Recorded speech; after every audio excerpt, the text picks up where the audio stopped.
Do you have any regrets? Chen Jing sat by the window in a restaurant in Anqing, waiting for his blind date while scrolling through a post titled, "Do you have any regrets? Do you want to make up for them?" On Suanba, a fictional forum. Regrets? Chen Jing slowly lifted his head, his mind flashing with the most painful memories. If I had studied hard back then, maybe I wouldn't have ended up with just a junior college diploma. Maybe I would have gotten into a proper university. Then I could have avoided years of struggle. If I had dated seriously, maybe I wouldn't be here at a blind date now. I might even have 2 kids already. If I hadn't been so reckless and distracted, I wouldn't have missed my grandfather's last moments. Chen Jing chuckled and shook his head. Why dwell on so many regrets when he couldn't go back? The only way was forward, live well in the present. How about it? 38,800 yuan as dowry, plus gold and silver jewelry and the wedding banquet. And the house we buy next has to be paid for by your parents. I don't want us to carry mortgage debt after marriage. Chen Jing looked up. His blind date had returned from the restroom. She wore a deep V dress, black stockings, heavy makeup. She wasn't bad looking, actually. This was the girl had been dating for a month. They got along okay, but had only met 5 or 6 times. If his family hadn't been pushing him so hard, they wouldn't have moved this fast into talking about marriage. As Chen Jing listened to her demands, he suddenly felt like she was a total stranger. Earlier during dinner, she had been sweet and kind, not this cold and calculating. Now it felt more like a business deal than a relationship. Seeing Chen Jing fall silent, the girl quickly tried to smooth things over. My parents worked hard to raise me, so this dowry is just a way for them to feel respected. Looking at Chen Jing's silence, she thought something must be wrong. She assumed she had him wrapped around her finger who would definitely agree to these terms. Chen Jing gave a bitter smile. After 15 years of struggle, he still didn't own a house. Was it because he hadn't tried hard enough? No, thought he had worked hard enough. He had even helped his boss buy multiple houses. But in the process, his health had deteriorated, his urination became irregular, his blood sugar shot up. And now, even getting married meant dragging his family into financial trouble. If only there was someone compatible right now. None of this would matter. They could build a life together, maybe even have a car, a home, and children. Still silent, Chen Jing drifted off into thought. The girl slammed the table slightly louder. Why aren't you speaking? My conditions are actually quite low. My best friend's fiance paid 58,800 plus a large flat. Huh, I didn't catch that earlier. Chen Jing looked up, wondering how someone like her could possibly see anything in him. His father was disabled from the waist down, still working in a garment factory, needing constant care.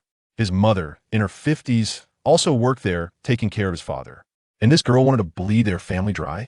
Before she could continue, Chen Jing stood up. I think we're not really suited. Let's keep in touch. With that, he turned and walked away. The girl panicked as the deal seemed to slip through her fingers. She rushed to chase after him, but the waiter, was experienced, said, immediately blocked her path. Are you leaving? This table comes to 1,230 yuan.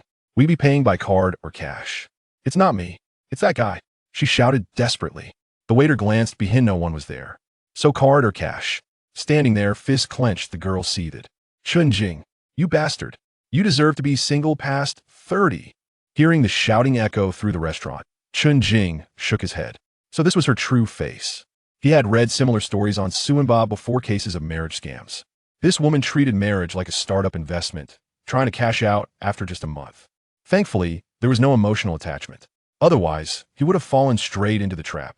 He pulled out his phone. The page was still open on, do you have any regrets? Do you want to make up for them? Now I really do have some regrets. Chen Jing commented. Life is full of endless regrets, like water flowing east forever. 3. Putting the phone down with a sigh, Chen Jing felt defeated. His junior college diploma had gotten him nowhere. Even in blind dates, he was looked down upon. Now he had neither made much money nor found a wife. His parents were aging, unable to enjoy the blessings of grandchildren. Thinking about all this, Chen Jing felt immense regret. Only now did he truly understand what his teachers used to say. Back in middle school, he skipped class to play games, smoked, drank, was a complete delinquent. People had tried to guide him, but he never listened. Now another thread caught his eye. Won a prize, but missed the redemption deadline. Clicking in, he saw a man who found an old envelope years later. Inside was a letter, but the real message was hidden inside the envelope itself. Let's be together. Underneath were comments with similar stories, love letters hidden in picture frames, notes tucked into scarves, secret messages and gifts. Suddenly, Chen Jing remembered Etta had once received a letter too, and a picture frame, from his childhood friend, on graduation day from high school. Maybe, just maybe, that letter held a hidden meaning as well. His heart pounded as he took a step forward. Suddenly, A blinding light flashed from his right side. Instinctively raising his hand to block it, he felt the light grow closer and then, "Wait, why isn't my brake working?" A semi-truck driver panicked. "There's a wall around your heart, but I found a window where sometimes warm rays shine through." Chen Jing, stop sleeping. Wake up. Chen Jing jolted violently, ringing in his ears. Chen Jing, stop sleeping. What were you doing last night? A blurry voice reached his ears. Chen Jing furrowed his brow. Now his ears were ringing, his head hurt, his eyelids felt heavy, and his arm was numb. Chen Jing, if you don't wake up, I'm going to give you a punch in the gut. The ringing slowly faded. His hearing returned, and surrounding noise poured in. Slowly lifting his head, squinting hard, the scene before him came into focus. 269 days until college entrance exam. Geography homework. Pages 34-35. On duty. Chen Jing, Zhou Yizhou, Yang Siyu. No way. Chen Jing couldn't believe where he was. Was he dreaming? Hey, Chen Jing, what's wrong with you? Are you sleepwalking or something? Are you going to pee or not? Hearing the familiar voice beside him, Chen Jing turned his head toward a boy covered in acne scars. This has to be a dream. Zhou Yizhou is here. Muttering under his breath, disbelief written all over his face. In his memory, Zhou Yizhou had gone abroad after junior college, though he went to Myanmar. Chen Jing believed he was still alive. Only when all his senses adjusted to the environment did Chen Jing realize it felt more real than VR gaming. Reincarnation? He thought. I just wrote a comment, and boom, I am reborn? What about the money he earned over the last decade at the cost of his kidney health? He pinched his thigh hard. Ow, not even pain. Definitely a dream. Chen Jing whispered, red-faced. Zhou Yizhou saw Chen Jing hurting himself and grabbed his hand. What are you doing? Hurting yourself? Did you fail the exam again? Is it worth it? Seeing Chen Jing stay silent, Zhou Yizhou thought he said something wrong and continued consoling him. Is it about your allowance being taken away? Is it worth it? Did you not get into college? Is it worth it? Can't find a job? Worth it? No one wants you? Worth it? Not even. Chen Jing clamped a hand over Zhou Yizhou's mouth. All right, bro, enough. Every word makes me want to die again. Zhou Yizhou clicked his tongue. I was trying to comfort you, you know? Hey, why'd you say again? Chen Jing took a few deep breaths. At that moment, a girl approached, placing a test paper on his desk. She wore a blue and white summer uniform, around 165 centimeters tall, with a single ponytail, soft strands swaying by her cheeks. Her skin was fair and smooth, nose petite, lips thin. Her brows were furrowed, cheeks flushed pink, big eyes filled with mild anger. Chen Jing, there are only a couple hundred days left. If you don't start studying seriously, you won't even make it to junior college. I'm very disappointed in you. Hearing the accusation, Chen Jing scratched his head, saying nothing. I want cover for you anymore. He Chu Wei huffed, stomping away. That sentence drew every student's attention to Chen Jing. If it were his younger self, he would have felt ashamed. But now, memories surged into his mind. He Chu Wei's childhood sweetheart. They grew up together in the factory compound alleyways. Their relationship had always been close, but back then, he was too naive to think deeper thoughts like romance. All he cared about was video games. Later, she got into a top 211 university in the provincial capital, while he barely entered a third-tier junior college. Distance separated them, and eventually, her family moved out of the small town. They saw each other once a year, then not even that. Chen Jing's scalp prickled. He was back. That familiar feeling returned. He remembered. In 2007, his parents spent 35,000 yuan to bribe for his enrollment in a prestigious high school. Each semester cost nearly 10,000 yuan extra tuition. Even so, he didn't study. Instead, he skipped classes to play games, smoke, drink, mastering every vice. Eventually, he dropped into a third-rate junior college. 2.5 years later, he became a real estate agent. Through effort, he earned a few 10,000 yuan. Then he quit, trying to strike out on his own. But lacking business sense, he got scammed, left with only 10,000 yuan. Coincidentally, his father was hospitalized due to a work accident. His leg was shattered, unconscious. The 10,000 yuan wasn't enough.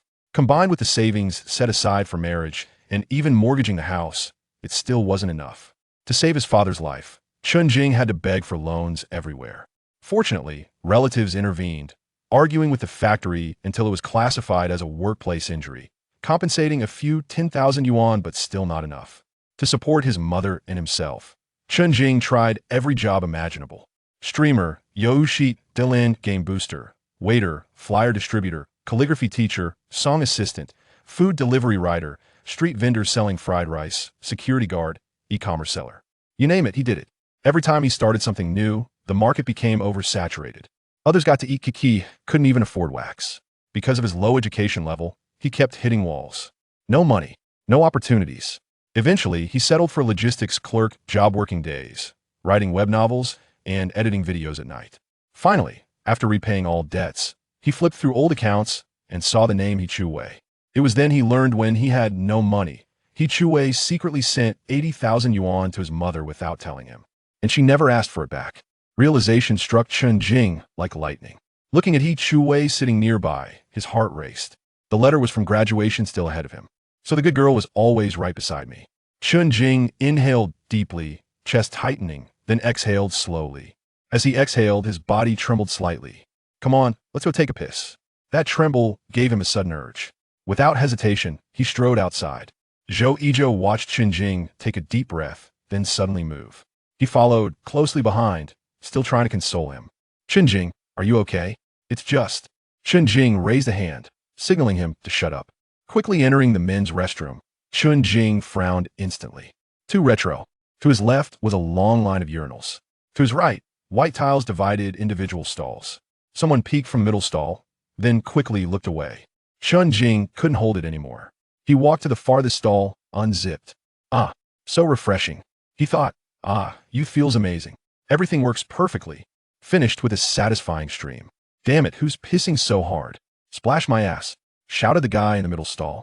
Just as Chen Jing was about to savor the relief, Zhou Yizhou asked, Chen Jing, are you really okay? Chen Jing shook his head. Yeah, but hey, what year and date is it now? You're losing it, dude. It's September 11th, 2009. Only 100-something days left, and it'll be free. Zhou Yizhou replied casually. 2009, the popular reincarnation year. A time of rapid technological development. Several of today's tech giants began their rise during this era. Chen Jing had chased too many saturated markets in his past life. In this life, he could be the first wave. But compared to starting a business, Chen Jing realized something else was even more important. His furrowed brows relaxed. He tapped his pocket, zipped up, and pulled up his pants. Enough. Should boost my grades a lot. With that, he washed his hands and stepped outside. Zhou Yizhou stood frozen, not even bothering to wash his hands before following. He said, what? You're going to improve your grades? Study? Chen Jing dodged Zhou Yizhou's hand, reaching for his forehead. Just giving it a try, Chen Jing teased. Zhou Yizhou couldn't help but wonder had his buddy gone nuts after falling asleep in class. At that moment, the school intercom crackled with static, then switched to a melodious tune. You're the most beautiful cloud in my sky. Let me keep you here with all my heart. Chen Jing slowly stepped into the hallway, lifting his head toward the setting sun, casting golden light across the campus. Feeling the vibrant energy of youth around him, he inhaled deeply, placed both hands firmly on the railing, and shouted with all his might. Hello, 2009. Chapter 2. Grant me another youth. The ancient electric fan creaked rhythmically, while the scorching sunlight streaming through the window left the classmates parched, incessantly swallowing saliva, yet unable to remedy their discomfort. After all, who could possibly install an air conditioner? An air conditioner? Let it be. According to Chen Jing's recollection, the school only installed air conditioning in 2021, funded by the parents of the students. At that time, the alumni group was abuzz with excitement. This class, originally designated for physical education, had transformed into a study session within the classroom, given that they were in their senior year. The school ranked second in the district. And the class, the 36th of the senior year, maintained a stable graduation rate, half proceeding to undergraduate studies and half to vocational colleges. Yet, there were a few who aspired to challenge the prestigious universities, including He Chu Wei, the class monitor Zhao Lei, and two other science prodigies. Zhao Lei, standing at 183 centimeters and weighing around 70 kilograms, had a fair complexion, wore glasses, and sported a clean-shaven face, epitomizing the earnest scholar. With a solid foundation of 600 points in the college entrance examination, he remained in the parallel class for the sake of the girl he secretly admired, He Chu Wei. To be frank, He Chu Wei's appearance was indeed captivating to earnest boys. She possessed an innocent charm, exuding a gentle demeanor, and her soft-spoken nature, coupled with a mere smile, could easily stir the hearts of young men. Chen Jing, why not skip the evening study session? You still haven't shaken off your fatigue, whispered Zhou Yizhou. Chen Jing glanced over at his close friend. If one were to assess the academic performance of the majority in their class as subpar, then Zhou Yizhou was undoubtedly the maggot within that waist. I'll pass for now. I'm not feeling well, Chen Jing replied, offering a flimsy excuse. Zhou Yizhou furrowed his brow, the corners of his mouth curling slightly upward. Anyone who glimpsed his expression would instantly know that his next words were bound to be lewd. Have you been playing too much lately? I'm telling you, you should play less. Otherwise, you'll end up with premature ejaculation. Youth is ignorant of the value of gold. But regret comes in old age. Before Zhou Yizhou could finish, Chen Jing interrupted, Don't bother me. Can't you see I'm studying? Huh? What? Studying? Is that even your phrase? Zhou Yizhou chuckled at Chen Jing's antics. Let's just aim for vocational schools. We could use an extra 3 months of rest. The bell rang, signaling the end of class. Chen Jing promptly grabbed Zhou Yizhou's arm, racing out of the school gate to the bicycle rack to help locate their bikes. In this day and age, most students rode bicycles home, seldom seen being picked up by cars. Chen Jing swung his leg over his bicycle, feeling a twinge of nostalgia. It had been ages since he had ridden, and he once could ride with both hands free, but now he felt a distinct apprehension. Thoughts of his father, still alive, stirred a surge of emotion within him. Off I go, heading home, Chen Jing declared, disregarding Zhou Yizhou, as he pedaled away with vigorous speed, quickly vanishing from sight. Hey! Zhou Yizhou raised his hand, but was unable to stop him. He then turned to see He Chuwei pushing her bicycle out of the school. In theory, Chen Jing would return home with He Chuwei every day. He Chuwei lifted her head slightly, scanning the school gate in search of that familiar figure. However, she only spotted Zhou Yizhou, not Chen Jing. Where's Chen Jing? He Chuwei inquired, approaching Zhou Yizhou. Zhou Yizhou pursed her lips, contemplating that Chen Jing's disregard for He Chuwei was likely due to her fierce demeanor today, which had embarrassed him and consequently incited his anger. In such cases, a friend's adversary becomes one's own. I am unaware. You shall figure it out, she declared before pedaling away. He Chuwei, perplexed, furrowed her brow, pondering the cause of this strange occurrence. At that moment, Zhao Lei approached on his bicycle, noticing He Chuwei standing alone. He was aware that it was usually Chen Jing who accompanied her home each day. Today, however, was different. Scanning the vicinity, he found no sign of Chen Jing. As a typically reserved individual, Zhao Lei rarely engaged in conversation with He Chuwei, exchanging only brief remarks such as reminders about assignments or queries about difficult problems. Contemplating whether to approach He Chuwei or suggest they return home together, his heart raced at the thought. Just as Zhao Lei prepared to take that brave step, He Chuwei had already mounted her bicycle and departed. Alas, he lamented silently. What a missed opportunity. Next time, I shall certainly muster the courage.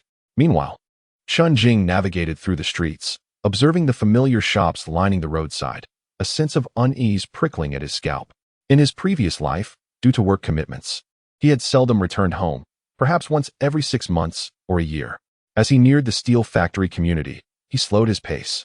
Noting the pedestrian traffic was quite heavy, he gradually rode in, parking his bicycle below, where he fortuitously encountered Mrs. Qi, a neighbor.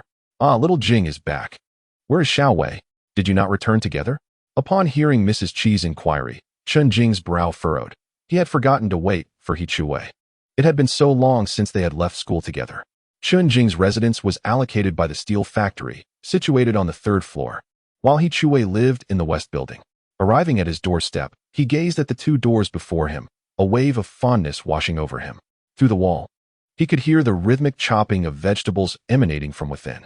The sound was quite pronounced. It must be ribs. Exhaling deeply, he knocked on the door. No sooner had the sound faded than a voice called out. Who is it? Chen Jing remained silent, waiting for the footsteps to draw nearer. The door lock clicked, and the inner door swung open. It was his mother, Zhang Shufang. What? Forgot your keys again, she remarked, opening the outer iron door. Having not seen his parents for a considerable time in his previous life, Chen Jing felt a surge of emotion upon seeing his mother, whose hair remained dark and whose figure had grown somewhat plump.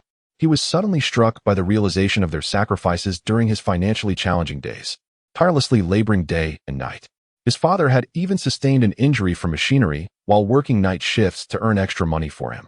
I'm not sure if I brought my keys, but what is that smell? It's quite pungent, Chen Jing said, pinching his nose. Hearing his comment, Zhang Shufang squinted and smiled. That's the stinky mandarin fish I learned to prepare from television. Don't be deceived by the smell, it's quite delicious. As Chen Jing waved his hand dismissively, he surveyed the interior of the house. Upon entering, he was greeted by a large red mat, with a shoe rack against the wall that held several identical pairs of shoes. Beyond lies an aged green refrigerator, atop which rests a silk scarf. To the left, a television cabinet holds a bulky television, while in the center, the combined kitchen and dining area unfolds. Ascending the corridor that connects the dining area to the living room, one arrives at the bathroom, flanked on either side by the master and secondary bedrooms. Chen Jing lets out a soft sigh, feeling that the spacious 180 square meter flat pales in comparison to this cozy two-bedroom apartment. This place is warm and filled with love, harboring most of Chen Jing's cherished memories. Observing the wooden sofa adorned with soft cushions, Chen Jing sinks into it, relishing the comforting essence of home. At that moment, a sound emanates from the iron gate. There's no need to inquire. It is undoubtedly his father, Chen Yiqing. As the iron door swings open, the inner door follows suit, revealing a rather pungent odor. What is that smell? Chen Yiqing muses, glancing around the corridor as if questioning who might have made such a mess. Oh, don't be so dramatic. I'm cooking stinky mandarin fish, so shut the door, Zhang Shufang chides playfully. Stinky mandarin fish? What on earth did you put in it to cause such a stench? Chen Yiqing, lean from years of labor in the factory, cannot help but express his disbelief. Just then, Chen Jing rises to greet his father, his heart stirred by the sight of his father's face and legs. He quickly approaches Chen Yiqing to assist him in removing his outer coat. Upon feeling his son's thoughtful gesture, Chen Yiqing seems to momentarily forget the foul smell, chuckling, "Ah, what's gotten into you today, my son? Helping me with my clothes? How much do you want? Just say it." With a knowing look, Chen Yiqing retrieves a slightly bulging wallet from his pocket. Upon opening it, he reveals an array of crisp bills. "Today, your old man received his salary. Here, take this 100. Go out and have some fun with Chu Wei and your friends, but don't even think about going online. I'll have Chu Wei keep an eye on how you spend this money." Chen Yiqing generously hands a 100 yuan note to Chen Jing. Upon hearing about the money, Zhang Shufang emerges with a smile. "Oh, so much money. How much did you earn?" Chen Yiqing raises his hand to indicate 2,800 plus performance bonuses. It adds up to just over 3,000. In the warmth of this familial atmosphere, Chen Jing feels a profound sense of happiness. Even though he may be a wayward youth, his parents have not given up on him. He knows he must strive harder to support his education. His parents' hair has begun to show traces of gray, though, to be fair, his father is bald while his mother has developed some gray strands. At that moment, Zhang Shufang glances at Chen Jing and hastens to the kitchen, emerging with a bowl of freshly prepared stinky mandarin fish. "Xiao Jing, take this bowl to Chu Wei's house." Chen Jing frowns as he accepts the dish. The aroma is overwhelming. As he steps outside, just as he slips on his shoes, he hears footsteps in the corridor. Drawing upon his heightened senses from a past life, he instantly recognizes the footsteps belong to He Chu Wei. Sure enough, around the corner, He Chu Wei spots Chen Jing carrying the bowl and, upon catching a whiff, exclaims, "What is that smell?" Chen Jing chuckles. "Stinky mandarin fish. My mom learned how to make it while watching television. Just in time for your arrival. Why don't you take it back home?"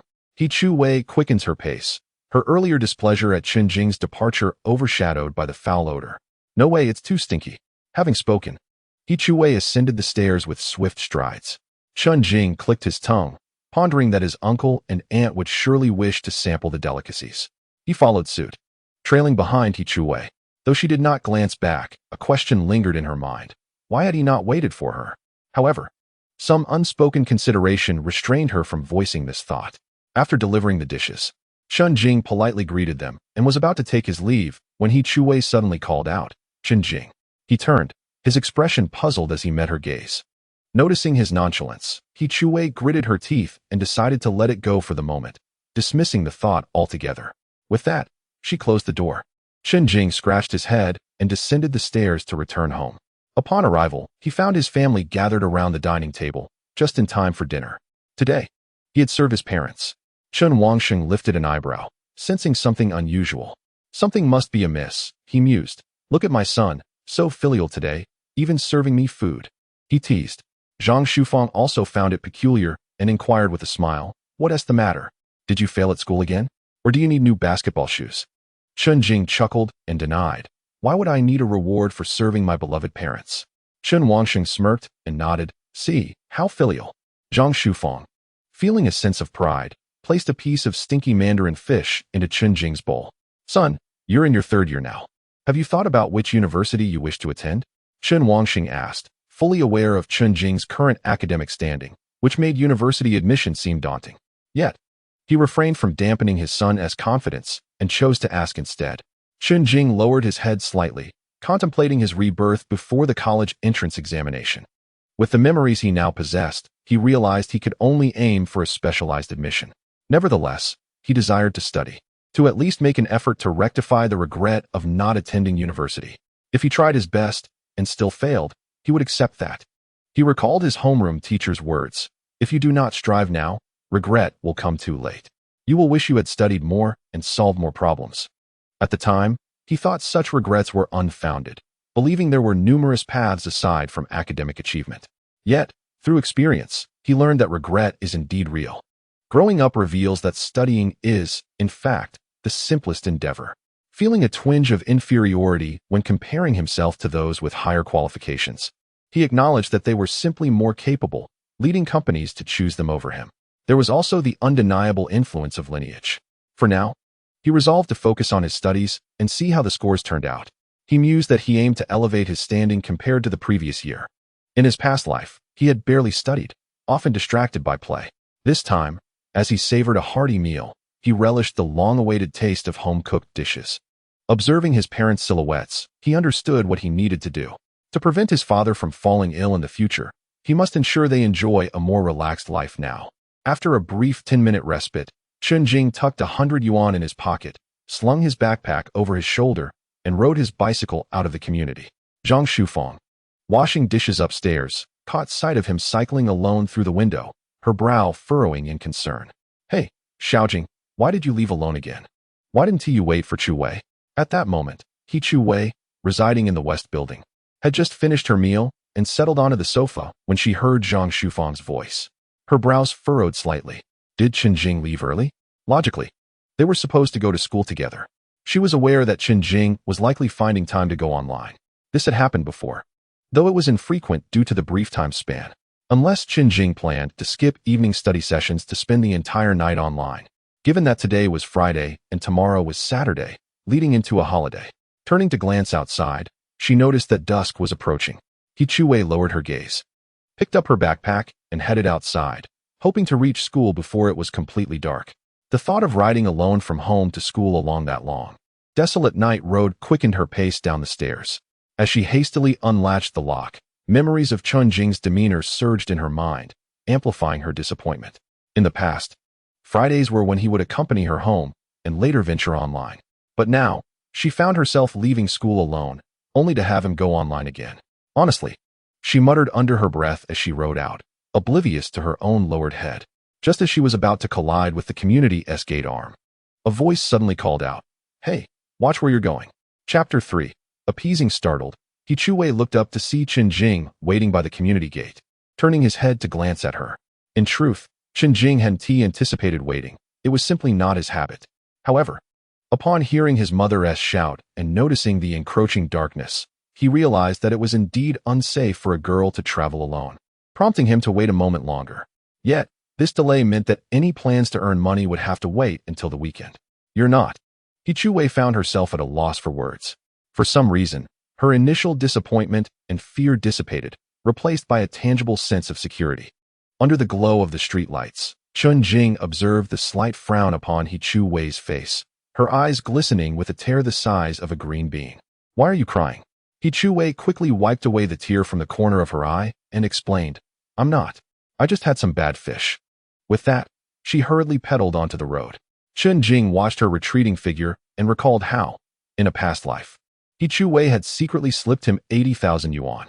If events unfolded as they had before, their opportunities to meet and communicate would diminish significantly after the college entrance examination.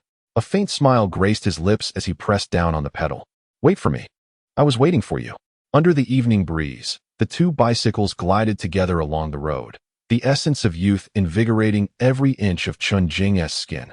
Though a man in his 30s inhabited his body, the spirit of a boy lingered within him. Chu Wei cast a sidelong glance at Chen Jing, sensing the awkwardness stemming from the day's events, as they rode in silence for half the distance. Previously, Chen Jing would chatter about how fun games were, sharing his plans and asking her to keep secrets from his parents. The quiet road felt somewhat uncomfortable. She glanced at him again, noticing he seemed distracted. Hey, you're not focusing while riding. He Chuwei gently reminded Chen Jing, who then regained his composure. Lost in thought. He Chuwei pressed her lips together, reflecting on her earlier remarks in class that may have embarrassed Chen Jing. She tactfully advised, Chen Jing, there are merely over 200 days left until the college entrance examination. You must exert more effort. Otherwise, you may not even qualify for an ordinary university. Chen Jing nodded, contemplating giving it a try.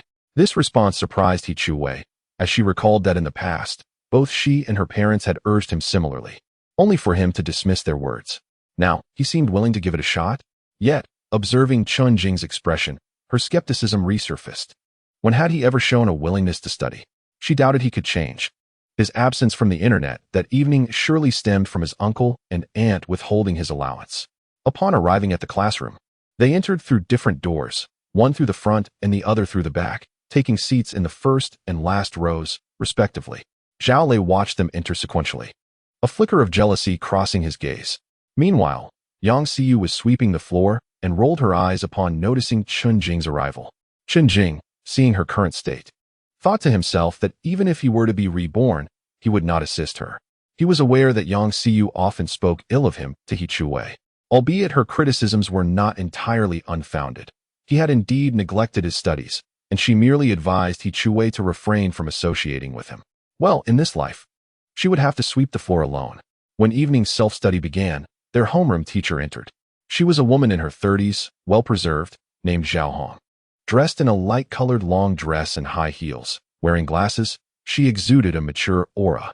However, all eyes were drawn to the set of exercises she held in her hands.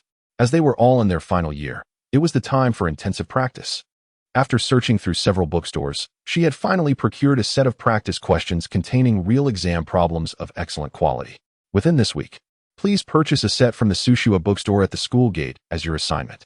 It is quite practical, and our research group believes it is a good resource. Zhao Lei will tally who has made the purchase. All right, everyone, return to your self-study. After her announcement, Zhou Yizhou sighed and shook his head, muttering, another purchase? This is the third set we've bought this semester. Who can complete all this? The young Chen Jing would have thought little of it. But the current Chen Jing understood that this was a scheme between the homeroom teacher and the bookstore to profit. The more copies sold, the more commission Zhao Hong would receive. Chen Jing, we can just buy one copy together. After all, we won't be writing anything in it, Zhou Yizhou said, reclining on his desk and fiddling with his pen. Chen Jing remained silent, lost in thought about ways to earn money at home. Although he had not memorized the lottery numbers, even if he had, it would be of no use.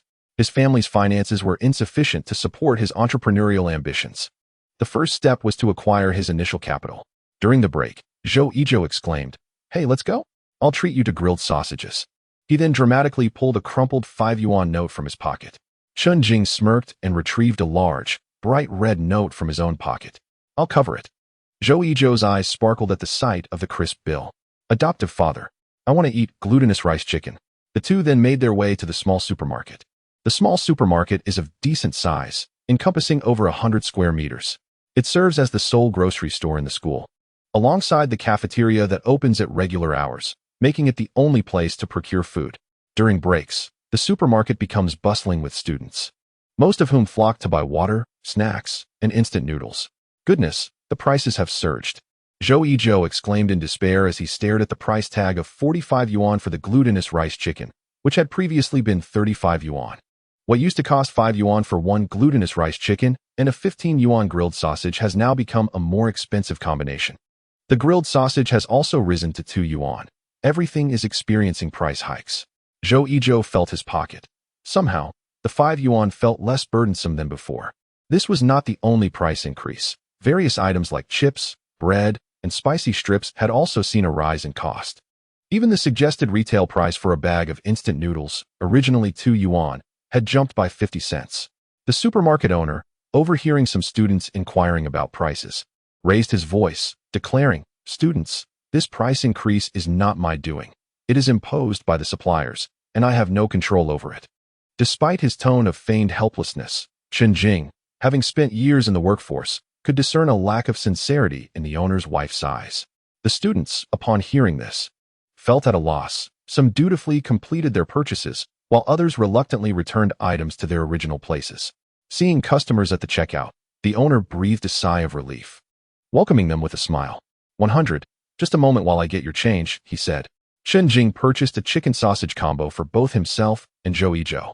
They approached the classroom, not through the front entrance, but via the back door, as it was conveniently located nearby. Chen Jing glanced at He Chuwei, who was seated in the front row, engrossed in her studies. He then stood up and approached her. Just a little something to fill your stomach, he said, placing an untouched glutinous rice chicken on her desk. He Chuwei looked up to find Chen Jing gazing at her intently. Without turning back, he walked away. Staring at the glutinous rice chicken on her desk, she was momentarily taken aback. This gesture elicited gasps of admiration from the girls around her, who, while silent, exchanged knowing glances. Was this what it felt like to be in a romance drama? Perhaps it was merely the soul of a man in his 30s residing within the body of an 18-year-old that made such romantic gestures feel somewhat kitsch. Chen Jing resolved not to emulate such behavior. It only worked if the other person had feelings for you. Otherwise, it could be construed as harassment. Zhao Lei, sitting in the third row, watched the scene unfold, his jaw clenched tightly. He might have wished to act similarly, but he lacked the courage. Yet, he did not believe his hesitation was wrong. Rather, Chen Jing's actions seemed misguided to him. Chen Jing, let us skip class. I haven't spent my fatigue points today. And with that 100 yuan, you could cover internet fees and still have 50 left over. Zhou Yizhou, entirely devoid of any inclination to study, rambled on about heading to the internet CAF. Chen Jing ignored him, savoring his grilled sausage while contemplating the events at the supermarket. A multitude of thoughts stirred in his mind. He understood that it was utterly impossible for money to rain down from the sky. Thus, he knew he must start small. Zhou Yizhou, tomorrow is Saturday. Bring all your belongings and meet at the entrance of the Dream Internet CAF. Upon hearing Chen Jing's words, the initially dispirited Zhou Yizhou was instantly invigorated. He comprehended Chen Jing's intention clearly, to gather all their funds and purchase a membership at the Internet CAF. Initially, he thought Chen Jing was focused on studying, which dampened his spirits. However, now that Chen Jing proposed going to the CAF, he felt a wave of relief. The nature of languishing alone differs greatly from that of languishing together. Chen Jing planned to resume studying next week, intending to wrap up everything over the weekend. After the evening study session, it was already past 9:30. Chen Jing packed his things and glanced at He Chuwei, who was still working on her problems. Before sitting back down, seeing Chen Jing waiting, Zhou Yizhou remarked, "Well, I'm off then. See you in the morning." He mimicked the ghost swordsman swinging his sword as he spoke. One by one, the others left the classroom, leaving only 3 behind: He Chuwei, Zhao Lei, and Chen Jing. A test paper lay before Zhao Lei, who appeared to be solving problems, yet his tightly clenched pen betrayed his anxiousness. He had assumed that, under normal circumstances, Chen Jing would not appear in the classroom today. However, strangely enough, Chen Jing was indeed present. Were Chen Jing to learn that Zhao Lei had deliberately delayed his work to wait for He Chuwei, he would likely find it childish. Yet, youthful love often manifests in such ways. Some individuals struggle to take that step, perhaps harboring unspoken affections for 3 years without revealing their feelings, quietly waiting and protecting their sentiments. Even without uttering a word or walking side by side, simply being behind her brings them joy. He Chuwei stretched, finally completing the problems, and looked around, realizing everyone had left. Class was over. In the past, Chen Jing would call out for her to go home the moment class ended. He never wished to linger at school for even a minute longer. Of course, today was Friday, and Chen Jing had gone to the Internet CAF. No, they were supposed to meet later in the evening. He Chuwei turned abruptly to find Chen Jing sitting there, watching her. Chen Jing smiled slightly. "So you're done?" He Chuwei blinked, remaining silent as she busily packed her bag. Chen Jing also shouldered his backpack and stood up, glancing at Zhao Lei, who was still working on his problems, and asked with a grin, "Lei, aren't you leaving?" Zhao Lei gripped his pen tightly, his jaw clenched, clearly unwilling to respond. Chen Jing chose not to press further and moved to the front door to wait.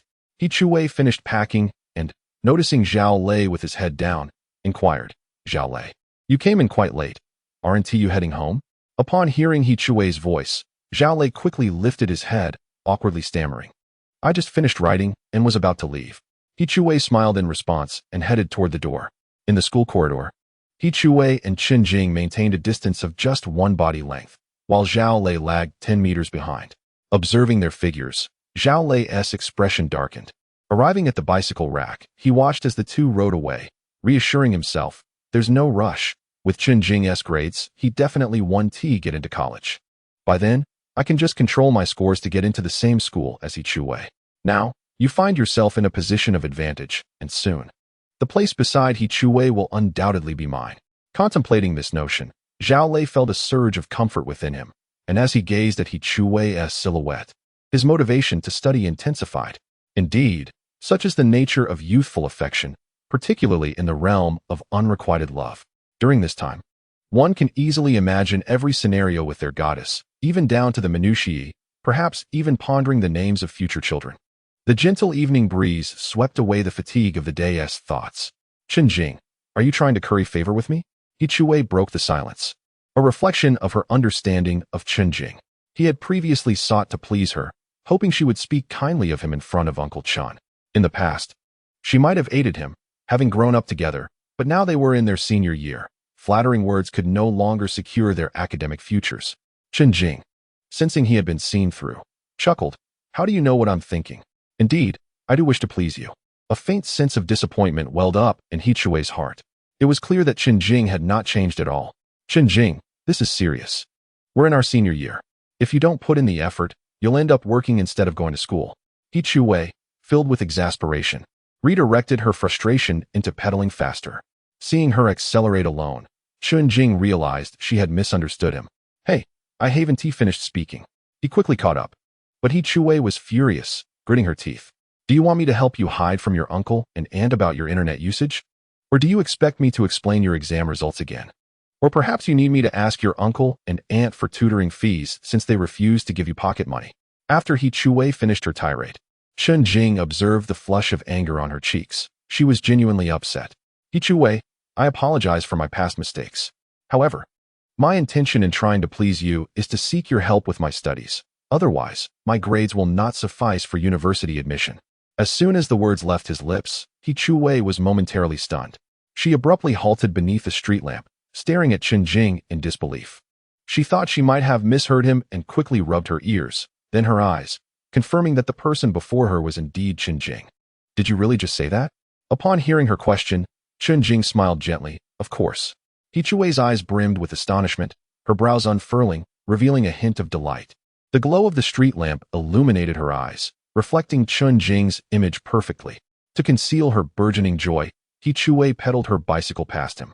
Noticing he hadn't followed, she called back without turning, your attempts at flattery are insufficient for me to assist you with your studies. Chen Jing hurried to catch up.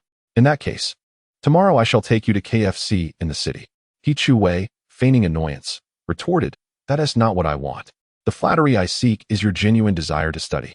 Of course I have that. How about this? Tomorrow evening, I will come to your house to see you. Chen Jing replied resolutely. He Chuwei pouted slightly, her lower lip jutting out in an endearing manner. I'm not forcing you, you know. I'm doing this of my own volition. That is what you said. Absolutely. Chapter 4, An Unexpected Encounter at the Internet CAF on Saturday. When Chen Jing had originally planned to indulge in a leisurely slumber, he found himself awake at the break of dawn. The remnants of his past life's biological clock lingered within him. Upon realizing he was still in this world, Chen Jing felt a profound sense of having truly been reborn. It seemed as though fate had granted him a second chance. After a brief morning routine, he made his way to the living room, only to find it empty. His parents had already left for work. However, on the dining table, he discovered a sum of money accompanied by a note. Little Jing, your teacher mentioned the need to purchase some worksheets. This is the money for that. Should you choose to spend it on internet gaming, you shall receive no allowance henceforth. Glancing at the note, he noted the 100 yuan. Taking the money, he stepped out into the world. Upon arriving at the entrance of the dream-seeking internet CAF, he found Zhou Yizhou already indulging in steamed buns. And he had even brought a portion for Chen Jing. How much money do you have on you? Chen Jing inquired. Zhou Yizhou rummaged through his pockets, revealing a modest collection of coins. 266 yuan and 20 cents. This is all my worldly wealth. Charging for internet access will likely consume 100 of it. Chen Jing contemplated for a moment.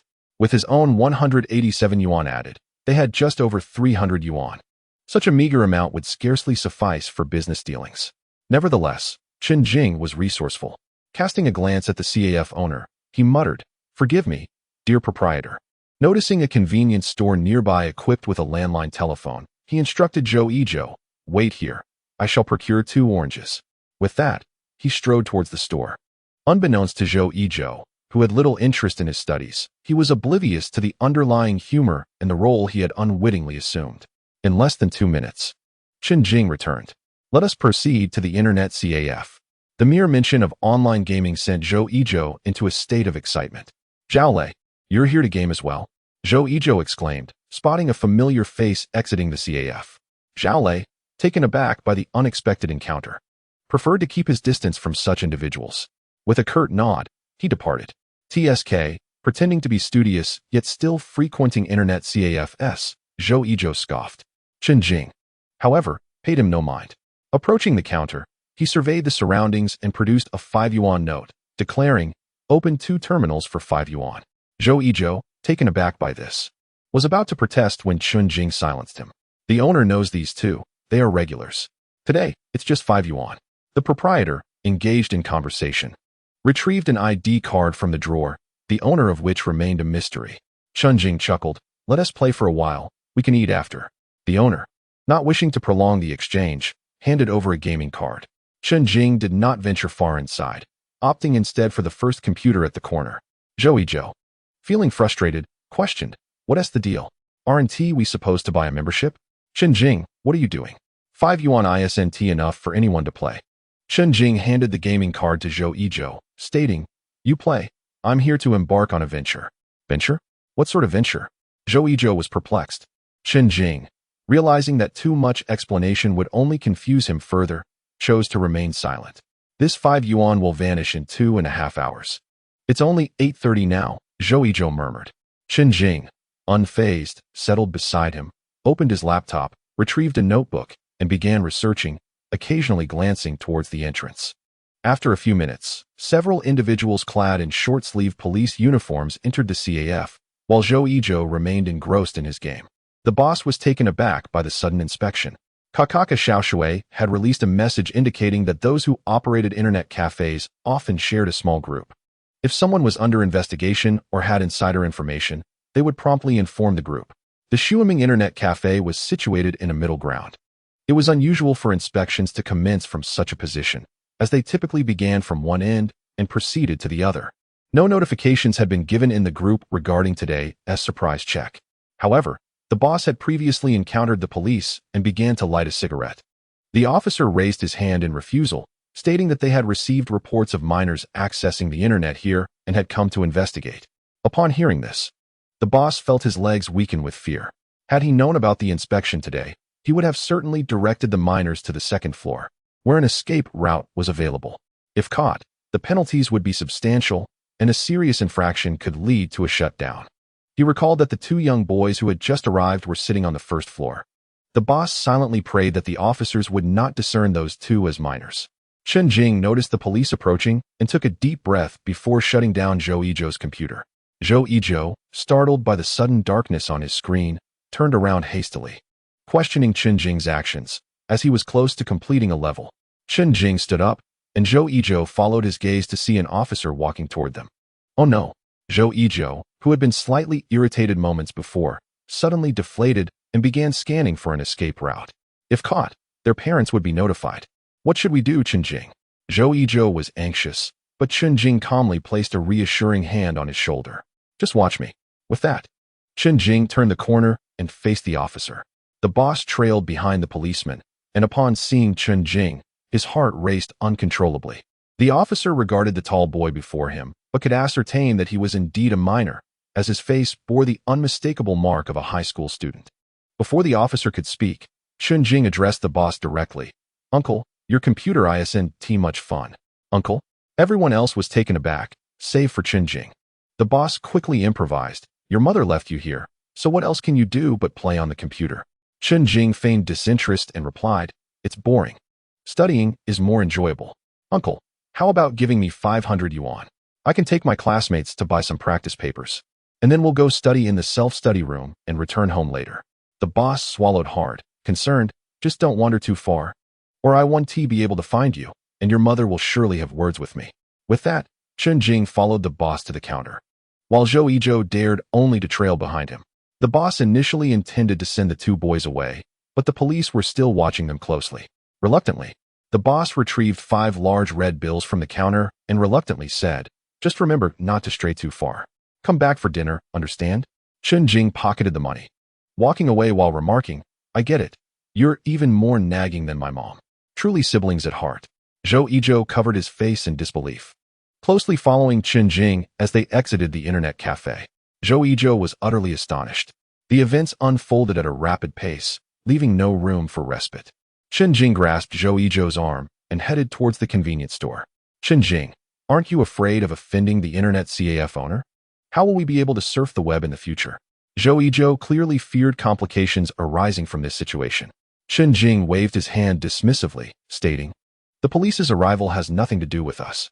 If they allow minors to access the internet, they could face fines ranging from 200 to 5,000, or even be shut down.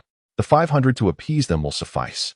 Zhou Yizhou blinked, realizing that Chen Jing hadn't come to the internet CAF merely to surf the web, but rather to acquire money.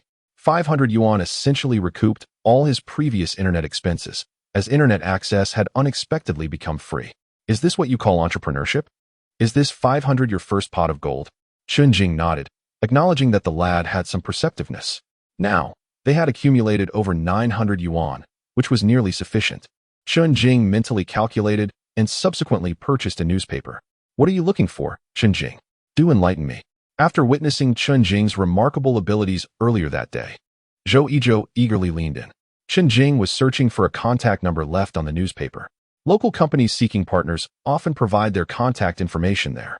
Finally, he found what he was looking for, a retailer for baby formula and beauty products. Not only did it contain contact details, but also an address: Delicious Food Wholesale Department, Donghu Economic Development Zone, Huating Building, and City. It was a considerable distance from the city center, requiring a bus ride of approximately an hour and a half. Folding the newspaper, Chen Jing looked at Zhou Yizhou and asked, "Do you remember the price increase at the convenience store?" Zhou Yizhou nodded in acknowledgement. "I want to bring back the 5 yuan chicken sausage combo," Chen Jing stated with a smile, though Zhou Yizhou felt a sense of unease upon hearing it. "What is your plan? Just follow me." Thus, the two embarked on their journey to the city via bus. Chapter 5. Chen Jing, you are a great deceiver. As mealtime approached, they finally arrived in the city, still several kilometers away from the Huating building. They sought refuge in a convenience store. Chen Jing first purchased 2 sticky rice dumplings and then produced the remaining change. "Hello, could you help me exchange these 200 bills?" The clerk, seeing their purchases, felt reluctant to refuse. After confirming the real money, he handed Chen Jing 2 red bills. To their surprise, the sticky rice dumplings only cost 4 yuan. Zhou Yizhou pondered the school S4. 5 yuan dumplings, finding it perplexing. Logically, items in the city should be more expensive than those in the districts. A notion universally accepted. As Chen Jing munched while observing the prices on the products, he mentally noted down the information. He also noticed the customer flow, which was quite substantial. However, purchases at this convenience store primarily consisted of water pipes and instant food, while other items sold poorly. "Let us go?" With more than 10 yuan in change remaining, Chen Jing hailed a taxi. The distance was over 3 kilometers, with a starting fare of 6 yuan. Upon reaching the Huating building, they took the elevator to the Delicious Food Wholesale Department. "What brings you here?" They were halted by the receptionist at the entrance before they could step inside. Chen Jing smiled slightly and replied, "I wish to speak with someone from the sales department regarding potential collaboration." Without waiting for the receptionist to respond, a person from the sales department happened to pass by. "What brings you here?" he inquired, glancing at the 2 young individuals before him, struggling to fathom that they were there to discuss a collaboration. Had he known that these 2 youths possessed merely 900 yuan, he would have found it even more amusing. "Did your parents send you? Which store are you from?" The sales department personnel could only assume that the children came from families who operated small grocery stores, and their parents had sent them due to their own lack of time. Chen Jing shook his head and explained, "Actually, our school's convenience store is up for transfer. My parents have taken it over, and I came to inquire about the wholesale prices." "Which school?" "Xingang No. 2 Middle School." "Old Lu from Xingang No. 2 Middle School sources supplies from us, but I haven't heard him mention wanting to transfer it." He was here just a few days ago placing an order.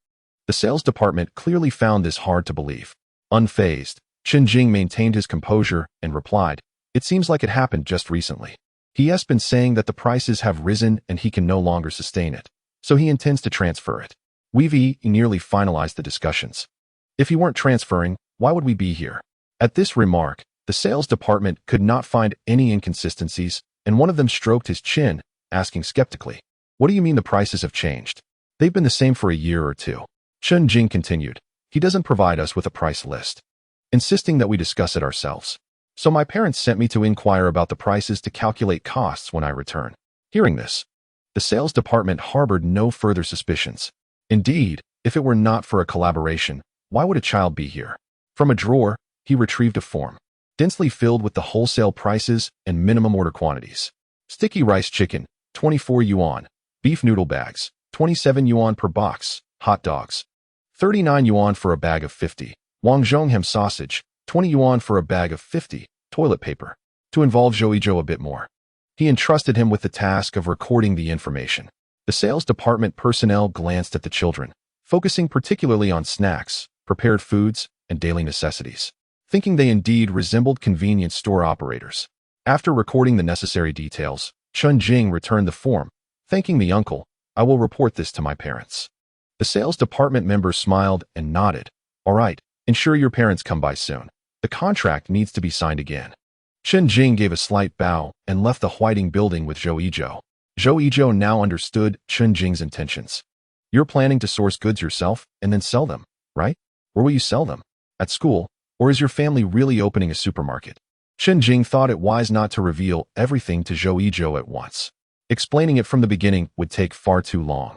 If he guided him step by step, he could save himself a considerable amount of effort. Of course, it will be at school. The prices at small supermarkets are exorbitant, providing us with a perfect opportunity. Zhou Yizhou was a child who took interest in everything beyond academics. "Well done, Chen Jing. I never expected you to possess such cleverness. Upon reflection, we might as well procure our supplies from here. With such low wholesale prices, we could discreetly sell at school, undercutting the local convenience store. Even if our profits are modest, it would suffice." Chen Jing shook his head upon hearing this. "Of course, we won't source our goods from here. My purpose in visiting was merely to verify the claims made by the convenience store owner. However, it appears that prices have not risen. Rather, they have inflated their prices, exploiting their monopoly beyond market value." Zhou Yizhou, somewhat perplexed, inquired, "If you aren't sourcing from here, where will you procure your goods?" With a faint smile, Chen Jing produced a notebook and flipped it open to the first page. It contained a list of manufacturers corresponding to various products. "We shall approach these suppliers for negotiations." Zhou Yizhou leaned in to examine the notebook, discovering the names and contact numbers of various producers. However, he remained bewildered, appearing rather clueless. Without elaborating further, Chen Jing was determined to commence their practical training. The two found a small convenience store and began dialing phone numbers. The first call was to the manufacturer of instant noodles. "Hello, good day. I'll be brief. I represent a high school with considerable foot traffic and wish to discuss a potential collaboration." "Go on," the voice on the other end replied. "Perhaps we could converse via text, as phone discussions can be cumbersome. Please provide your details, and I will take note." 20,338. Chen Jing jotted it down and proceeded to dial the second supplier. After completing all the calls, he surveyed the recorded numbers, realizing they were merely a few steps away from their goal. The duo then located an internet CAF, each taking a computer. Chen Jing remembered his username, but had forgotten his password. To retrieve the password, he faced 3 security questions. "What is your dream? What was your elementary school teacher's name? What are your parents' names?" He could answer the latter too, but he truly could not recall his dream. Was it to earn money? To marry? Or perhaps to buy a house and a car? No, Chen Jing felt these aspirations belonged to his 30-something self. What dreams did his 17-year-old self harbor? "Yizhou, do you remember my password?" Chen Jing reluctantly asked Zhou Yizhou. Without a moment's hesitation, Zhou Yizhou blurted out, 123. "Is it really that simple? How come you remember my password so clearly?" Chen Jing pondered, but realizing Zhou Yizhou would assist him in this moment, he entered the password, and it was correct. As he logged in, a retro webpage unfolded before his eyes. Lonely Light Sword, with the tagline, "The first sword soul of Newport is here." The profile picture depicted a man wearing sunglasses, adorned with the words, In this life, I grant you. Chen Jing felt a shiver run down his spine and quickly searched for the avatar online. Ultimately, he changed the profile picture to the cover of Jay Chou's album Still Fantasy and modified his name to Jing, with the tagline performing my own script. There was another section, space, which he lacked the confidence to open, so he simply locked it. With a sigh of relief, Chen Jing took out his notebook and began adding contacts. The afternoon passed swiftly. Chen Jing felt the aches in his back from sitting too long. Yet he had managed to converse with most of the manufacturers, leveraging the flow of students at the school. Various vendors were willing to collaborate and had negotiated a mutually acceptable minimum price. Now, only one issue remained. The funds were limited. After accounting for internet expenses and transportation costs, merely over 800 yuan remained. This amount was scarcely sufficient to cover the deposit for a single vendor. It would be impractical to sell just one product at the school. Chen Jing had no choice but to muster his courage and assert that he had stock available, stating that he merely needed to procure a small quantity while discussing the minimum order volume. The vendors, initially believing they had received a substantial order, were taken aback to discover it amounted to only 100 yuan. Was this a joke? Under Chen Jing's persuasive rhetoric, the vendors reluctantly agreed to provide a small batch of goods, albeit with the stipulation that they would not cover shipping costs. Chen Jing's rationale was simple. The warehouse was currently overflowing, leaving no room for additional stock. This order was merely a trial run to establish a relationship, with the intention of placing larger orders in the future. The vendors were also testing Chen Jing's capabilities. If sales proved brisk, contracts could be signed subsequently, as there was no need for formal agreements for a mere 100 yuan worth of goods. Observing the 8 products he had secured, packaged instant noodles, bucket-style instant noodles, a mixed spicy snack combo, ham sausages, marinated eggs, 8 treasure porridge, calcium supplements, and tissue paper, Chen Jing concluded these were the easiest items to sell. After negotiating delivery details and acquiring the vendor's bank account information, it was time for Chen Jing to make the payment. Glancing at the time, he realized it was already 8 o'clock and no one had reminded him. He promptly stood up. Zhou Yizhou, having removed his headphones, observed Chen Jing's flustered demeanor and asked, "I saw you were focused, so I didn't want to disturb you." Chen Jing hurriedly gathered his belongings and made his way out. Zhou Yizhou was taken aback by Chen Jing's urgency. He turned off his device and took 2 boarding cards to request a refund. At that moment, in the steel factory community, He Chuwei sat before her computer, watching as Chen Jing's avatar dimmed. Simultaneously, her expression mirrored the darkness of the screen. Disappointment, helplessness, and self-mockery washed over her. I actually believed in Chen Jing, she thought, glancing at the study materials she had prepared. With a sense of grievance, she lamented, "How could I have trusted you? Chen Jing, you are nothing but a fraud." Chapter 6. You are the light at 8:30 in the evening. Chen Jing swiftly transferred the money to the vendor and raced to the bus station, relieved to find that the last bus was still available. He felt a sense of impending doom, knowing that he had kept He Chuwei waiting far too long this time. Zhou Yizhou, noticing Chen Jing's anxious demeanor, inquired, "What's wrong? Didn't you send the money already?" Chen Jing shook his head. "It's not about that. Don't ask. Did you enjoy yourself today?" Hearing this, Zhou Yizhou chuckled. "Absolutely. It's been ages since I had this much fun." Chen Jing glanced at his friend. While he could criticize him for his lack of dedication to studies, he was undeniably loyal and valued their brotherhood. "By the way, once the goods arrive, let us sell them discreetly. We can split the profits." Zhou Yizhou felt a wave of comfort at Chen Jing's words. He initially believed that Chen Jing was solely focused on his own affairs, considering that apart from contributing an additional 200, everything else was orchestrated by Chen Jing. However, he was taken aback to discover that Chen Jing would still include him and even share the profits. Naturally, he was agreeable to this arrangement. Aside from studying, he was open to any task. Chen Jing earnestly patted him on the shoulder and remarked that he would entrust him with significant responsibilities. Suddenly, Zhou Yizhou adopted a serious demeanor and replied, "Please proceed. I can no longer extract funds. If I attempt to do so again, it will arouse suspicion regarding my online activities. Therefore, before Monday, it would be prudent for you to procure some money," Chen Jing stated. Upon hearing this, Zhou Yizhou appeared disheartened, scratching his head and lamenting that asking for money would inevitably lead to the same online suspicion. After a moment of contemplation, Chen Jing suggested, "Just say that the homeroom teacher requires funds for purchasing test papers, which are not inexpensive. Moreover, consider this money as a loan from me." I shall repay you in due time. Zhou Yizhou had not anticipated this angle and nodded in agreement. Whether you repay or not is inconsequential. But I believe I can secure the funds.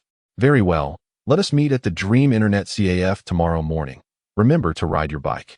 After finalizing their plans, the bus arrived. With fewer night buses in operation, it would take over an hour to reach home. At 10 o'clock in the evening, Chen Jing finally arrived at the steel plant community. This late return was not an uncommon occurrence. His parents assumed he had merely gone out to have fun with Zhou Yizhou. It was the weekend, after all, a time for children to unwind.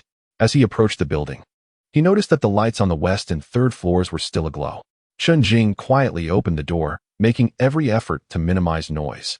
He tiptoed inside, entering the living room, which was eerily silent. My salary has been disbursed. It is acceptable. 2,200, he thought to himself. Faintly, he could hear his parents conversing in the master bedroom. Tomorrow, I shall buy you a new pair of shoes. These are falling apart and barely hold together. Oh, don't buy them. Why spend that money? If they can still be glued, they are still usable. Save that money for Xiao Jing. He will need it for college and for his future wife. No carelessness allowed. If only our Xiao Jing could gain admission to a university, one parent sighed. Oh, stop saying that. Have you forgotten our original intention? We merely wish for Xiao Jing to grow up happily. Listening to this exchange, Chen Jing felt a surge of emotions. His parents had always shielded him from pressure, bearing all burdens themselves. Initially, his grades were insufficient for high school, relegating him to a vocational school. Yet, he was determined to pursue further education, prompting his father to seek connections. Eventually, they spent tens of thousands to secure a place in school. Observing his father feigning ease at home, while he supported him, Chen Jing understood the extent of the sacrifices made when he learned the costs involved in negotiating his admission. Xiao Jing hasn't he returned yet, has he? Come on, get dressed and wait for him at the door. Hearing movement from the room, Chen Jing hastily called out, Mom and Dad, I'm back. The elderly couple quickly responded, You're back. Have you eaten? If not, I'll prepare some noodles for you. Chen Jing exhaled deeply, striving to stabilize his emotions. He was indeed famished and longed for his mother's noodles. 10 minutes later, the noodles were ready, 2 bowls, each adorned with a poached egg. Take this bowl to Chu Wei. His mother is on a business trip, and his father is working the night shift. He is home alone and must be starving. Chen Jing was pondering ways to clarify matters with He Chu Wei when, to his surprise, his parents intervened, balancing a bowl of noodles in his hands. He ascended the stairs and knocked gently on the door. As he heard soft footsteps approaching from within, a wave of anxiety washed over him. He Chu Wei, having deduced who it was from the sound of the door opening downstairs and the unmistakable gait of Chen Jing, maintained an expression of feigned anger and opened the door. Before her stood a figure bent at a 90-degree angle, hands cradling a bowl of noodles. I apologize, He Chu Wei, I inadvertently stood you up today. This is a token of my contrition. I hope you will accept it. Chen Jing's tone was imbued with sincerity, yet He Chu Wei was reluctant to forgive him so easily. Just as she was about to speak, Chen Jing's finger accidentally grazed the edge of the bowl, the heat searing through his skin to his core. Ouch, he exclaimed, as he stepped further into He Chu Wei's home. She contemplated stopping him but found it difficult to do so given his demeanor. Once inside, Chen Jing surveyed the space, noting its resemblance to his own home, but with charming touches that suggested a daughter's presence. Did you enjoy your time at dream seeking today? She inquired, her irritation still simmering beneath the surface. Chen Jing scratched his head and smiled. Not really. I didn't play any games today. I actually went to the city instead of dream seeking. A falsehood. He Chu Wei, well acquainted with Chen Jing, recognized the deception immediately. He had clearly spent the day at the Internet CAF, accompanied by Zhou Yizhou. You're still lying to me. You went to dream seeking. Others have told me so. Her face flushed with indignation, a vivid display of her frustration. Chen Jing wore a perplexed expression. Who would spread such rumors? He questioned. That is slander. Zhao Lei told me. He claimed he saw you at the dream-seeking CAF this morning. He Chu Wei replied, and Chen Jing furrowed his brow, realizing the truth. I did go to dream-seeking this morning, he admitted. I knew you were deceiving me. He Chu Wei retorted. Chen Jing quickly reassured her, I wasn't lying. I truly went to dream-seeking, but only stayed for a brief moment. The police arrived, so we didn't go online. The mention of the police caught her off guard. Were you apprehended? She asked, concern lacing her voice. Chen Jing shook his head, relying on his wits to evade capture. No, I wasn't caught. What did you do in the afternoon then? He Chuwei pressed further. I went to the city, he replied. She was left speechless. Oh. So to avoid the police, you decided to venture to the city to go online? Since receiving Zhao Lei's message that morning, He Chuwei had been diligently monitoring the situation. Chen Jing had evidently been online all afternoon. Chen Jing felt slightly bewildered. How did she know he had gone to the city? Had Zhao Lei followed him there? Wait. How do you know this? He attempted to deflect. He Chuwei let out a scoff, her gaze piercing as if she could see through him. Don't ask me how I know. The fact remains that you went online today and even asked me for tutoring, further deceiving me. Noticing that He Chuwei's anger had somewhat subsided, Chen Jing retrieved a notebook from his pocket. Here, a masterpiece from this afternoon. He Chuwei took the paper and opened it, revealing a collection of phone numbers, company names, and bank account details. What do you want me to do with this? He Chuwei was puzzled, questioning its relevance to their studies. Over the next 5 minutes, Chen Jing elaborated on the activities of the day and what lay ahead. You mentioned that supermarket prices have risen. Your task is to bring those prices down.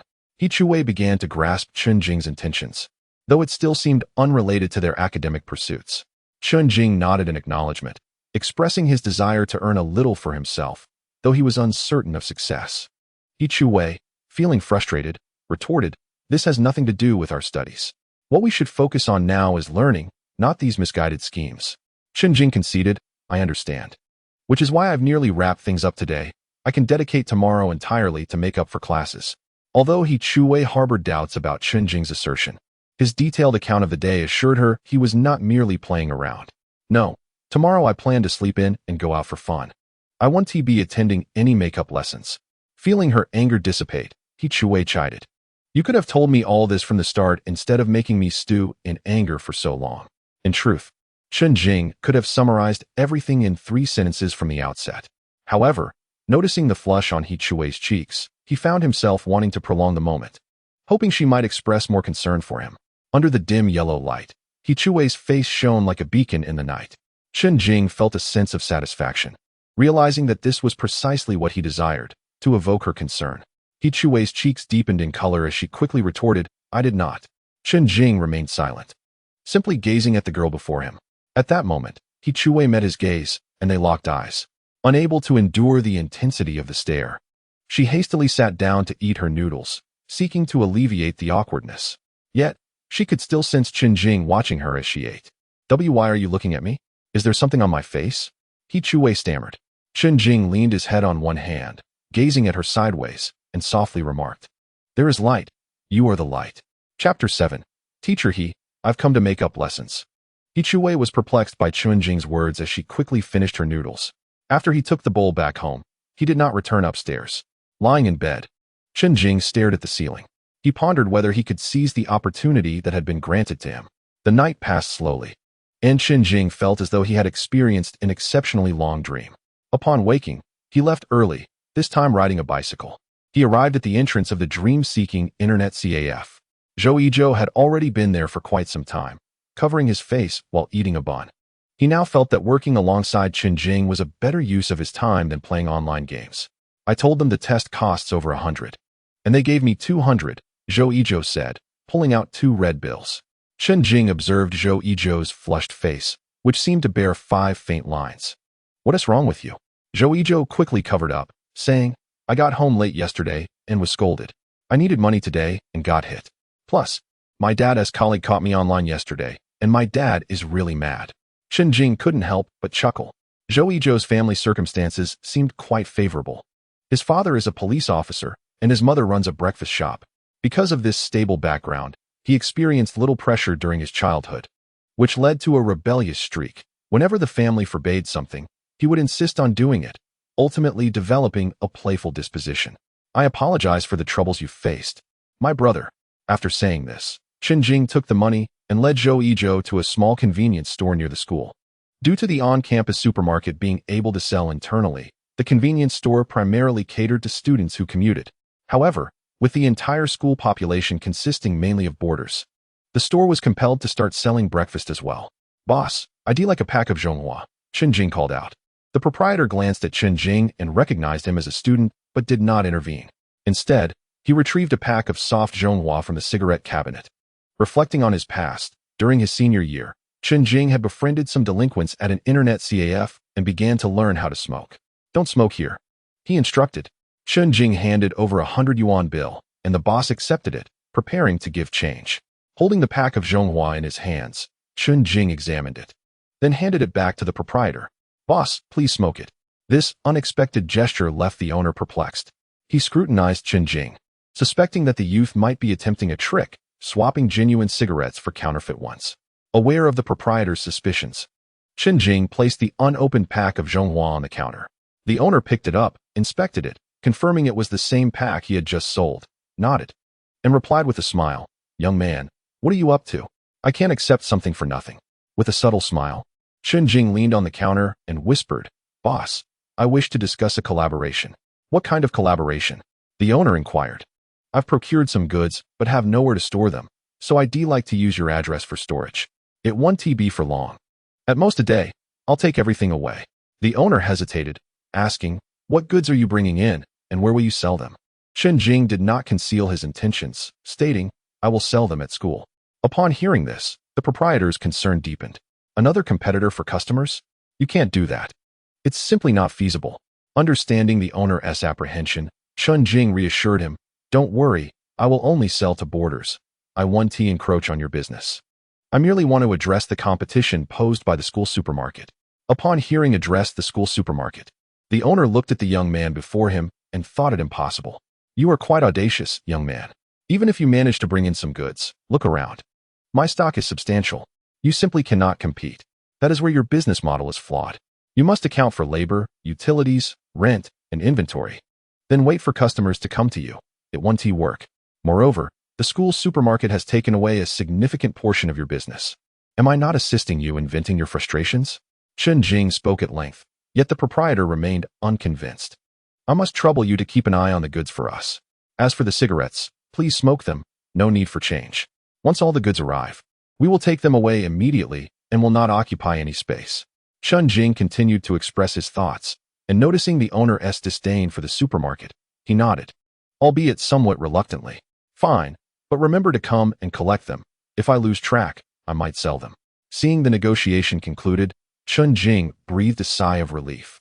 Glancing at the small convenience store, I inquired, "How much do you pay for your braised beef noodles, boss?"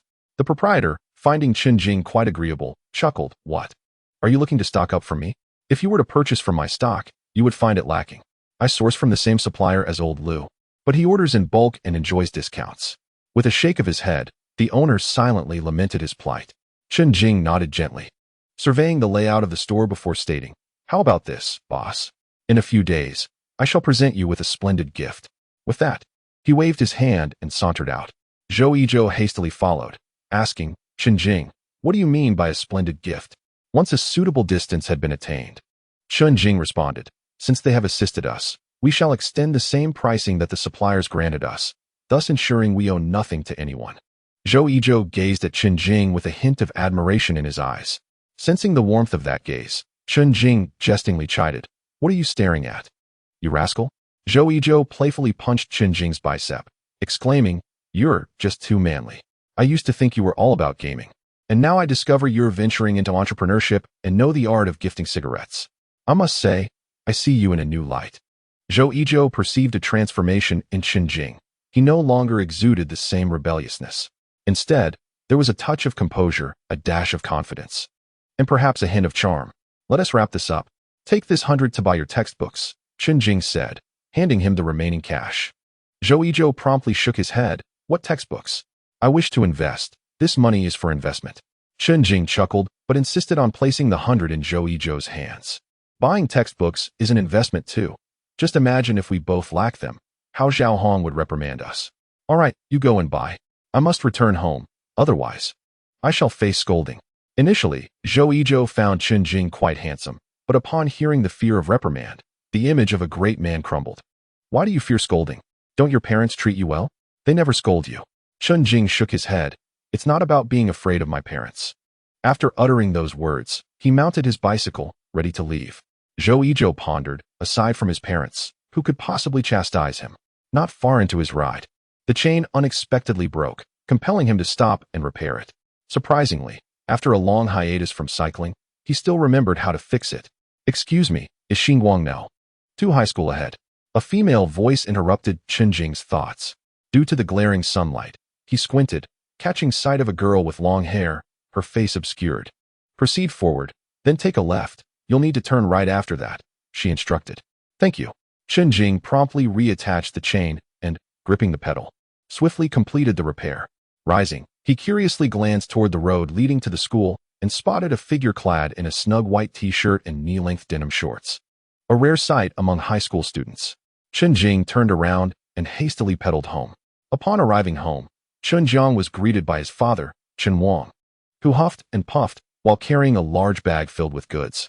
Chen Jiang hurriedly approached to take the bag, inquiring, "Where have you been, Dad? You seem out of breath." "A new vegetable market has opened near the maintenance section," Chen Wang replied. "The prices are quite reasonable. Look, for the same amount of money, I can purchase much more." Chen Jiang was aware of the distance. It would take nearly an hour to cycle there and back.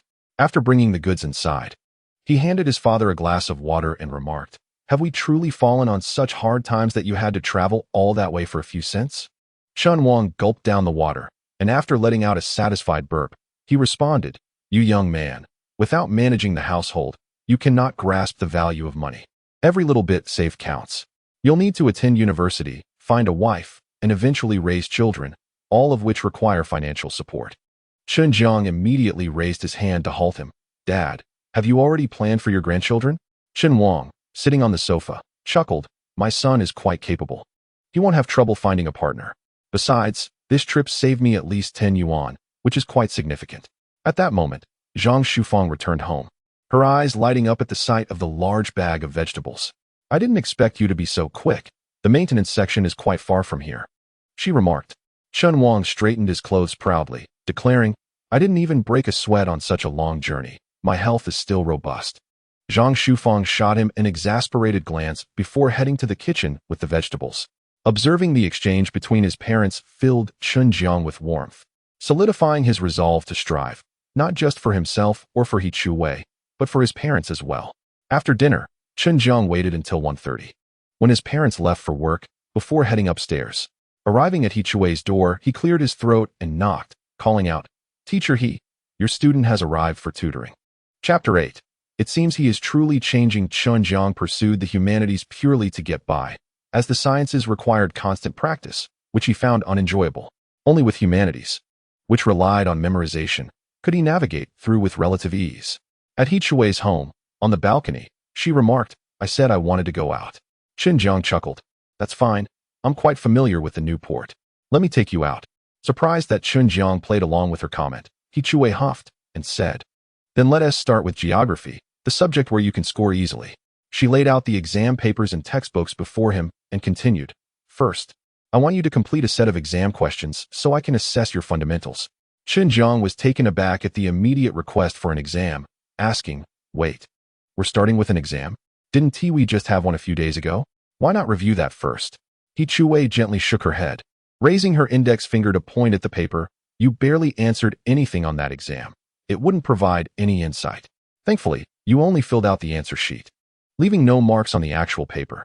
For this exam, I expect you to fill out every question, regardless of whether you know the answers or not." Hearing this, Chen Jiang realized he was being given free rein. "All right, I will give it a try."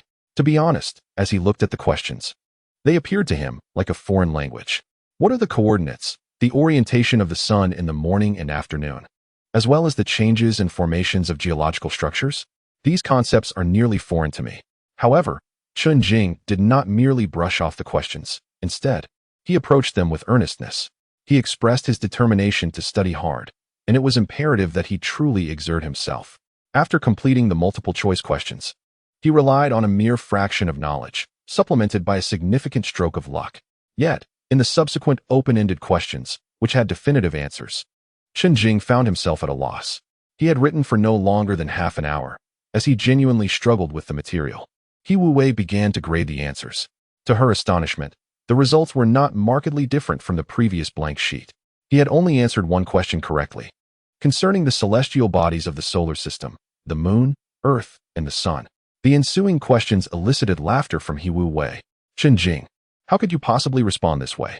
When asked how to address the issue of an aging population, you suggested exporting the elderly.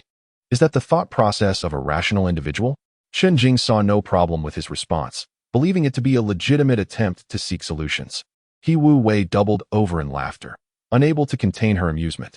Observing her joy, Chen Jing felt as though he had succeeded in answering the question correctly, at least in his own context. I must inform you, if you write like this, the teacher will certainly declare it unacceptable. Glancing at the remaining questions, He Wu Wei noted that they were largely nonsensical, bearing little resemblance to the standard answers. However, she refrained from scolding Chen Jing, instead feeling a sense of relief. In the past, when I offered to tutor you, you would have avoided me at all costs. Listening to He Wu Wei's gentle tone, imbued with a mix of helplessness and satisfaction, Chen Jing was filled with regret. Indeed, he had squandered numerous opportunities. Although he disagreed with the notion that education was the only path to success, he acknowledged that it was the most accessible and promising route. I was mistaken before, but now I recognize the significance of studying. I have turned over a new leaf. Upon hearing Chen Jing's newfound attitude, the weight of her worries lightened considerably. She wanted him to tackle the exam to gauge his enthusiasm. You even know how to use idioms, He Wu Wei teased. Chen Jing looked up at her under the sunlight. Despite wearing only a simple white t-shirt, she radiated a youthful and pure beauty.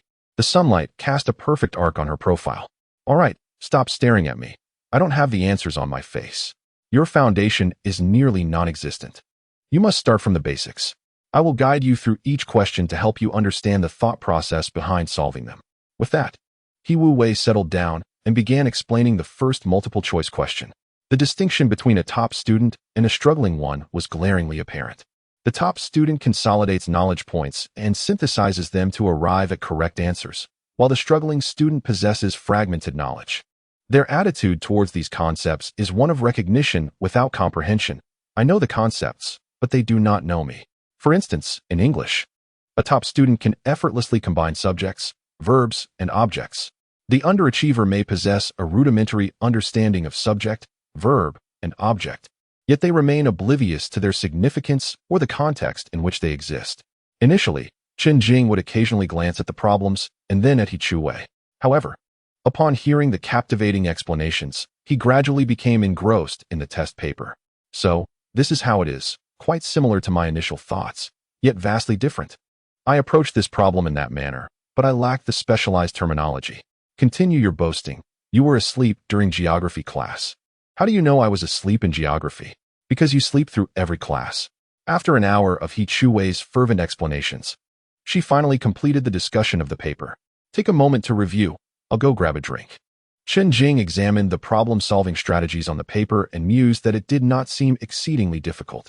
For some reason, he felt that upon returning this time, his memory and analytical abilities had significantly improved. It was as if he had unlocked the meridians of comprehension that had eluded him in high school. He recalled individuals who, despite struggling in their final year, soared to success upon retaking their exams, achieving entrance to prestigious universities.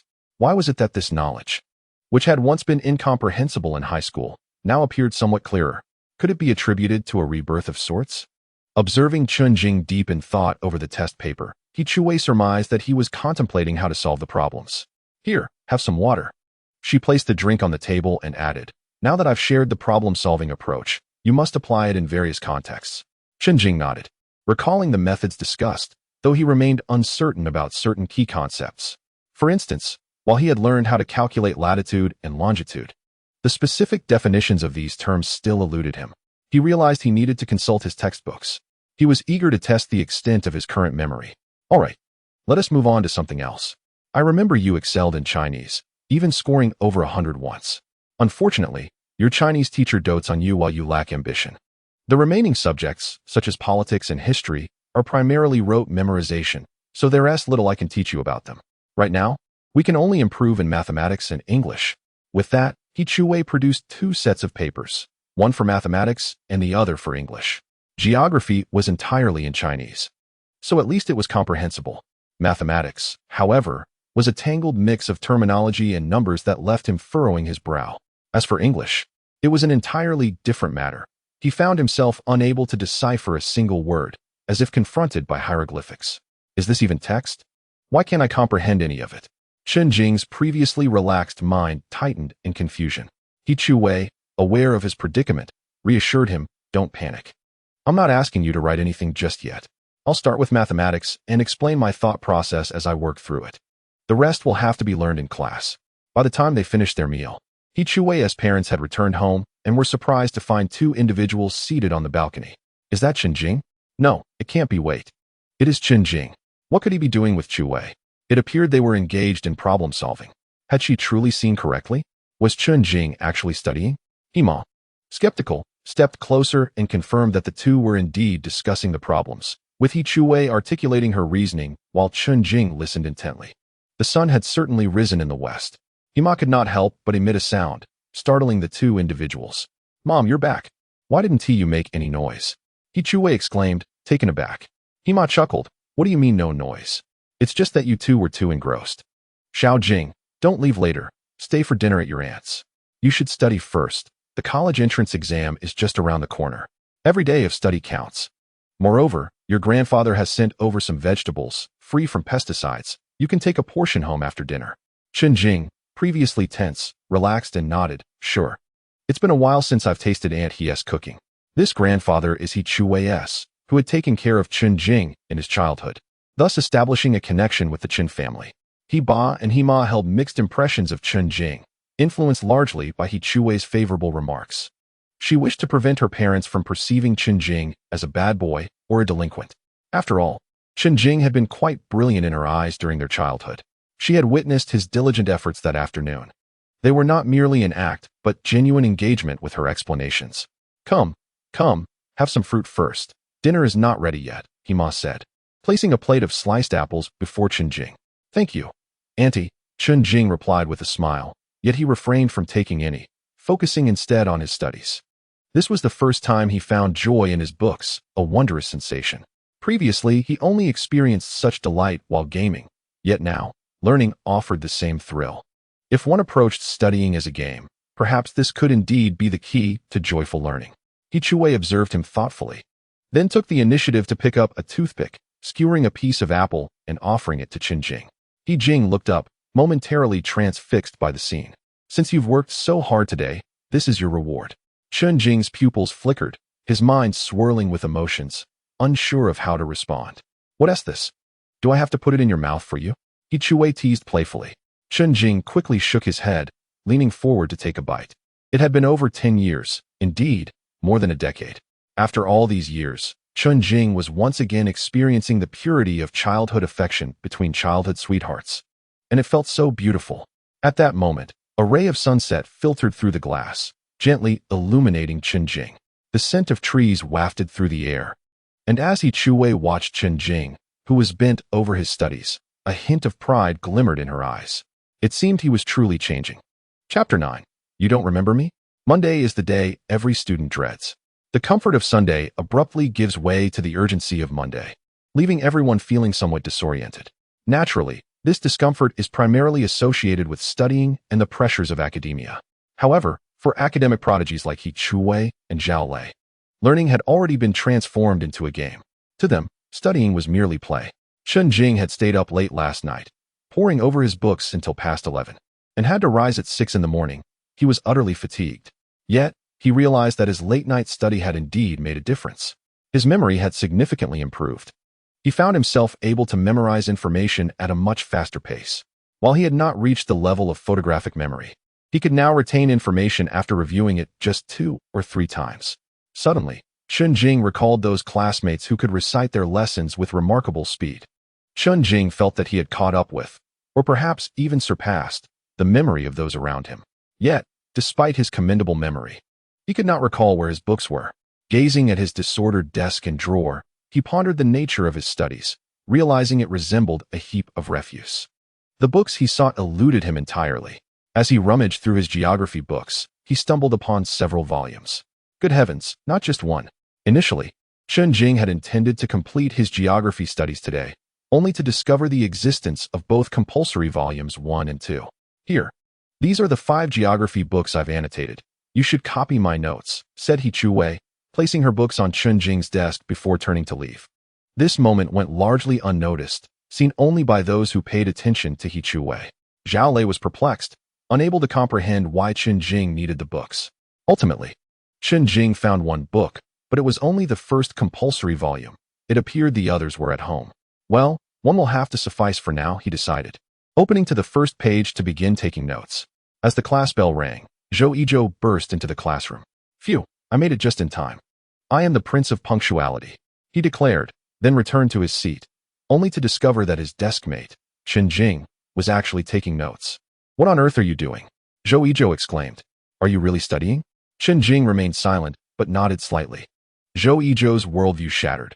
He had always believed Chen Jing to be a genius solely focused on academics. Now, it seemed that his friend was indeed studying. A stark contrast to his previous image of him. So, are you still selling things? Zhou Yizhou pressed. Chen Jing nodded, responding, yes, the goods haven't arrived yet. But they should be here by tomorrow. Don't worry, I will definitely sort it out today. With that, he returned to his notes. Zhou Yizhou's faith was further shaken. His best friend was actually studying. I cannot accept this. Before he could inquire further, the teacher entered the room. The homeroom teacher, Zhao Hong, who taught English, interrupted. Before we start, I need to announce something. Everyone, please put your pens down. The students looked up at Zhao Hong, anticipating yet another request to purchase materials. Now that you're all in your final year, you should be settling into a routine, right? Yesterday, the school administration decided that from now on, there will only be one day off every 2 weeks for the senior class. A wave of discontent swept through the classroom upon hearing this news. Zhao Hong had anticipated this reaction and banged her lesson plan on the podium. You're all seniors now, yet you still think about rest? We are working tirelessly to help you perform better, and this education is for your benefit, not ours. It's not for us to attend university. If you feel your break time is being infringed upon, remember that we teachers have no time to rest either, and we don't complain like you do. She continued. Day students, tell your parents when you get home. Boarding students, come to me after class and call your parents. All right, that's enough. Take out the papers from the last exam, she instructed. Zhou Yizhou slumped despondently over his desk, muttering, oh heavens, just take me away. An additional day of study is nothing short of torment for him. However, Chen Jing finds it quite manageable. This weekend, he has come to a realization. While earning money is essential, no amount can procure a university admission letter. Such a letter must be earned through one's own efforts. Recalling his past life, he remembers a leader proclaiming, you are striving for yourselves. The money you earn belongs to you. Meanwhile, that leader indulged in purchasing cars and houses. What his current teacher conveys is nearly identical, yet the struggle for academic achievement truly benefits oneself. The fruits of one's diligent studies are one's own. Unlike the teachers, who cannot buy cars or houses, Zhou Yizhou hoped that by sharing his thoughts, he might elicit a comforting word from Chen Jing, but instead, he was met with a chilling silence. Can one fathom the psychological impact of such coldness from a best friend on a 17-year-old? Chen Jing had intended to listen to some English, but his foundational knowledge was so lacking that he understood nothing at all. Comprehension of English problems hinges on recognizing and understanding the questions, yet he found himself unable to grasp even a single one. Thus, he resolved to forego listening and instead complete his geography notes. Fortunately, Zhao Hong showed no interest in Chen Jing's activities. She had grown indifferent to the students seated in the last row. The purpose of that row was trifling: to participate in sports events, to take out the trash, and to serve as a target for venting frustration. For the sake of convenience in reviewing, the first 2 periods were taught by the same teacher, with only a 2-minute break in between for restroom visits. Every Monday during the long break, they were required to participate in morning exercises and flag-raising ceremonies. Chen Jing found this quite intriguing, while Zhou Yizhou feigned a stomach ache to avoid it. The third set of primary and secondary school calisthenics, dancing youth, was something Chen Jing had never engaged in during either of his lives. Consequently, he was unfamiliar with the movements. Thankfully, he stood at the back, otherwise, he would have been the subject of ridicule. Just then, laughter erupted from the left. Chen Jing turned to see a girl smiling at him. If not for the glaring sunlight, he could have discerned her features clearly. Though she wore the same uniform as the others, a loose short-sleeved shirt, her style was distinct. While everyone else wore theirs normally, she had cinched hers tightly at the waist, barely covering her navel, revealing a slender waist and a flat stomach devoid of any excess flesh. Most strikingly, she had dyed her hair a vibrant blue, playful yet subtle. Under the sunlight, she resembled a lively sprite. As a splash of blue amongst the sea of black hair, the girl naturally became the focus of the boy's attention. Yet, she only had eyes for Chen Jing. exclaiming with a smile, I didn't expect that besides me, you also can't do the exercises. Chen Jing pondered whether he knew this girl. There was no recollection of her in his memories from his past life. How strange it was, he mused, that he had spent his time skipping classes to surf the internet, missing out on school life entirely. Do we know each other? He inquired. The girl first exhibited a look of confusion before asking, You don't remember me? Chapter 10. Physical Fitness Test. Chen Jing felt even more perplexed. Do I remember you? Who are you? Forget it, let it be forgotten. With that, the girl turned her head away and resumed her rhythmic exercises. Chen Jing found it rather peculiar. Was she merely amusing herself? After the flag raising and exercises, he felt quite robust and resilient. As he gazed at the fluttering national flag, a wave of familiarity washed over him. With unwavering determination, he silently vowed to rejuvenate his life in this lifetime. Upon returning to the classroom, Chen Jing was examining the schedule, noting that the upcoming music and physical education classes were not sequential. Chen Jing, I heard that a stunning girl from the neighboring class has joined us, and she's dyed her hair, right? Zhou Yizhou inquired as soon as Chen Jing re-entered. Chen Jing furrowed his brow. Was he referring to the girl who had just smiled at him? I don't know. Who told you that? Zhou Yizhou pulled Chen Jing aside and whispered while I was in the restroom. Someone from the adjacent stall mentioned that a girl studying music has come to catch up on her academics. Is that true? Chen Jing nodded slightly. Perhaps. Zhou Yizhou regretted not having gone over. If he had, he could have had a glimpse of her. Chen Jing, let's go check her out together later. Chen Jing shook his head. I need to take notes. You can go by yourself. At that moment, thoughts of any school beauty did not occupy Chen Jing's mind. After all, wasn't there one right beside him? He glanced at He Chu Wei, who was resting her head on the desk, and a glimmer of admiration flickered in his eyes. Another speck of dust has appeared, Zhao Lei remarked, standing beside He Chu Wei while gently tapping on the desk. I'm struggling with this question and would like to seek your guidance. His voice trembled slightly, indicative of his nervousness despite having prepared in advance. He Chu Wei furrowed her brow. She had hoped to catch a quick nap during the break, but was awakened instead. Blinking her sleepy eyes, she struggled to focus on the problem. After rubbing her eyes, she finally discerned the question. It was a straightforward one, and she replied, This is a relative clause. You got it right. Upon receiving He Chu Wei's praise, Zhao Lei clenched his fists in excitement and nodded. I thought I had made a mistake. Thank you. He Chu Wei nodded back and glanced at the clock. With only 2 minutes left until class, she decided against trying to sleep again. Feeling slightly irked at being disturbed, she lamented that she hadn't even managed to rest properly, only to be awakened by this person.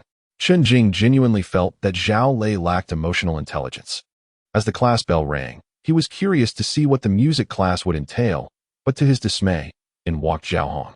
Your music teacher is on leave, so I will be substituting for her today. A collective groan filled the classroom. Once the noise subsided, Zhao Hong continued, Please take out the materials from the last lesson. We haven't finished discussing them. Zhou Yizhou, however, was unfazed, reasoning that listening to music while dozing off was no different from sleeping through a lecture. Meanwhile, Chen Jing continued to take notes. After the class ended, Zhao Hong gathered her belongings and departed. Zhou Yizhou, now awake, shook his head. Don't even think about it. The next class will surely be hers again. Chen Jing concurred and resumed his note-taking. As the bell rang for the next class, everyone had already pulled out their English assignments. As the students seated at the entrance observed a man approaching, one of them promptly exclaimed, It's the physical education teacher. This declaration shattered the somber atmosphere that had enveloped them. The physical education teacher arrived at the classroom door, gazing at the lively students, lost in thought. Dear students, today's physical education class may very well be our last. From now on, I might fall ill, he remarked with self-deprecating humor, eliciting laughter from the class. Come along, children. Gather downstairs. The prospect of participating in physical education class brought genuine joy to their hearts. The oppressive ambience within the classroom was stifling, and no one wished to linger for long. What child does not relish playing? After the physical fitness test concluded, Chen Jing, panting heavily and seeing stars, reflected on how challenging the 1500 meters truly was. He observed early on that Chen Jing began to stretch his limbs, tapping his calves and thighs to relieve the muscle tension. Such measures would alleviate the soreness he would feel the following day. Meanwhile, the girls had also completed the 800 meters, collapsing onto the ground, one after another. Chen Jing noticed He Chu Wei, drenched in sweat, her blue and white school uniform clinging to her as it became somewhat translucent. Clearing his throat, Chen Jing approached He Chuwei, who lay on the grass alongside other girls. Her eyes closed, gasping for breath. Physical education is even more exhausting than studying. I must return to complete my homework. At that moment, the once blinding sunlight seemed to vanish, prompting He Chuwei to open her eyes and realize Chen Jing had arrived. She quickly sat up and inquired, "What brings you here?" With a smile, Chen Jing replied, "You've been inactive for too long. It's only natural to feel this way. Stand up, take a few steps, and then massage your calves and thighs, or you'll be in pain tomorrow." Upon hearing Chen Jing's advice, she reluctantly lay back down. "We're utterly exhausted. And now I have to massage my legs?"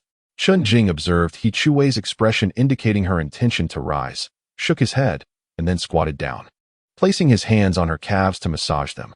At first, when He Chuwei felt his hands on her calves, her body responded with a shiver. Upon opening her eyes and realizing it was Chen Jing, she suddenly felt no urge to resist. Perhaps it was due to sheer fatigue, leaving her too weary to care about the massage. Chen Jing noticed her calves were soft and smooth, and he could catch a faint scent of her sweat up close. Indeed, a beautiful girl does not exude an unpleasant odor even when perspiring. This scene did not escape the notice of the boys nearby. In Chen Jing's eyes, He Chuwei might seem ordinary, yet to them, she was an ethereal beauty, the epitome of purity and grace. Who wouldn't harbor affection for a girl like He Chuwei? Who wouldn't he want to share a moment of tenderness with her? However, they all understood that such a dream was as unattainable as the moon in the sky. For she had a childhood friend in Chen Jing. Their envious gazes were tinged with a hint of jealousy. How wonderful it must be to grow up together, and even assist with leg massages. Who will help me with that? Yang Xiu, seated beside He Chuwei, remarked.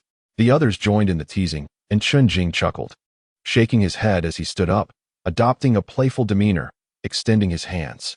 "Let me see who else requires my assistance." At this sight, the girls laughed and playfully retreated. "All right, that's enough. You can massage your own legs," he declared. After Chen Jing finished speaking, he walked towards the boys. He Chuwei couldn't help but smile. This feeling of childhood companionship had gradually diminished since the second year of junior high, yet unexpectedly resurfaced today. She resisted the urge to call out to Chen Jing, urging him to continue. After all, there were too many people around. "Chen Jingji, I also want." At that moment, Zhou Yizhou lay on the ground, squeaking in a high-pitched voice. Chen Jing glanced at him, his expression laden with meaning. "Are you sure? Which leg do you want me to help you with?" Zhou Yizhou was acutely sensitive to such remarks and instantly covered his groin. "I'm afraid you'll feel inferior." Chen Jing rolled his eyes and began to stretch his legs. When the physical education teacher announced free activity, Chen Jing pulled Zhou Yizhou to the school gate. It was just in time for the last period. Many students would take the opportunity to head home early, and the security uncle was accommodating. Upon reaching the small shop, the owner greeted them, saying, "Your goods have arrived, they're inside." After checking the items, it was evident that the box had not been tampered with or opened, indicating that the owner was indeed trustworthy. "Thank you, boss. We'll take them now." However, looking at the dozens of boxes, they pondered how to carry them. The owner, understanding their dilemma, produced a cart. "You can use this for now, but how you get it into the school is up to you." 5 minutes later, Chen Jing and Zhou Yizhou, pushing a dozen boxes, arrived at the school gate. The security guard, surprised to see them return with so many items, stopped them. "What do you have there?" Chen Jing replied honestly, "These are our snacks, instant noodles, and such." Seeing the guard's skepticism, he opened the top box and retrieved a pack of instant noodles. "See, it's really instant noodles. We bought them together with classmates to save money." With this, the guard relented, nodding, "Just be careful. Class is about to end, so mind the time." The two quickly nodded, and then found a dormitory student, Huang Lei. Huang Lei and Zhou Yizhou were cousins, as Zhou Yizhou's father was Huang Lei's maternal uncle. That evening, Chen Jing had already instructed Zhou Yizhou to make contact. "Wow, you bought so much stuff. How will it fit in my dorm?" Huang Lei was taken aback by the quantity. Chen Jing pulled out a 20 from his pocket and handed it to Huang Lei. "Buy some drinks for the dorm mates." Huang Lei did not take the money but instead asked, "Is there more? If so, the dorm definitely won't have enough space." Chen Jing shook his head. "No more for now, just these." Upon arriving at the boys' dormitory, Chen Jing placed all the items in Huang Lei's room, 305. One reason for choosing Huang Lei was that the people in their dorm were competitive, 2 from class 16 and 3 from class 17. This was also part of Chen Jing's plan for the future. Once everything was settled, Chen Jing took out his notebook, which meticulously recorded the cost price, quantity, and intended selling prices. Zhou Yizhou, filled with excitement, inquired, "What's the next step?" Chen Jing, exuding a sense of determination akin to a frontline warrior, replied resolutely, "First, we need to return the cart." After returning the cart, Chen Jing underestimated the remaining stock. There were still at least 20 boxes left. However, the boss was quite agreeable and willing to let Chen Jing proceed. At this moment, Zhou Yizhou was brimming with enthusiasm, inquiring, "Is it time to commence the sale now?" Chen Jing nodded and headed to room 305. Upon arriving at 305, Chen Jing emptied a box that had contained instant noodles and began to meticulously place items inside. He filled it with 10 buckets of instant noodles, 10 packs of instant noodles, 10 packs of tissues, 50 packs of spicy strips, 5 duck legs, 10 marinated eggs, 5 bottles of 8 treasure porridge, and 20 sausages. Chen Jing sealed the box securely, ensuring that no one would discern its contents. The three of them carried the box to the classroom, which was currently sparsely populated. They stashed the items in a corner cabinet designated for reading in the back of the classroom. Zhou Yizhou's heart raced, reminiscent of the exhilaration one feels while running. As he asked, "What do we do next? Should we call out?" Chen Jing quickly shook his head, whispering, "What should we call out? This matter must remain discreet. We can only proceed gradually." They settled in, waiting until class was nearly over, as classmates returned to gather their belongings. Zhou Yizhou could hardly contain his anticipation. Nudging Chen Jing, Chen Jing noticed He Chuwei finishing her tidying up and glanced at him, signaling that it was time to head home together.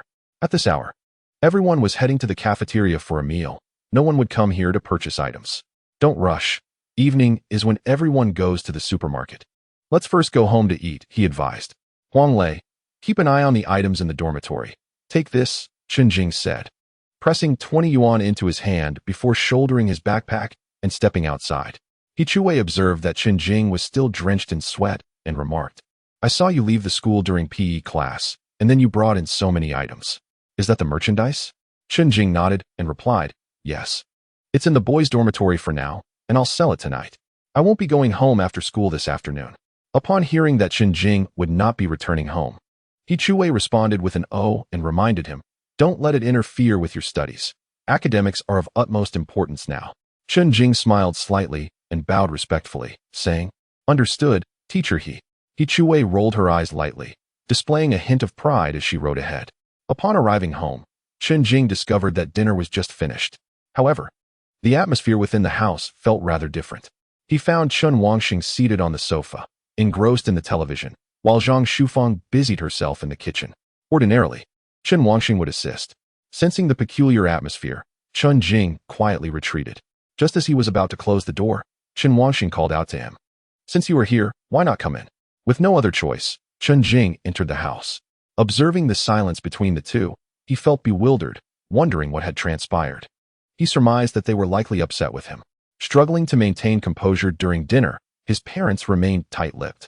Chen Jing reflected on all the misdeeds he had committed throughout his life. This was not a small list. Just as he pondered which transgression had led to this silence, Chen Wangxing finally spoke up. "Chen Jing, what did you do with the money I gave you last time?" His tone was serious, and Chen Jing swallowed hard, realizing he could not simply claim he was starting a business. "I bought some practice papers that the homeroom teacher required," he replied. Upon hearing this, Chen Wangxing still appeared skeptical, his gaze piercing as if he could see through Chen Jing's very soul. "Are you certain you bought them? Dad, what are you doing? With this money, what else can I do?" Upon hearing these words, Chen Wangxing suppressed a laugh. There were countless places he could go: internet cafes, arcade halls. His presence could be felt everywhere. Chen Jing, initially focused on his meal, glanced up at his parents and noticed their barely contained amusement, which brought him a sense of relief. They were merely teasing him. Realizing he had been found out, Chen Wangxing erupted into laughter, playfully slapping Chen Jing on the shoulder. "I never expected my son to be so insightful. Your uncle, he mentioned that you studied until 9 at his home last night. You even bought the exam papers.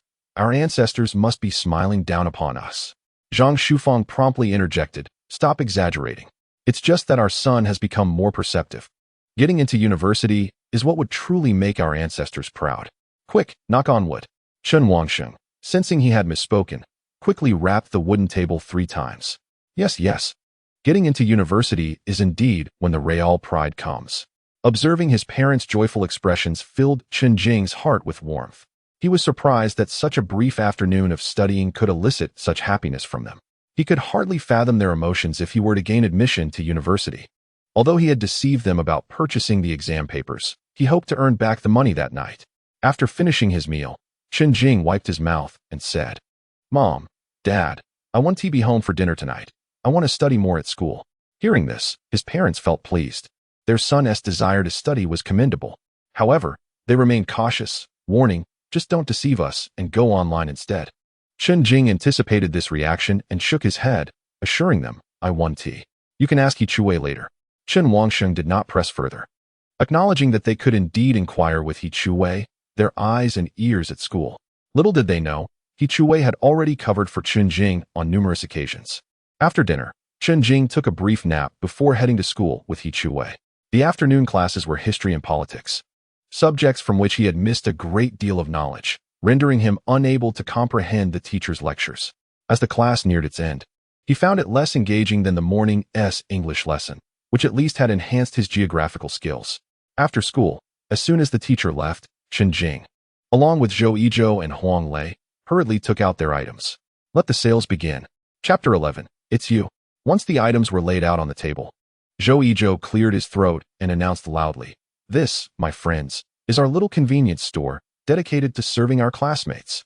As students began gathering their belongings to head for lunch, the commotion caught their attention, prompting them to turn around.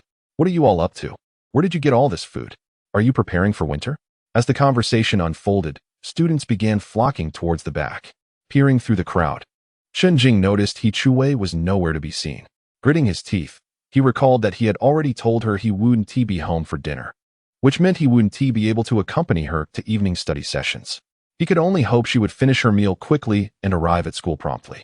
Zhou Yizhou, with a booming voice, proclaimed, "Our goods are definitely cheaper than those at the supermarket." Upon hearing this, classmates eagerly inquired, "What is the price? Is it really cheaper than the supermarket?" At this moment, it was Chen Jing's turn. He remarked, "Isn't this bag of instant noodles priced at 2 yuan and 50 cents at the supermarket?" A classmate nodded in agreement. "Here, we offer a welfare price of 2 yuan per pack. What do you think?" In truth, this price was merely the original cost. Only the supermarket had raised its prices. Do not underestimate the significance of that 50 cents. It allows one to purchase an additional pack of spicy strips. "Are your products the same as those at the supermarket?" A student inquired. Zhou Yizhou spread his hands and assured them, "Our items are undoubtedly on par with, if not superior to, those at the supermarket. We can guarantee that the quality remains consistent, but the price is lower." He added, "However, once you discover our little shop, please refrain from spreading the word excessively. It is best to share discreetly. Otherwise, if we are discovered, we will all have to resort to buying the more expensive items at the supermarket." Upon hearing this, the students were stirred with enthusiasm. Eating instant noodles at night is preferable to dining in the cafeteria. It saves money. "I'll take a pack." Currently, we only have braised beef noodles available, as we wanted to accommodate those who do not enjoy spicy food. Next time, we'll offer the spicy variety. "All right. What about the hot dog sausage? How much is that?" Chen Jing had already committed the prices from his notebook to memory and replied, "That cannot be discounted.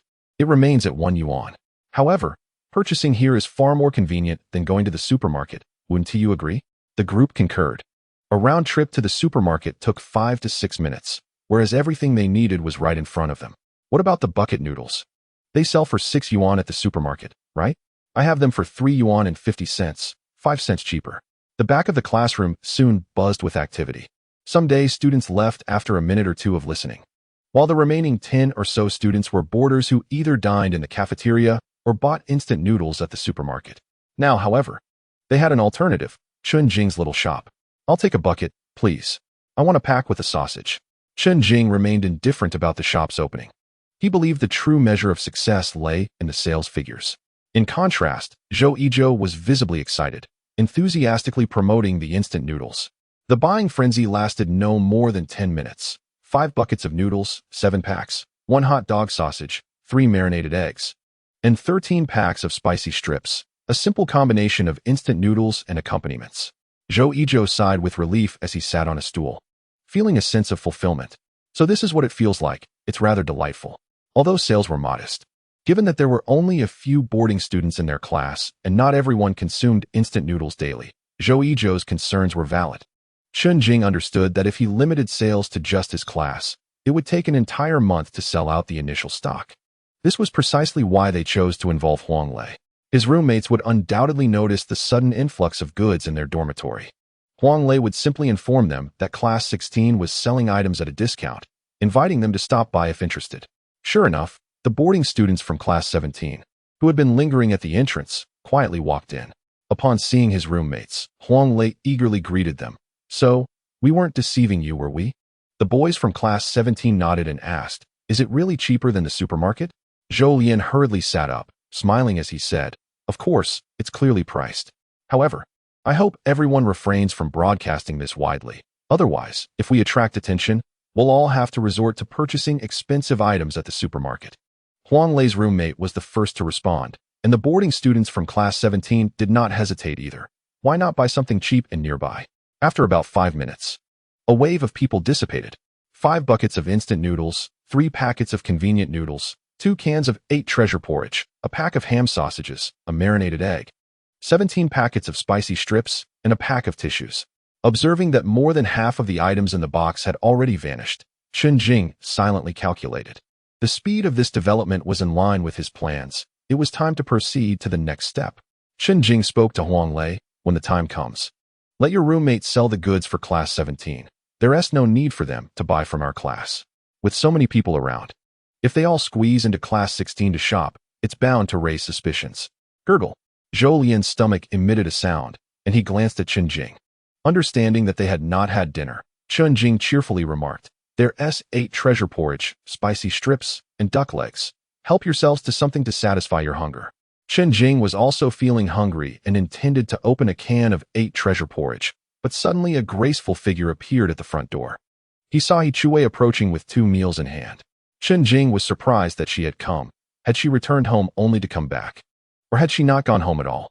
One meal was placed in front of Chen Jing, and Yiqing, noticing someone nearby, felt somewhat awkward to say much. "Uncle Chun mentioned to me that he forgot to give you money at noon, so he asked me to bring you a meal." After saying this, Yiqing walked back to her seat, quietly eating her food. Yet, as Chen Jing felt the 10 yuan in his pocket, he realized it was the money his father had given him at noon. How wonderful it was to have someone bringing you a meal. Zhou Lian, watching the scene unfold, felt a twinge of envy. Huang Lei, seeing Chen Jing with food, dismissed the thought of eating 8 treasure porridge and patted Zhou Lian on the shoulder, saying, "Cousin, let me treat you to a meal at the cafeteria." With Chen Jing having food, Zhou Lian also lost his desire for the 8 treasure porridge. Hearing the two of them leaving, Yiqing glanced back to ensure no one was around, then stood up and sat next to Chen Jing. "Why didn't you go home for dinner?" Chen Jing asked. Yiqing did not reply, but instead countered, "How did your sales go today?" Chen Jing gestured towards the cardboard box, saying, "We sold more than half. What's left are just some snacks and tissues."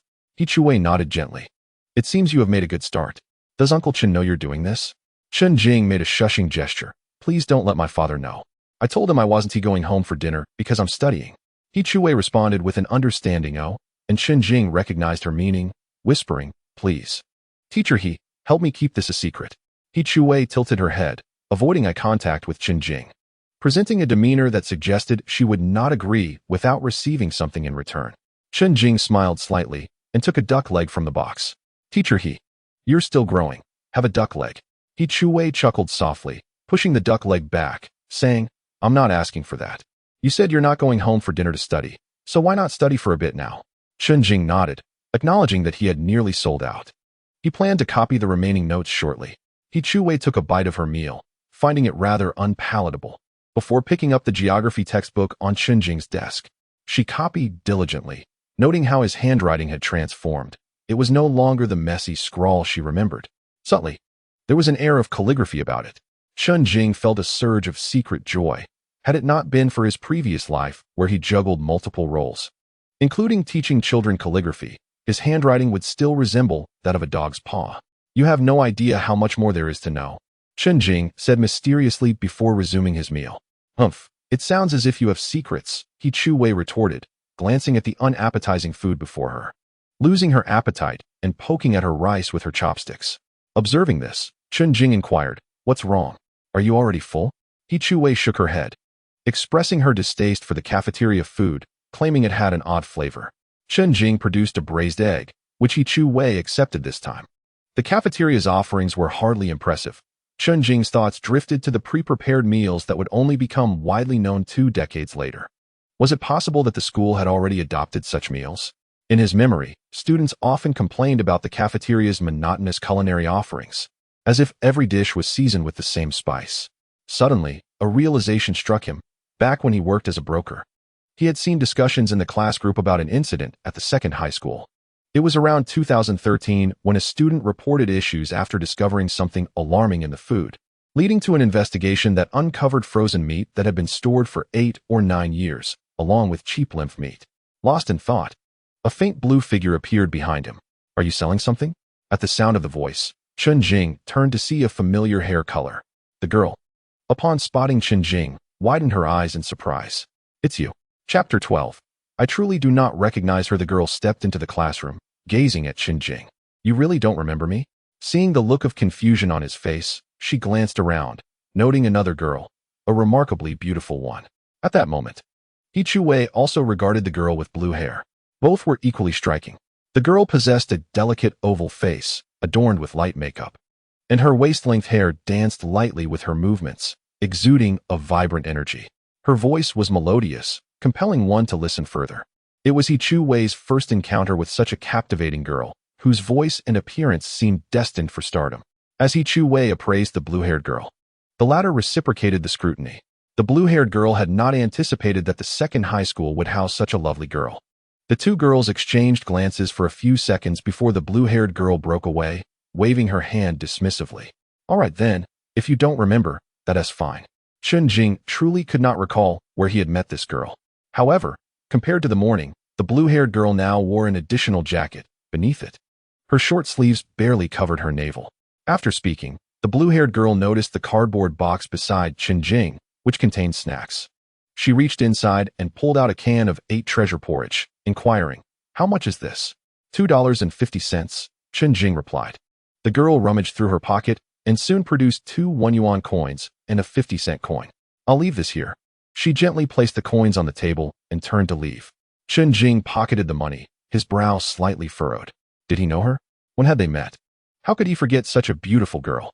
Shaking his head, he turned to find He Chu-wei gazing intently at him. Ah, Chen Jing.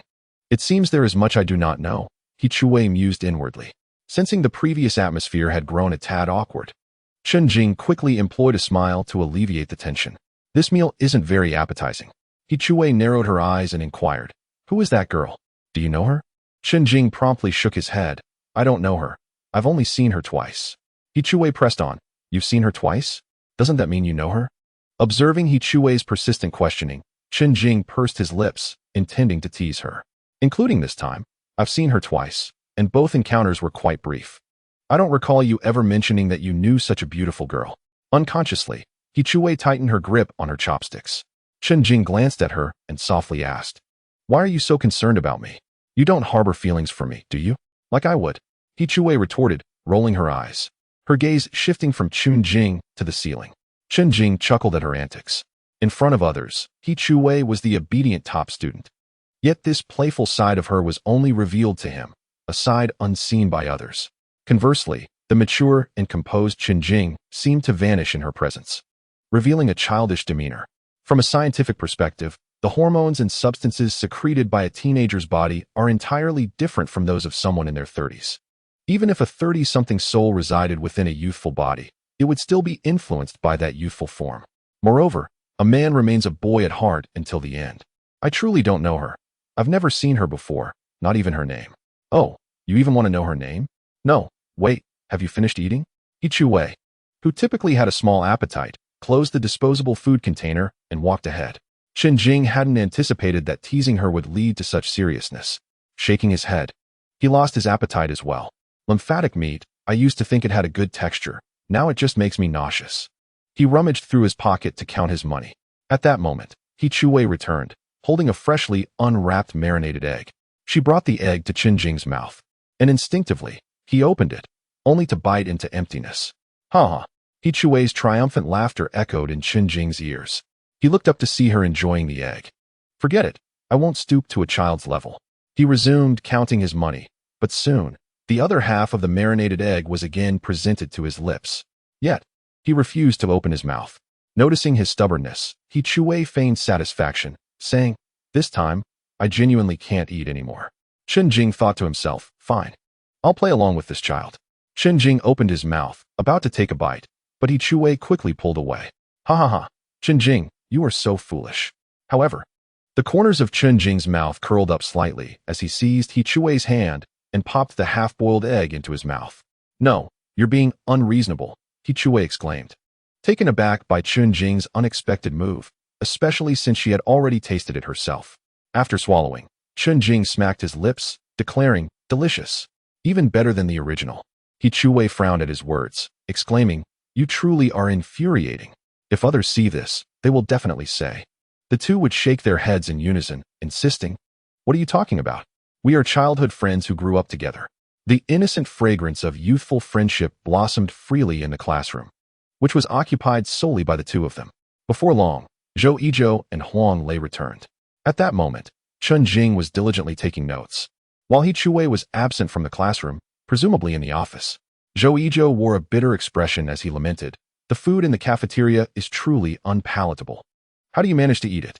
Huang Lei shrugged, replying, "There's no alternative. Our options are either the cafeteria or the supermarket. At least the meals are more nutritious than instant noodles." Upon seeing the two return, Chen Jing remarked, "Tonight, we sold 95 yuan worth. Our cost was 13 yuan and 3 cents. Hearing this, Zhou Yizhou calculated, "That's a profit margin of over 50%. The pricing at the small stall either matched or was lower than that of the supermarket. In this light, the supermarket appeared to be more profitable." Chen Jing addressed the two, saying, "From now on, we should take stock of items in fixed quantities and at scheduled times. This way, we'll know how much profit we make from selling an entire box, understand?" They nodded in agreement. Honestly, everyone at school, aside from studying and sleeping, had never contemplated anything else. Chen Jing had introduced them to a different facet of high school life. At that moment, heads began to peek around the door of Class 16, evidently having received wind of the opportunity to purchase goods. With only 10 minutes until evening self-study began, Chen Jing began to tidy up the items. During this time, they sold 2 duck legs, 2 cans of 8 treasure porridge, 8 boiled eggs, 3 packs of tissues, and 23 packs of spicy strips. In the final 10 minutes, Chen Jing called Zhou Yizhou and Huang Lei over. "Huang Lei, starting tonight, you will sell items in the dormitory. Keep it low-key, just tell the students in the neighboring class. Word will spread quickly." Then he added, "Tomorrow morning, you need to come early to place the items in the classroom, ensuring they are not easily discovered. We will then recruit more distributors." Upon hearing this, the two were puzzled. Chen Jing elaborated, "We can't have everyone come to our class to buy. That would be too conspicuous. Therefore, we will start granting authorization. As long as someone obtains our authorization, they can take a box to sell in their own class, and we will take a commission." Once he finished, Zhou Yizhou had an epiphany. "My goodness, Chen Jing, how did you come up with this? This is brilliant." Zhou Yizhou gazed at Chen Jing with admiration, akin to a fan idolizing their star. Chen Jing gently shook his head, stating, "These ideas stem from my past experiences working in e-commerce. Right now, I'm contemplating whether to sell in class or in the dormitory. Selling in class is faster, but it is also more easily detected. In the dormitory, one must still walk, sacrificing convenience for greater concealment, rendering it less detectable." Upon hearing Chen Jing's predicament, Zhou Yizhou conceived a solution. "How about this? Move it in the morning and take it back at night?" Chen Jing swiftly shook his head. "No, that would make it even easier to be discovered. Carrying a box every day is rather conspicuous." "Then what do you propose?" Zhou Yizhou was at a loss. "Let's sell in both the classroom and the dormitory for now, and see how many people obtain authorization tomorrow." As the class bell rang, Chen Jing began taking notes. After evening study, he gazed at the empty box that had contained tissues. It was clear that sales would need to occur at night. Students, feeling hungry during class and reluctant to visit the supermarket, would find a ready supply at the back of the classroom. In the throes of hunger, even a 6 yuan duck leg would be purchased with gritted teeth. On the way home, He inquired, "How were sales today?" Chen Jing replied with a smile, "Quite well. Everything sold out except for the tissues." Seeing Chen Jing's joy, He felt a lift in her spirits as well. "That's wonderful. Soon. I shall have to call you boss, Chen. Chen Jing recognized He Chui's playful jest and chuckled. You flatter me, teacher He. In a few days, I will show you what a commercial empire looks like. And when will I see you pass your exams? Ahem, soon, very soon. Chapter 13. Who is more attractive? Me or her? Chen Jing, it seems, has garnered interest from others wishing to obtain authorization to sell in their own classes. Early in the morning, Huang Lei approached Chen Jing with good news. This time, Chen Jing bore the weight of essential textbooks from home, feeling their heft. Nevertheless, he had anticipated this development and asked, which classes are interested? Well, Class 9, Class 12, and Class 10 West, came the response. It's mainly because I have classmates from middle school there. They are easy to persuade. Chen Jing nodded, understanding that starting with familiar faces and then branching out was a sound strategy. All right, class is starting soon. Let's return to our seats and discuss this at noon. As the class bell rang, Zhou Yizhou, unlike before, was not asleep. Instead, he was diligently jotting down figures in his workbook. Chen Jing leaned over and noticed that the boy was calculating potential earnings for the month. Well, if this keeps him awake, that's already a success. The first class was geography, and Chen Jing paused his note-taking to listen attentively. Today, we'll review the test papers from last week. The geography teacher, a round-faced man, began the discussion. Chen Jing looked at his own single-digit score and thought positively, there is certainly ample room for improvement. Now, this question on climate type distribution is tricky. I noticed many in our class made errors. Don't let the question confuse you. If necessary, deduce the answer from the options provided, right? The geography teacher adjusted his trousers and continued his walk around the classroom. Remember, questions are fixed, but people are adaptable. Learn to be flexible. At that moment, the geography teacher approached Zhou Yizhou's desk. Zhou Yizhou was still engrossed in calculating potential sales. Ahem, Zhou Yizhou, please stand and answer this question. Which option do you choose? Zhou Yizhou, startled, quickly got to his feet. I choose. He blurted out a random option.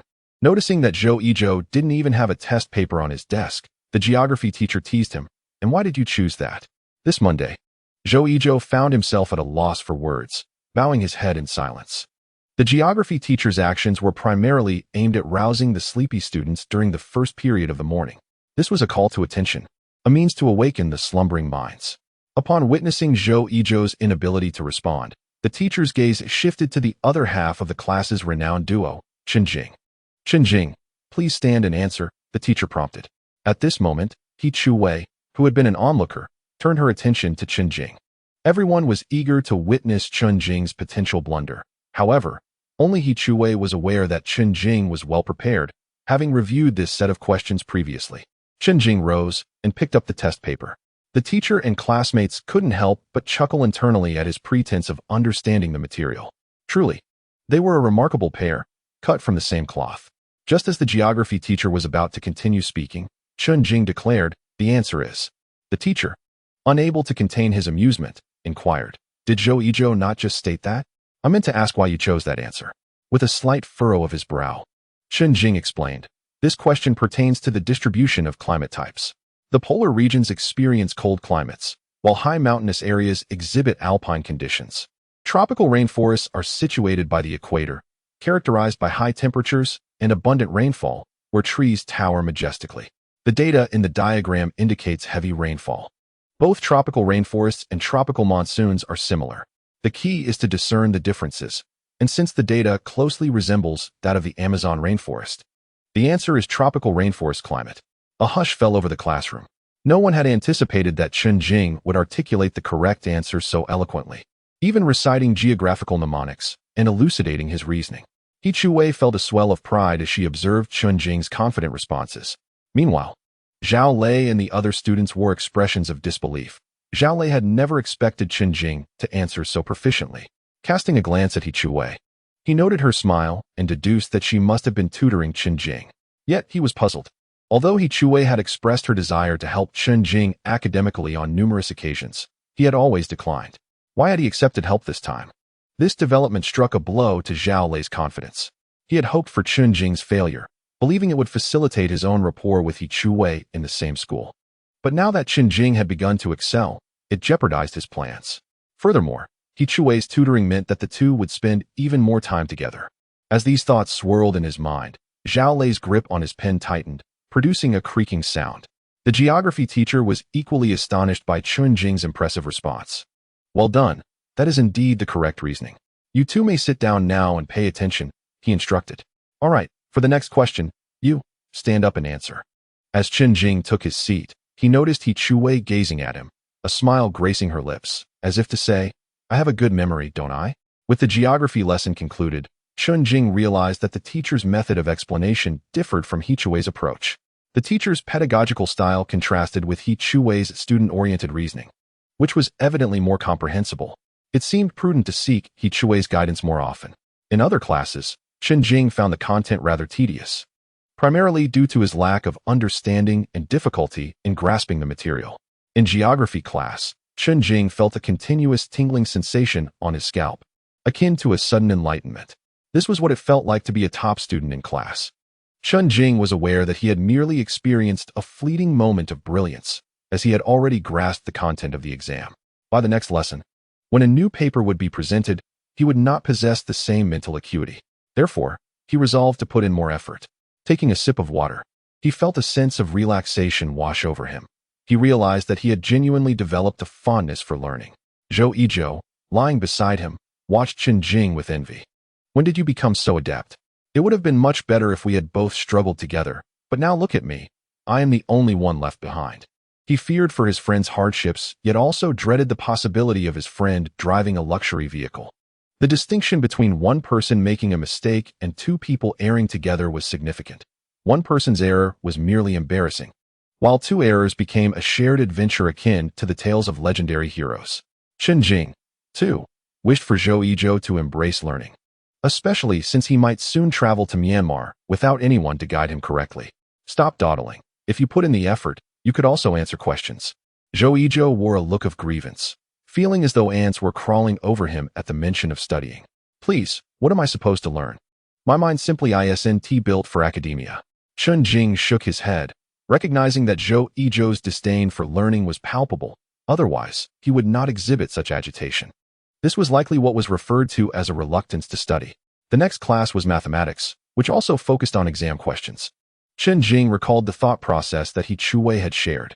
The math teacher was a man in his 50s, typically preferring to stand at the podium rather than engage in interactive teaching. As noon arrived and classes ended, Chen Jing gathered his belongings, surprised at how he had managed to attentively listen for an entire morning. Although mathematics was more challenging than geography, he sensed that the knowledge points were teasing him. It was as if the concepts stood before him, recognizable yet elusive. Every time he reached for them, they would slip away. He understood that to solve the problems, he would need to grasp them firmly. Chen Jing realized that in the days to come, he must seek out He Chuwei for extra lessons daily. After packing her things, He Chuwei glanced at Chen Jing, recalling his earlier statement about not going home. Their eyes met, and Chen Jing felt reassured that not walking home together was inconsequential.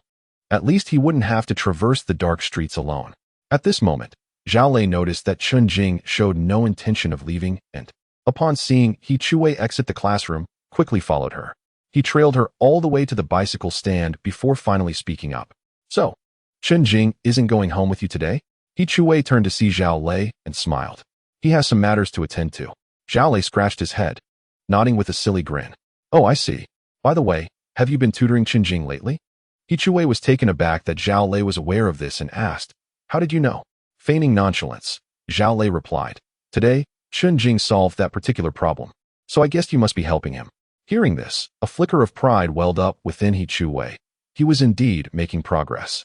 After their exchange, she prepared to ride away, but Zhao Lei quickly suggested, How about I help you tutor him too? Just as I excel in mathematics, I can certainly assist him. Upon hearing Zhao Lei's words, He Chuwei cast her gaze downward, lost in contemplation. If Zhao Lei were to help, it would indeed be beneficial, especially considering that he could score 130 in mathematics, while she could only manage around 100. With the intention of accelerating Chen Jing's progress, having Zhao Lei's assistance would be quite advantageous. After coming to this realization, He Chuwei felt a twinge of embarrassment and said, That seems to trouble you too much. Zhao Lei quickly waved his hand, insisting, Not at all, not at all. It is only right for classmates to support one another. He Chuwei smiled gently, nodding in gratitude. Then I will trouble you, and during evening study, I will discuss it with him. All right, I will await your news. Zhao Lei replied enthusiastically. He Chuwei smiled once more and rode away on her bicycle.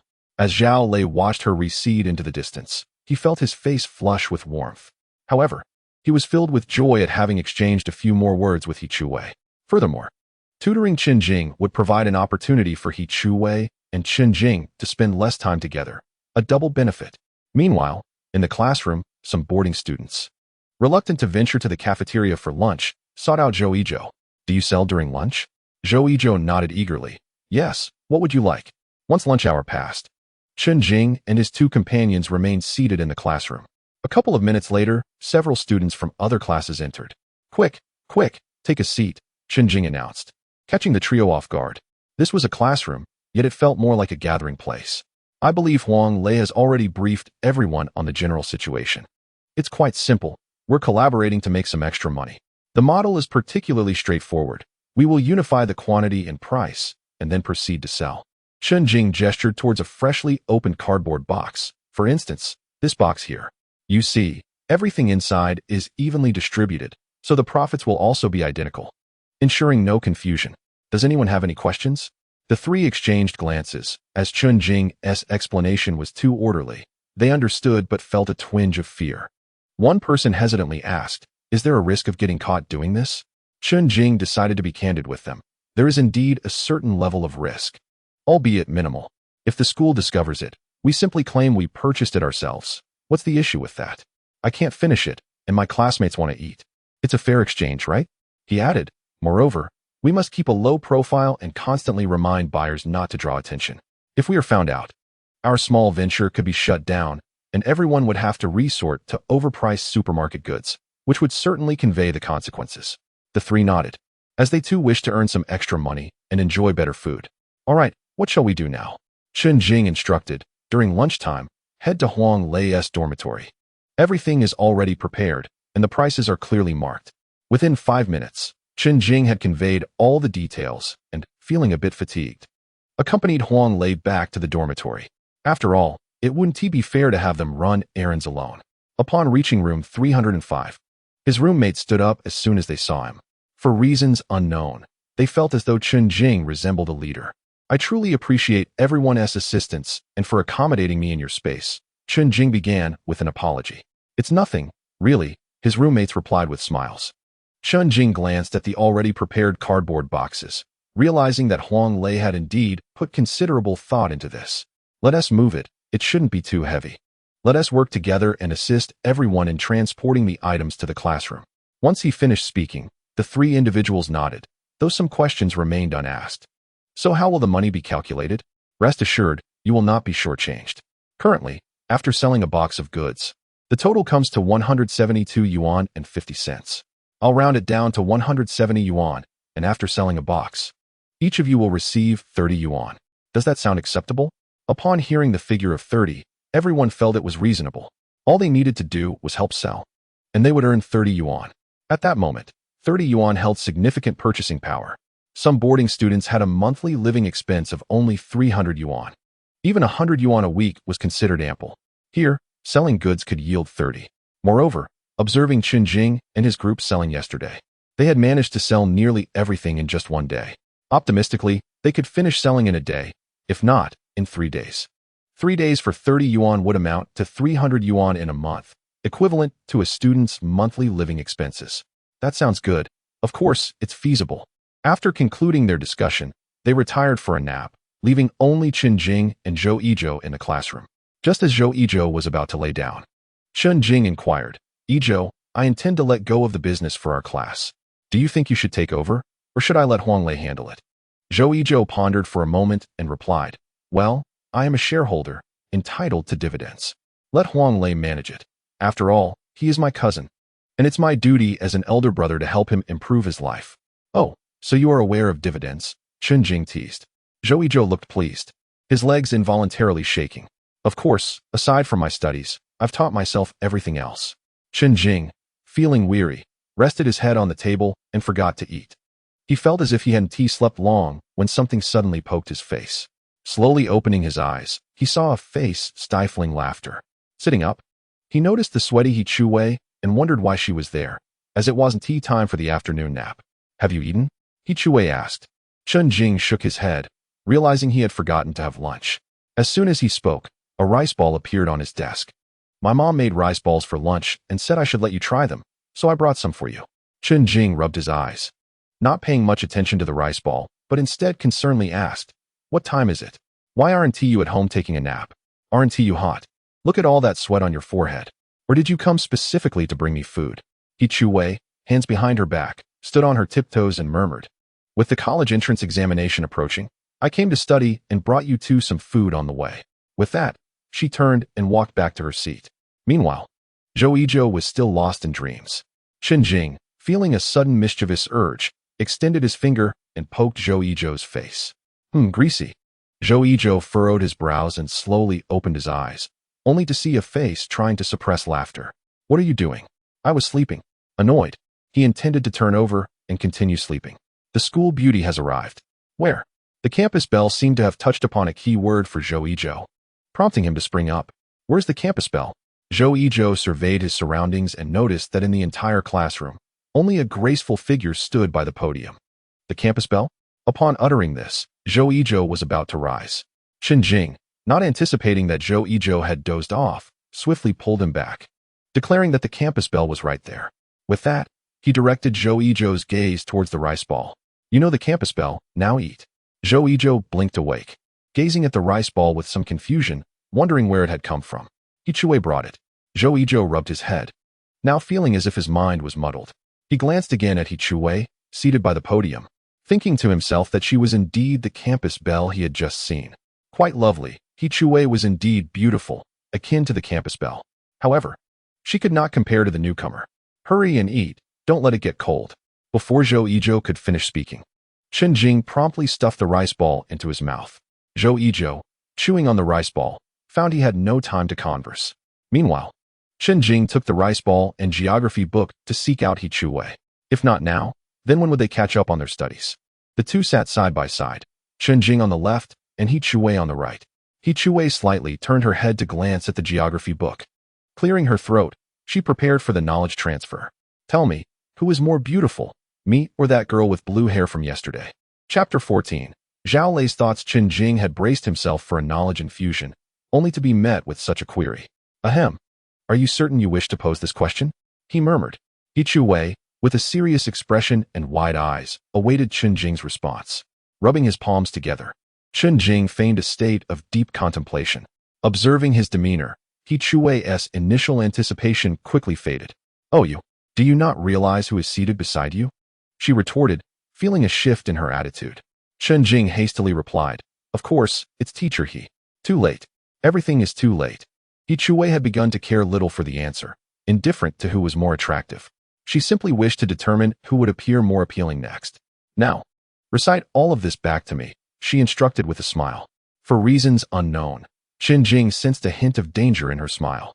The Earth's rotation, the alternation of day and night, time differences, revolution around the sun, seasonal changes, division of the 5 climatic zones, moving from west to east, fixed directions, northward counter to southward, a daily rotation, an annual revolution, the axis of rotation, the Earth's axis, the center of revolution, which is the sun.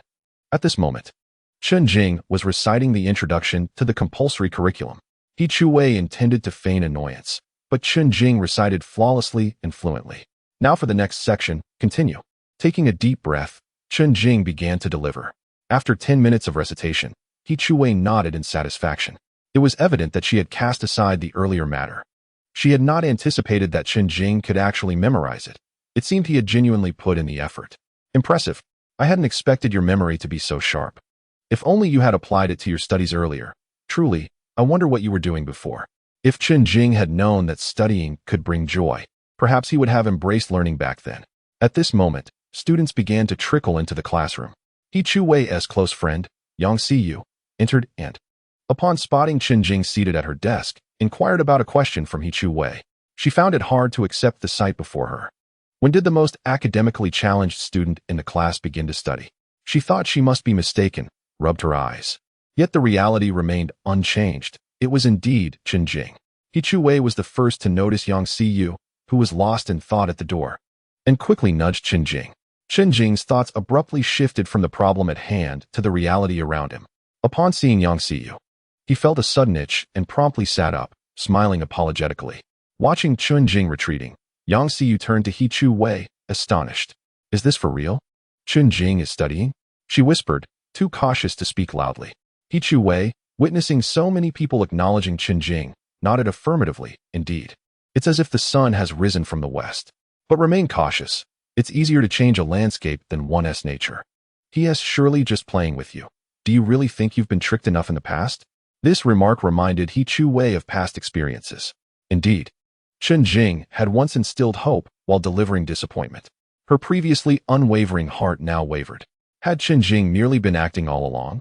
But if it were an act, he wouldn't need to study earnestly. He Chu Wei attempted to self-soothe, shaking her head resolutely. No, I will trust him this time. Yang Xiyu smirked, her tone dripping with sarcasm. When you get fooled again, don't come crying to me.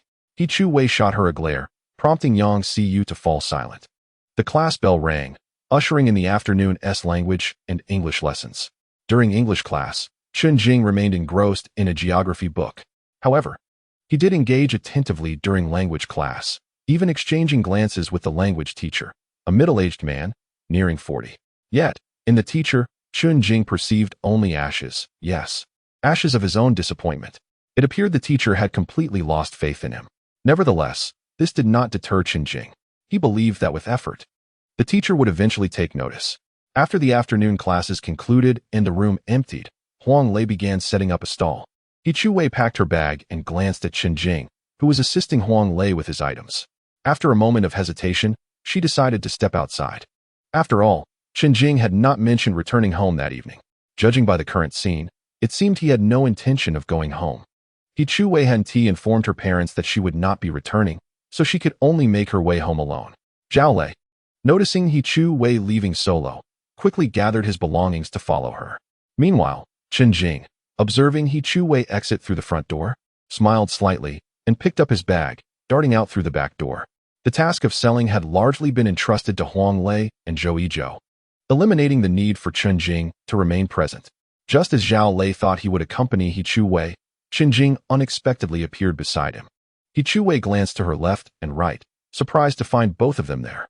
However, she still prioritized her gaze on Chen Jing, then turned to Zhao Lei. Upon seeing Zhao Lei, He Chu Wei suddenly remembered something she had forgotten to mention. Chen Jing, Zhao Lei will help you with math tutoring tonight. His math score is 130. Chen Jing looked up at Zhao Lei, nodded, and smiled, saying, Thank you, my friend. My math foundation is weak, so I appreciate your assistance. Zhao Lei replied with a smile, Not at all. We are classmates. Helping each other is only natural. If you get hungry tonight, just look for me. I'll treat you to duck legs. Hearing this, Zhao Lei forced a smile and slowed his pace, not wanting to feel like a third wheel.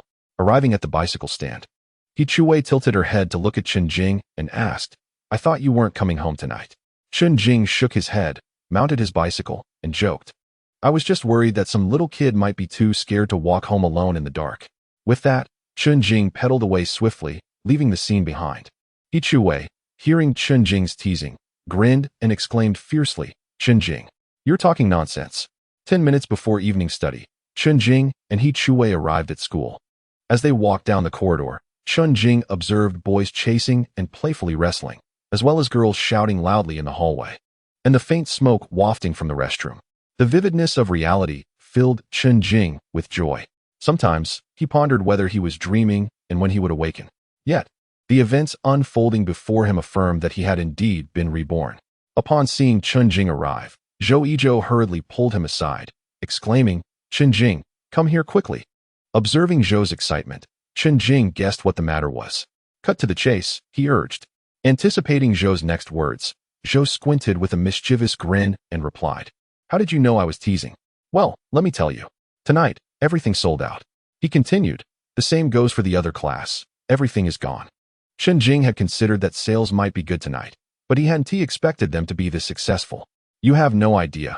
Just today, the entire senior class, all 18 classes, knew we were selling items, which is why it sold so quickly.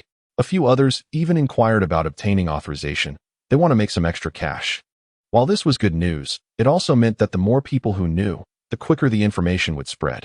Moreover, the supermarket would inevitably catch wind of it. Chen Jing nodded and said, "All right, that sounds great. From now on, anyone who wants to obtain authorization can come to you. Within a day or two." The supermarket would certainly learn of this, but they wouldn't report it. At most, they would slightly lower the prices.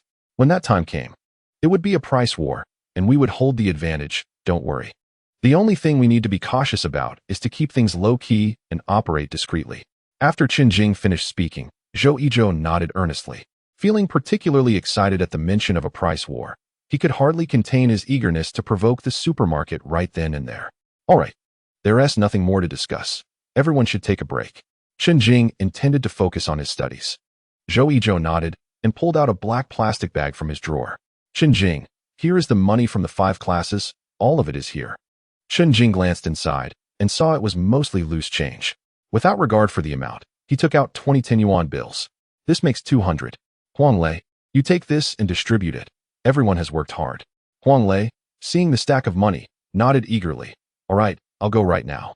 After Huang Lei left, Chen Jing took out a 50 and a 20. Zhou Yizhou thought this was for him and felt a surge of excitement. Indeed, shareholders were different from the others. While they took 70, he was getting 70. Earning 70 in one night was far better than working outside. "Yizhou, you've also worked hard during this time." Chen Jing pocketed the 70 and handed the plastic bag to Zhou Yizhou. Zhou Yizhou was bewildered. He hadn't expected that the 70 was what Chen Jing kept, and the rest was actually his. He was aware of how much was inside, having calculated the money during class. After deducting the 200 given to Huang Lei and the 70 Chen Jing kept, there remained over 200. Noticing Zhou Yizhou hesitating to take it, Chen Jing quickly released the air from the plastic bag, tied it up, and placed it on Zhou Yizhou's desk. "Don't overthink it. You've been busy helping me these past few days, showing such dedication. You deserve this first substantial sum. There won't be as much later. I have other uses for the money I earn." Upon hearing this, Zhou Yizhou became intrigued. "Chen Jing, are you planning to do something else? Do tell me." Chen Jing's mind was somewhat cluttered, as he had several ideas and was unsure which to implement first. "All right. Tomorrow you'll take the money and go to a copy shop to have a set of papers that Zhao Hong bought for evening study copied. Remember, it must be a complete copy. Not a single page can be missed." Zhou Yizhou nodded. "Sure, I'll go right after school tomorrow." Chen Jing waved his hand. "All right. Class is starting soon. Stop playing and focus on your studies." "Huh." Zhou Yizhou quickly responded, but then added, "What should I study? My parents have given up on me and planned for me to join the army after graduation." Chen Jing knew he wouldn't actually go. It was the same arrangement in his previous life, but he had intended to drift through, enrolling in a junior college under the pretext of joining the army after finishing. However, during his 3rd year of college internship, he went to Myanmar and claimed he was doing quite well. Suddenly, Zhou Yizhou slapped his forehead, recalling something. "Chen Jing, do you know the new school beauty?" Chen Jing nodded. "I do." Zhou Yizhou's eyes widened as he grabbed Chen Jing's arm. "So you do know her?" Chen Jing frowned slightly. "Not really. How could you not know her when she came to buy something and asked why you weren't around?" Zhou Yizhou spoke quickly, and Chen Jing almost missed it. "Oh, I didn't really know her. She came to buy something yesterday, and I just attended to her. That was the only encounter." "You truly don't know her?" Zhou Yizhou pressed on, and Chen Jing insisted he didn't. "Come on, just say you know her and help me make a connection."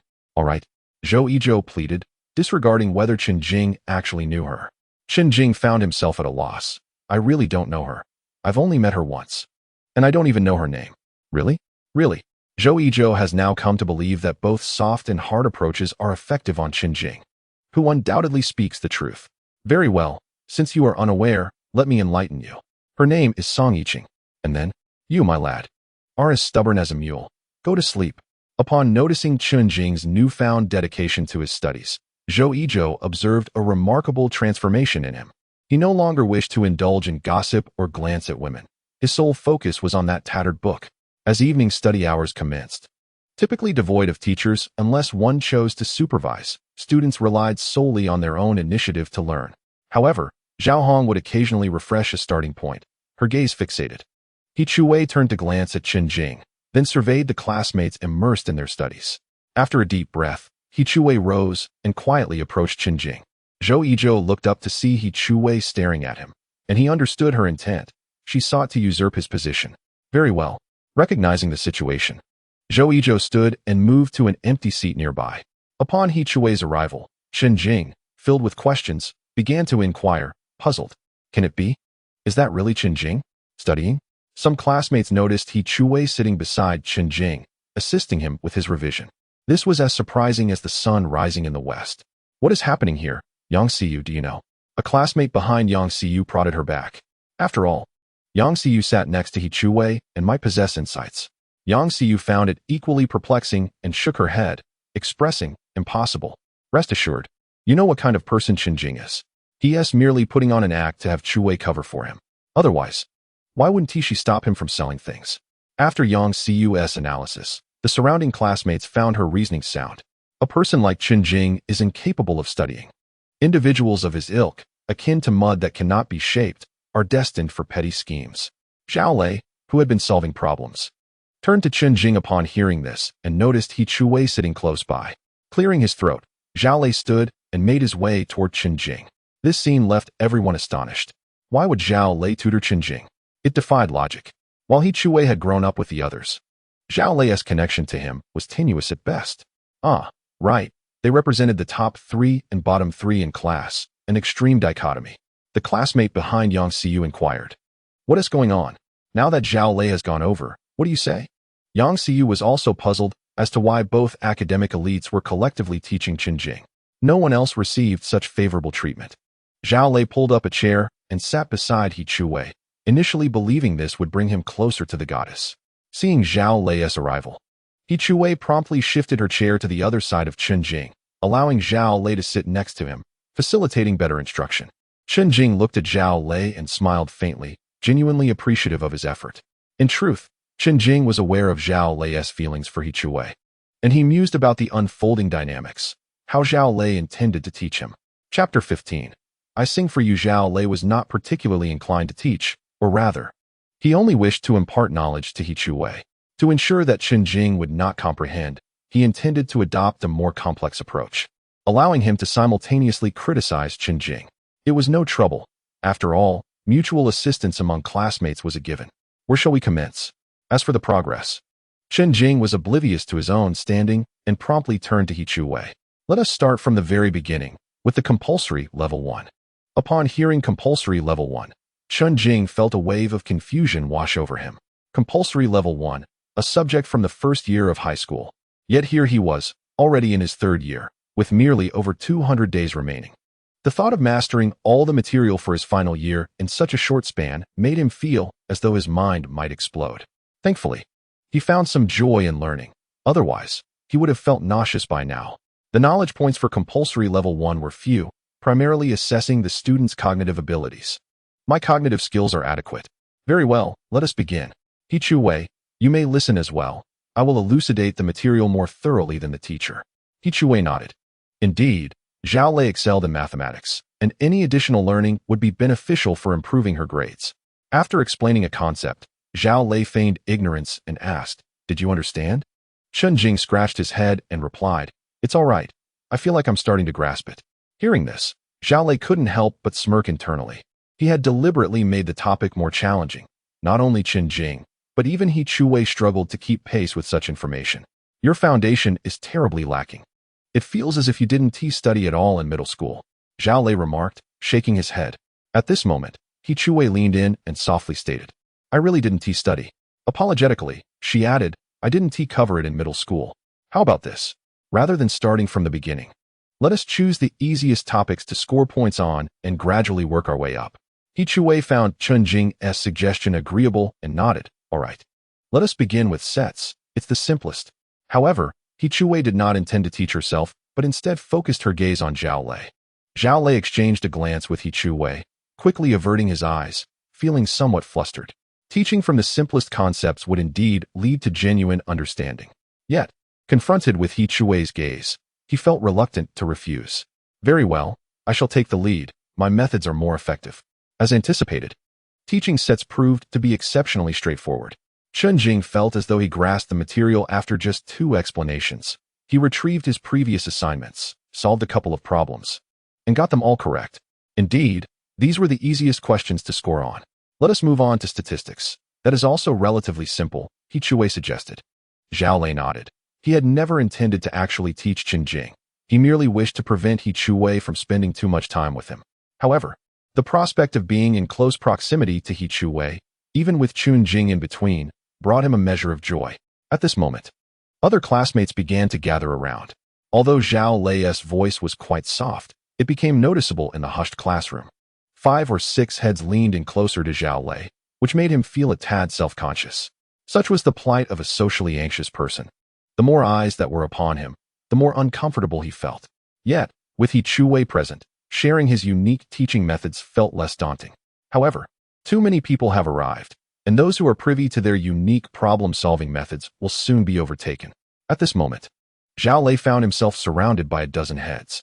Most were standing by, observing the teaching process, which felt rather unsettling.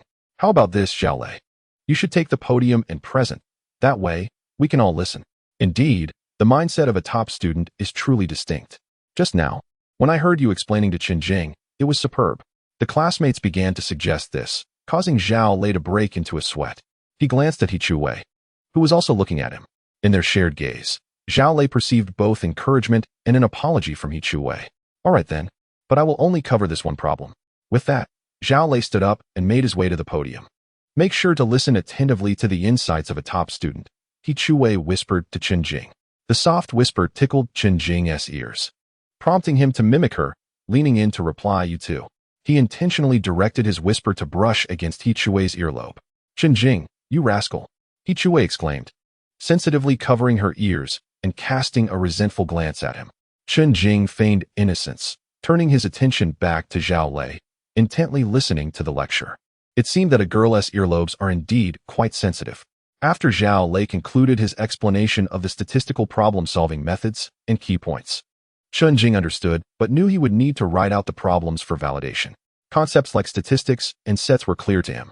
Yet sequences and trigonometric functions felt like genuine nightmares. Blushing, Zhao Lei returned to his seat, wishing to avoid such attention in the future. He had merely wished for He Chuwei to be aware of his exclusive insights, yet the entire class had become informed. Chen Jing frowned slightly, acknowledging that Zhao Lei was indeed proficient in mathematics, seeing through many concepts with clarity. Just by looking at his appearance, one could surmise his formidable prowess in the sciences. Unfortunately, he was a hopeless romantic, remaining in this class for the girl he admired. With a glimpse into the future, Chen Jing foresaw that on a certain day after the college entrance examinations, Zhao Lei would write a love letter to He Chuwei, which he would entrust to Chen Jing for delivery.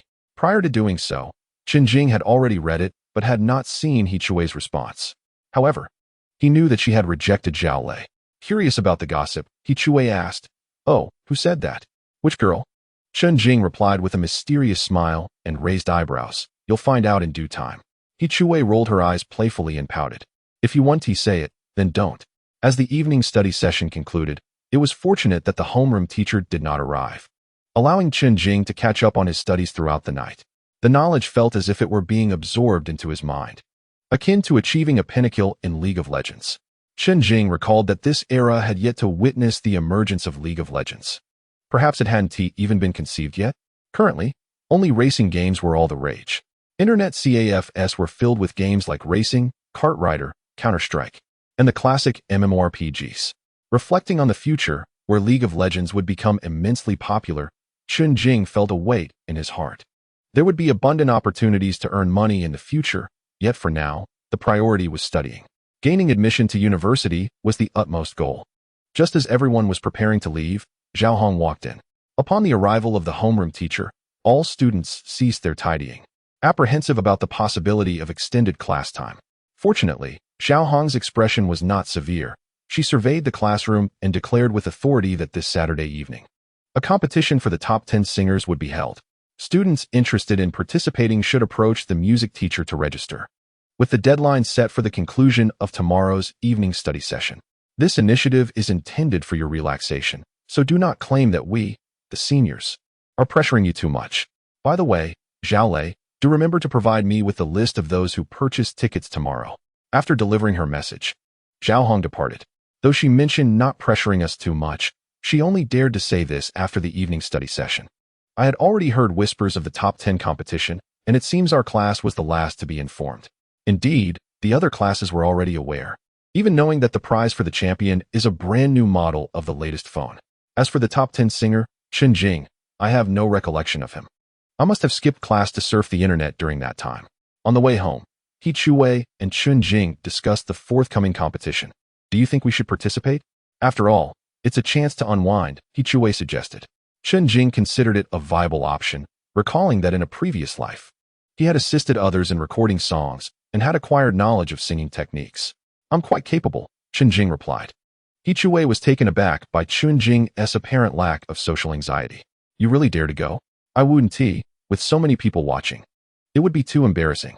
Besides, I don't sing well, and I would end up humiliating myself. At this point, Chen Jing realized that he had never actually heard He Chuwei sing. The most he had heard from her was, Chen Jing, I'm so disappointed in you. Would you like to see me perform on stage? Chen Jing inquired. He Chuwei had not anticipated such a question. Singing is largely a matter of personal willingness. If one were to listen to others and then perform poorly, it would be disastrous. Yet, in his memory, Chen Jing was quite a competent singer. At family gatherings, he was the one who dominated the microphone, albeit somewhat off-key. That doesn't seem right, He Chuwei responded. Upon hearing this, Chen Jing pressed on. But the championess prize is the latest model of that phone. Don't you desire it? He Chuwei sighed softly. I do wish for it, but I have no chance of winning.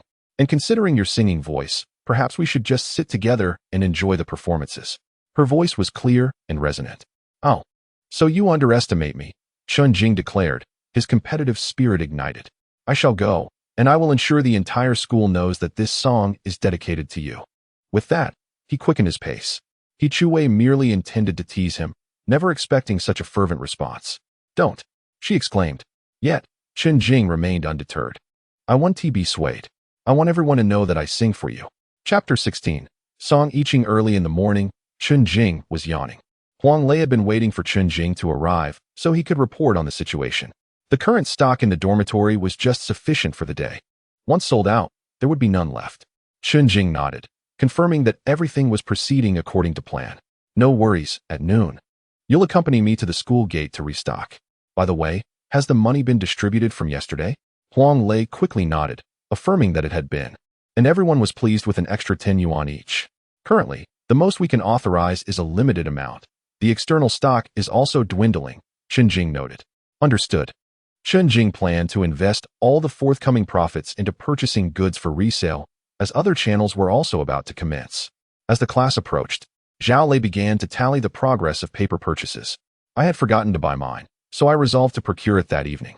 Upon checking with Chen Jing, I found nothing, leaving me with no alternative. Zhao Lei thought to himself that he had finally caught on to this fellow, then glanced at Zhou Yizhou's drawer, only to discover it was empty as well. He noted that Zhou Yizhou had not made a purchase either. With the homeroom teacher arriving shortly, there was no choice but to either buy it now or inform the teacher. After speaking, Zhao Lei turned to walk towards other classmates. Chen Jing felt a sense of estrangement from Zhao Lei, who seemed different from the one who had taught him the previous evening. It appeared that only with He Chuwei by his side would Zhao Lei communicate amiably.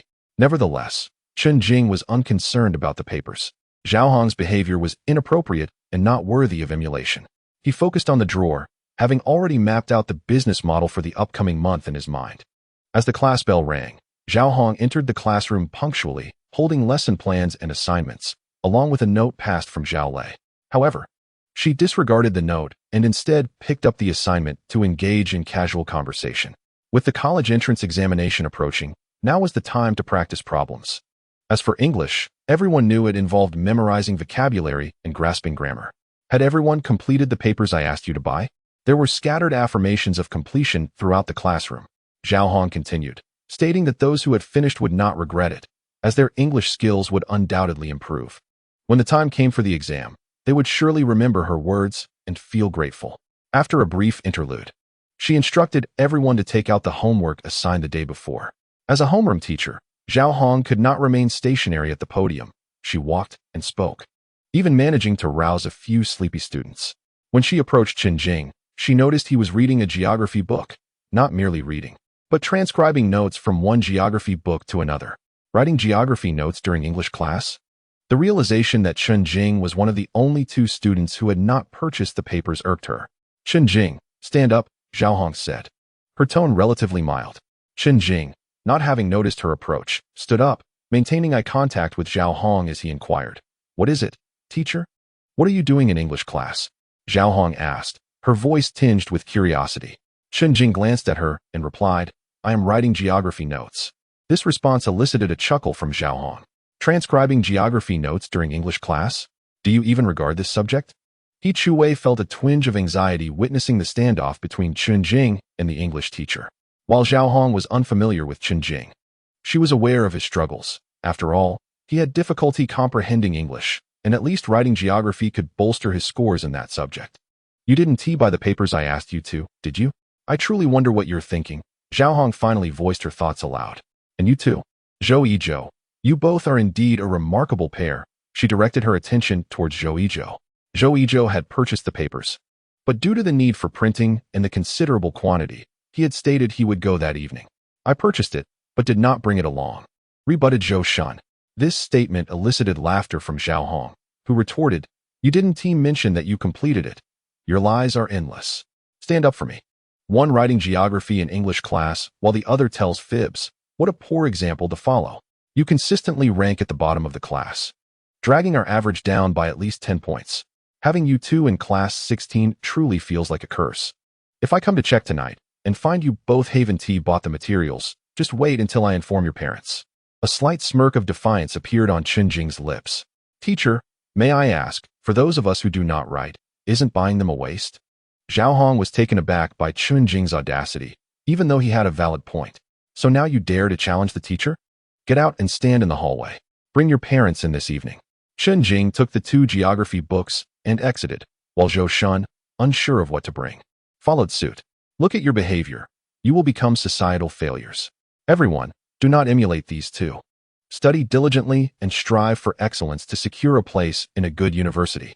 Chen Jing found this admonition laughable as he stood outside.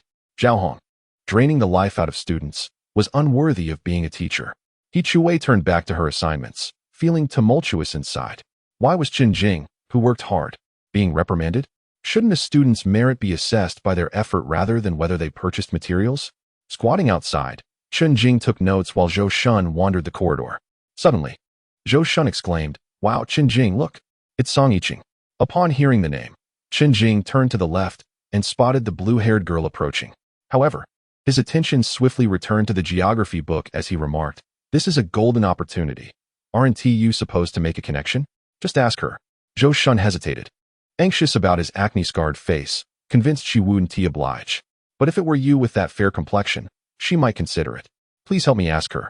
I beg you. Zhou Shun pleaded, his expression earnest. You know her, it will be easier. I don't know her. Don't say that, Chen Jing cautioned. Noticing Zhou Shun's desperate demeanor, almost on the verge of begging, he relented. Fine, I'll ask for you, but promise not to disturb my studies again. Zhou Shun immediately gestured with his finger to his ear, swearing, I promise. As long as you help me, I won't bother you anymore. Hearing this, Chen Jing finally stood up.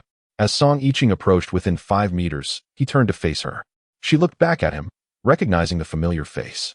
Oh, standing in the corner, are we? She said softly, primarily addressing Chen Jing. Zhou Shun thought to himself, and you say you two don't know each other. You clearly seem so familiar. Chen Jing shrugged, what can I say? My grades are poor. Song Yiqing nodded, glancing Chen Jing up and down, concluding he did not seem like a diligent student.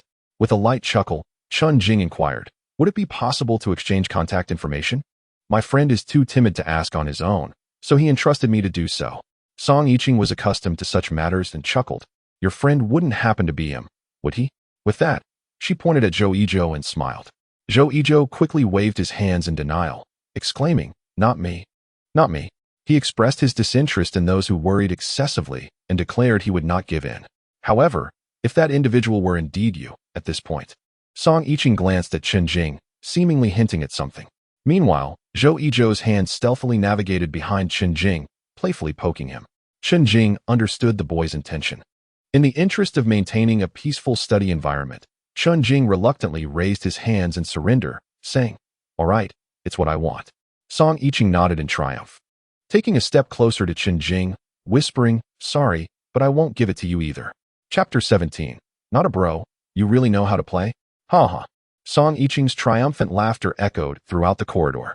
Moments later, Zhao Hong emerged. Upon seeing a teacher, Song Yiqing quickly bowed, apologizing, Sorry, teacher, for interrupting your class. Following this, she shot a look at Chen Jing that conveyed an expression of remorse, yet one that hinted, I will likely do it again. Chen Jing shook his head in exasperation, then squatted down to continue taking notes. Zhou Yizhou plopped down on the floor, feeling utterly embarrassed. Zhao Hong entered the classroom and noticed He Chuwei glancing back at the rear door. Ahem, stop looking and continue with your exercises, Zhao Hong instructed. He Chuwei slowly turned her head back, but her mind was no longer on the assignments. She had just seen a blue-haired figure pass by. The laughter she had heard was undoubtedly from her, so why did it evoke such amusement? It must have been because someone was chatting with her at the door. Currently, only Chen Jing and Zhou Yizhou were outside. Connecting this with the previous encounter where the blue-haired girl had noticed Chen Jing, He Chuwei concluded that they must be acquainted and quite close. Unconsciously, He Chuwei began to rub the barrel of her pen.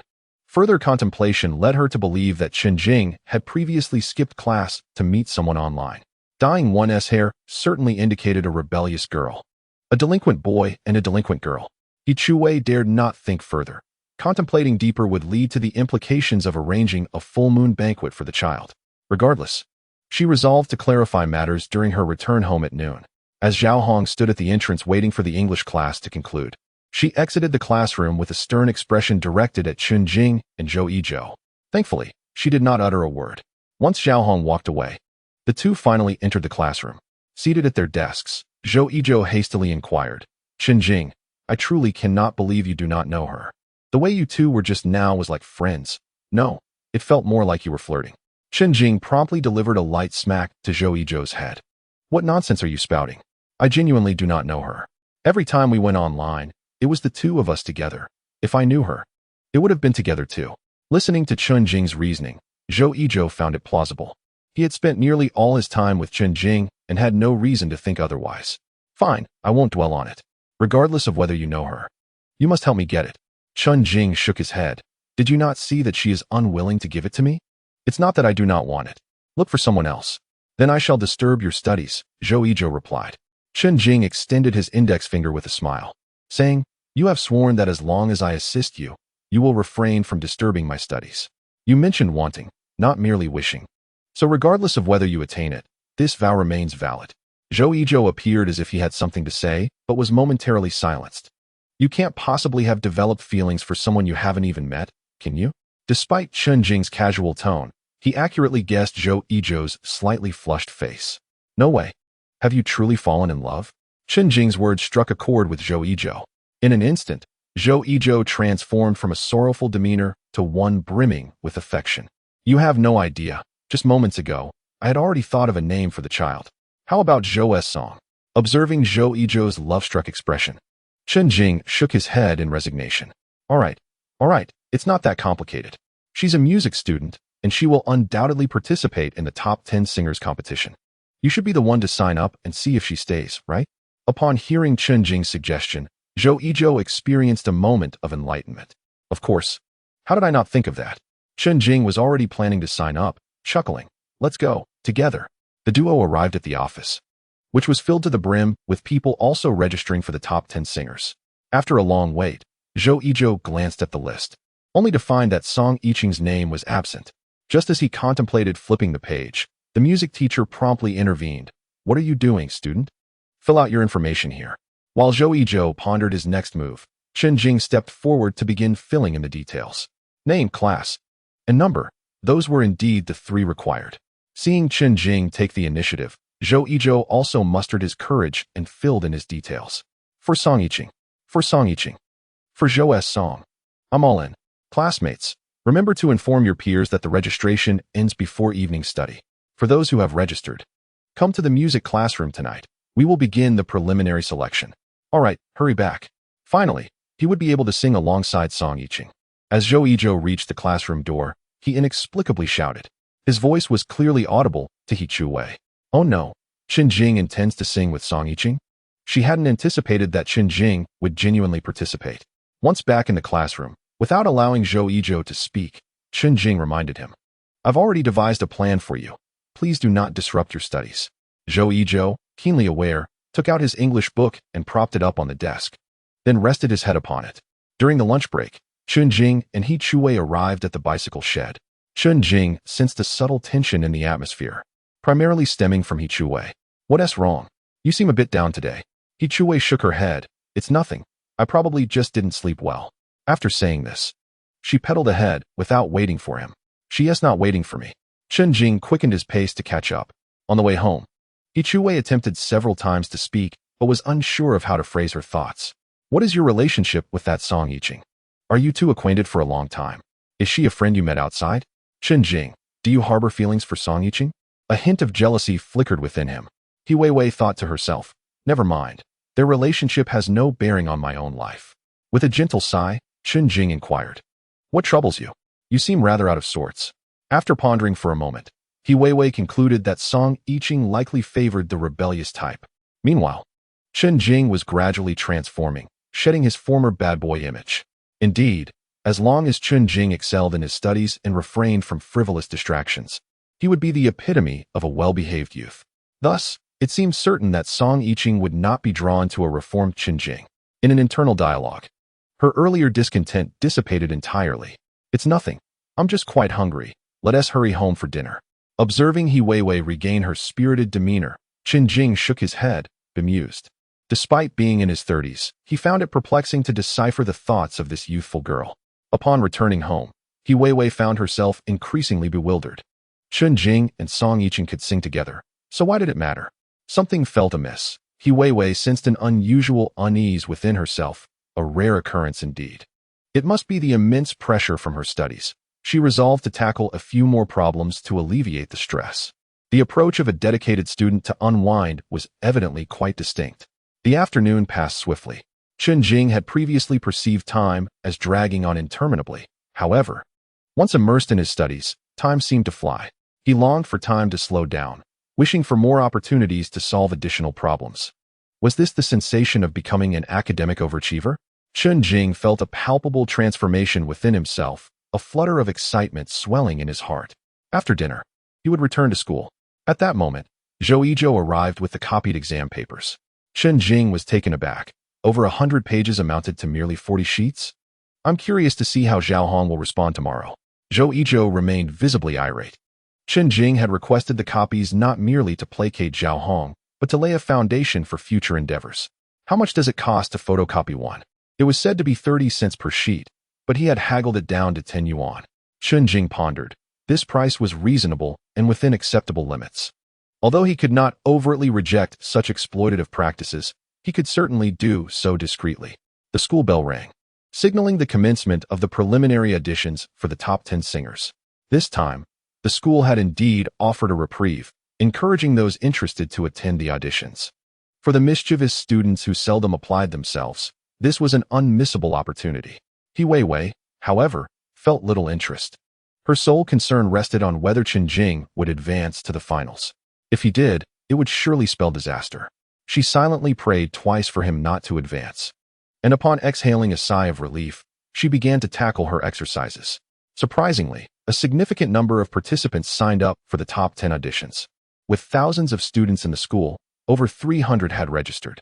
The music teacher was taken aback upon seeing the list. It appeared that the pressure was palpable among the students. One by one, they showcased their vocal talents in the order of registration. Due to the hasty preparations, no accompaniment was available, so all performances were unaccompanied. Each participant had 1 minute to present their strongest song segment, keeping in mind that the audition songs would also be featured in the finals.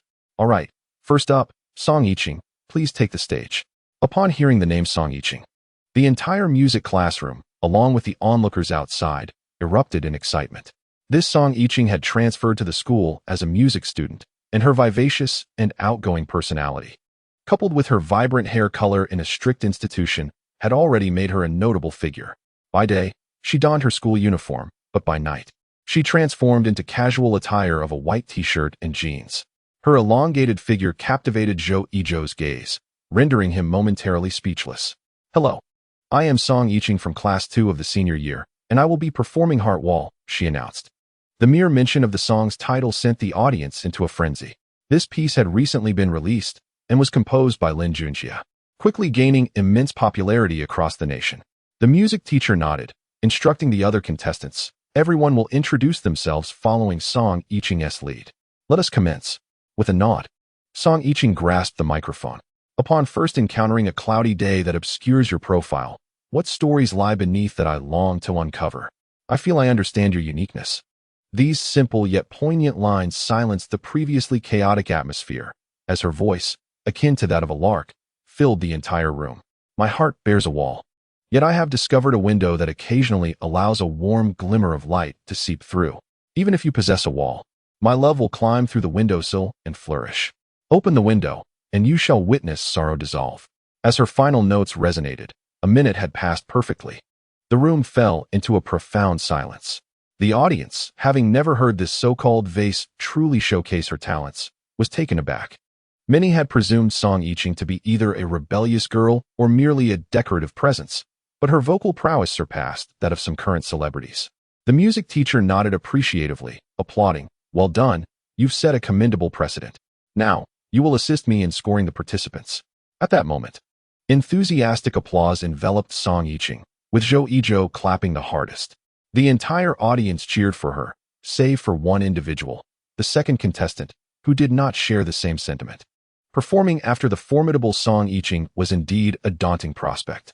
"Greetings, I am Yu Hui from Class 2 of the senior year, and I will be singing Damn Tenderness." The minute passed swiftly.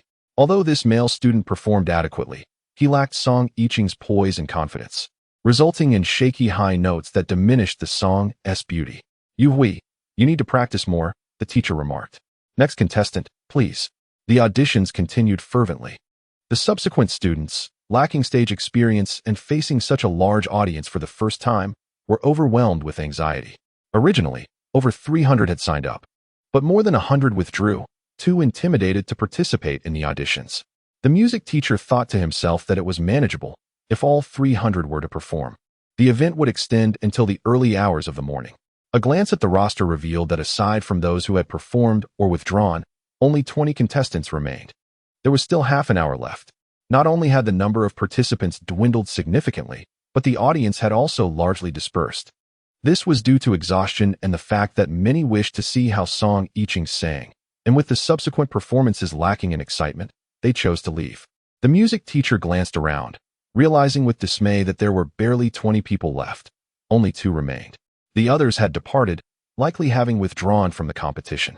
Next, the music teacher yawned. At that moment, it was Chen Jing's turn. Song Yiqing, initially feeling bored, suddenly became invigorated upon seeing the familiar face. She intended to exchange a glance with Chen Jing, but he confidently approached the stage and addressed the teacher. "Hello, teacher. I am Chen Jing from Class 36 of the senior year, and I will be performing Preference." Upon hearing the title, the music teacher's interest peaked. This song was no trivial matter, particularly demanding in the higher vocal range. Chen Jing cleared his throat, mentally preparing the melody. "All that was yesterday. Now, you stand before me. I wish to love. Please grant me the opportunity." His 3 lines enveloped the room in silence once more, despite the sparse audience. The deep, resonant tones blended with a robust breath, revealing a hint of professionalism. "If I am mistaken, I shall bear the consequence, for I have determined that you are the answer. I fear not the ridicule of those who deem me extreme." Zhou Yizhou listened in astonishment. Such simple lyrics struck a profound chord within him. "No way, are you serious?" Chen Jing sang while surveying the classroom, glancing at the teacher, then at Zhou Yizhou, then at Song Yiqing, and finally lowering his gaze. "Trusting in my instincts. The stubborn do not tire. Loving you, I shall not retreat. I vowed I would not evade. I am resolute in my pursuit." As he reached the climax of the song, Chen Jing closed his eyes, tilting his head slightly upward. In that moment, his gaze was fixed solely on one silhouette. The soaring high notes were executed flawlessly, with perfectly closed vocal cords and resonant breath emanating from his abdomen. "Even when unheard, I must love, striving harder to convey my feelings. There is no other path. You must decide whether to accompany me. Unheard yet preferred, I rely on my feelings of love, waiting for your dependence, for your affection." With a final, exquisite modulation, Chen Jing slowly opened his eyes. 1 second, 2 seconds, 3 seconds. "Thank you, teacher." He bowed slightly and walked back. The music teacher shook his head in admiration, then burst into applause. While every student received applause at the end of their performance, this time it was not merely encouraging, it was genuinely appreciative. "This student is truly remarkable. May I inquire if you have received formal vocal training? Chen Jing shook his head, replying, No, I just sing occasionally when I accompany my parents. The music teacher, intrigued, began to take a keen interest in this boy named Chen Jing. Not only did he possess a beautiful voice, but he also exhibited a rare quality, confidence and poise on stage, traits essential for a professional singer. While Song Yiqing had developed her stage presence through numerous experiences and her own talent, Chen Jing had never been seen performing anywhere before. For a typical student nurtured under the conventional Chinese educational system, to achieve such a feat was nothing short of extraordinary. As Song Yiqing lowered her head slightly, she no longer appeared carefree but was instead deep in thought. The music teacher turned to observe her, noting her rare tranquility. What is the matter? Do you feel you have a rival? In truth, Song Yiqing offered a faint smile but remained silent. The music teacher adjusted her attire and said with a smile, Next. It was only then that Zhou Yizhou realized he was to follow. He had been so captivated that he forgot to step forward. Chapter 18. The disgusting Chen Jing. What difference did it make to be behind Chen Jing compared to following Song Yiqing? Go on, give it a try. If you falter, how will Song Yiqing perceive you? At that moment, Chen Jing whispered in Zhou Yizhou's ear. Upon hearing this, Zhou Yizhou's earlier anxiety eased somewhat. Believe in yourself. You sing quite well. Just perform the fairy tale you excel at. It happened to be a love song, a chance to showcase himself as the finale. Chen Jing's words had a significant impact. Zhou Yizhou clenched his fists and stepped onto the stage. Song Yiqing was also looking up at him. After all, a friend of Chen Jing should be competent, shouldn't he? Zhou Yizhou noticed Song Yiqing's gaze fixed upon him, and he dared not meet her eyes. He closed his eyes and took a deep breath. Yes, I can do this. But alas, he faltered. His pitch wavered. Oh no, this is the end. He struggled through the song, tears brimming in his eyes, and hurried off the stage, forgetting to bow. As Zhou Yizhou exited the music classroom, Chen Jing followed suit. Observing Chen Jing leave, Song Yiqing suddenly called out to him, Remember to come practice tomorrow evening. The music teacher looked back at Song Yiqing in astonishment. There are few who can earn your acknowledgement. Song Yiqing shrugged and replied, You know, it's exceedingly rare to encounter someone with such vocal talent. Meanwhile, Chen Jing caught up with Zhou Yizhou outside. Don't be disheartened. It's only natural to feel nervous. Chen Jing's words of comfort fell flat, especially since he sang so exceptionally well, like a deity reassuring a novice. Forget it.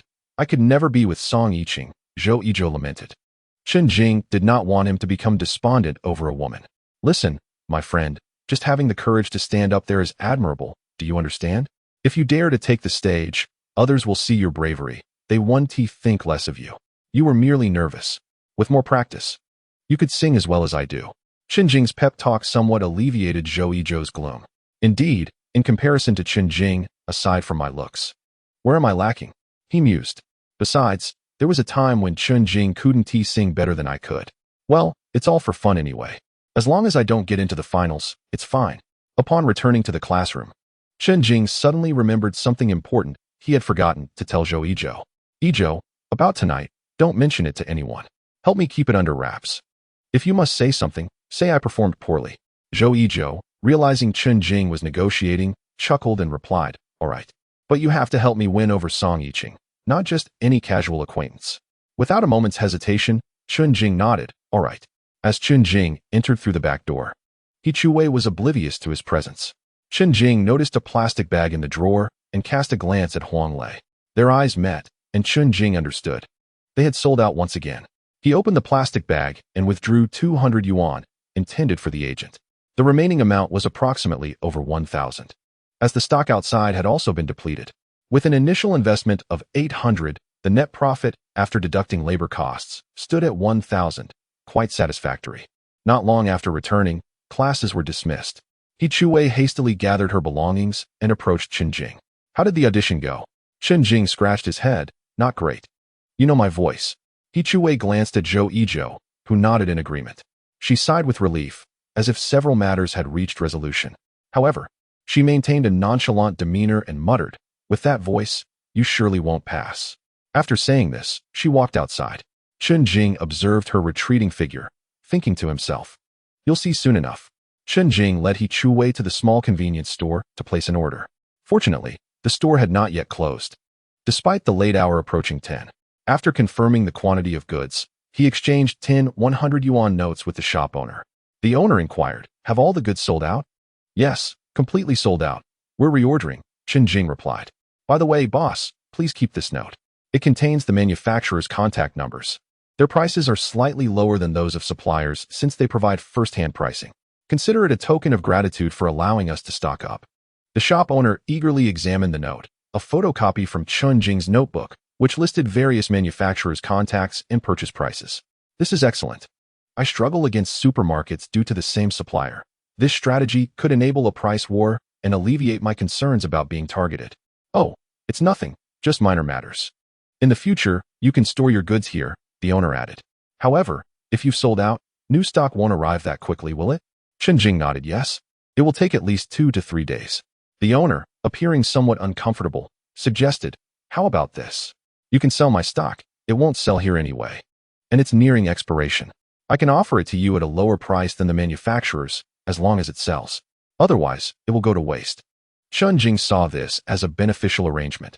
Nearing expiration meant it wasn't spoiled yet, and they could market it as cheaper due to its status, making it more appealing to buyers. The owner, previously reluctant, had now become amenable to the idea. All right then, boss, we will come by tomorrow afternoon to collect, Chen Jing said. The owner, pleased, waved dismissively. No need for formalities, just call me Lao Ding. Chen Jing smiled. Thank you, Lao Ding. By the way, please get me a pack of Furong Wong. I need to give a little something to the security uncle tomorrow. Upon hearing this, Lao Ding handed him a pack of Zhonghua cigarettes. Take these, they are a better choice. Chen Jing thought it was appropriate and was about to pay when Lao Ding quickly stopped him, saying, You're being too formal. Consider this a part of my investment. The contact numbers for the manufacturers you provided have already helped me significantly, alleviating some of my pressure. 3 attempts to pay had all ended in failure, leaving Chen Jing with no choice but to stow the cigarettes in his backpack. Lao Ding, observing the girl beside Chen Jing, remarked with a hint of gossip. Is she your girlfriend? Both replied in unison, no. This response amused Lao Ding greatly. We're leaving now, Lao Ding, Chen Jing declared, taking He Chuwei by the hand as they made their way towards the exit. There was an ATM conveniently located at the school gate, a place intended for students to withdraw money for their tuition fees. He Chuwei watched as Chen Jing effortlessly handled the cash, 1,000 yuan in his hands seeming as trivial as mere slips of paper. All right then, let us head home. You didn't buy those cigarettes for yourself, did you? He Chuwei squinted and asked. Chen Jing shook his head, replying, Have you ever seen me smoke? He Chuwei narrowed her eyes, stroking her chin with an air of sarcasm. I wonder who it is that skips class daily to hang out at the internet CAF, where the air is thick with the stench of smoke and secondhand fumes. You are most susceptible to bad influences. Who knows? Soon you might indulge in both smoking and drinking. Would you like to smell my breath? Chen Jing retorted, opening his mouth wide like a hippopotamus to blow air towards He Chuwei. She grimaced in disgust, baring her teeth in a grimace and pushing his face away. Ugh! You're so disgusting, Chen Jing. Chapter 19. Promoting harmonious development on a typical morning in Joshi, spirits were generally high as Friday approached, heralding the weekend. However, today was different. The thought of 9 more days of classes loomed heavily, leaving everyone on the verge of despair. The morning classes passed swiftly, and at noon, Chen Jing invited He Chuwei and Zhou Yizhou to dine out, suggesting they skip going home. Before they ate, however, Chen Jing asked He Chuwei to find a restaurant while he took care of some deliveries. Once again, they were halted by the security personnel. What are you transporting this time? Chen Jing smiled and replied, Sir, these are items we purchased online. Our family is not well off, so we can only afford the cheaper options. He then pressed a pack of Zhonghua cigarettes into the guard's hand before departing without a backward glance. After visiting several establishments, Chen Jing found excuses not to eat at each one. Eventually, they settled for a noodle shop. He Chuwei was fine with it, having a modest appetite. But Zhou Yizhou was somewhat dissatisfied, thinking that since it was Chen Jing's treat, they should indulge more. However, even with excess, the meal wouldn't exceed 30 yuan. 3 bowls of beef noodles, 2 without chili, Chen Jing ordered as they found a table. He surveyed the cleanliness of the restaurant, which seemed rather mediocre, particularly noting the layers of grime that had clearly gone uncleaned for some time. He Chuwei recognized that Chen Jing's intentions today were more than just a meal. He had scrutinized the hygiene standards of each place they visited. What is your plan for today? She inquired. Chen Jing pondered for a moment, then whispered, You all know how terrible the food is in the school cafeteria. They rely on their reputation and cut corners, perhaps even using pre-prepared or frozen meals. The last time I had that chicken gizzard, it was wholesale and far from fresh, and it had an odd taste, likely enhanced with additives. Thus, I wish to explore the possibility of locating restaurants with transparent kitchens and stoves in order to discuss a business venture. After listening to Chen Jing's words, Zhou Yizhou understood and inquired, "Are you attempting to challenge the school cafeteria? Are you not concerned about potential repercussions?" Chen Jing had indeed contemplated this aspect and felt apprehensive. Being discovered could lead to expulsion. Zhou Yizhou, however, was unfazed by the notion of expulsion, thinking, if it happens, so be it. Yet, He Chuwei was genuinely worried for Chen Jing. After all, it was a hard-earned opportunity for him. Shouldn't we reconsider? The risks seem too great. It's fine, really. Chen Jing reassured him. As long as we have evidence of the school using substandard meat, that's all that matters. I refuse to believe the school would jeopardize its reputation regarding student food safety by expelling me. Earlier, he had greeted several restaurant owners and suggested they meet at 1:30. After finishing his beef noodles, Chen Jing, concerned that He Chuwei might grow impatient, asked, "Why don't you head back to the classroom for a bit of rest?" Feeling somewhat fatigued, He Chuwei replied, "I'll go to the CU dormitory then." Chen Jing nodded. "All right, go quickly, and remember to take an umbrella." Given the sweltering weather outside, he did not want her to suffer in the heat post-meal. With He Chuwei departed, Chen Jing turned his attention back to Zhou Yizhou, who was staring at him intently. "What about me?" Chen Jing cleared his throat. "Aren't you supposed to join me in attracting investments? Prioritizing romantic interests over friendships? Are we? Who will benefit from the profits? Fine, I see that money takes precedence over companionship." At 1:30, the various restaurant owners gathered at the noodle shop. "Ah, gentlemen, you are all here," greeted the owner of the noodle shop with a smile. Noticing several restaurant owners had arrived, they exchanged pleasantries and took seats beside Chen Jing. "Little one, why have you summoned us?" Chen Jing smiled and replied, "Given the heat, I'll be direct. I wish to select one of your establishments to prepare meals for us students." "Preparing meals for students?" one of the owners queried.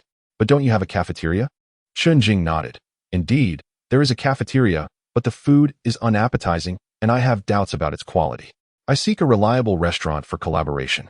You prepare the meals, and I will handle sales." The owners exchanged perplexed glances, clearly struggling to comprehend. "You mean for the entire school?" one asked. Chen Jing gently shook his head. "Of course not. In that case, you might as well run the cafeteria. It would be a fixed quantity. I will inform you how many portions are required, and you would simply prepare them. As for sales, I can assure you." The reason he had selected these particular establishments was due to their satisfactory hygiene standards, unlike certain places where the kitchen grime was thicker than the walls. The noodle shop owner, who had initially been a mere observer, nearly stumbled upon hearing this, casting a glance at his own kitchen, which resembled the description. Thus, the simplest arrangement would be 3 set meals, 1 meat dish, 1 vegetable dish, and 1 mixed dish, alongside an additional meat and vegetable option. How much would these 3 cost? Chen Jing outlined the configurations he desired, but the owners exchanged doubtful looks, finding the proposition implausible. If the school's teachers were to come, perhaps it would be believable. But how can we trust the words of a mere child? They began to rise one by one, with the initial 7 dwindling to 5 as they departed. Chen Jing had no intention of making a selection, chuckling as he remarked, "I recall you specialize in rice dishes and you in stir-frying. In essence, they are quite similar. What do you think? Are you interested?" The 2 proprietors, one stout and the other slender, exchanged glances and said, "We understand your implication. You wish for us to prepare the meals, which you will then deliver. Taking a commission in return, correct?" Chen Jing nodded affirmatively. "Precisely, hence I shall refrain from choosing. You too may provide me with a quotation. It must be genuine, as the clientele consists of students who are rather financially constrained. However, there are several stipulations I must articulate. The ingredients must be fresh, the meat must also be fresh, and hygiene must be prioritized. Do not overindulge in seasonings merely for the sake of flavor." The slender proprietor spoke first. "All right, for the 3 meal options you mentioned, we can set the prices at 6, 8, and 2 yuan respectively, after which you may determine the final pricing. What do you think?" Chen Jing found the prices agreeable, considering them quite low, indicating that the proprietors likely wouldn't profit much. "All right, that works. And what about you?" Chen Jing turned to the stout proprietor. Sighing, the stout man replied, "I shall follow suit. Yet, Will the cost of the ingredients be covered by us or by you? With only 200 yuan left from the previous day, Chen Jing suggested that the proprietors cover the bulk of the expenses initially. I have 200 here to serve as a deposit. Once we sell out, we will settle the remaining balance. The profits will first reimburse your ingredient costs, and then we shall cover our own. Very well, when shall we commence? I need to prepare the ingredients. Tonight, Chen Jing responded, but not too much. It will merely be appetizers. Before he could finish, the stout proprietor abruptly stood up, waved his hand dismissively, and said, "Forget it. You manage it yourselves." I'm quite muddled. Ultimately, only the slender proprietor remained. Chen Jing thought it sufficient to have someone assist. Then, I would appreciate it if you could prepare 30 portions. I will send someone to collect them tonight. All right, please leave a contact number, or I won't be able to find you. Chen Jing apologized, stating, I am also a student and do not possess a mobile phone. Instead, you may call the landline at our school. There is a number available, and I will contact you at the appropriate time. Please do not take advantage of me. My child is currently in the hospital, and I am only negotiating with you out of necessity. Surprised to learn of the slender proprietor's family troubles, Chen Jing reassured him, rest assured, we are merely students. We cannot simply vanish. The proprietor accepted the payment, returning 80 yuan to Chen Jing. This 120 is mine. We shall proceed as such. With the arrangements concluded, Chen Jing exhaled in relief, now awaiting the events of the evening. Suddenly, Zhou Yizhou felt that Chen Jing's actions were somehow directed against the school and inquired, Why do I feel as though everything you are doing is aimed at the school? Chen Jing waved his hand dismissively. Some matters must be approached in such a manner. When wrongs go unspoken, does that make them right? It is not a matter of targeting them. Rather, they have inadvertently provided us with an opportunity. If they were conducting themselves properly, how could we exploit any loopholes? What I mean to convey is that they merely granted us an opportunity. Coincidentally, as he had just been reborn, he felt compelled to initiate reforms within the campus. Reforms? No, I am fostering the harmonious development of society while simultaneously earning funds for entrepreneurship. Chapter 20. This is bad. Upon arriving at the girls' dormitory, He Chuwei shivered as she stood upon the wooden floor. Glancing at the time, class was about to commence, and the inhabitants of the dormitory were beginning to stir.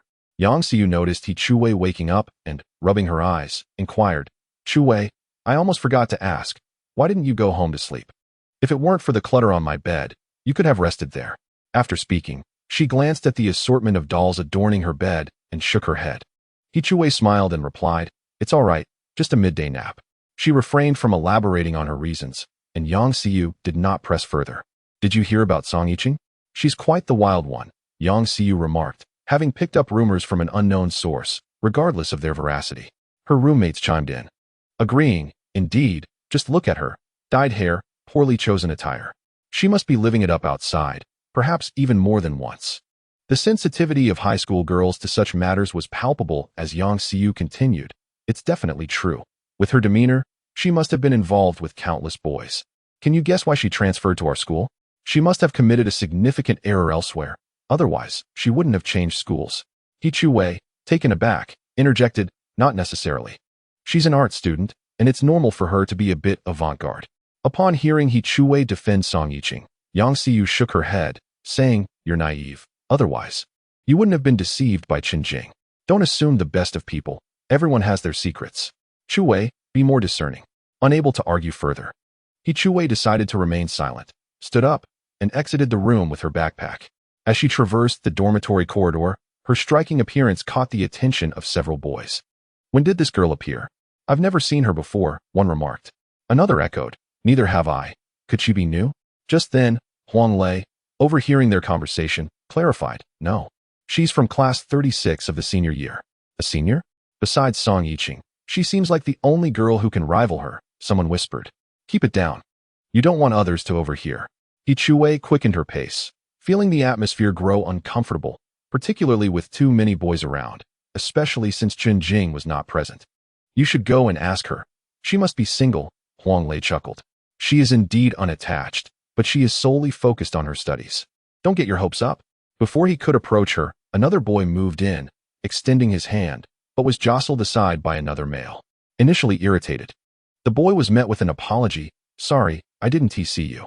Regardless, he remained annoyed, as the shove had genuinely hurt. Before Chen Jing could respond, Zhou Yizhou, with his hands in his pockets, approached with an indifferent expression, his eyes radiating a chilling intensity, reminiscent of a school bully. The previous boy, intimidated, fell silent and retreated in defeat. Observing Zhou Yizhou's demeanor, Chen Jing felt a flicker of curiosity. What had transformed this boy into such a figure? As Zhou Yizhou yawned, his previously stoic demeanor transformed into that of an affable husky. He Chuwei was taken aback by Chen Jing's unexpected arrival and inquired, "What brings you here?" Chen Jing scratched his head and replied, "I was originally searching for Huang Lei, but then I spotted you." Oh, He Chuwei thought the answer was rather unremarkable. How did the discussions outside go? Chen Jing nodded, saying, "It's all settled. I won't be going home for dinner tonight. You shouldn't return either. It's a perfect opportunity to sample my culinary skills." Just then, He Chuwei sneezed unexpectedly. "How adorable," Chen Jing remarked. "Are you catching a chill? Feeling under the weather?" He Chuwei waved her hand dismissively. "It's nothing, just a sneeze." Unbeknownst to her, this appearance in the dormitory area would herald the emergence of a second campus beauty. Previously, He Chuwei rarely ventured outside except for classes and school dismissals. Moreover, as a day student, she could stroll directly to the teaching building. However, traversing from the dormitory area required a convoluted route and was often crowded, as most students resided on campus. The afternoon passed swiftly, but the scene outside Class 16 had changed noticeably. During class breaks, many would feign passing by, only to surreptitiously gaze into the classroom. He Chuwei, seated in the front row, was particularly conspicuous. Fortunately, she remained oblivious to the fact that she was the object of their attention as she diligently focused on her assignments. Zhou Yizhou, however, was keenly aware of the gossip circulating, as such news rarely escaped his notice. "He Chuwei has been spotted," he murmured. Hearing this, Chen Jing paused his note-taking and asked, "What do you mean?" Zhou Yizhou shook his head. "Look how many people are out there watching He Chuwei. But honestly, I don't think she is quite at that level of beauty. Let us not talk about her. I've been classmates with you since middle school, and to this day, I merely find He Chuwei pretty, nothing more." In an instant, Chen Jing shot Zhou Yizhou a glance, and before he knew it, his hands had transformed into a pair of iron claws, scratching at Zhou Yizhou's waist. This tactic was not only ticklish but also tinged with a hint of pain. "Ha ha! What are you doing?" Zhou Yizhou, sensitive to such antics, collapsed onto the ground, rolling about. "I don't have time for your bluster. Are we making any money here?" Speaking of money, Zhou Yizhou wiped his tears, stood up, and followed Chen Jing. After making a phone call, Chen Jing instructed Huang Lei to wait in the classroom and called Zhou Yizhou to accompany him to the entrance. The thin proprietor assumed Chen Jing would renege on his promise. Chen Jing led the way, carrying 30 portions of food into the school, only to be halted by the security guard. "What are you doing with all that food?" Chen Jing, holding the meals with one hand, smiled and explained, "Sir, these are for our classmates who want to eat. We're just bringing them in together." The guard recognized Chen Jing and, understanding the situation, relented.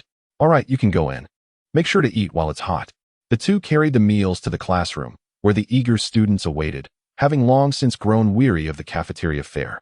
Upon seeing Chen Jing and Zhou Yizhou enter with the food, their mouths watered in anticipation. Chen Jing placed the meal on the table and remarked, "This is the food we have painstakingly acquired. However, considering the limited financial means of our classmates, the set meals are priced at 8 yuan, 6 yuan, and 5 yuan respectively." Upon hearing these prices, the students found them quite acceptable, especially since the canteen charges 7 yuan per portion.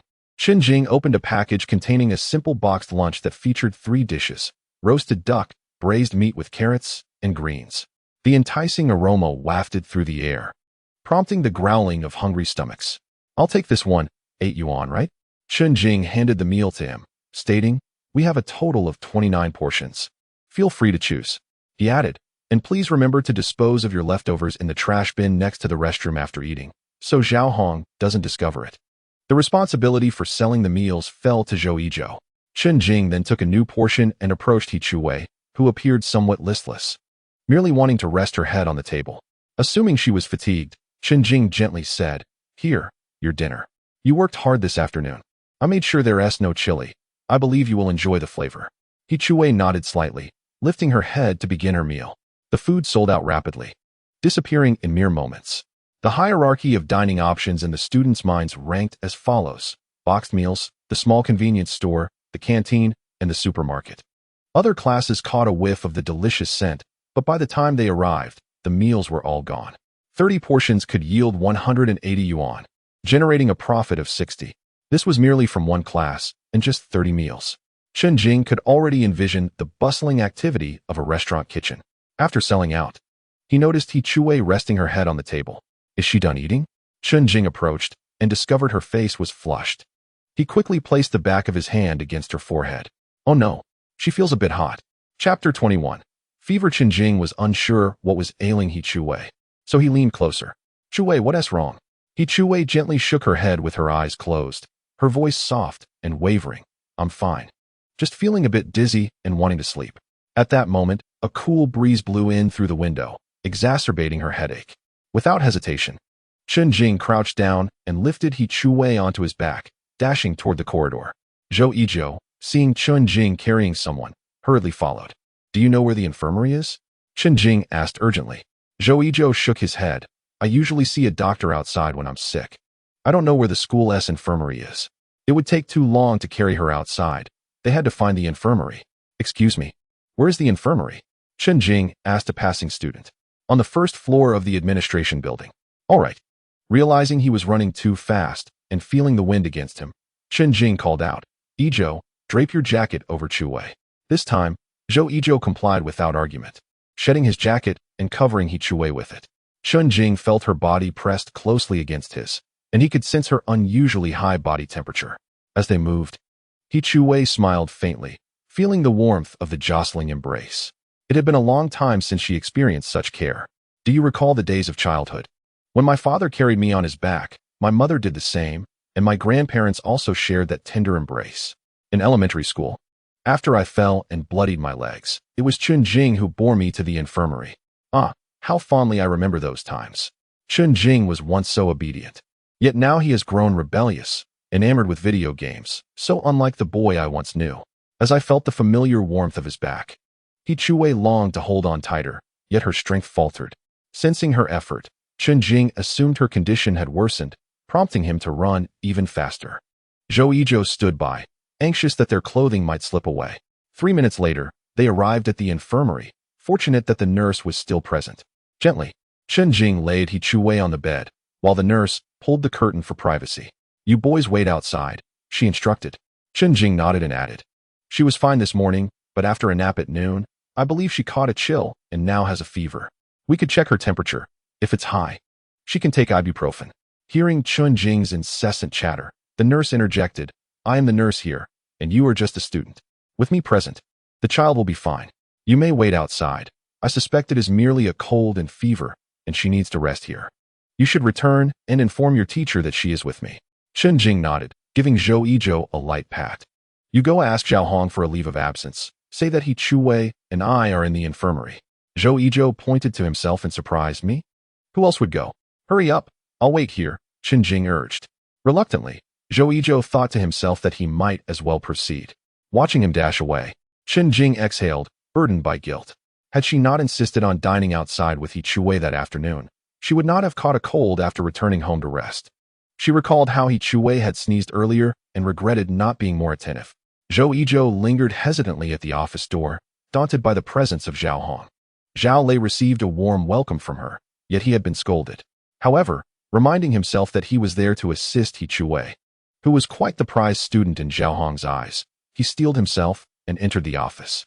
He was met by Song Yiqing, who paused in surprise upon seeing Zhou Yizhou, smiling as she said, I was just about to look for you. Speaking with Song Yiqing alone made Zhou Yizhou's face flush. This evening's study session was for the finalists to rehearse their songs, and they were allowed to use the music room for adjusting equipment and accompaniment. You and Chen Jing from your class both made it, so remember to come tonight, she reminded him. Zhou Yizhou scratched his head. I made it too.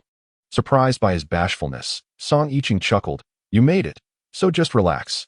Still feeling bashful, Zhou Yizhou suddenly recalled Chen Jing and said, Oh, but Chen Jing can't make it. Song Yiqing halted and inquired, why not? Zhou Yizhou hesitated to divulge that He Chue was ill, opting instead for a vague response. He has something to attend to. Without further comment, Song Yiqing continued on her way. Zhou Yizhou let out a sigh. He had actually conversed with the goddess. Moreover, having been selected among the top 10, he would have the chance to spend more time with Song Yiqing. What brings you here, Zhou Yizhou? Zhao Hong's icy voice pierced through the air behind him. Startled, Zhou Yizhou recollected his purpose for being there. Teacher Zhao, He Chuwei is ill and currently in the infirmary. Upon hearing that her cherished student was unwell, Zhao Hong exhibited little reaction. All right, I understand. You may return, she replied curtly. Zhou Yizhou, sensing the finality in her tone, hastily exited the office. After a moment's contemplation, Zhao Hong resolved to visit the infirmary herself, considering He Chuwei was among the top 3 students in her class. Upon reaching the infirmary, she noticed Chen Jing squatting at the entrance.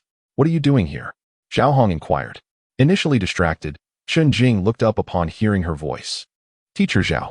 Zhao Hong adjusted her glasses, her tone softening slightly. How is He Chuwei doing? Chen Jing shook his head. I'm not sure yet. The school nurse is still assessing her condition. Zhao Hong chose not to probe further, stepping toward the infirmary door. Just as she was about to enter, she turned back. You needn't stay here. Return to your class. The music teacher is looking for you. Concerned, Chen Jing shook his head. No, I'd prefer to wait here. Zhao Hong, noticing his stubbornness, adopted a more authoritative tone. Are you the teacher, or am I? He Chuwei is a girl. Is it appropriate for a boy to linger here? With that, she pushed open the infirmary door and closed it behind her. Chen Jing's thoughts were far from music at that moment. Although he was confident that He Chuwei's condition was not severe, he felt guilty as her illness stemmed from an incident involving him. Suddenly, a thought struck him, prompting him to rise and head toward the academic building. Upon entering the classroom, Zhou Yizhou saw Chen Jing had arrived and was about to discuss their singing practice when Chen Jing preempted him with, Do you have any money on you? Zhou Yizhou retrieved a wad of change from his pocket. Here, take it all.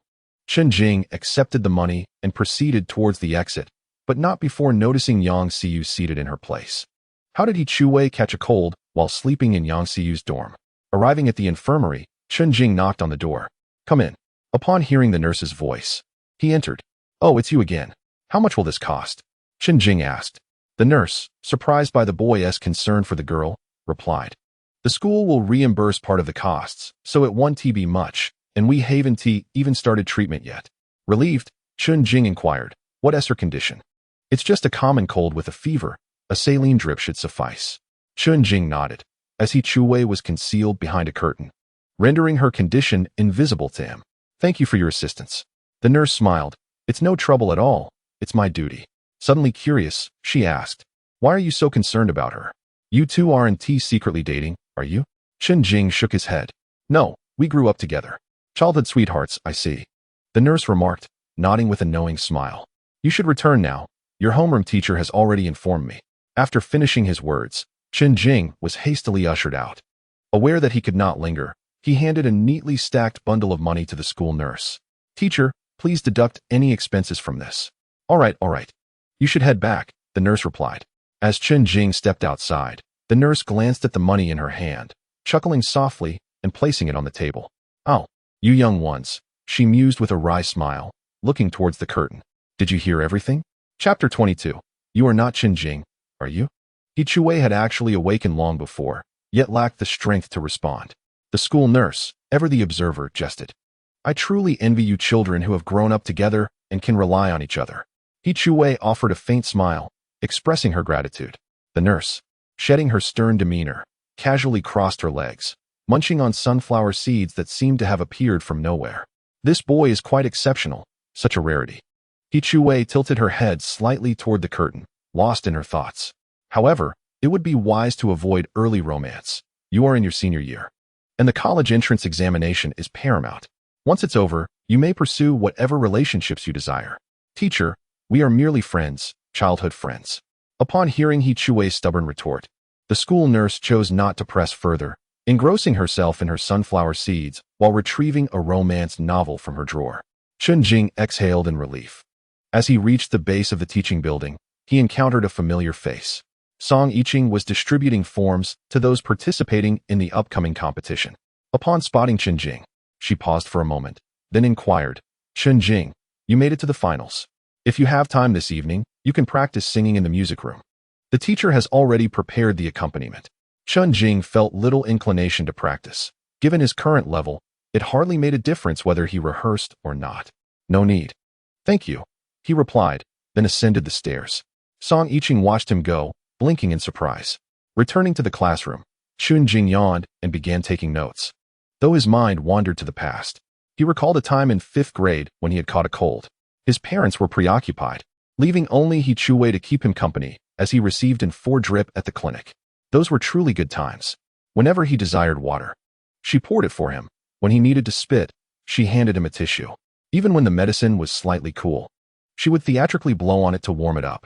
Yet he also vividly remembered when He Chuwei fell ill. In the 2nd year of junior high, he was preoccupied with games while she was receiving treatment at the clinic. He feigned concern, contemplating whether to visit her, but she advised against it, citing the multitude of germs at the clinic. As a result, he did not go and instead found himself at an internet cafe shrouded in smoke. Pausing in his note-taking, Chen Jing exhaled a deep sigh, wishing for a chance to make amends. The only way to atone, he concluded, was through diligent study. He closed his eyes for 5 seconds before reopening them, resolutely starting his studies anew. At that moment, Song Yiqing, having completed her task, arrived on the 5th floor. Approaching the doorway of class 16, she peered inside and immediately spotted Chen Jing, engrossed in his notes. So he is truly a studious one, she remarked before heading towards the office, which was also located on the 5th floor. As they strolled down the corridor, heads peeked curiously from the windows. Truly, the school beauty was strikingly lovely. Not only was she aesthetically pleasing, but her singing was also exceptionally delightful. Surely, she would clinch the championship tomorrow night. Listening to the whispers beside her, Song Yiqing had grown accustomed to such attention. Upon entering the office, her music teacher was seeking her out. Has Chen Jing notified you? Song Yiqing shrugged. No, he seems to be studying. Upon hearing that Chen Jing was studying, Zhao Hong chuckled incredulously. You mean our class S Chen Jing is studying? Song Yiqing nodded in affirmation. Zhao Hong shook her head in resignation. You truly do not know him well enough. Chen Jing consistently ranks at the bottom of our class, even among his peers. His scores in 6 subjects barely surpass the scores of others in 2. Zhao Hong spoke candidly about her student. Yet the music teacher held a different view. This child possesses some talent in music.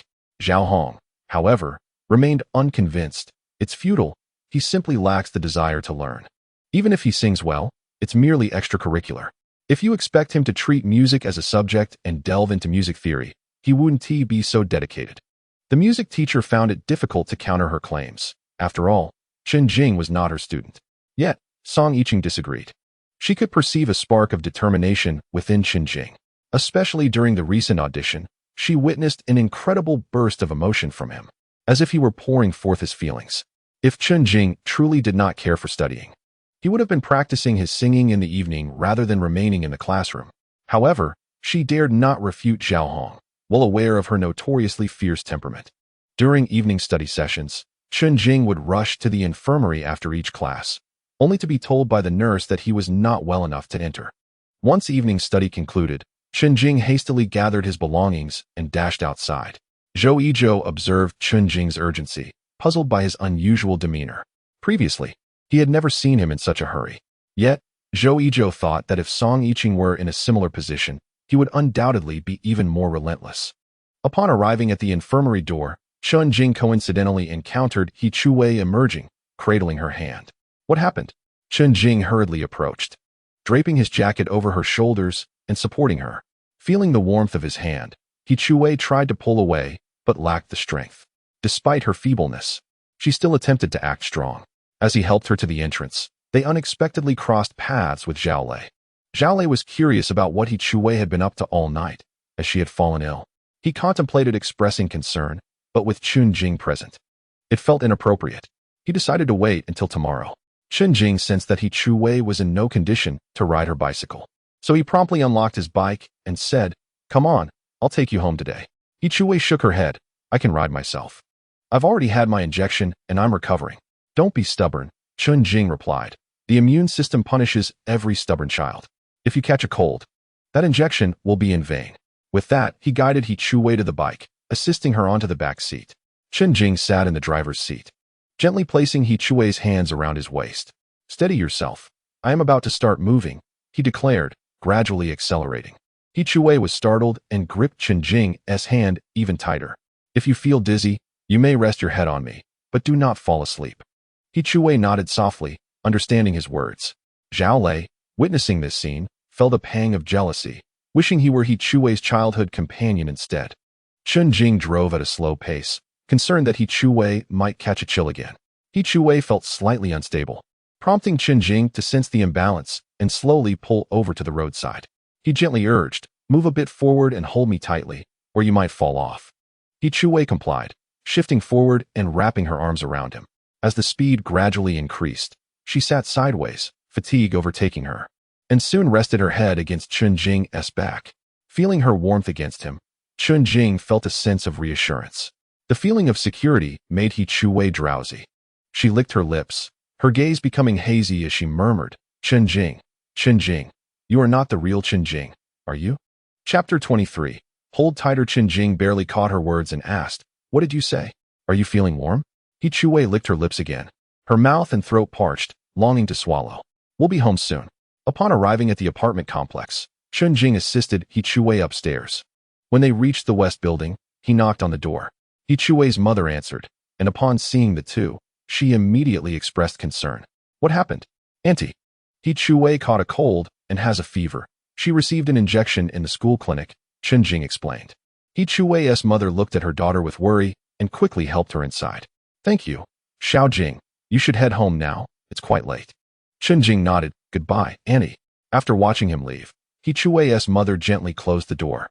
Being a doctor herself, she thought that since He Chu-wei had already received treatment, she should start feeling better soon. "How are you feeling, Chu-wei?" He Chu-wei's eyes, once clouded with fatigue, now sparkled with clarity, as if she had been revitalized. "I'm fine, Mom. I'm going to freshen up." "Hey, just a moment ago, you seemed unwell." In the bathroom, He Chu-wei gazed at her reflection in the mirror and then feigned weakness, pretending to be on the verge of fainting.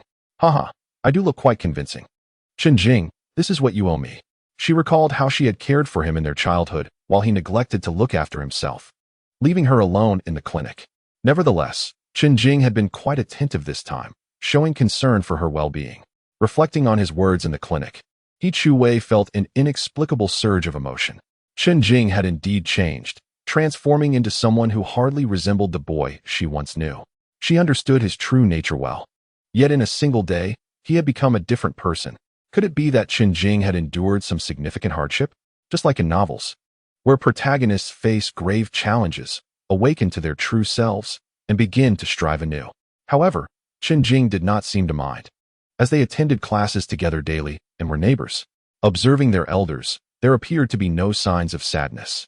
Nevertheless, reflecting on Chen Jing's demeanor earlier that day filled He Chu-wei with joy.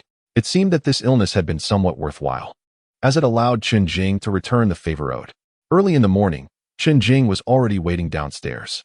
As He Chu-wei descended to the first floor, she caught a glimpse of Chen Jing through the gap, appearing somewhat frail as he leaned against the railing, slowly making his way down. Hearing the noise, Chen Jing turned to look, and He Chu-wei seemed on the verge of fainting. "What's wrong?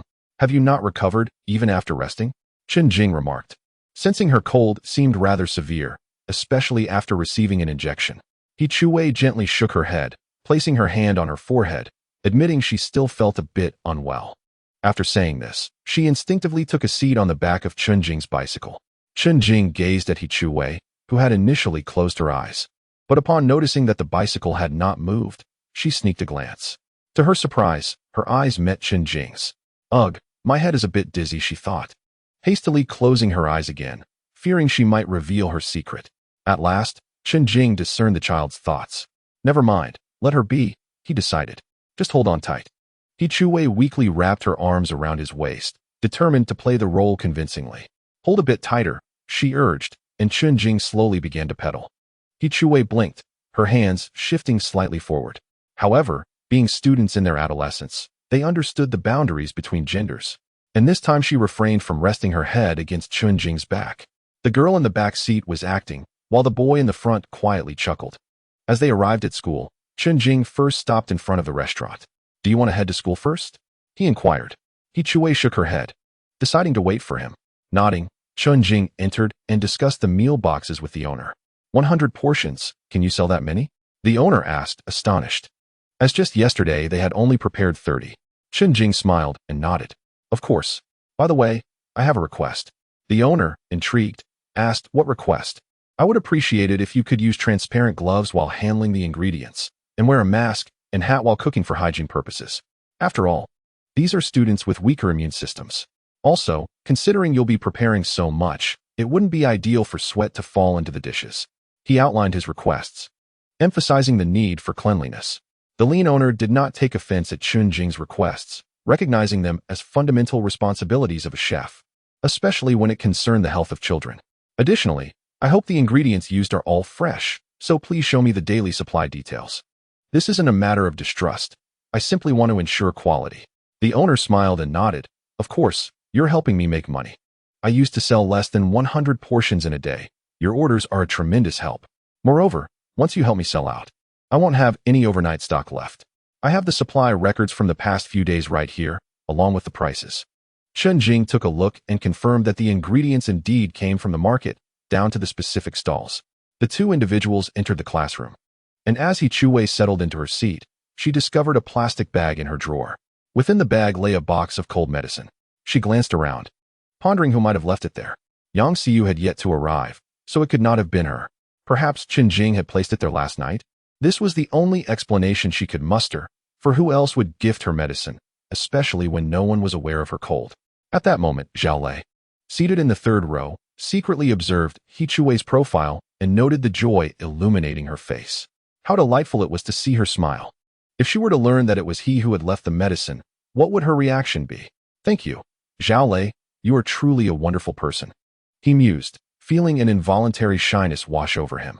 He resolved to wait until after class to express his concern for her, believing it would yield a more significant impact. As he contemplated this, his heart raced, and he dared not delve further into his thoughts. Meanwhile, Zhou Yizhou entered the classroom with breakfast for 3, promptly approaching Chen Jing upon noticing him. Observing Huang Lei's anxious demeanor, Chen Jing had already surmised the nature of the issue. Is the supermarket starting to target us? He inquired, and Zhou Yizhou, taken aback, asked, Did Huang Lei inform you? Chen Jing responded with a knowing smile, I suspected it. It was only a matter of time. Zhou Yizhou took a seat and handed Chen Jing 2 portions of breakfast, whispering, You left early last night, so Huang Lei didn't have the chance to tell you. The supermarket is now aware that someone at the school is selling goods, and at lower prices than theirs. However, as you mentioned, they are hesitant to escalate the situation, likely fearing the exposure of their pricing. Chen Jing chose not to respond immediately. Instead, he took 1 portion of breakfast to He Chuwei. Upon returning to his seat, he smiled and asked, Do you know why they are retaliating? Zhou Yizhou shook his head, prompting Chen Jing to elaborate. Initially, we were selling instant noodles, which have a shelf life, as you know. However, since we have begun selling meals and cooked food, what will happen to their sticky rice chicken and similar items? Zhou Yizhou nodded in understanding. Oh, I see. If we sell meals, no one will buy their sticky rice chicken, Chen Jing affirmed. Perhaps the sale of instant noodles impacted them as well, but the sale of meals poses the most significant threat. When their freshly prepared foods go unsold and spoil, they will undoubtedly feel the loss. For now, there is no rush. The next step will be a price war. They will likely reduce their prices to match ours. He continued. Zhou Yizhou scratched his head, still unclear about Chen Jing's subsequent plan, and quickly inquired, Should we lower our prices? Chen Jing shook his head. Not yet. Let them restore their prices first, while we maintain ours for a day to assess the situation. Zhou Yizhou nodded, feeling relieved. I was so anxious yesterday, unsure of how to proceed, especially since they are a large supermarket and we are merely a small establishment. Chen Jing contemplated his future strategy. The boxed meals could be promoted through their retail system, allowing for swift sales. However, this method lacked stability, necessitating a fortuitous opportunity to solidify their sales framework. Just then, the class bell rang, and Zhao Hong entered the classroom precisely on time. Chen Jing observed the arrival of Zhao Hong, a faint smile gracing his lips. Next up was Zhao Hong. Chapter 24. If only she were my daughter-in-law. Zhao Hong surveyed the room and inquired, Have you all completed the exercises I assigned last time? The sparse responses did not seem to irk Zhao Hong. As long as they are done, that is sufficient. In the coming days, everyone should visit that bookstore and purchase a newly released set of exercises titled Accelerated College Entrance Examination Preparation. I have heard it is a new release from Beijing, tailored for next year's college entrance examination. Acquiring it will help everyone prepare. Furthermore, it is not only our class that is required to buy it. The entire senior literature stream must do so. Consider it a minor mock exam, understood? The examination will take place this Saturday and Sunday. Upon hearing that they would need to purchase materials again, the students' spirits dampened. Zhao Hong, however, remained indifferent to their moods and turned to Zhao Lei, stating, Zhao Lei, remember to compile the list. Listening from the back, Chen Jing found the situation quite amusing. What kind of exercise requires students to pay for it? She truly sees herself as a leech, merely feeding off others. Just as he lamented the lack of an opportunity to confront Zhao Hong, now he had the perfect chance. Chen Jing lowered his head and said to Zhou Yizhou, during lunch, you should go buy a copy of this exam paper. Zhou Yizhou nodded in agreement. The morning classes passed swiftly. This time, Zhao Hong did not seek trouble with Chen Jing, as she remained off the stage entirely. However, after school, Zhao Hong returned to the classroom once more. Oh, there is something I forgot to mention. The education subsidy has arrived, primarily aimed at assisting high school students in purchasing mobile phones. Over the next 3 days, students can bring their student ID and identification card to the service center to receive a 50% discount on phones. Although she personally disapproved of the mobile phone purchases, as there were students in the class who only used theirs to download novels, this initiative was driven by the Education Bureau, claiming it was to ensure the safety of high school students and facilitate communication with their families and schools. Chen Jing recalled this event well. His first mobile phone was purchased during this time. Having acquired it, he found himself further distracted by novels, wasting even more time. After Zhao Hong finished speaking, He Chuwei approached Chen Jing, holding a medication package, asking, what did you buy me medicine for? Didn't you give me money yesterday? The school nurse has already prescribed me medication. Chen Jing was momentarily taken aback by the question. I didn't buy it. I knew the nurse would prescribe something. At that moment, He Chuwei revealed the medication in her hand. I found an extra box of medicine in my drawer. I don't know who it's from. Chen Jing scratched his head, surveying the classroom and spotting Zhao Lei tidying up his belongings. If he wasn't mistaken, it must have been this fellow who left it. Yet, Chen Jing contemplated whether to disclose that information. Perhaps it's from a suitor. Haven't you noticed how many people have been coming to see you lately? He Chuwei shook her head, replying, don't say such nonsense. Forget it, I want to take it. What if it's from a witch trying to harm me? The princess? Chen Jing smiled indulgently. All right. Princess, shall we head home? Do you still need me to give you a ride this afternoon? At this, He Chuwei immediately placed her hand on her temple, swaying slightly as she said, I still don't feel very well. Chen Jing had never perceived He Chuwei as particularly endearing until now. Unconsciously, he ruffled her hair and chuckled. All right, let us be off. As the two stepped outside, they chanced upon Huang Lei and a few others dishing out food, while Zhou Yizhou was burdened with both meals and examination papers. Chen Jing had already entrusted this matter to the two of them, yet he still approached Zhou Yizhou. Indeed, the examination paper was lacking in credentials. Chen Jing observed that it was merely a rudimentary test, devoid of any publisher's information. He speculated that the teachers had merely replicated papers from Beijing and were selling them at exorbitant prices. How much does it cost for a set? Zhou Yizhou hesitantly replied. I have no money. I borrowed it from them. 80 for a set. Chen Jing patted his shoulder and said, in that case, when you have time, print 100 copies. Then, we shall see how well the lunch sells. If it sells quickly, and there are still those who have not purchased during lunch, please inform the restaurant owner to prepare 100 copies. Hearing this, Zhou Yizhou realized Chen Jing was plotting something, yet he expressed doubt. Do we really need 200 copies? I feel we want to sell them all. Chen Jing gently shook his head. I have my methods. Off you go. I appreciate your hard work during this time. When evening study arrives, I shall share the profits with you. Upon hearing Chen Jing's meticulous calculations, Zhou Yizhou teased. All right. Chen Jing, feeling a bit estranged, are we? Chen Jing laughed heartily. Enough. Hurry along now. You must be hungry. After saying this, he and He Chuwei made their way to the bicycle station.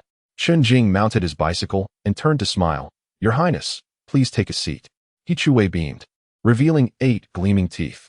She gently settled onto the rear seat, gripping Chen Jing's clothing. We may commence. Very well. Upon returning to the community, Chen Jing and He Chuwei ascended the stairs together. Chen Jing lingered on the 3rd floor, retrieving his keys to unlock the door. As he opened it, he turned to find He Chuwei had not left. Aren't you heading home? With an air of pride, He Chuwei unexpectedly began to remove her shoes and stepped into the house. Aunt Zhang, I've arrived. Oh, Chuwei, you're here. Come in, come in. Aunt Zhang welcomed her warmly. Chen Jing was taken aback, pondering the implications of this unexpected visit. He casually closed the door. noticing the table was now laden with a bountiful spread. Chu Wei, it's been a while since you've dined here. Chen Jing surveyed the surroundings, but noticed his father was absent. Perceiving Chen Jing's bewilderment, Zhang Shufang remarked, Chen Jing, why are you standing there? Quickly wash your hands and join us for dinner. By this time, Chu Wei had already washed her hands and emerged, gazing at Chen Jing. After he finished washing, Zhang Shufang quietly explained, Chu Wei's mother is working a day shift at the hospital, and your father has gone on a business trip with Uncle He. Please do not disturb Chu Wei's rest. She is still recovering from a cold. Chen Jing nodded, understood, Mom. At the dining table, Zhang Shufang served Chu Wei with food. I heard from your mother that you have a cold, so I didn't prepare any greasy dishes. Thank you. Auntie, you are so kind, Chu Wei replied gratefully. Zhang Shufang held a particular fondness for Chu Wei, often wishing she were her own daughter, especially considering Chu Wei's academic excellence, a stark contrast to her own son. Nevertheless, she consoled herself, acknowledging that her son was also a diligent student. Their interaction was filled with warmth, and Chen Jing felt quite involved as he picked up chopsticks to serve Chu Wei the dishes prepared by Zhang Shufang. By the way, Mom, the school said that for the next few days, if we bring our student ID and identification card, we can purchase a mobile phone at half price. Zhang Shufang did not object, saying, that sounds great. After dinner, I will take you all there. You all? Chu Wei hastily refused. No need, Auntie. I can wait for my parents to come back. Zhang Shufang clicked her tongue and remarked, Chu Wei, I have watched you grow up since childhood. You are practically like a daughter to me. Please do not decline. With no words left to say, Chu Wei silently continued her meal. After dinner, the trio made their way to the mobile phone store, which was not far from the community entrance. They were all familiar faces. However, in this business, familiarity does not shield one from being overcharged. Sister Zhang, we have Samsung, Sony, and Nokia here. We have also received notice that students can buy at half price. So I recommend the Nokia 66, which has just been released for 2 to 3 months. Students find it quite user-friendly. It has a sliding cover, is durable, and boasts long battery life. How much is it? Zhang Shufang inquired. The original price is $19.99. With the discount, it's $999. Zhang Shufang did not hesitate, pulling out 2,000 from her bag. Make sure to give me a new one. I don't want a used one. How could we give Sister Zhang a used one? The assistant replied, additionally, I will arrange 2 phone cards, both for Unicom. Upon hearing the price, Chu Wei quickly declined. Auntie, that's too expensive. I don't want it. Zhang Shufang shook her head. Don't worry about it, Chu Wei. How about this? I can ask your parents for the total later tonight. Hearing this, Chu Wei felt relieved and nodded. Thank you, Auntie. With the phone card and mobile phone secured, Chen Jing examined the Nokia thoughtfully. In truth, there was no need to spend so much. In the coming years, mobile phones would evolve rapidly, often updated every 6 months. There would always be models with better specifications. However, as the saying goes, early purchase, early enjoyment. Chen Jing thought to himself. Now he had his own phone number and would no longer need to borrow from the convenience store. He turned on the phone and scrolled through the applications, relieved to find that they were available. Zhang Shufang watched Chu Wei with a look of affection. How wonderful it would be if she could become her daughter-in-law, a child she had seen grow up, well-behaved and academically excellent. Unfortunately, her son was not as diligent, struggling with his studies, and she could not force a match. After a short break, Chen Jing said, Mom, Chu Wei and I are heading to school. We want to be home for dinner, as we'll be studying.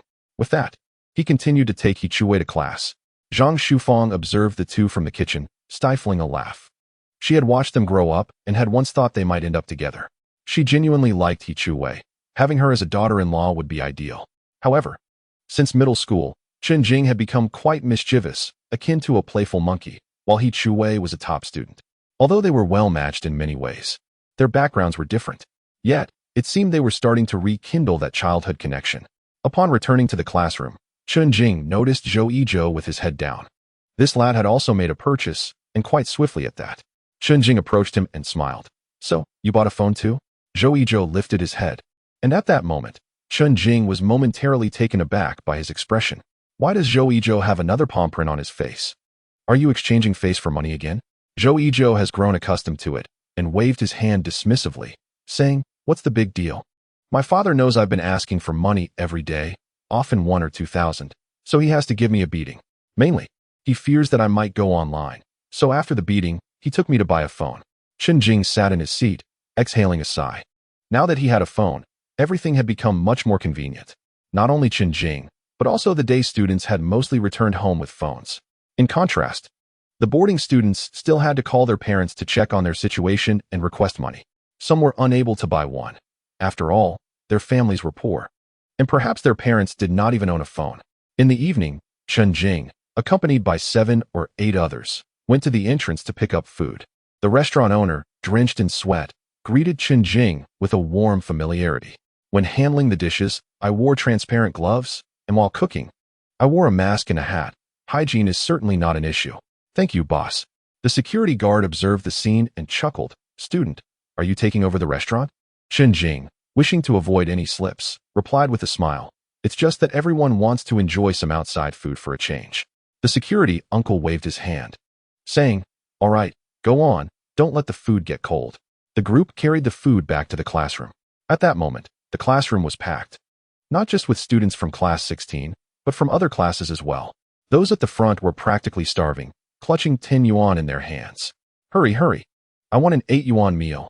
I absolutely do not want to eat in the cafeteria. Chen Jing glanced at the people in the back and said, everyone, please quiet down. I have something to announce. The classroom fell silent. Clearing his throat, Chen Jing spoke in a normal tone. Today, our boxed meals will see a price increase. Upon hearing this, whispers filled the air. How much will it go up? Chen Jing replied, the first set will be 25 yuan, the second set 23 yuan, and the third set 20 yuan. So expensive. Why don't you just rob us? Just because your food is better than the cafeteria doesn't mean you can raise the prices. Yeah, at this rate, I might as well eat in the cafeteria. As the complaints died down, Chen Jing raised his hand and called out, everyone, don't be anxious. I haven't finished speaking yet. He then pulled out a set of papers from his drawer. Look, this is the workbook our homeroom teacher asked us to buy. It costs 80 yuan at the bookstore. However, if you purchase a meal from me, I will give you this entire set of workbooks for free. If you don't want the workbook, that is fine. The meal will be 8 yuan. The students exchanged glances. Some who had already purchased the workbook knew that it was indeed worth 80 yuan. Yet, if they could get the workbook by buying a 25 yuan meal, that would be quite a bargain. Is this for real?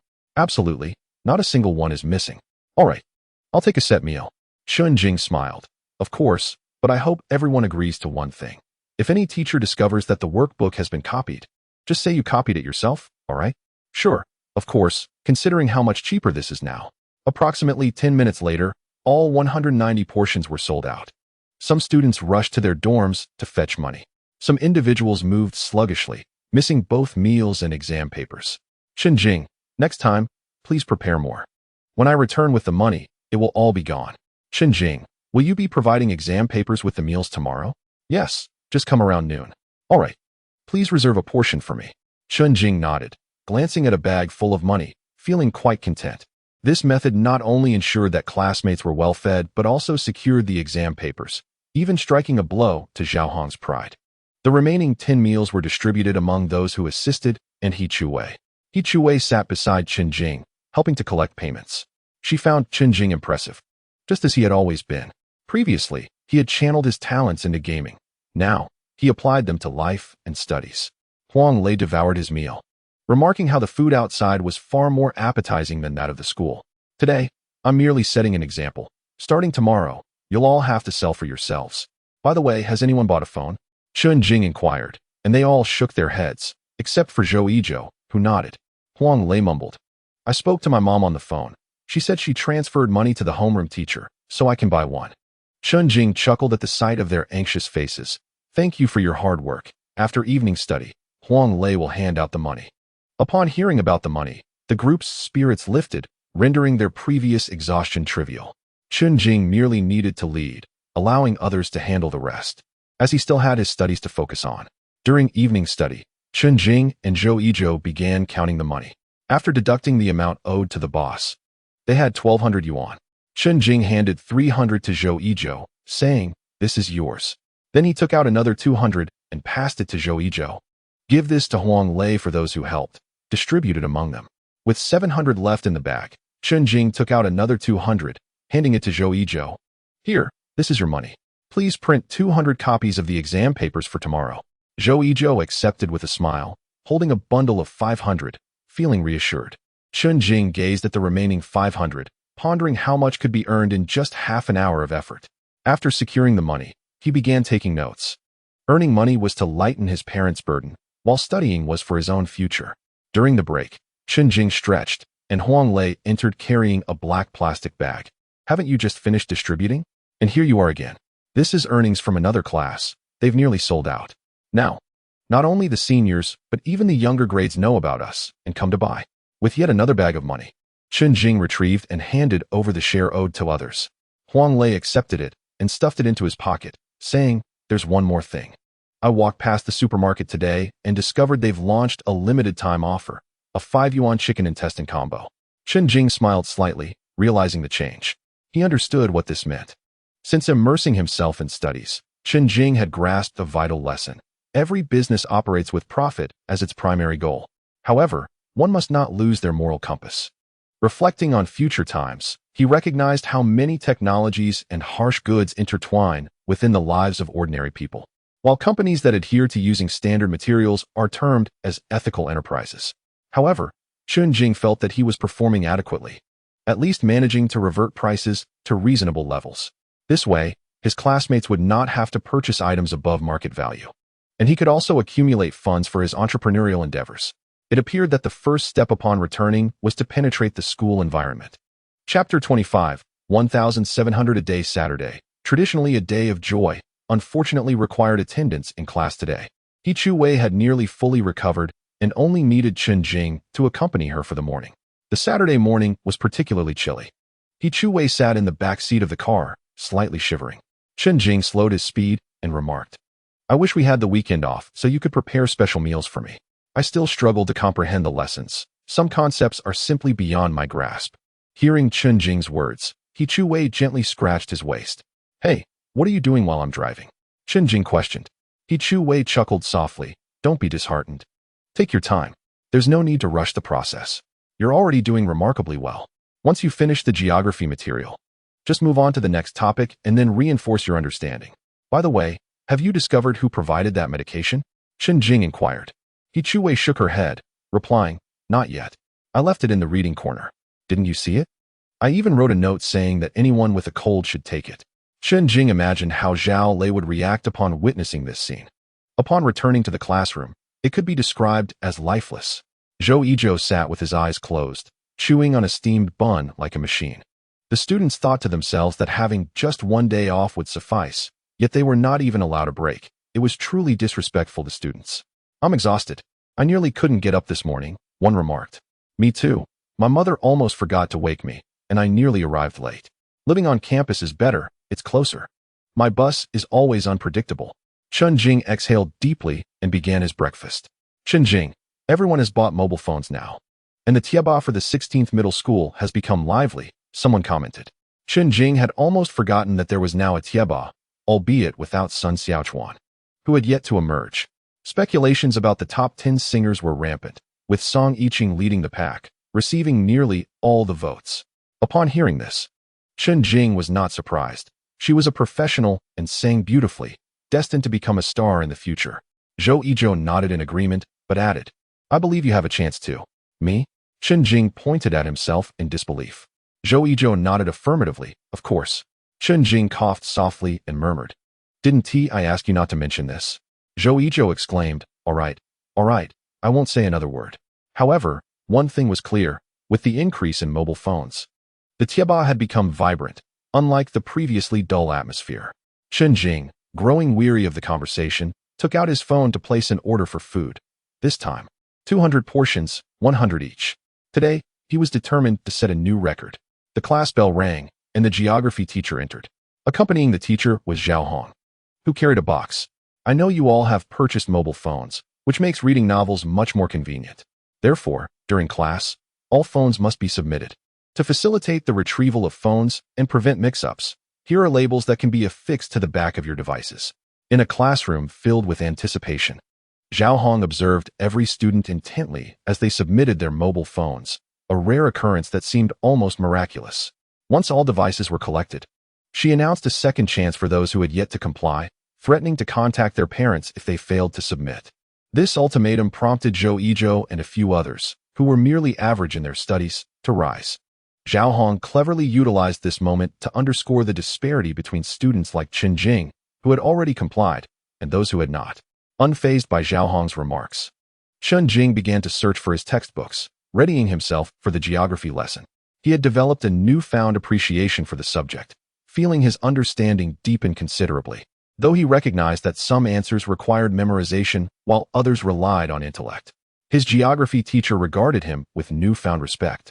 Noticing his attentiveness during class and feeling gratified by the transformation of a previously struggling student, the teacher mused that the ability to acknowledge one's mistakes and strive for improvement is a virtue of the highest order. After class, He Chuwei approached Chen Jing, her face alight with joy. Curious, he inquired whether she had won a prize. With a smile, she revealed that the geography teacher requested his presence in the office. Chen Jing's eyes sparkled with excitement as he hurried off, encouraged by He Chuwei to not keep the teacher waiting. Upon arriving at the office, he encountered his geography teacher, who had been seeking him. The teacher handed Chen Jing his lesson plans from the previous 2 years, stating that they might prove beneficial for his studies, containing valuable teaching strategies and problem-solving techniques. Filled with gratitude, Chen Jing thanked him sincerely. The teacher, possessing a gentle demeanor, urged him to hurry back to class, noting that he seldom saw such eagerness to learn in students anymore. Returning to the classroom with the lesson plans, Chen Jing perused the pages, quickly realizing the insights they contained. He understood that his efforts had been recognized, and with determination, he felt himself drawing closer to his academic goals. During the lunch break, the bustling atmosphere revealed that the school had sold out of all meals, yielding a profit of 1,700 from a total of 3,200. Chen Jing allocated funds to Zhou Yizhou for printing costs and distributed the remaining amounts amongst his peers. All right, this money still needs to be used for purchasing supplies at the supermarket. By the way, how is the situation with the small convenience store? Huang Lei chuckled. It's certainly better now. My cousin and I go to stock up together, which makes things much more convenient, and sales are brisk. As previously discussed, we also sell a fixed quantity in the dormitory, and business is thriving. Zhou Yuan pulled out a stack of money from the drawer, saying, "This is the revenue from the small convenience store. Currently, it takes 2 days to sell a box of goods." Chen Jing understood that with the arrival of boxed lunches, the store's business would inevitably suffer a bit. "It's fine, as long as we can sell," he replied. The class bell rang, and the Chinese teacher entered while yawning. It was Chinese class, once Chen Jing's strongest subject, where he could effortlessly score a perfect 100.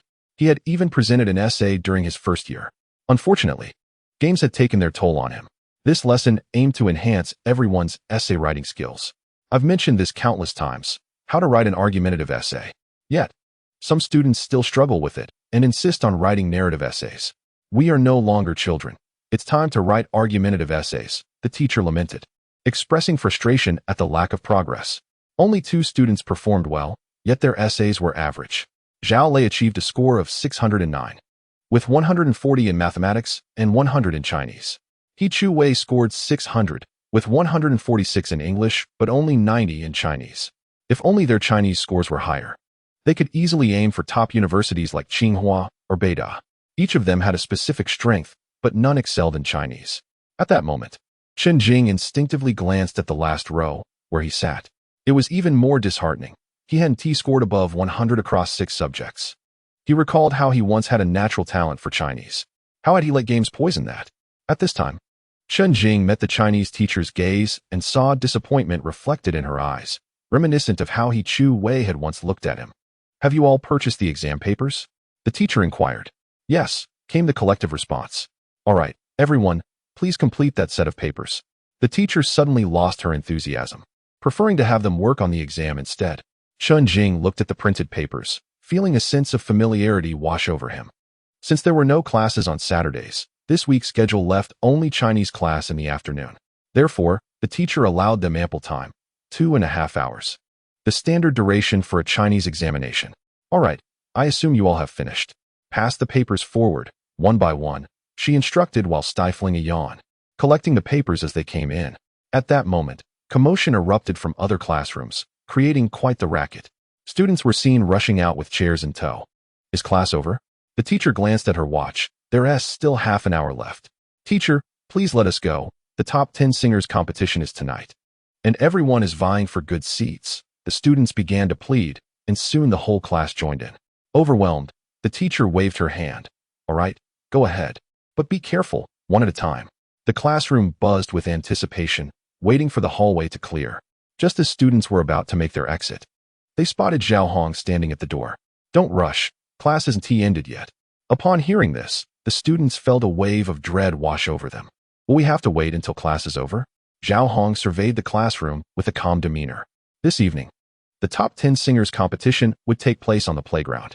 Those who wished to attend could move their chairs to watch, while those uninterested could study in the classroom. Upon hearing that they could finally refrain from studying, the previously dull classroom suddenly burst with vitality. Students retrieved their phones, moving in turn. Noticing the absence of others outside, Zhao Hong permitted the students to exit one by one. Eventually, Chen Jing approached He Chuwei, assisting her with her belongings as they prepared to leave. Upon arriving at the playground, a simple stage had been erected, a commendable effort by the music teacher. Class 16 occupied the second row on the left. To avoid crowding, Zhou Yizhou sat at the edge, with Chen Jing beside him, followed by He Chuwei, and then Yang Xiyu. Only after securing their spots did they realize they had arrived without having eaten. I'm so hungry. We came here without eating anything. The music teacher, noticing the students had gathered, glanced at his watch and smiled. Class is just beginning. You may return home to eat first, as long as your spots are secured. He scrutinized the students who had arrived, noting that Chen Jing was among them. Curiously, he pondered why someone with Chen Jing's remarkable voice had not practiced in the music room the previous day. Other competitors were eager to hone their psychological resilience, and he could assist with vocal techniques and guidance. Upon reflection, it became apparent that Chen Jing did not require further practice. His mental fortitude was akin to that of Song Yiqing, and his technique was employed with great finesse. Chen Jing exchanged a glance with the music teacher. A smile and nod between men served as the best form of greeting. He picked up his phone to check the time, and then promptly called the thin boss. Uncle, could you deliver the food earlier? We finished class early today. Sure, I just finished preparing it and am packaging it. You can come out to fetch it. After hanging up, Chen Jing told He Chuwei, you all sit here. I will bring the food over shortly. Just as he was about to turn away, He Chuwei grabbed his arm. Turning back, she said, please bring 2 servings. Siyu hasn't eaten anything either. All right, Chen Jing replied, calling out to Zhou Yizhou as they returned to the classroom. They ordered 300 meals again, but this time without the accompanying papers, returning to the original price. However, sales were slow this time, as each class had different dismissal times, allowing for simultaneous eating and selling. Seizing the opportunity, Chen Jing pulled Huang Lei aside. How have sales been at the small shop lately? Not too bad. It seems the supermarket's price cuts Haven Tea significantly impacted us. We still sell a fixed quantity every 2 days, and sales in the dormitories move quicker. Chen Jing stroked his chin, contemplating the bi-daily quota as insufficient. Before evening study, notify those in charge that prices for instant noodles and duck legs will be reduced by 50 cents. Huang Lei nodded, jotting down Chen Jing's instructions. His academic performance was not particularly strong, typically scoring just above 100, indicating a stable but modest standing.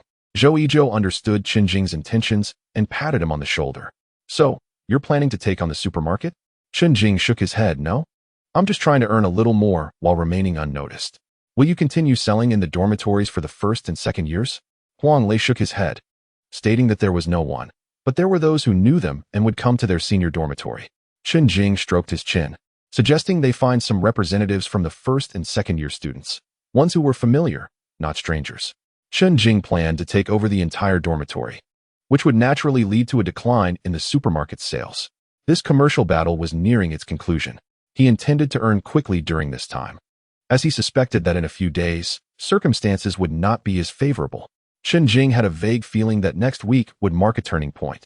The cafeteria would soon discover the issue and would certainly investigate this side. The supermarket, relying on its exclusivity, shamelessly raised prices, draining the students. The cafeteria, also leveraging its monopoly, recklessly utilized harmful food products, similarly exploiting the students. Additionally, there was Zhao Hong, who, taking advantage of her influence in the grade, collaborated with the bookstore to exploit the students. Chen Jing shook his head. There was no need to wait until 2013. Even in 2009, he would expose them thoroughly. As the class bell rang, representatives from other classes hurried over to fetch meals to sell in their classrooms. Soon, Everyone could boast about being among the top 10 in the evening, and it would be easy to tempt others outside. Hence, it was a perfect opportunity for promotion. Everyone nodded in agreement, and Chen Jing said to Huang Lei that after finishing up in the classroom, they would promote again back at the dormitory. Chen Jing felt that the small convenience store would achieve unprecedented sales tonight. The boxed meals sold out in less than 5 minutes. Previously, everyone would rush outside after class. Now, they rushed to the back of the classroom. After distributing the money, Chen Jing sighed in relief, wishing it could always be like this. Holding the remaining 2 meals, he stepped outside, with Wang Yizhou following closely behind. Upon reaching the playground, Chen Jing noticed a considerable number of people standing at his spot, all male. He thought it was quite unfair and quickened his pace. It wasn't indicated that this was the position for Class 16, nor was it written anywhere that it belonged to them. Chapter 26. I really didn't attend primary school. He looked at the few unreasonable individuals in front of her and retorted that there was no indication that this was their class's spot. A few of them laughed heartily, saying that if she wanted the spot, she would have to give them something in return, otherwise, they would not relinquish it. Hearing these words, He sneered inwardly. It was truly kitsch. To claim a spot, they resorted to school bully tactics. If they didn't comply, they should obediently go to the back.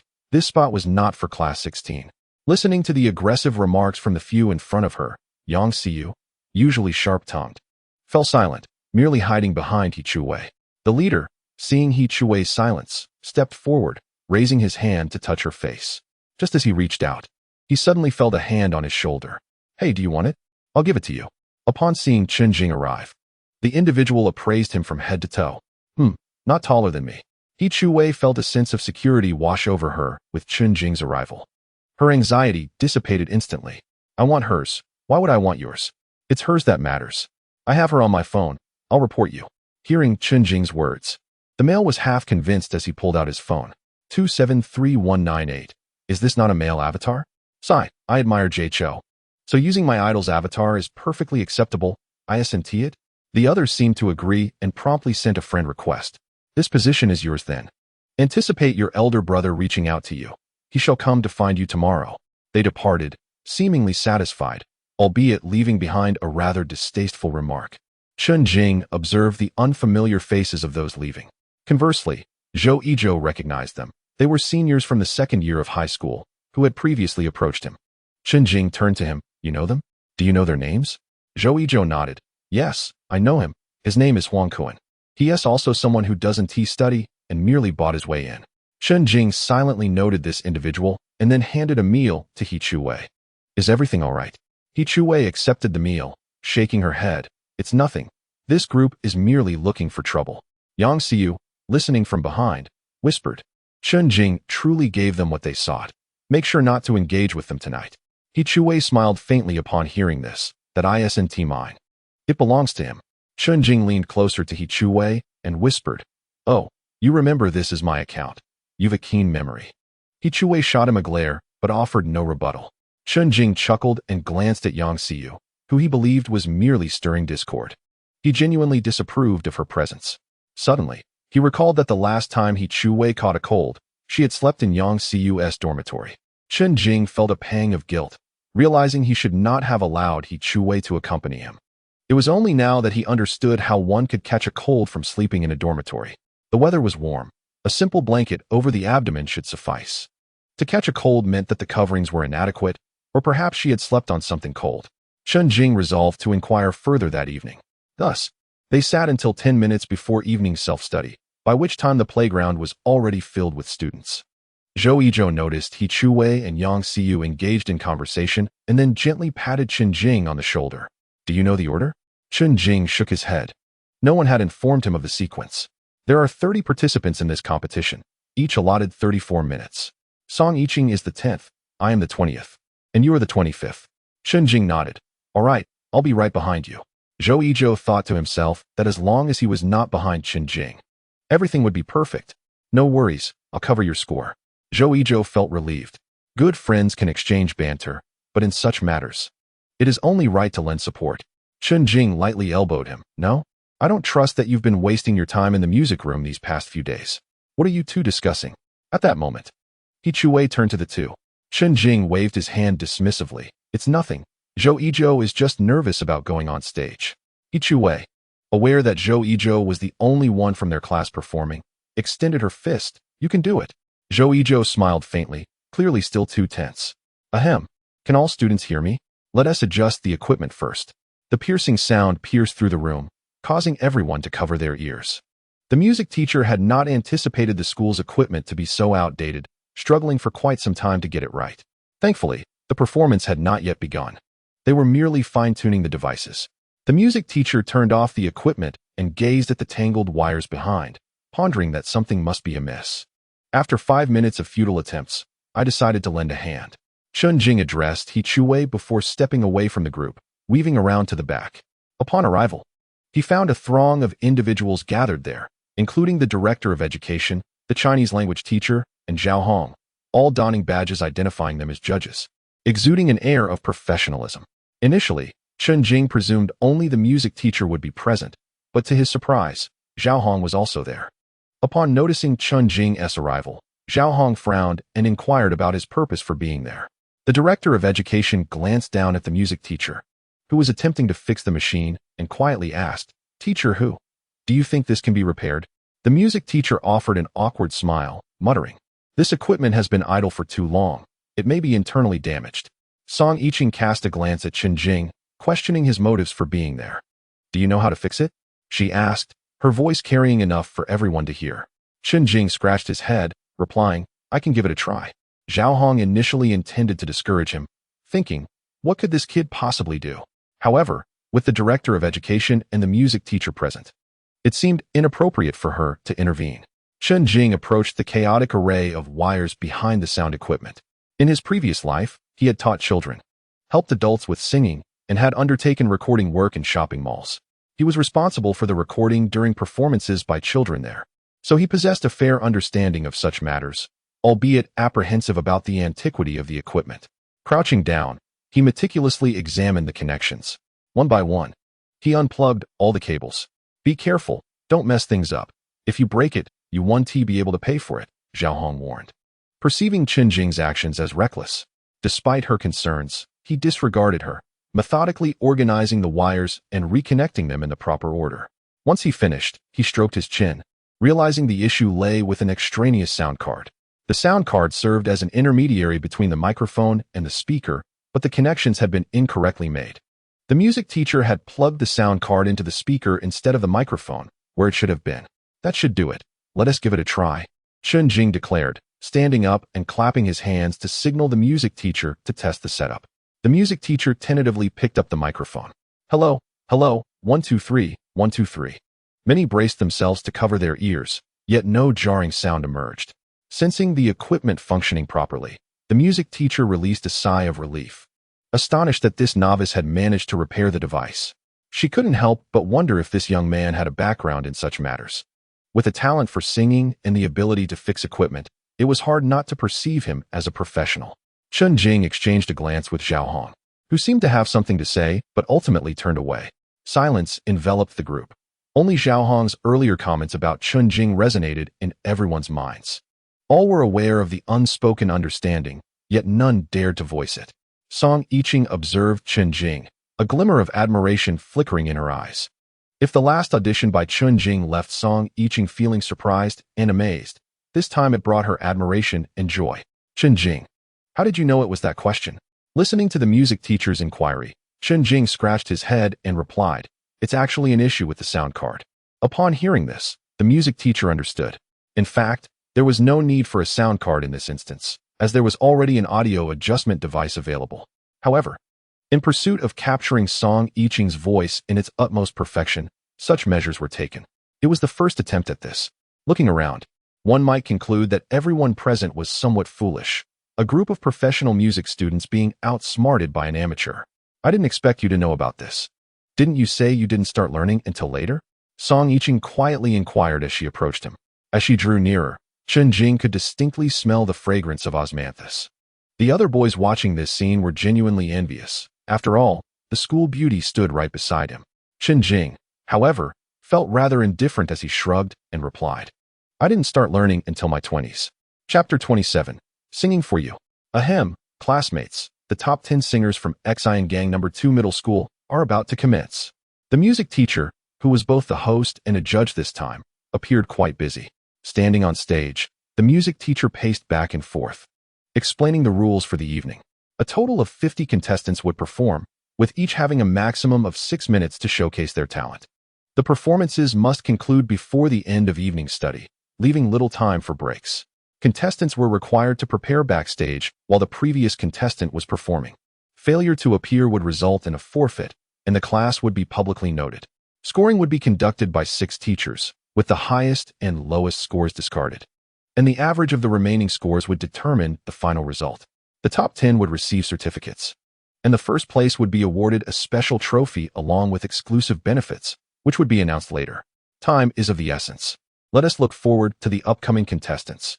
After the music teacher concluded, he placed the microphone on the stand and descended the stage to take a seat at the edge of the judges' panel. As a professional, he could only occupy the outermost seat, as the center was reserved for the principal. Sitting down, the music teacher picked up the designated hosting microphone and said, "Now, let us invite the music students to warm up the atmosphere."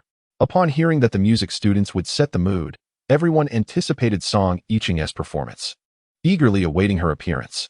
The first to take the stage was Yuhui. A boy stepped up to the microphone, introducing himself. "Hello everyone. I am Yuhui from Class 3, Grade 2, and I will be performing the song Damn Tenderness." Chen Jing recognized him. He was the one who sang after Song Yiqing previously. The pressure on him must be considerable, especially given his average appearance and the immense expectations. Yuhui glanced at the sound technician beside him and nodded. As the accompaniment began, Chen Jing noted that the sound quality was rather mediocre, merely passable. He hoped that the microphone would not malfunction. The competition was in full swing, with some homeroom teachers standing to lead their students and waving hands to ease the pressure on the performers. Some contestants, upon seeing the vast audience before them, trembled with anxiety. After all, we are all individuals of culture, and seldom do we have the opportunity to perform on stage.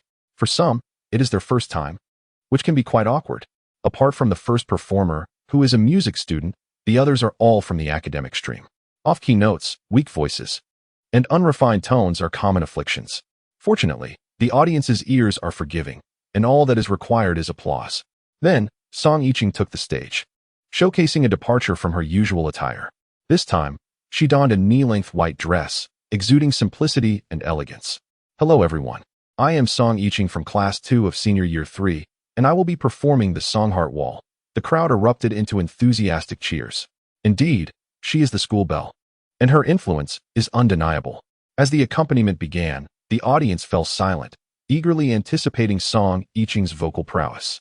The previous audition had been a modest affair, but this time, it was a grand event with thousands in attendance. Many had heard rumors from classmates about her enchanting singing voice, and now they were finally about to experience it live. As the first line of lyrics emerged, some in the audience even forgot to breathe. Her ethereal voice floated through the air, captivating all. Initially, some had come merely to unwind, sneaking glances at their phones to play games. But upon hearing Song Yiqing's voice, they couldn't help but look up in admiration. He Chue listened intently, her eyes reflecting both envy and recognition. This girl was indeed exceptional, setting herself apart from the rest. Meanwhile, Yang Siyu rolled her eyes. Her voice doesn't even sound normal. Who knows how many boys she's been involved with? Such is the nature of excellence. Some acknowledge it while others cast aspersions. Nevertheless, Yang Siyu refrained from criticizing her singing as lacking in talent. He Chue glanced at Chen Jing, who seemed to know Song Yiqing. It was clear that Song Yiqing was extraordinarily talented, although her academic performance remained a mystery. What was evident, however, was her remarkable prowess in singing, far exceeding that of her peers.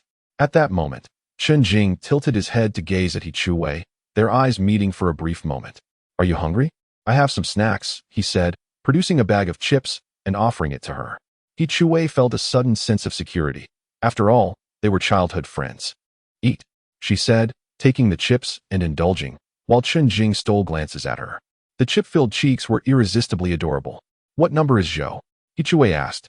Her voice muffled. 26, no rush, Chen Jing replied. He Chue thought to herself that was rather far back, and continued munching on the chips. Song Yiqing's song lasted nearly 6 minutes, during which the playground was enveloped in an almost eerie silence. as her final note resonated. The music teacher was the first to break the silence with applause, believing that Song Yiqing had outperformed her audition. The playground erupted into fervent applause. Champion! Champion! Not only did they clap, but some even shouted for her to be crowned champion. If this wasn't a champion's voice, then who could qualify? Song Yiqing placed her hand over her heart and bowed slightly. Thank you, everyone. With that, she made her way off stage. Subsequent performers, no matter how well they performed, could not match the brilliance of Song Yiqing. Even the judges began to award high scores, concerned that low marks would embarrass some participants. There is indeed a remarkable student among us, and all of you shall witness his prowess, the music teacher remarked, and Zhao Hong couldn't help but wonder. Could it be Chen Jing from our class? The music teacher nodded affirmatively, acknowledging that Chen Jing possesses a unique talent in singing, which is quite commendable. Were it not for the fact that we are now in our final year, I would surely have urged him to pursue music and apply to a conservatory. Zhao Hong found it difficult to accept the music teacher's commendation of Chen Jing. How could a student from her class receive such attention? She thought. Let us see how he performs later. Zhao Hong crossed her legs, awaiting Chen Jing's turn on stage. First, however, it was Zhou Yizhou's turn to perform. Chen Jing turned to He Chuwei and softly said, I will accompany Zhou Yizhou. Chen Jing appeared quite composed, and He Chuwei, noticing nothing unusual, nodded in agreement, advising him not to be nervous. Chen Jing smiled and, without delay, followed Zhou Yizhou backstage. Zhou Yizhou took a deep breath, feeling the weight of the many eyes watching him, inevitably causing some anxiety. You have already shown great courage. Perhaps after this performance, you will capture Song Yiqing's attention. Chen Jing encouraged, though Zhou Yizhou found it hard to comprehend. The usual commotion in class was one thing, but performing on stage was an entirely new experience. Let us do our best. As Zhou Yizhou's turn approached, Chen Jing patted his shoulder reassuringly. After the previous singer concluded, it was finally Zhou Yizhou's turn. Clenching his fists tightly, Zhou Yizhou stepped onto the stage. You two truly are good friends, one after the other. Chen Jing noticed as he turned to speak with Song Yiqing. He felt the tension and wanted to support him. Song Yiqing returned to her recording position, watching Chen Jing's back. The outcome of the championship now hinged on Chen Jing's performance. Zhou Yizhou's turn was brief, yet fortunately, he made no mistakes. Upon returning backstage, he exchanged a glance with Chen Jing, who noticed tears welling in Zhou Yizhou's eyes. Well done, Chen Jing praised as he patted his shoulder. After Zhou Yizhou left the stage, he felt a wave of relief wash over him. This feeling is wonderful. I believe if I went up again, I could sing even better. Please welcome the next contestant, the music teacher announced. Chen Jing closed his eyes for a few moments before opening them and stepping onto the stage. He Chuwei had initially planned to ask Chen Jing about Zhou Yizhou's score later, but was surprised to see him on stage instead. Yang Xiu also noticed Chen Jing performing, her brows furrowing in confusion. What is happening? Why is Chen Jing up there? The students from class 16 were bewildered. They were only aware that Zhou Yizhou was scheduled to perform, never expecting Chen Jing to take the stage as well. This was largely due to Zhao Hong's disinterest in cheering for either of them. In contrast to other classes, where students would receive encouragement regardless of their performance, Chen Jing faced only sparse applause as he took the stage. Surely he isn't just there to fix the microphone. It seems he was the one who initially set it up, Yang Xiu jested. Meanwhile, He Chuwei watched Chen Jing closely, uncertain of his intentions. Upon reaching the stage and standing before the microphone, Chen Jing surveyed the audience and began to speak. Hello everyone. I am Chen Jing from class 36 of the senior year. The following song is dedicated to a singular individual. As Chen Jing announced this, the crowd erupted in excitement, admiring his audacity to confess in such a grand setting. Meanwhile, the judges' expressions darkened. Just as everyone anticipated the revelation of the name, Chen Jing declared, I shall not unveil her identity. I merely wish to fulfill my promise. I sing for you, a favored love. As he finished, applause surged once more, not solely for his vocal prowess, but for his remarkable courage. In the audience, He Chuwei was momentarily taken aback. Chen Jing truly ascended the stage. That evening, she initially thought his declaration was a jest, yet he had come through. Wasn't Chen Jing overlooked? Or was it that he concealed a song within himself? As the prelude of Favored Love began to play, the noise from the crowd gradually diminished. Yesterday is rendered void, now you stand before me. The first line transported the audience back to the moments when Song Yiqing sang. With just that single phrase, the tremor at the end was executed flawlessly. Now you stand before me. I yearn to love. Please grant me this chance. If I am wrong, I shall bear the consequences. I deem you the answer. I fear not the ridicule of my extremes." As Chen Jing sang, he closed his eyes, visions of his past life flooding his mind. The lyrics seamlessly intertwined with his previous existence. "Trust in your first intuition. Stubborn souls do not tire. In loving you, I shall not retreat. I have proclaimed. I shall not evade. I must do this." Upon reaching the high notes, Chen Jing opened his eyes. During the auditions, he had sung with closed eyes, conjuring the image of that special someone. Now, it was unnecessary, for that person stood before him. His gaze was fixed upon He Chuwei. "Even if one does not listen, I shall love with fervor, striving to make you understand that no other path exists. You must decide whether to accompany me, though one may not hear. I shall rely on my feelings of love, awaiting your dependence." His devotion to her was both painful and pleasurable. As he reached the climax, his transitions were executed with precision, resonating deeply within the hearts of the audience. At the conclusion of his performance, Chen Jing's gaze remained locked onto He Chuwei. She was left in a state of astonishment, puzzled by his newfound vocal prowess. What had happened to the Chen Jing who once sang off-key? Not only He Chuwei, but the entire playground was captivated by his transformation. Who could have anticipated that a non-professional could sing so beautifully? The consensus was clear.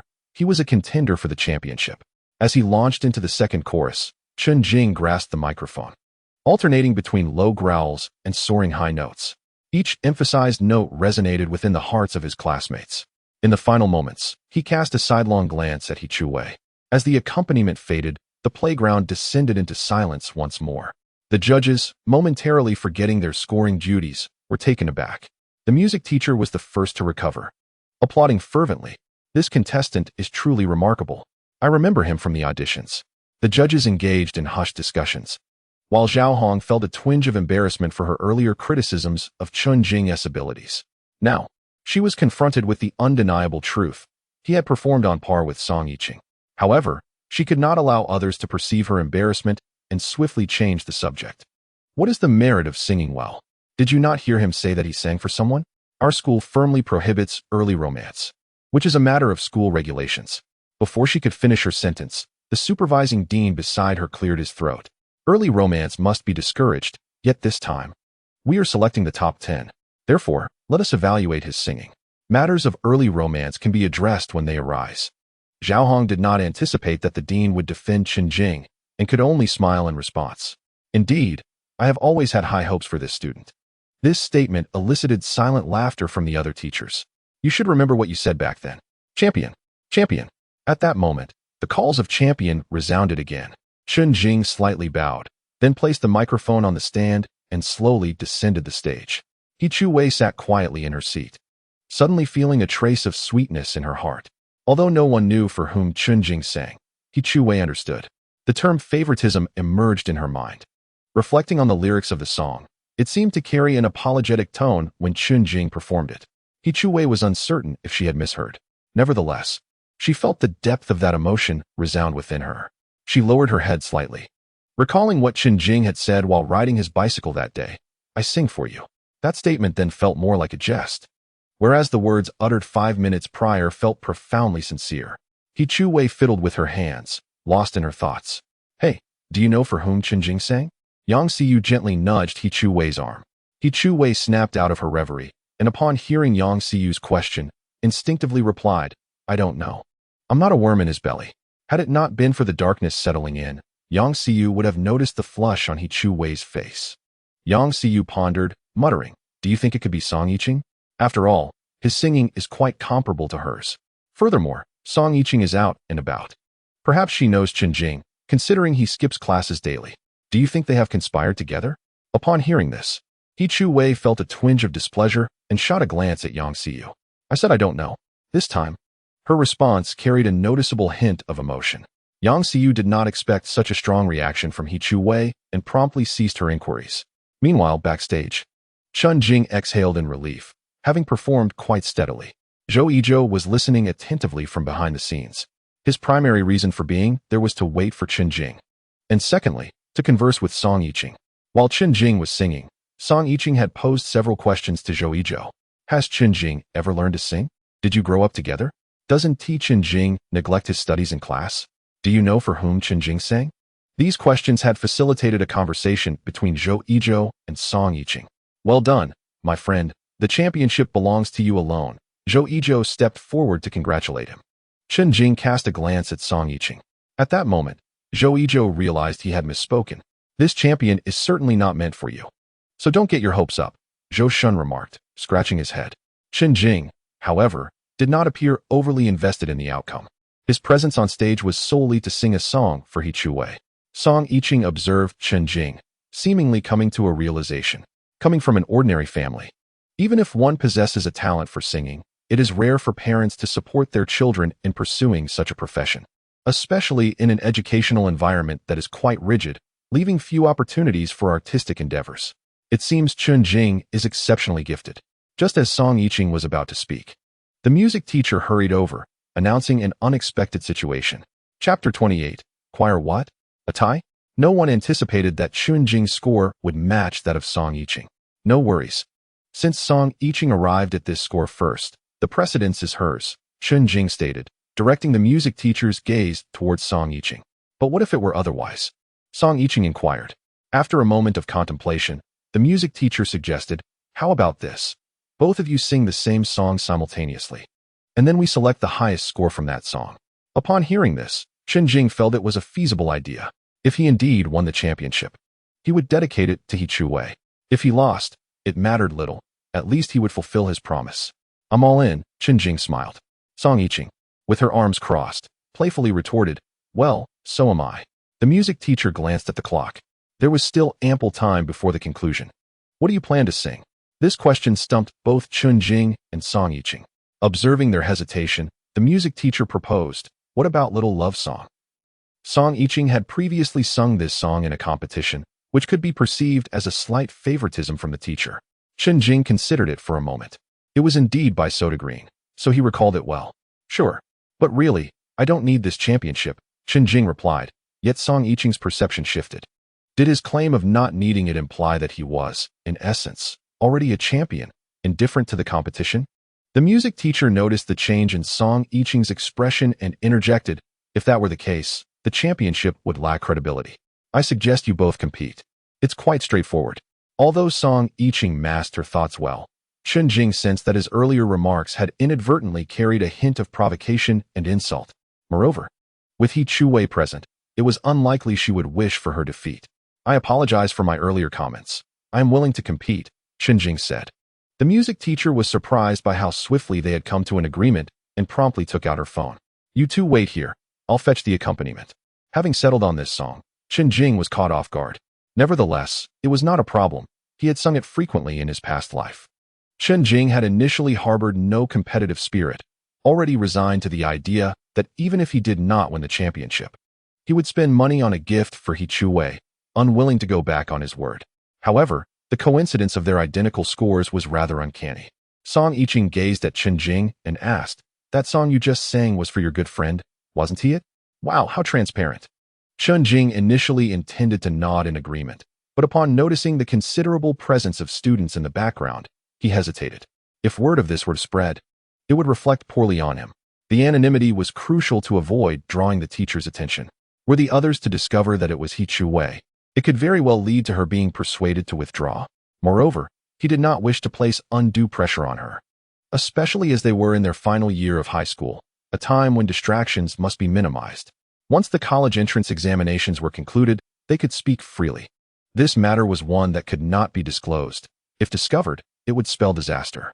Chen Jing jested, very well, if we shall not speak of it, let us first familiarize ourselves with the lyrics. After stating this, Song Yiqing picked up her phone and began her search. Chen Jing closed his eyes, believing that if he could recall the first line of the lyrics, the rest would flow from muscle memory. It was a simple little love song. Before long, the music teacher entered, holding a lyric booklet. I have briefly divided your parts, and they are quite similar. No one shall gain or lose, the teacher remarked. Chen Jing found this inconsequential, and so did Song Yiqing. However, Zhou Yizhou glanced over. Chen Jing, you have the climactic section. Upon hearing this, Chen Jing turned to look. If he was assigned the climactic part, it would indeed enhance his standing. The music teacher elaborated that Chen Jing's higher vocal range suited that segment better, while Song Yiqing's emotional expression was more adept at conveying the preceding narrative. Song Yiqing thought little of it. After all, they were collaborating. In times like these, they were both adversaries and partners. You two should harmonize for now, the music teacher instructed before departing to arrange the accompaniment. As the two began to sing softly, Song Yiqing gently parted her lips, vocalizing the lyrics. Upon completing her segment, Chen Jing took over. It was a simple little love song. Zhou Yizhou listened intently to their melodic exchange, finding it quite delightful. There was an undeniable chemistry between the two, as if they were a match made in heaven. After their duet, it was evident that they shared a certain rapport. Meanwhile, He Chuwei, who had not seen Chen Jing emerge, noticed an empty seat beside her. Something is amiss. Logically, he should have returned after singing, she pondered. The entire Class 16 was awaiting Chen Jing's return, eager to inquire about his sudden participation and impressive performance. Yet, Chen Jing remained occupied with the lyrics. The music teacher had adjusted the accompaniment and awaited the final contestant's exit. Just as the event was about to conclude, the teacher stepped onto the stage, microphone in hand, and announced, "Dear students, we have an urgent situation. 2 contestants have received identical scores, necessitating a tiebreaker." The mention of a tiebreaker piqued everyone's interest. Upon hearing this, He Chuwei immediately understood why Chen Jing had not yet appeared. He and Song Yiqing had tied. Could it be that the championship is a tie? She thought, as others began to speculate the same.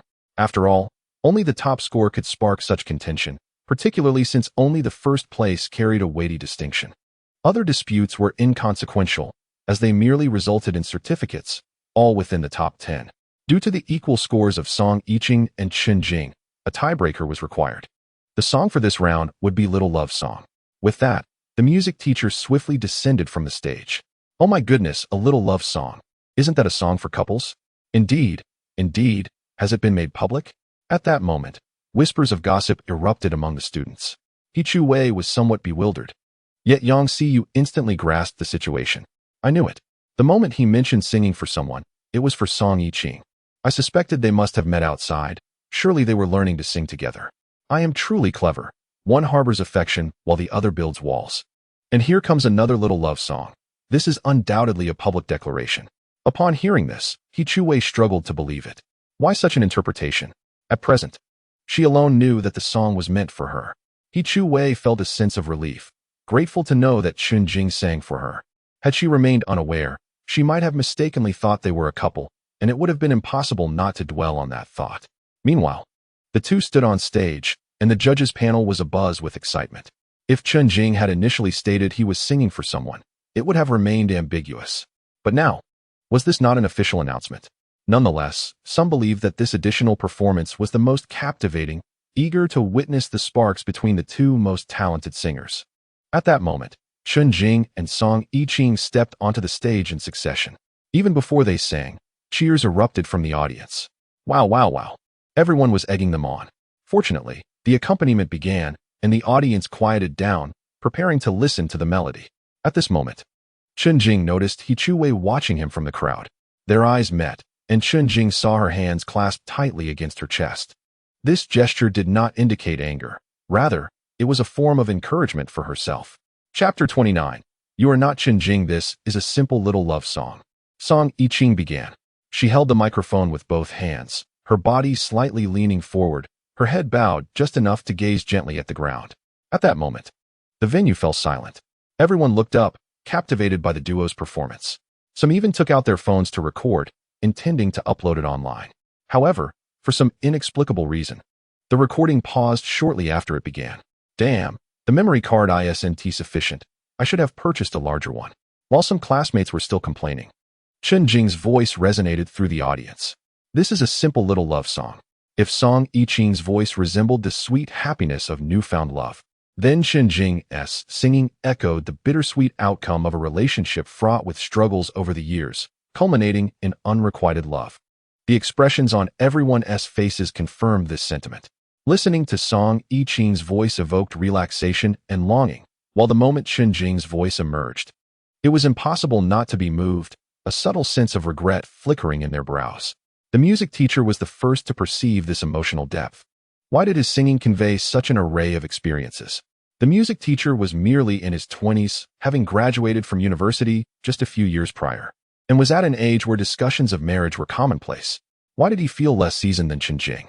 It was as if, in front of Chen Jing, he was merely an inexperienced novice.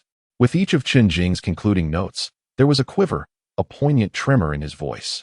In the climactic moment, Chen Jing lowered his hand instinctively, gazing down momentarily before lifting his head again, coincidentally locking eyes with He Chuwei. At that instant, He Chuwei's focus was solely on Chen Jing, completely oblivious to Song Yiqing beside her. It was as if this performance was yet another solo by Chen Jing. Perhaps to others, only Song Yiqing was visible, while Chen Jing remained unseen. He Chuwei offered a gentle smile and suddenly raised her left hand, beginning to sway it slowly. Upon noticing this, Chen Jing's lips curled into a smile as he promptly lifted the microphone. Now it was his turn. Chen Jing closed his eyes, reminiscing about their childhood interactions. The evolution of their feelings was instantly discernible to the music teacher. If their previous relationship was marked by unrequited love and tugging emotions, now it felt like a stroke of good fortune. It seemed he had found closure, or perhaps he had been granted another chance before experiencing loss. This young man certainly had a rich tapestry of romantic tales. The music teacher couldn't help but jest. At that moment, another teacher chimed in with playful banter. Are they perhaps in a relationship? As a music teacher, you must know something. The music teacher quickly waved his hand, stating, no, this is the first time I've seen Chen Jing. If they were dating, I would definitely be aware. Besides, Yiqing has only recently transferred here. They should be unfamiliar with one another. This reasoning dispelled any such notions from the teacher's minds. If they were indeed in a relationship, it would have significant implications. If they weren't, then it was a different matter altogether. Even if the entire world were held hostage by loneliness, I would not run. Ultimately, we all age. Penning down the intertwining tales of time and melodies, Song Yiqing began, and Chen Jing concluded. As the last notes faded, what was initially a duet came to an end. Chen Jing turned to He Chuwei, offering a soft smile. The audience erupted into applause, astonished by the auditory feast that had unfolded. Wow, their singing reached deep into my heart. I had a relationship in middle school, but alas, who hasn't felt that way? I've never dated. Yet it feels like a breakup, some students murmured, wiping tears from their eyes. Music, even the simplest of songs, can evoke tears when harmonized by two voices. At that moment, the music teacher took the microphone and stepped onto the stage, glancing at the duo with a smile. Chen Jing and Song Yiqing bowed slightly before descending from the stage, leaving the music teacher alone. Thus concluded the top 10 singer event. The results will be announced during tomorrow's flag-raising ceremony. Everyone should stay tuned. Alright, I've given you a good break. Now it's time to buckle down and study. I declare the top 10 singers event closed.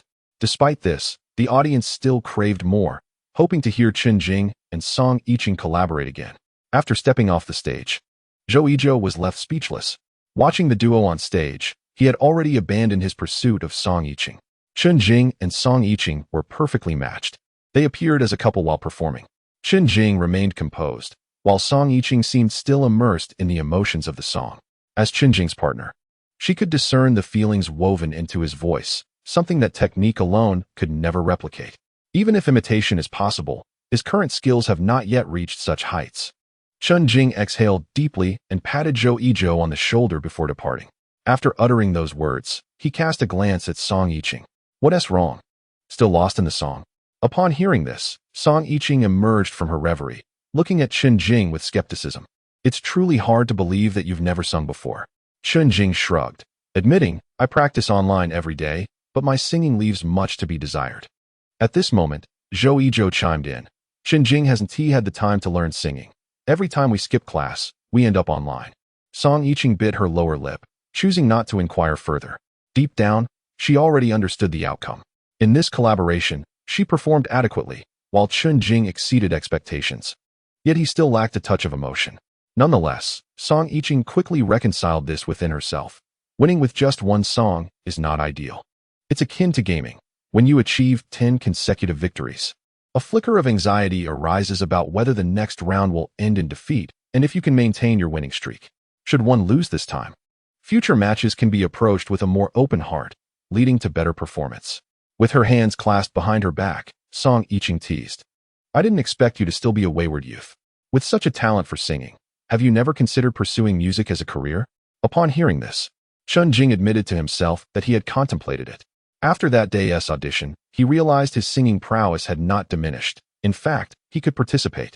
However, that would make it challenging to attend the same school as He Chu-wei, as music majors certainly gravitate toward conservatories, much like a prodigy such as Song Yiqing.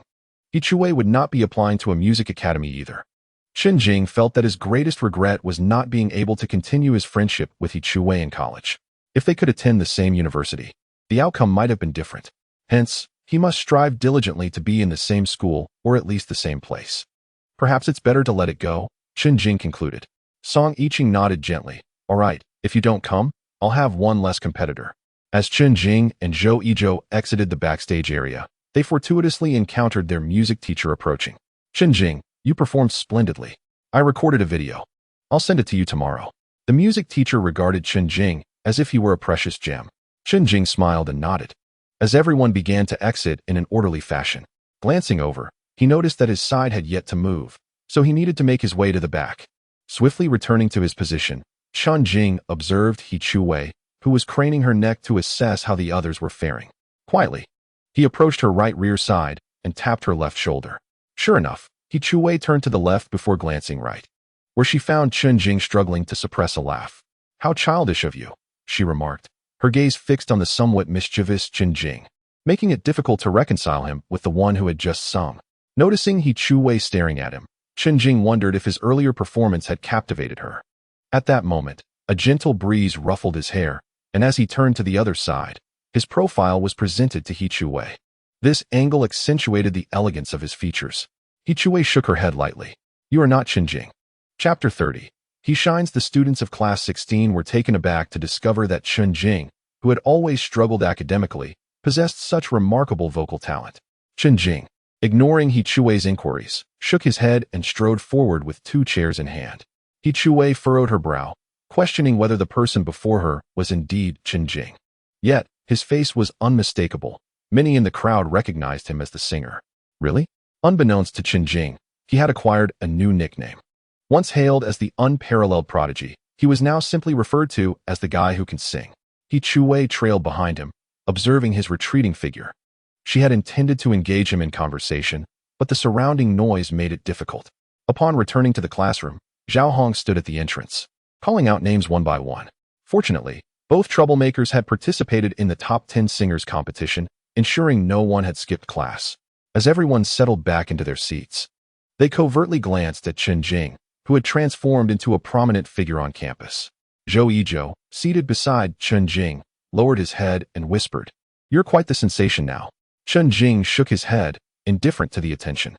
He turned his gaze towards He Chu-wei, who was busy organizing her belongings, prompting him to do the same. Noticing the crowd's attention was diverted to her, Zhao Hong cleared her throat. The students, anticipating yet another evening study session, focused on her. Adjusting her glasses, she surveyed the room and, after a brief silence, announced, "All right, there will be no evening study tonight. Those whose parents are picking them up should call home and have them come early." With that, Zhao Hong glanced at Chen Jing in the back, refraining from offering any words of praise. Such a student as him was not to her liking. She saw no merit in his singing prowess if it did not lead him down a proper path.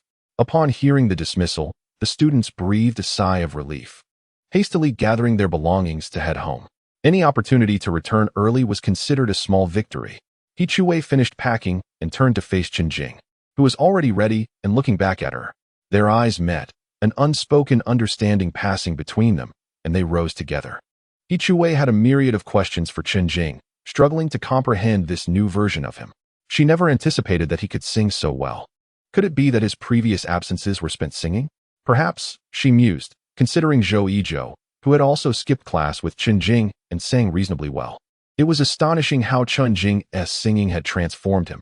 Music indeed was a man's cosmetic enhancement, and she felt he had grown more handsome before her eyes. Only after Chen Jing had departed did the classmates dare to discuss him. They shared opinions, while Zhao Lei remained stationary, staring into his desk.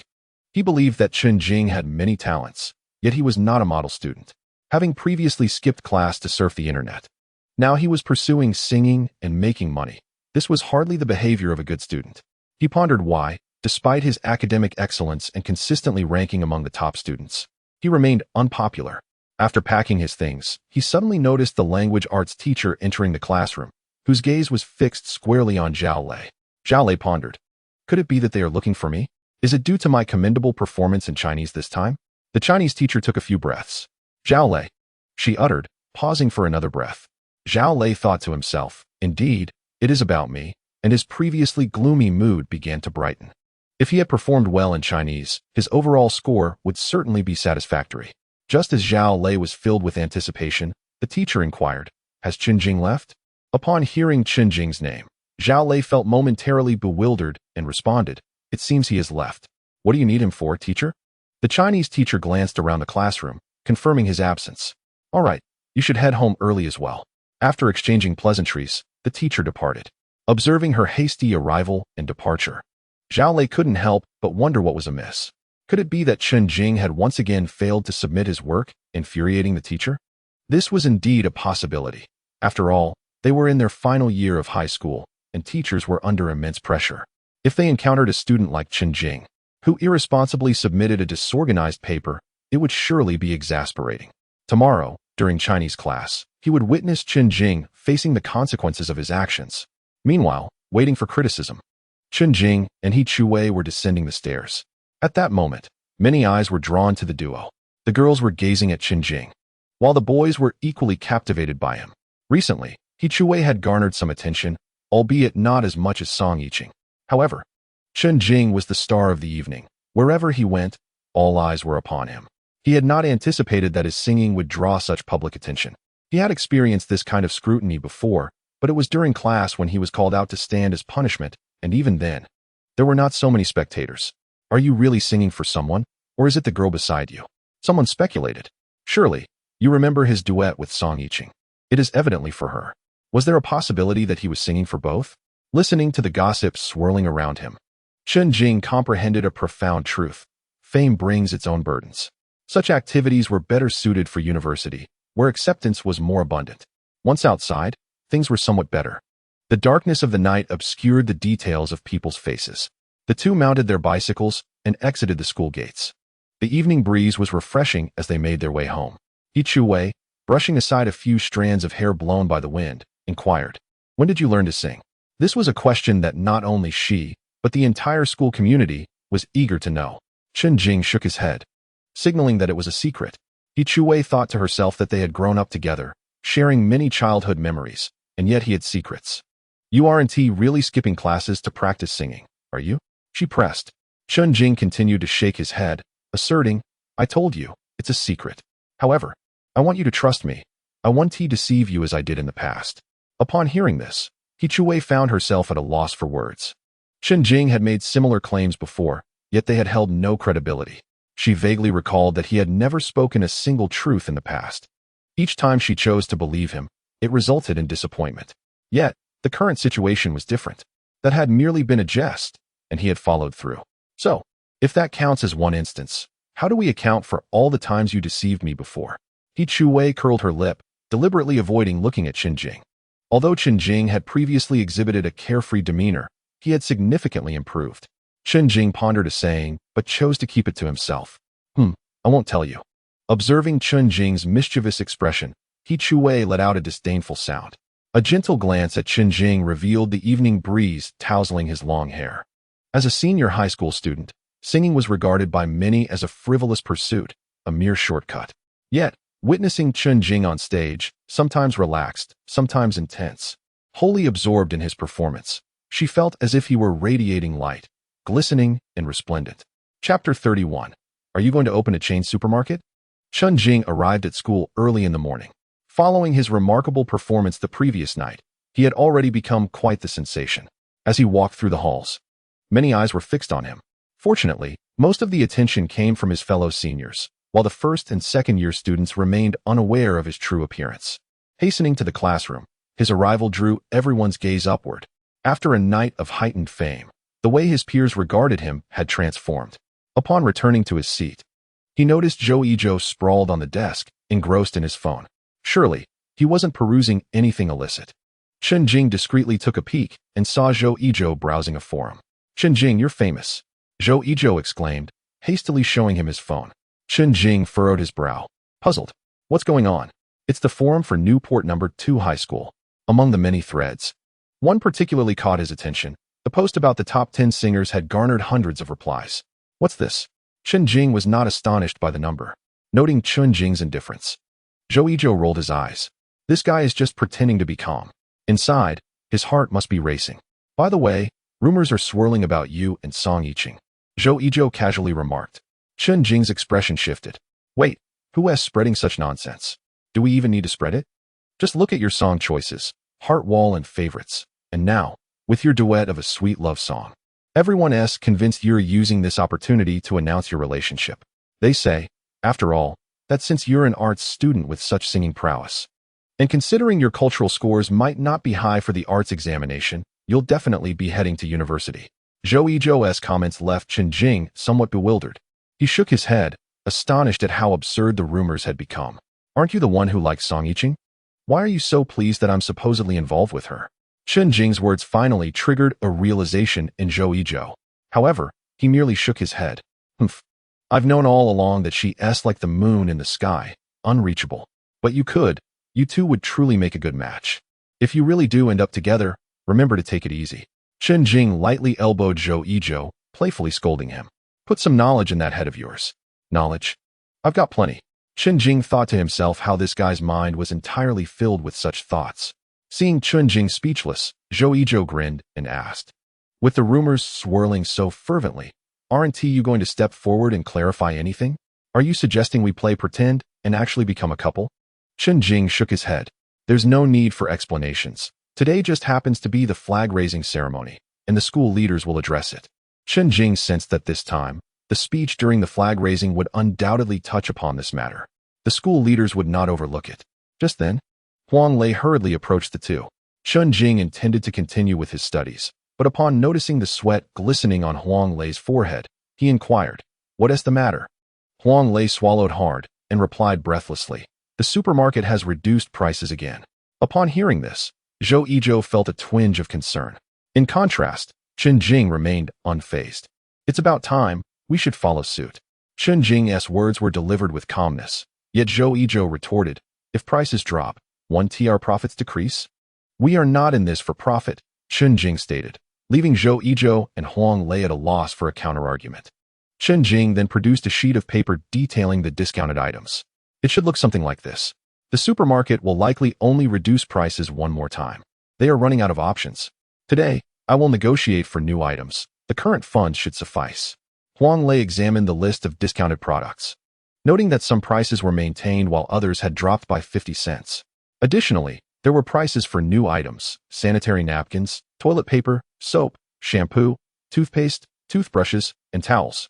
Observing these items, Huang Lei realized that Chen Jing was not merely opening a small convenience store. He was aiming for a chain supermarket.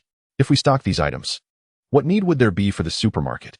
Huang Lei exclaimed in astonishment, prompting Zhou Yizhou to quickly take a look. Staring at the multitude of additional products listed, he was taken aback. Chen Jing chuckled at their expressions, saying, the more items there are, the more cautious we must be. Being discovered would pose a significant problem. So daily necessities will be sold within the dormitory.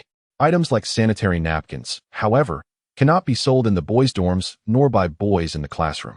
Thus, I'll need to enlist a few familiar girls as agents in the dorm. With this explanation, the two understood that the larger the operation, the more careful they needed to be. With the supermarket set, the only thing left was the cafeteria. If the cafeteria realized its dishes were not selling, they would certainly become suspicious. The class bell rang, signaling geography class, which was Chen Jing's favorite subject. He listened intently throughout the entire lesson, leading up to the flag-raising segment. In the past, students found the flag-raising ceremony dull, but this time it was different. The top 10 singers would be announced, with much anticipation surrounding who would claim the championship. Currently, the forum of the second middle school was abuzz with discussions about the champion. Some believed it would be Chen Jing, citing his emotional singing style, while others argued for Song Yiqing, noting her professional background and striking appearance. She was perfect. The popularity of both candidates was evenly matched. They merely awaited the announcement. Class 16 gathered on the playground, with Chen Jing standing at the back, capturing attention. Meanwhile, Song Yiqing stood beside him, Class 1, a sports class, was exempt from morning exercises, while Class 2, an arts class, encompassed music, fine arts, broadcasting, and more. The other classes were divided into liberal arts and sciences. The arts class required external training, and their schedule was irregular, hence the first group commenced from Class 3. Class 2 became the final team to perform the high school gymnastics. Class 17 had few members, and Song Yiqing stood at the back of the girls' formation. Although a distance lay between them, they were the only ones who could see each other. Occasionally, students from other formations turned their heads to glance at them, for they were indeed figures of great interest. As the music for the gymnastics commenced, Chen Jing executed his movements with remarkable precision, as if he were a master of the craft. Meanwhile, Song Yiqing watched in awe, taken aback by his flawless performance. Just last time, Chen Jing had struggled with the routine. How had he improved so drastically? Chen Jing would certainly keep to himself the secret of having taken a make-up gymnastics lesson with He Chuwei. Once the gymnastics concluded, the national flag was raised, followed by speeches on stage. Traditionally, the principal or a distinguished student would deliver an inspiring address. However, this time it was the music teacher taking the podium. The music teacher had only this singular opportunity each year to speak before the students. Upon seeing the audience, he knew exactly what he intended to convey. Unlike other teachers who offered motivational speeches, the music teacher fostered an atmosphere of relaxation among the students. After the laughter subsided, he set down the microphone and produced certificates, trophies, and a mysterious grand prize. Spreading the forms before him, he lifted the microphone once more. Next, I shall announce the rankings for the top 10 singers. As Chapter 32 unfolded, entitled You Have Not Lost Unjustly, the music teacher surveyed the students below, suddenly struck by a thought. He grasped the microphone again. Now, I shall announce the 10th place. A collective groan arose as he began from the bottom.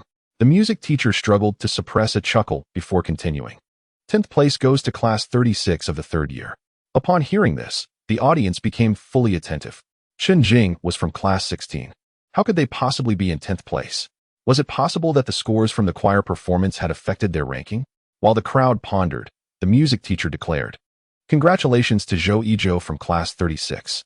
He then applauded. Zhou Yizhou had anticipated this outcome, as he knew he was the only representative from Class 16 aside from Chen Jing, with Chen Jing being a frontrunner for the championship.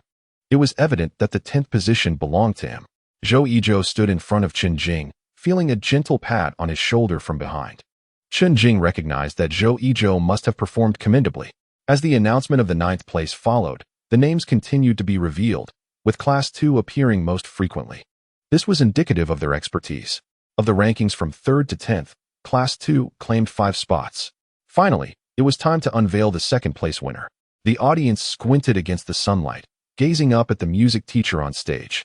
Initially, there was no doubt that the contest would go to Song Yiqing, yet unexpectedly, Chen Jing had emerged as a contender. The music teacher glanced at the list, aware of who would claim 1st place. Now, we are left with just 2 students. When I announce one, the other's result will be rendered moot. He paused, scanning the students below before leaning closer to the microphone. The 2nd place goes to, from Class 2 of the senior year, Song Yiqing. As soon as these words were uttered, the entire playground erupted in enthusiastic applause. This ovation seemed directed at Song Yiqing, yet it was evident that a substantial portion was intended for Chen Jing. Upon hearing his name, Chen Jing glanced sideways, only to find Song Yiqing gazing at him. Having already reconciled with her defeat the previous day, Song Yiqing exhibited a calm demeanor today. She simply gave a thumbs up. Chen Jing smiled slightly and reciprocated with a thumbs up of his own. The identity of the 1st place winner was indisputable. Chen Jing from Class 36 of the senior year. When this announcement was made, not only the senior students, but the entire high school department turned their attention to Chen Jing. Now, those whose names have been called, please come to the stage to receive your awards. Under the watchful eyes of the crowd, Chen Jing stood tall and walked forward. The music teacher observed as both Song Yiqing and Chen Jing approached the stage simultaneously.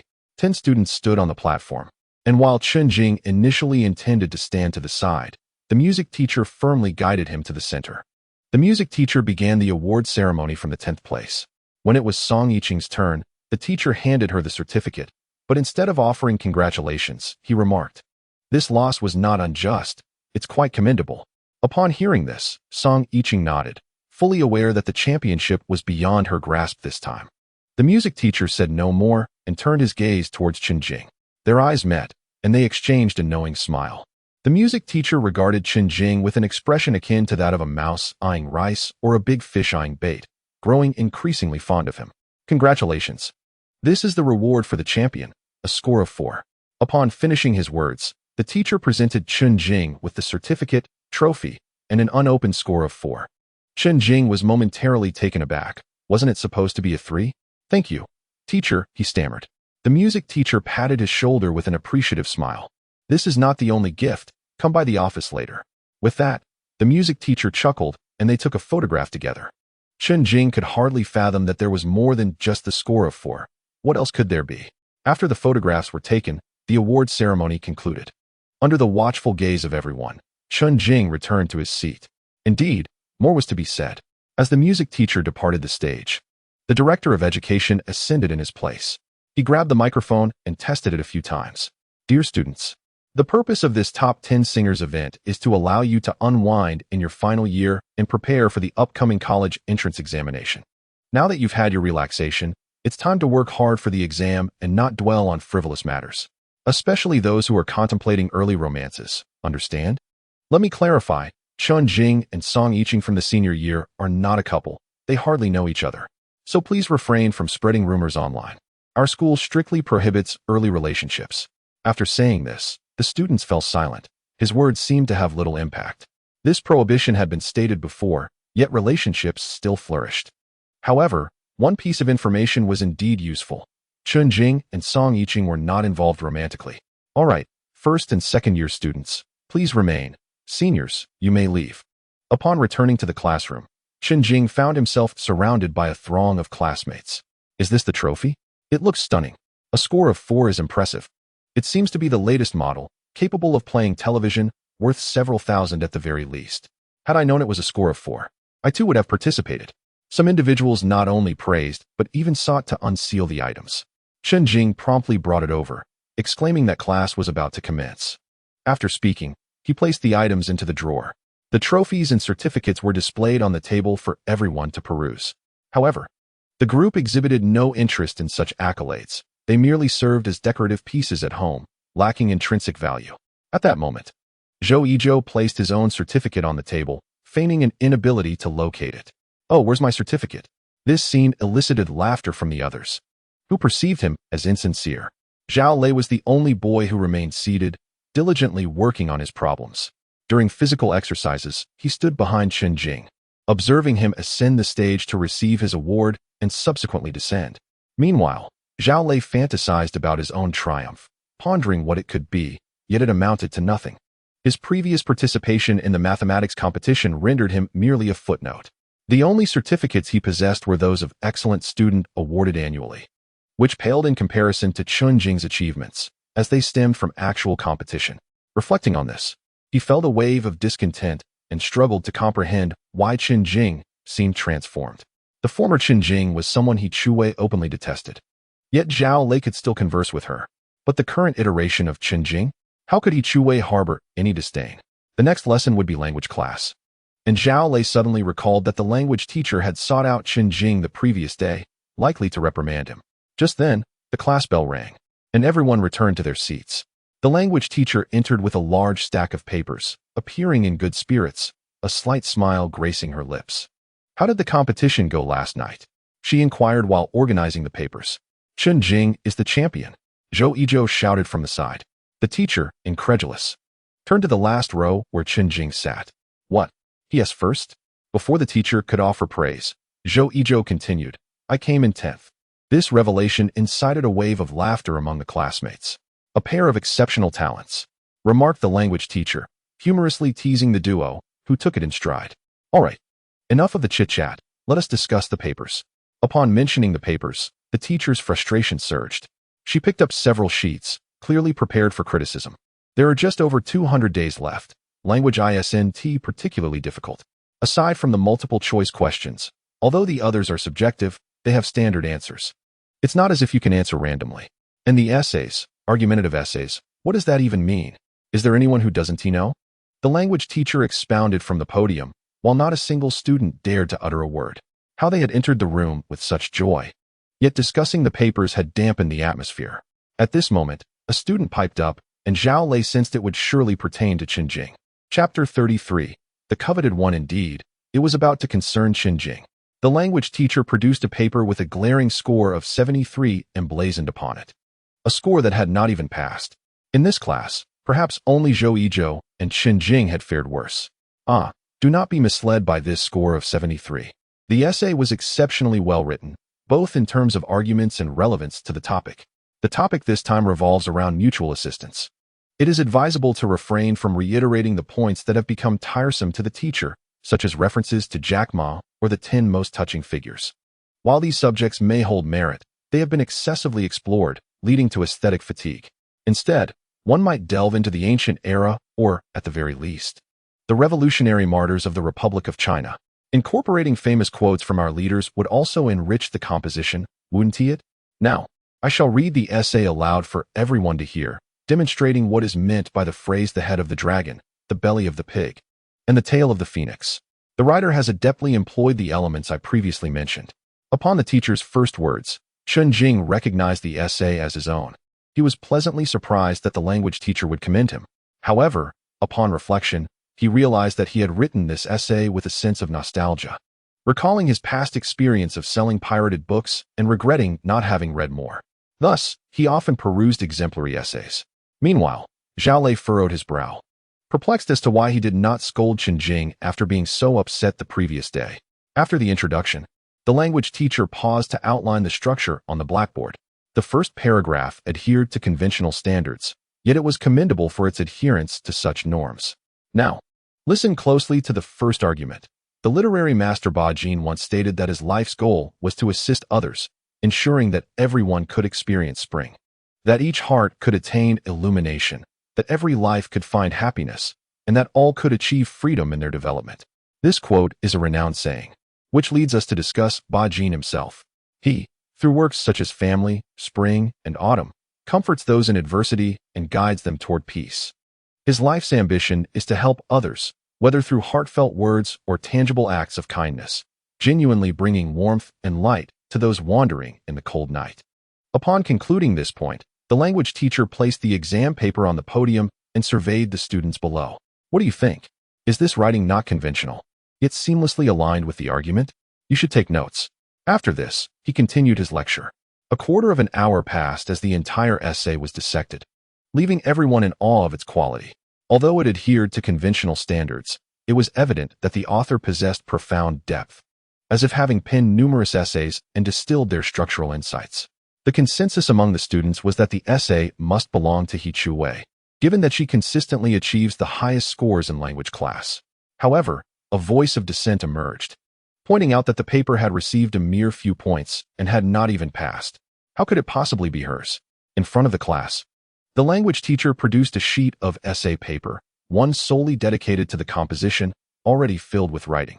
This is a copy I transcribed yesterday. With that, the teacher took adhesive tape and the sheet and descended from the podium, heading directly to the reading corner. Though it had never been adorned before, the language teacher affixed it to the wall. Whenever you find yourself at a loss for words, feel free to come here for inspiration. Of course, it is best to copy it down for ease of reference. After remarking this, he exchanged a glance with Chen Jing, their eyes meeting fortuitously. Come to my office after class. Chen Jing thought this might be a positive development, sensing that the language teacher had perhaps altered his perception of him. However, Zhao Lei also heard this and thought to himself that he was finally going to reprimand Chen Jing. Being called to the office for a private scolding indicated that it would be more severe. Otherwise, he wouldn't have shown such disregard here. He Chu Wei, meanwhile, gazed at the essay and pondered who the brilliant author might be. Could it possibly be Zhao Lei? It was indeed a possibility, as he was the only one in the class capable of crafting such an essay. Yet, the score was peculiar. She had awarded it 58 points. Just 2 points shy of perfection. Well then, the papers were distributed, and the explanation commenced. Everyone was eager to discover the identity of the genius who scored 73 overall, yet received only 58 for the essay. But unfortunately, they were left in the dark. As the entire Chinese class came to an end, it was also time for the lunch break. This examination was not difficult, and passing was a mere formality. In previous instances, students would rush out with their bowls at lunchtime, but now they all waited for the teacher to leave. lingering in the classroom until Chen Jing and a few others returned with food. According to their agreement, Chen Jing had to make a trip to the office after class. Chu Wei accompanied him, anxious that Chen Jing might be scolded. At that moment, Zhao Lei also prepared to head to the office with the exam papers. His primary intention was to inquire about the author of that essay, and secondly, to witness Chen Jing's embarrassment. During lunchtime, the office was sparsely populated with teachers, most having gone to eat early.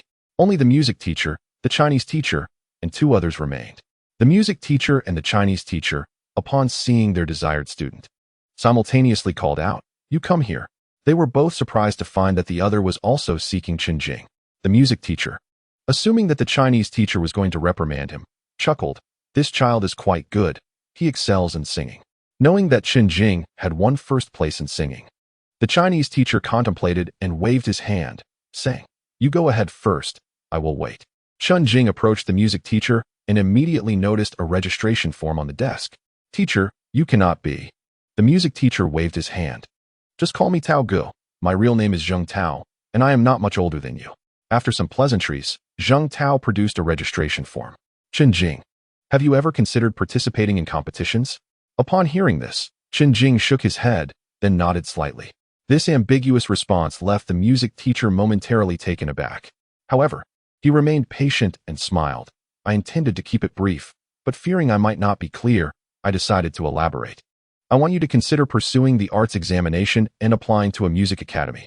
Please don't be hasty in rejecting my suggestion." With that, the music teacher presented a thin booklet outlining the application process. "This is the procedure for the arts examination. Take it with you. For now, let's assume you have no background in music, which is perfectly fine. We will not take the provincial unified examination, but only the school examinations outside the province. The processes are quite straightforward. The provincial unified examination pits all candidates in the province against each other, and selections for provincial schools are based on scores. You cannot choose out of province schools unless your unified exam scores are recognized. In contrast, the school examinations are conducted by independent institutions or top-tier professional schools, allowing candidates from across the nation to participate, thus increasing the pressure significantly. However, do not fret, your circumstances are quite favorable. By undergoing systematic training with me during this period, you significantly increase your chances of being admitted to the popular singing program at the Music Academy. I am aware that your academic performance has not been commendable, as evidenced by your recent monthly examination score, which was merely in the double digits. Yet, there is no need for concern. For art examination candidates, the emphasis on artistic merit can considerably lower the bar. For instance, while the undergraduate threshold is set at 400 points, some institutions may accept students with as little as 200 points. Of course, this is an exception, generally. Music academies require scores exceeding 300 points. Nevertheless, you can certainly recover those points. The music teacher mentioned that Chen Jing has a basic understanding of the art examination requirements, which do not demand high cultural scores. Moreover, if Chen Jing opts for the art school examination now, the cultural aspect may not be a significant worry. However, such institutions may be beyond Chu Wei's reach. Upon hearing this, the Chinese teacher felt somewhat unsettled. He had witnessed Chen Jing's diligent study efforts recently, indicative of a desire to pursue higher education. Additionally, the essay she wrote, scoring merely 58 points, could potentially achieve full marks in the college entrance examination. Yet, with the music teacher's suggestion of Chen Jing pursuing music, the Chinese teacher pondered the fate of her literary talent. Would it be squandered? After a night of contemplation, he resolved to invite Chen Jing for a discussion regarding competitions. If she could attain an award and elevate her grades, she might secure a recommendation to prestigious institutions. Furthermore, given Chen Jing's previous commendable performance in Chinese, even if she does not receive a recommendation or an award, it is imperative to get her back on track. With this in mind, the Chinese teacher made a decision. Chen Jing must strive for success. Chapter 34. What? You want me to score 600 points? Having familiarized herself with the process of art examinations, 10 minutes had already elapsed since school dismissal. Chen Jing felt a twinge of excitement. The allure lay in the fact that one need not achieve exceedingly high cultural scores to gain university admission. However, it was essential to ascertain whether she could gain entry to Chu Wei's university. Do not feel pressured. I merely present a potential alternative. You may discuss it thoroughly with your parents. The music teacher reassured Chen Jing, not wishing to impose upon her. After all, In this era, few families can afford to support an artistic pursuit. Furthermore, he had taken the time to understand Chen Jing's family background. Her father worked in a steel mill, and her mother was employed at a garment factory, earning a monthly income of only 4,000 to 5,000 yuan. Such financial constraints indeed posed challenges in pursuing a career in the arts. Nevertheless, he sincerely hoped that Chen Jing would choose to study music, even without tuition fees. Chen Jing nodded appreciatively, thanking her teacher. The music teacher gave her shoulder a gentle pat before exiting the classroom. As he stepped out of the office, he noticed a beautiful girl waiting at the doorway. "Classmate, whom are you looking for?" he inquired casually. "I'm just waiting for a friend," Chue replied. Upon hearing this, the music teacher paid little mind and continued on his way. However, after a few steps, he pondered the situation. Waiting for a friend? There was only Chen Jing inside. Perhaps she was waiting for her. This realization gave the music teacher an uneasy feeling. Meanwhile, the impatient Chinese teacher was about to speak when Zhao Lei entered the room.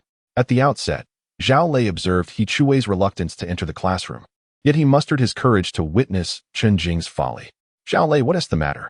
The language teacher addressed him, her tone lacking warmth, particularly since this student had a penchant for neglecting subjects.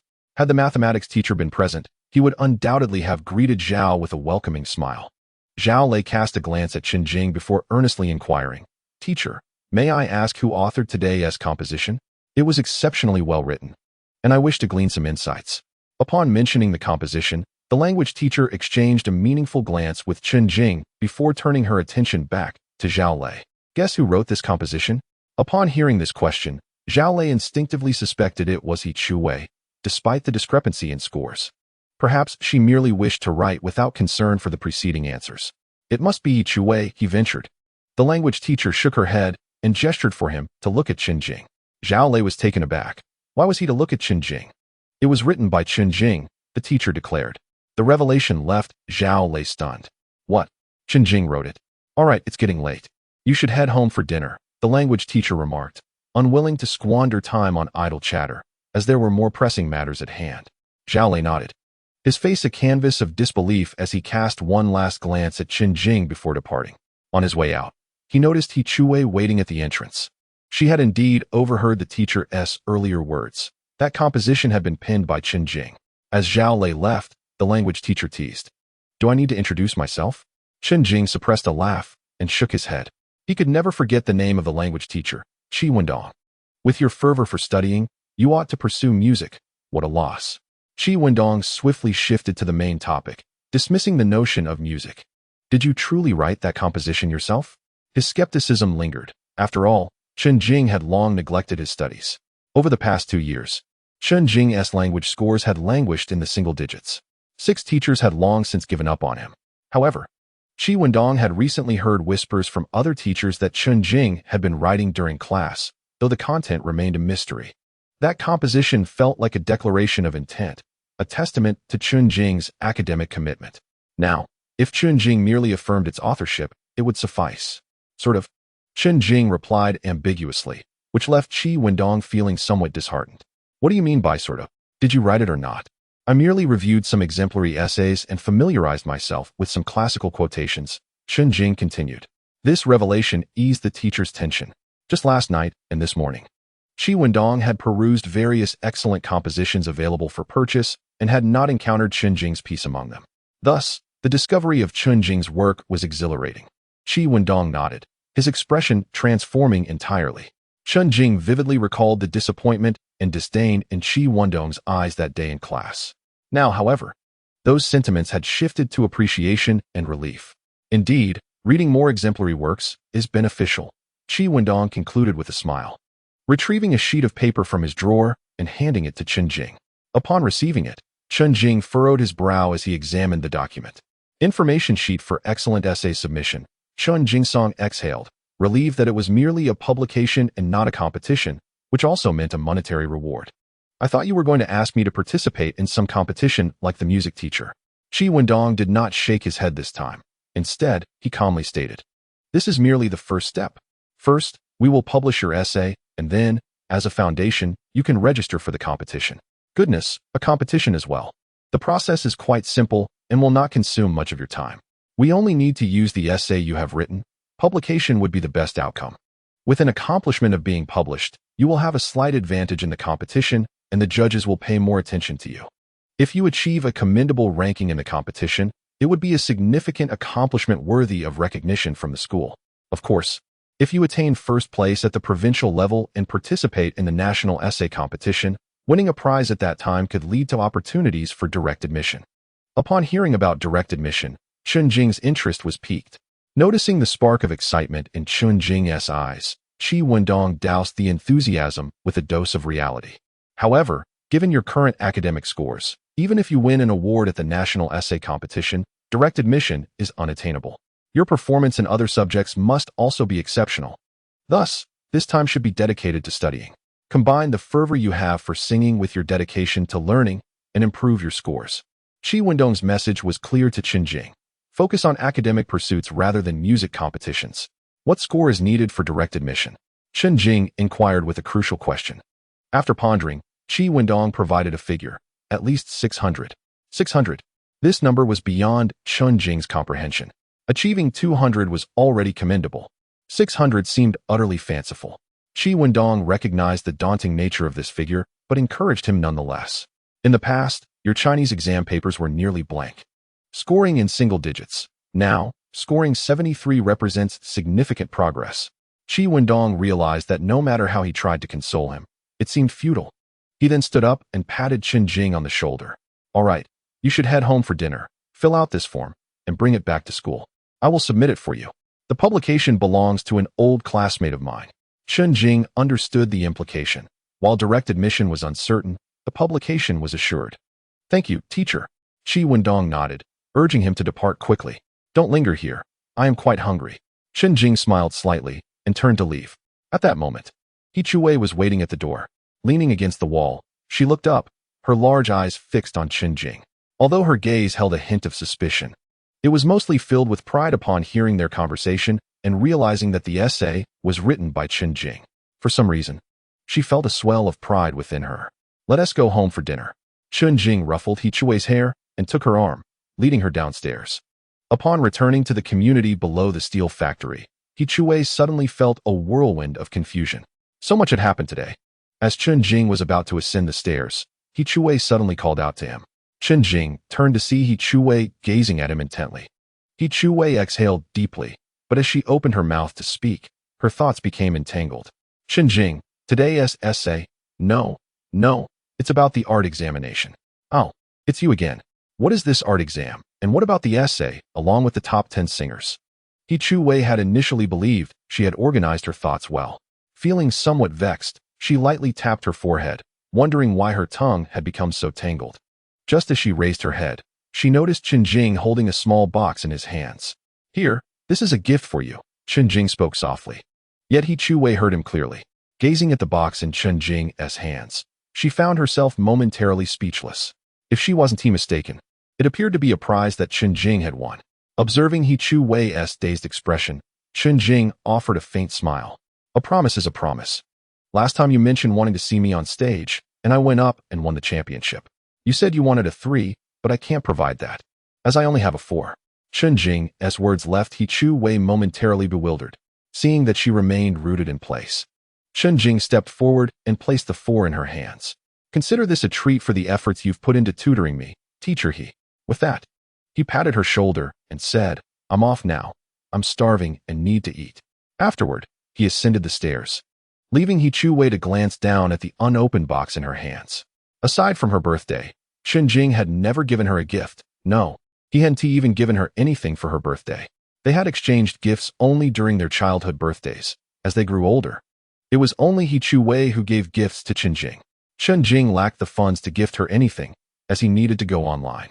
Often, when he received gifts, he would sell them at a price to fund his internet usage.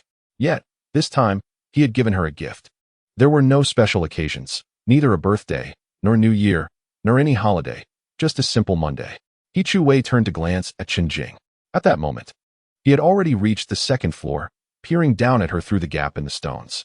She couldn't help but chuckle when she saw his expressionless face peering through the crack. It shattered the tender feelings that had just begun to blossom. Chen Jing noticed He Chuwei climbing the stairs and continued his ascent. Upon returning home, both parents were present. However, judging by Chen Wangxing's appearance, he had just awakened from a night shift.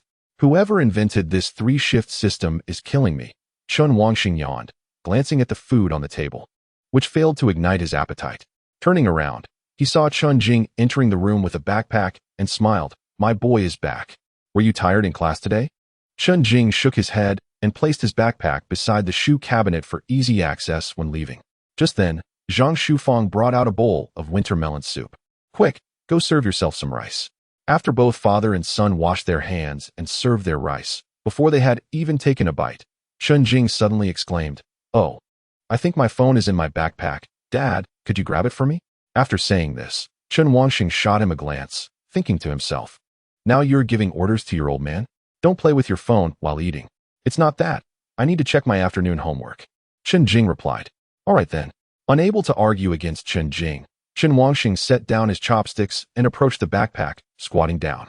Upon opening it, he didn't find the phone, but instead discovered a trophy and a certificate. Chen Wangxing carefully examined the items he took out from the bag. "Son, where did you acquire this? You must return it to its rightful owner." Chen Jing sighed, pondering whether it was truly impossible for him to receive an award. "It seems so. Just look at the name on the certificate," he replied. Upon glancing at the certificate, Chen Wangxing was astonished to see top 10 singer champion, Chen Jing. Staring at the familiar yet somewhat unfamiliar characters, he could hardly believe that his foolish son had actually won an award. Although it wasn't an academic accolade, it was still conferred by the school. Impressive. The fatigue that had enveloped Chen Wangxing dissipated as he gazed at the microphone trophy and the certificate, a sense of joy swelling within him. Zhang Shufang observed his expression and inquired, "This top 10 singer award is from the school, correct?" Chen Jing nodded affirmatively. "Yes. It was organized by the school." Chen Wangxing took a seat at the dining table, looking at the trophy with a sense of pride. "But there are two more things. Dad, look beneath your certificate. There's more." Chen Wangxing rose again, hastily retrieving the items.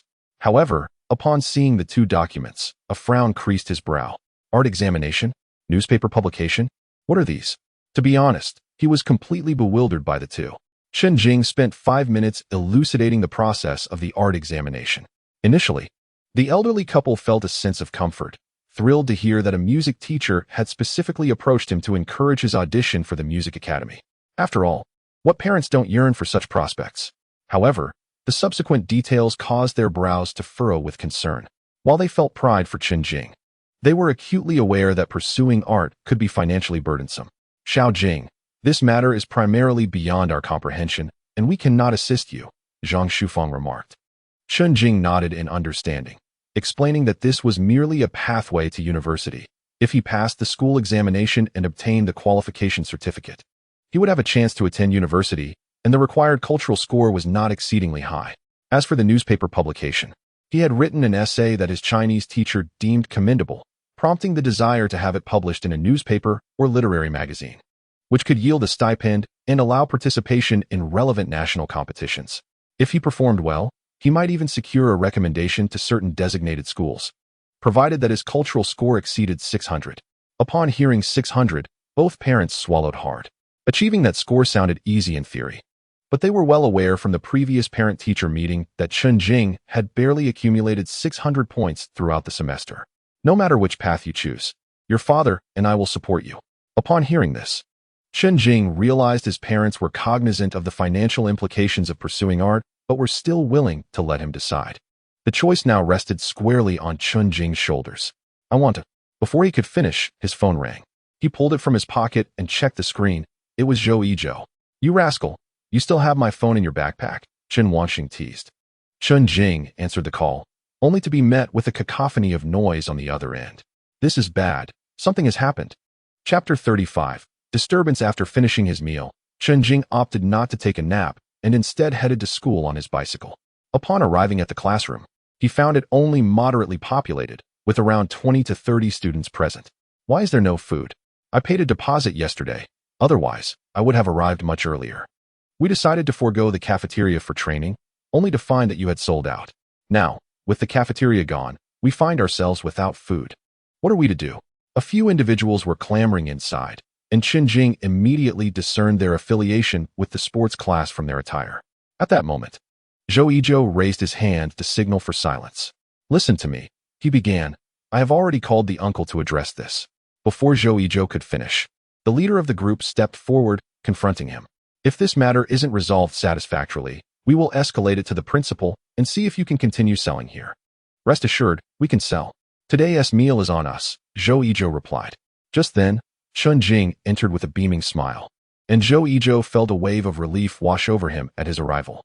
Who are you? The leader questioned, either closing his eyes or glancing away. Refusing to look at Chen Jing, Chen Jing recognized him as Huang Kuan, the one who had caused trouble the previous day with He Chuwei. Without revealing his identity, Chen Jing glanced at Zhou Yizhou, inquiring about the situation. With Chen Jing's support, Zhou Yizhou boldly recounted. They gave Huang Lei 20 yuan yesterday, claiming they needed to order meals for 30 people.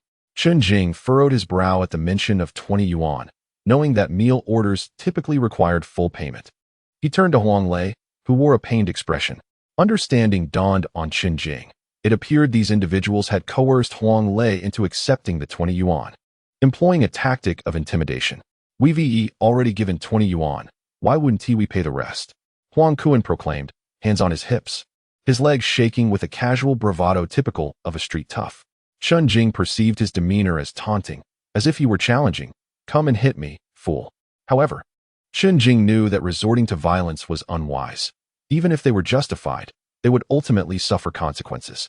It became evident that Huang Kuan had brought his entourage merely to seek a free meal, likely motivated by the disturbance caused to He Chuwei. Chen Jing recalled a friend request he had received but left unacknowledged. How petty of them to harbor a grudge. With a sigh, Chen Jing feigned exasperation. Oh, had I known sooner. You really didn't prepare food for others. He then turned to Huang Kuan, asserting, this issue can surely be resolved. Approaching Zhou Yizhou, he whispered a few words, which Huang Kuan failed to catch. Hurry up, we're starving here. Their expressions suggested they were intent on dining without payment. Such matters were futile to discuss with anyone else. Huang Kuan was well aware of the repercussions of informing the principal, knowing that those selling food would face severe consequences. Fortunately, Chen Jing was resourceful. Turning back to Huang Kuan, whose demeanor was as infuriating as ever, he smiled and said, So, you wish to eat for free? This statement ignited Huang Kuan's ire. Do you even know how to speak? Huang Kuan understood that this group dared not report him to a teacher. So he sought to intimidate them with a few blows, knowing that Chen Jing and his companions would also refrain from telling a teacher. He pushed Chen Jing forcefully. But Chen Jing, prepared, stood his ground resolutely. Oh, really? Huang Kuan, fueled by curiosity, exerted more force as he pushed towards Chen Jing. The intensity of Huang Kuan's strength caused Chen Jing to stumble back several steps, ultimately colliding with the wall. A dull thud echoed through the air, resonating in everyone's ears. The corners of Chen Jing's mouth curled slightly, only to be followed by an eye roll as he collapsed onto the ground. Observing this, Huang Kuan furrowed his brows, bewildered that a mere push could lead to such a dramatic outcome. At that moment, Zhou Yizhou hastily raised his phone towards Huang Kuan and his companions, exclaiming, My friend has a heart condition. Is this how you treat him? This is attempted murder. Call the police at once. Realizing he was being recorded, Huang Kuan swiftly raised his hand, attempting to snatch the phone away. What are you filming for? It was just a gentle push. Is it really that serious? We train harder than this every day? But Zhou Yizhou deftly sidestepped, tucking the phone into his pocket. I have already preserved the evidence. You're finished. The onlookers, initially there for entertainment, reconsidered their involvement in light of the unfolding drama. Zhou Yizhou, undeterred, proceeded to call the police. Huang Kuan maintained his nonchalant demeanor, seemingly unperturbed. He believed that the worst outcome would be a reprimand from a teacher. The idea of police involvement seemed far-fetched.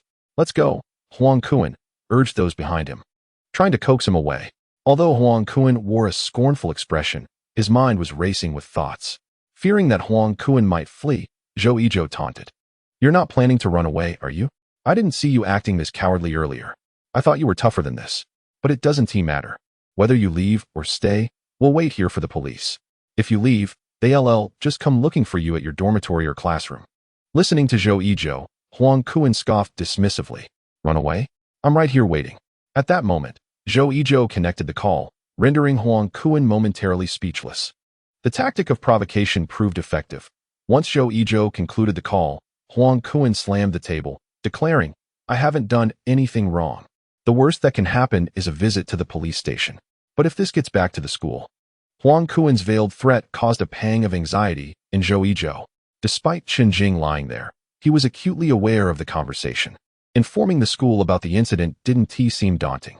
After all, this was an opportunity to teach that brat, Han Shuwei, a lesson. Yet Zhou Yizhou was no pushover.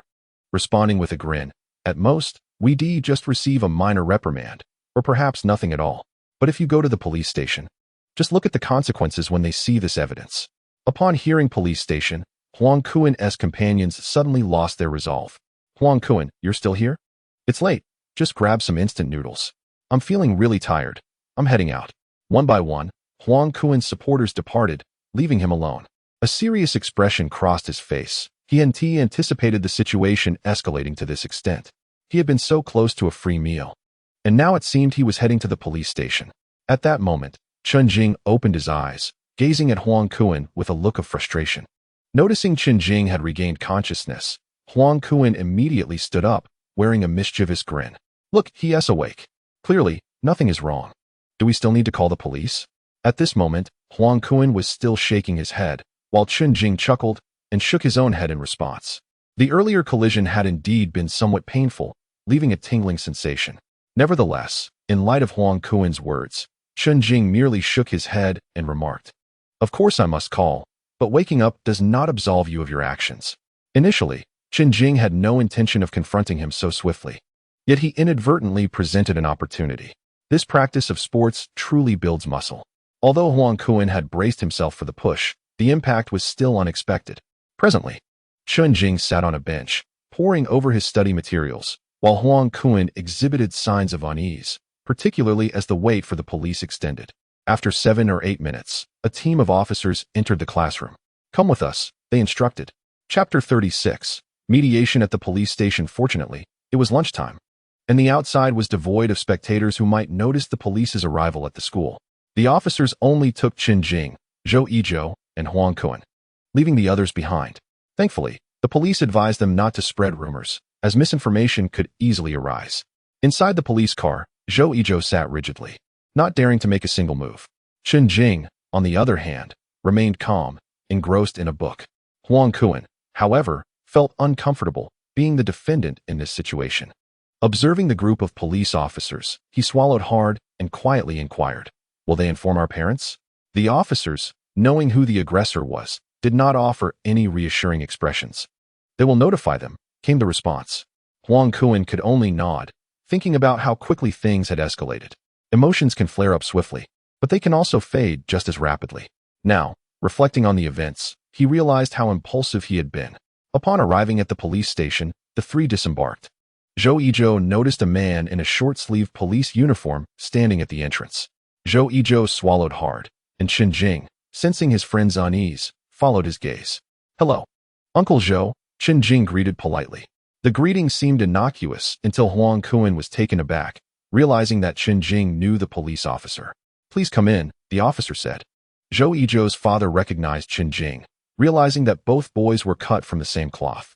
Once inside the mediation room, silence enveloped them, as Huang Kuen insisted that his mother be present.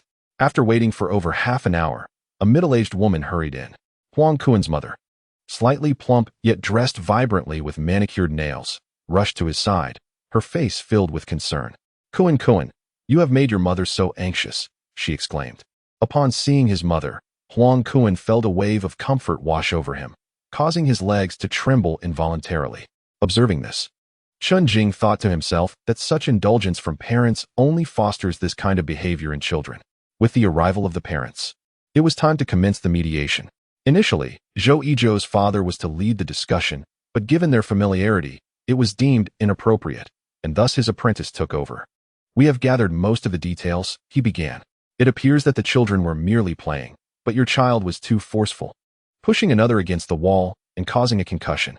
Our purpose here is to mediate and seek forgiveness from the victim, which will facilitate resolution. If forgiveness is not granted, your child will be subjected to a disturbance of public order and intentional harm, resulting in 5 days of detention and a fine of 500. The police have conveyed their message, and at this moment, Huang Kuen's mother was seized by panic upon hearing of the detention. The fine could be managed, But detention? Wouldn't that leave a permanent record?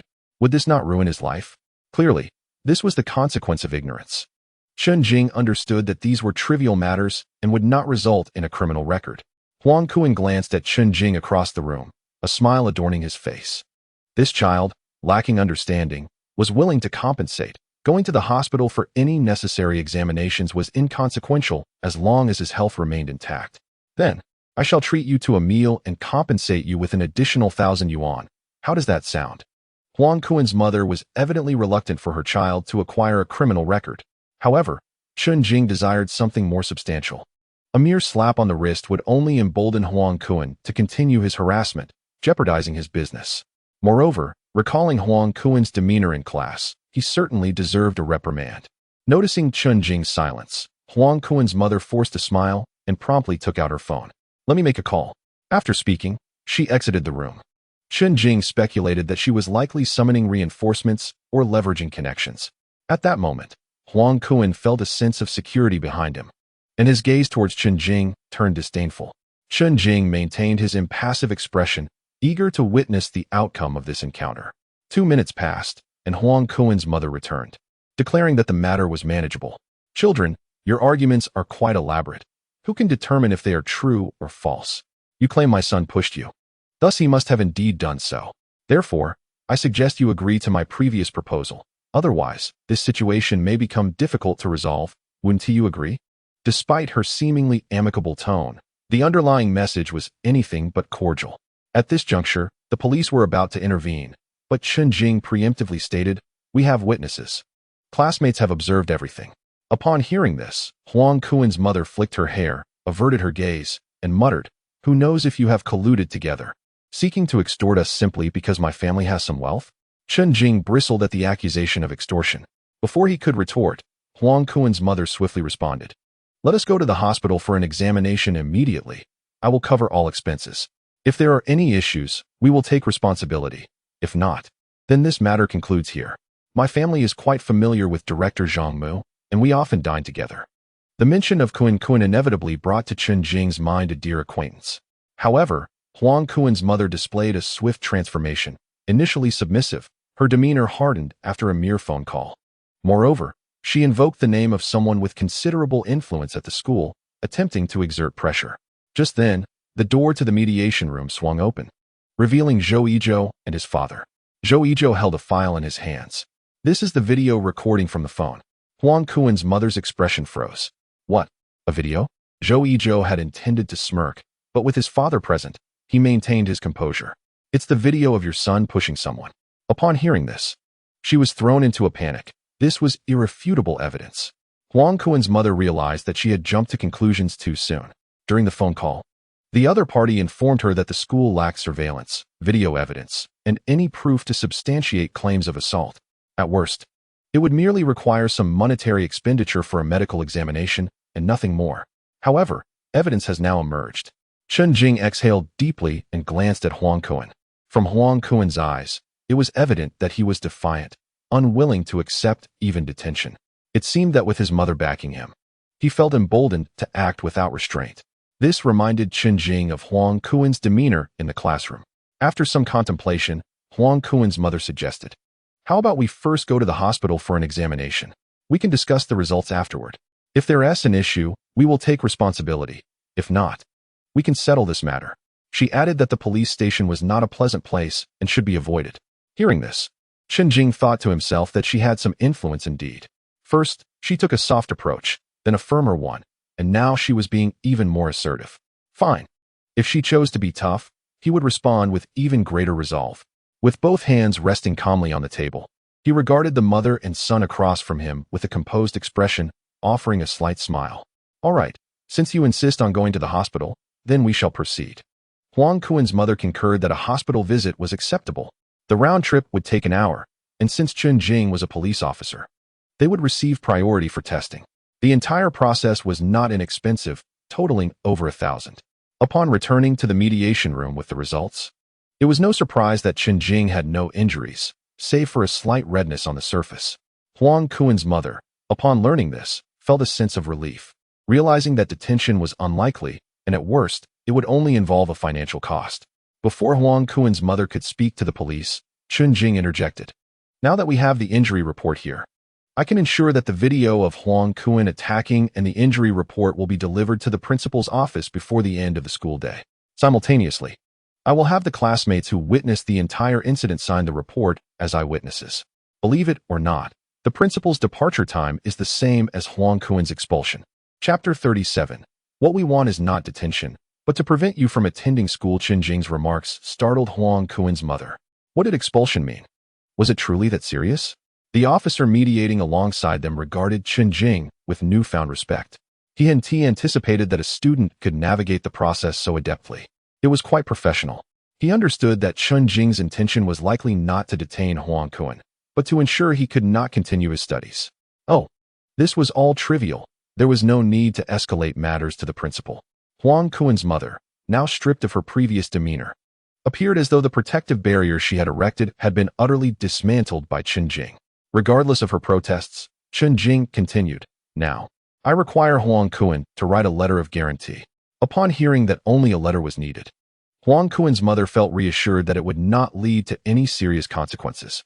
Right. Of course, he will write it. Let us do it now. Observing Chen Jing's assertiveness, the officer produced paper and a pen. Huang Kuan's mother had not anticipated Chen Jing's professionalism, as he seemed to have already planned for every possible outcome. You must guarantee that you will no longer harass He Chu Wei. Secondly, you will not seek us out again regarding this matter. These are the two stipulations. Upon hearing the name He Chu Wei, Huang Kuan's mother appeared momentarily bewildered. Who is He Chu Wei? Before Huang Kuan could respond, Chen Jing chuckled. She is a female classmate from school. Last night, your son harassed someone. How could I forget? If we add this to the mix, could it be considered sexual harassment?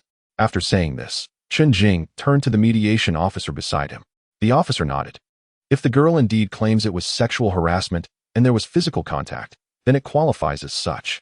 The officer himself was unsure why he answered, but he sensed that Chen Jing carried an air of professionalism. Upon hearing the term sexual harassment, Huang Kuan's mother sighed inwardly and then turned to look at her son. At that moment, Huang Kuan was also gazing at her. Why are you looking at me? Hurry up and write. Why aren't you stepping up now? Huang Kuan's mother thought to herself, the other child was so articulate and composed, while her own son was in such a predicament. After enduring Chen Jing's interrogation, she found herself at a loss. Watching Huang Kuan finish writing the letter of guarantee, the handwriting was relatively clear. Is this acceptable? Huang Kuan's mother did not address Chen Jing, but spoke to the officer instead. The officer glanced at the letter, then at Chen Jing. Chen Jing deemed it satisfactory and nodded, agreeing that it would suffice. Upon hearing Chen Jing's concession, both Huang Kuan and his mother breathed a sigh of relief. Thus, this incident reached its conclusion. After delivering the videotape, Zhou Yizhou was promptly taken to the office by his father for a reprimand. When Chen Jing emerged, Zhou Yizhou hurried forward, but upon remembering his father's presence behind him, he thought better of it and whispered, How did it go? Chen Jing waved his hand, indicating that everything was fine. Just then, Zhou Yizhou's father came out. Uncle Zhou, Chen Jing called out respectfully. Zhou Yizhou's father nodded slightly, wearing a stern expression. Do not cause trouble at school. If there essay next time, I will personally come to apprehend you. This was clearly directed at Zhou Yizhou. Zhou Yizhou could only nod in acknowledgement and then followed Chen Jing out of the police station. Upon exiting, they found that the sky had turned a fiery red. It was already past 5 in the afternoon, and they had wasted too much time. What happened? Zhou Yizhou could not help but ask as soon as they were outside. Chen Jing briefly recounted the events from the mediation room and produced the letter of guarantee written by Huang Kuan. Zhou Yizhou's eyes widened in astonishment. Wow, isn't this Huang Kuan's lifeline? We could just have him expelled. Chen Jing was uncertain about the expulsion, but having this document in hand, Huang Kuan would surely think twice before acting recklessly. They returned to class. Upon hearing they had to attend class, Zhou Yizhou's mood soured. Previously, he would have relished the chance to skip school and revel in an internet CAF. However, now, Chen Jing had channeled that enthusiasm into studying. Yet, considering the time, what was the point of going back to school? Noticing the mischievous smile on Chen Jing's face, Zhou Yizhou realized he was being teased. All right. You can head home by yourself. My father instructed me to wait for him here. Chen Jing nodded and departed. He intended to return to school first, as classes had not yet ended, nor did he plan to enter. Instead, he made his way to the nearby convenience store. As he approached, he could hear the store owner, Old Ding, humming a tune. Upon nearing, Chen Jing observed Old Ding with a cigarette between his lips, gently swaying as he wiped down the counter. "I'd like a pack of Zhonghua," Chen Jing called out. Hearing his voice, Old Ding turned around and, upon recognizing Chen Jing, exclaimed, "Ah, Mr. Chen." Chen Jing quickly waved his hand in jest, replying, "It seems you are quite well off these days." Old Ding's complexion appeared much healthier than on their first meeting, when he had looked half dead. "That's all thanks to you. I've sold out all my stock. Everything is fresh now and even cheaper than before. You wouldn't believe it. Moreover, I've heard that the supermarket owner went to negotiate with suppliers, but it seems he couldn't settle on a price. He even came to ask me recently, and I had to pretend I was struggling," Old Ding explained, pulling out 2 packs of Zhonghua. Chen Jing waved his hand again, chuckling, "I was just joking. I don't smoke." Nevertheless, Old Ding insisted on giving him the cigarettes, adopting a serious demeanor. "Take them. You might need to show some appreciation to that security guard. Keep the other pack for favors." Reluctantly, Chen Jing accepted the 2 packs. "Is it all right if I leave one here, Old Ding?" he inquired. Old Ding shook his head. "No problem. I have enough space in my storage. You sell more of your goods here, and I only restock a little each time." Observing the convenience store, Chen Jing realized that it was indeed beneficial for Old Ding to store his goods there. Even if Old Ding brought in more stock, Chen Jing could assist in selling it. In a broader sense, one could say that Chen Jing was now supporting Old Ding's convenience store. Old Ding could purchase stock and sell it entirely through Chen Jing, requiring less upfront capital. A win-win situation. Old Ding glanced around to ensure no one was nearby before beckoning Chen Jing closer. Chen Jing furrowed his brow and leaned in. Old Ding whispered into his ear, "This morning, Old Lu came to see me, primarily to inquire about my situation. After all, he lost business due to you, and I have suffered similarly. So he wants to collaborate with me." Upon hearing the word collaborate, Chen Jing was not particularly surprised. It was about time. He suggested that we lower our prices together. If that fails, he threatened to report you to the school and go public. Returning to his position, Old Ding observed Chen Jing, who nodded lightly in acknowledgement. "You must remain cautious. I can only play the victim and cannot assist you much. The main concern is that you are still engaged in a price war with him, which he cannot possibly win." Old Ding fanned himself with a hand fan, feeling quite content. Previously, Old Lu had strutted around with arrogance before him. Now, he had to seek his cooperation. The source of all this was none other than the high school senior standing before him, still in his teenage years. Chapter 38. Trouble brewing after enduring until the end of class. Chen Jing awaited He Chuwei outside the bicycle shed. The senior class concluded the latest, while the first and second year students hurriedly rushed to the bicycle shed. "That must be Chen Jing," one of them remarked. "Yes, I've seen him on the forum. He is the top of the 10 best. My heavens, he is truly handsome." Although Chen Jing may not possess traditional good looks, his singing elevates him significantly. As he notices the younger students gazing at him, while the girls shyly avoid direct eye contact, only daring to steal glances, Chen Jing experiences an unprecedented feeling.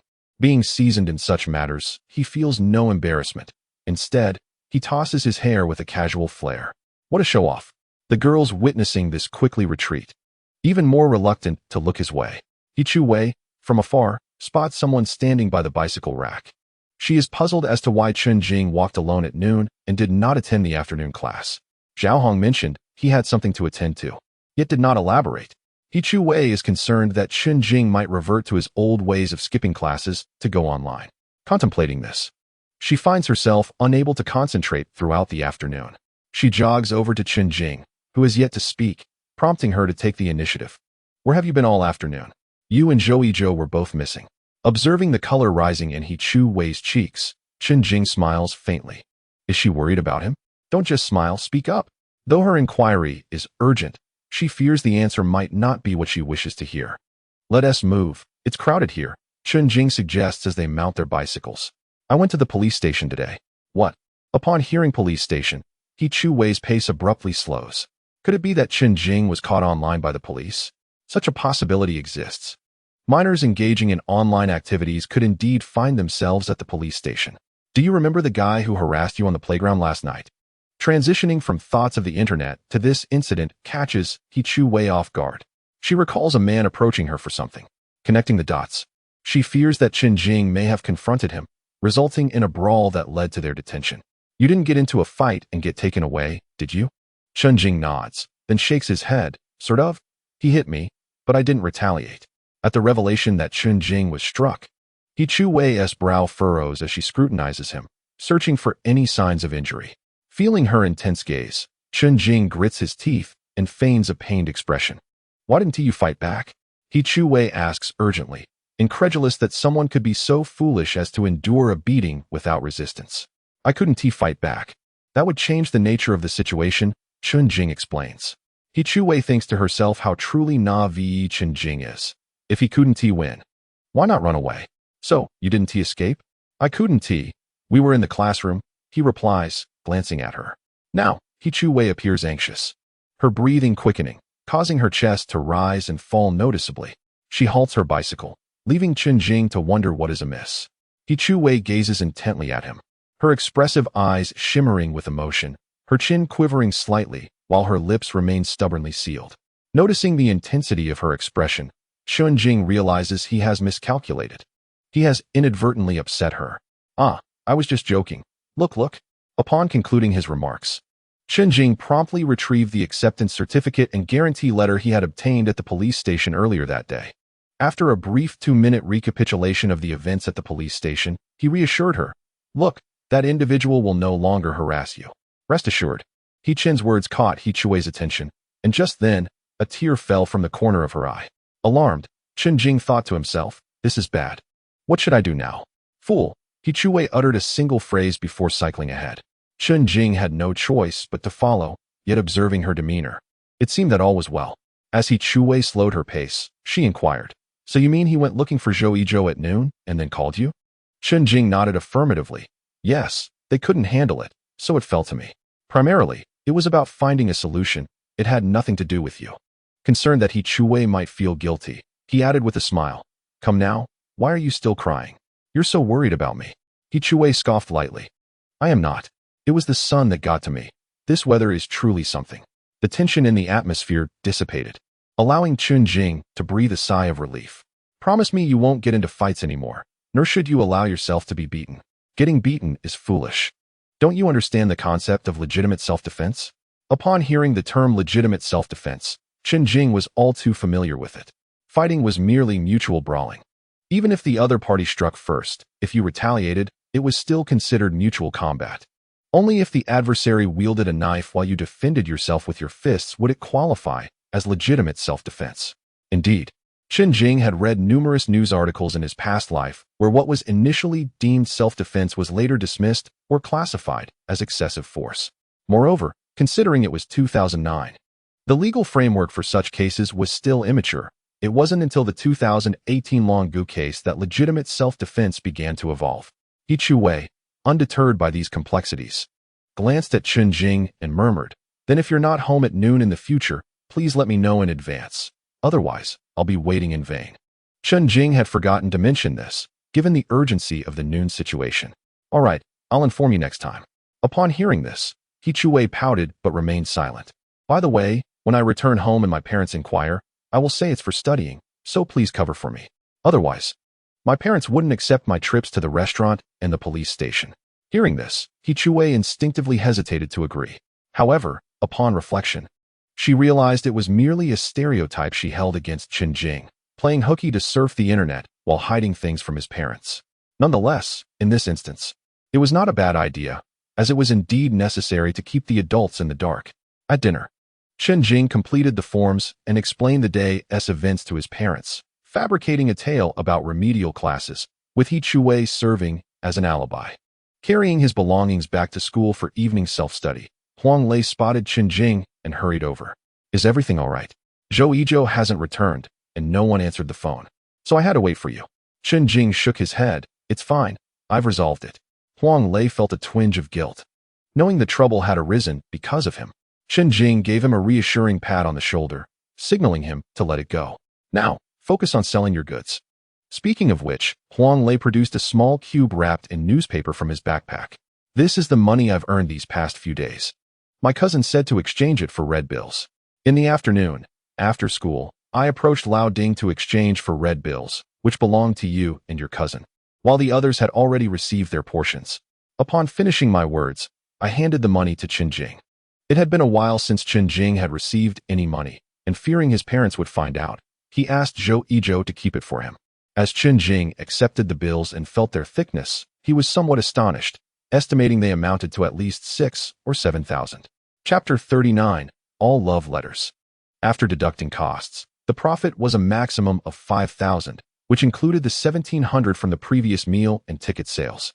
Huang Lei looked at Chen Jing with a gaze filled with admiration. Who could have imagined that a student could earn such a considerable sum in such a brief period? Not only Huang Lei, but everyone involved in the sales felt Chen Jing was impressive. Chen Jing placed the money into his backpack just as Zhou Yizhou walked in. Noticing Zhou Yizhou's low spirits, it seemed he had been scolded by his father. Zhou Yizhou immediately laid his head on the desk to sleep, ignoring those beside him. Chen Jing then took the announcement form to seek out the Chinese teacher in the office. Standing at the office door, he did not see the teacher, but unexpectedly encountered Zhao Hong. Chen Jing, what brings you here? I want to approve your leave request. If you need to take leave, have your parents call me. Zhao Hong's rigid impression of Chen Jing was indeed fixed in this manner. His presence in the office could only signify two possibilities, either requesting leave or facing reprimand. I am looking for the Chinese teacher. Upon hearing that Chen Jing was searching for the teacher, Zhao Hong glanced at Qi Wendong's desk, which was unoccupied. Come back later.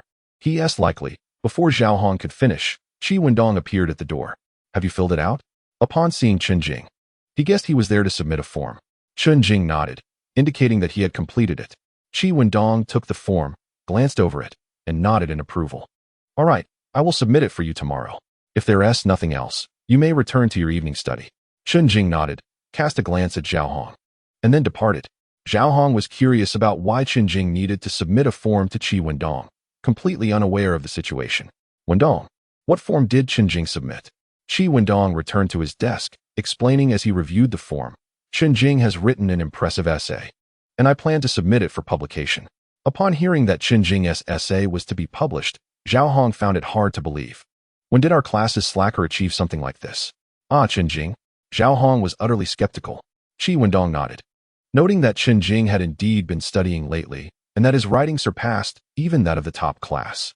The West class was the best liberal arts class in the school, known for its rigorous preparation for entrance into elite universities. Class 3 was the top science class. Hearing Qi Wendong praise Chen Jing so highly left everyone in the office incredulous, especially the homeroom teacher from the West class. Although the West class teacher taught mathematics, the notion that a student from another class could write better than his own was surely hard to accept. Zhao Hong did not expect Qi Wendong to extol Chen Jing's virtues so openly, and she quickly cautioned, that person only knows how to cut corners. If you say his essay is good, it's likely he copied it. If you believe he can write, I will believe pigs can climb trees. After Zhao Hong's jest, she glanced at her colleagues, all of whom were chuckling. Who among them was unaware that Class 16 had two deadweights? Who had previously escaped classes to indulge in internet surfing and faced considerable reprimands? The fact that they now needed to publish an announcement was indeed somewhat ludicrous. Nevertheless, the geography teacher, while crafting lesson plans, remarked that Chen Jing had indeed been diligent in his studies of late. In my geography class, he is the most earnest learner. Furthermore, he has done quite well in transcribing my lesson plans, surpassing some of the more academically inclined students. Speaking of geography, Zhao Hong suddenly recalled the last time Chen Jing attended English class, where he was busily taking notes on geography instead. During that English lesson, he had been inattentive, focused solely on his geography notes. That boy must have received some incentive from someone to assist in copying, she mused. The geography teacher initially contemplated refuting this notion, but decided against it upon reflection. Not only Zhao Hong, but even he had previously held a stereotypical view of Chen Jing. Had it not been for Chen Jing answering a question that day, he would still perceive him as a disinterested student. At that moment, the political science teacher adjusted his glasses, having collected the papers later than usual. Zhao Jia, have you noticed anything peculiar about these papers? He inquired.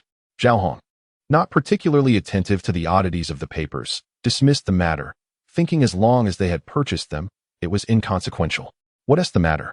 Did Chen Jing manage to answer something again? Zhao Hong teased. The political science teacher shook his head, explaining that a few papers had a frosted texture, whereas most were on standard paper. Only then did Zhao Hong grasp the situation. However, her quick-thinking mind speculated that perhaps the bookstore owner had reduced costs again. Was standard paper cheaper than frosted?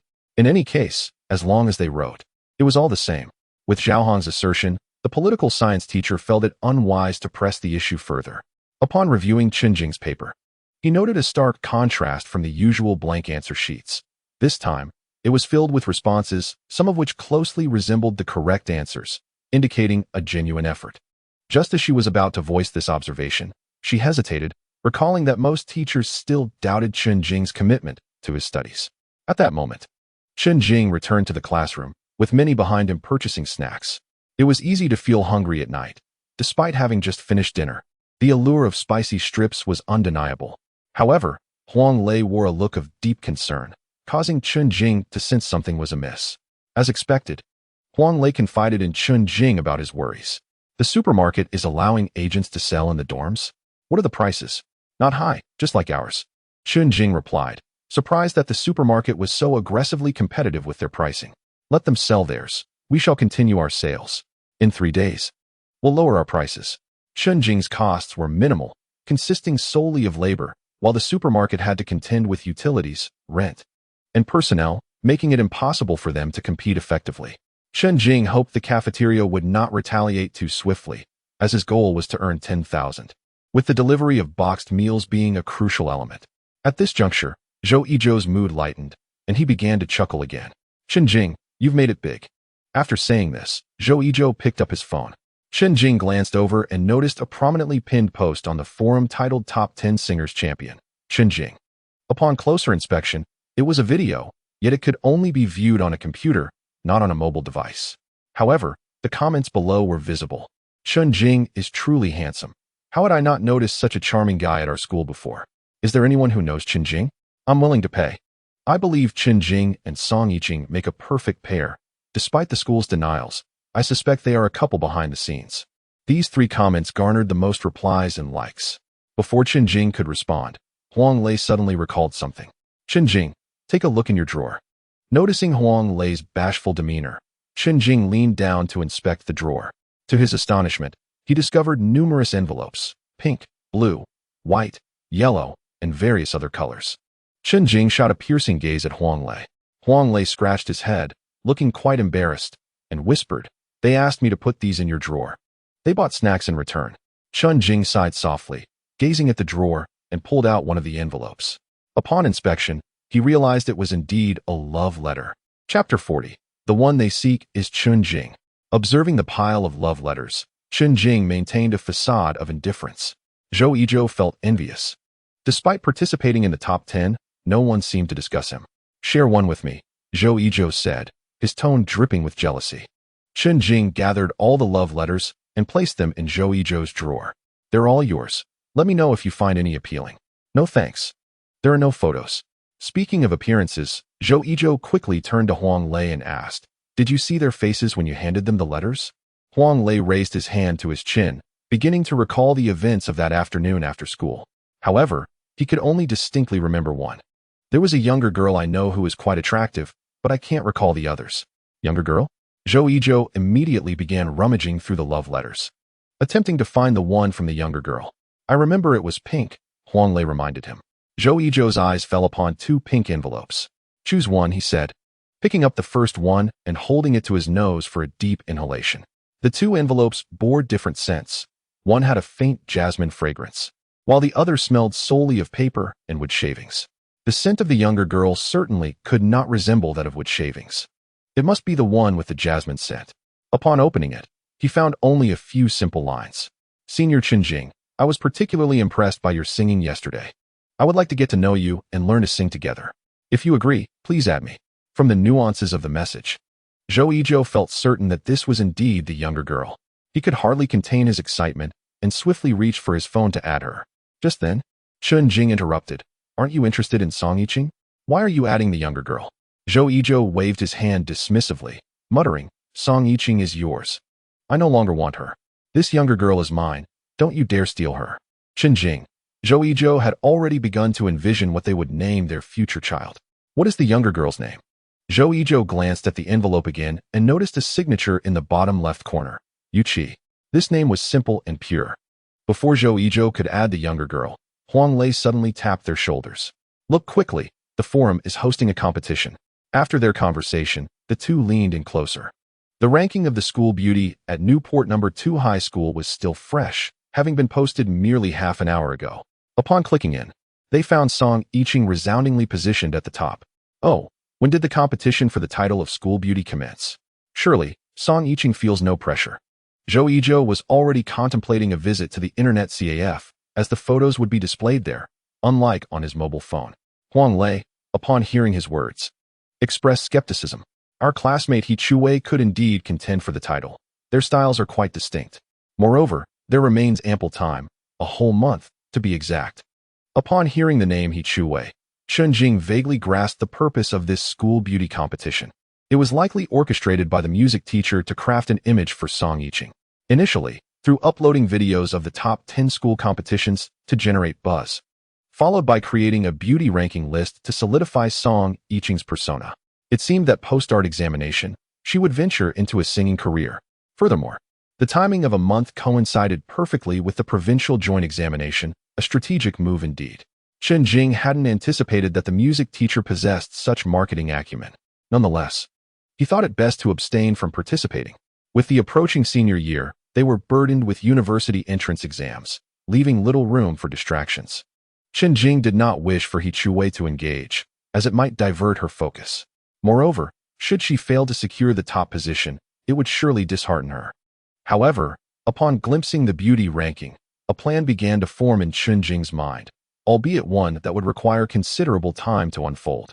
As the school bell rang, He Chuwei approached the back row with her books, noticing Zhou Yizhou still engrossed in his phone. She cleared her throat to draw his attention. Zhou Yizhou instinctively looked up, and his previously cheerful demeanor shifted to one of resignation as he rose and moved to an adjacent empty seat. What are we studying today? Geography is nearly done. Perhaps we should tackle politics. Time flew by, and soon it was Friday. Perhaps tomorrow, with the arrival of Saturday afternoon, they would finally enjoy a long-awaited day off. The scent of grass and trees sweet in the air. The past few days had been uneventful. Huang Kuan had written a letter of assurance and dared not disturb He Chuwei, nor had he entered the classroom seeking trouble. Meanwhile, the supermarket continued its price war. And today marked the day of discounts. Reflecting on his studies, Chen Jing realized that his memory had significantly improved.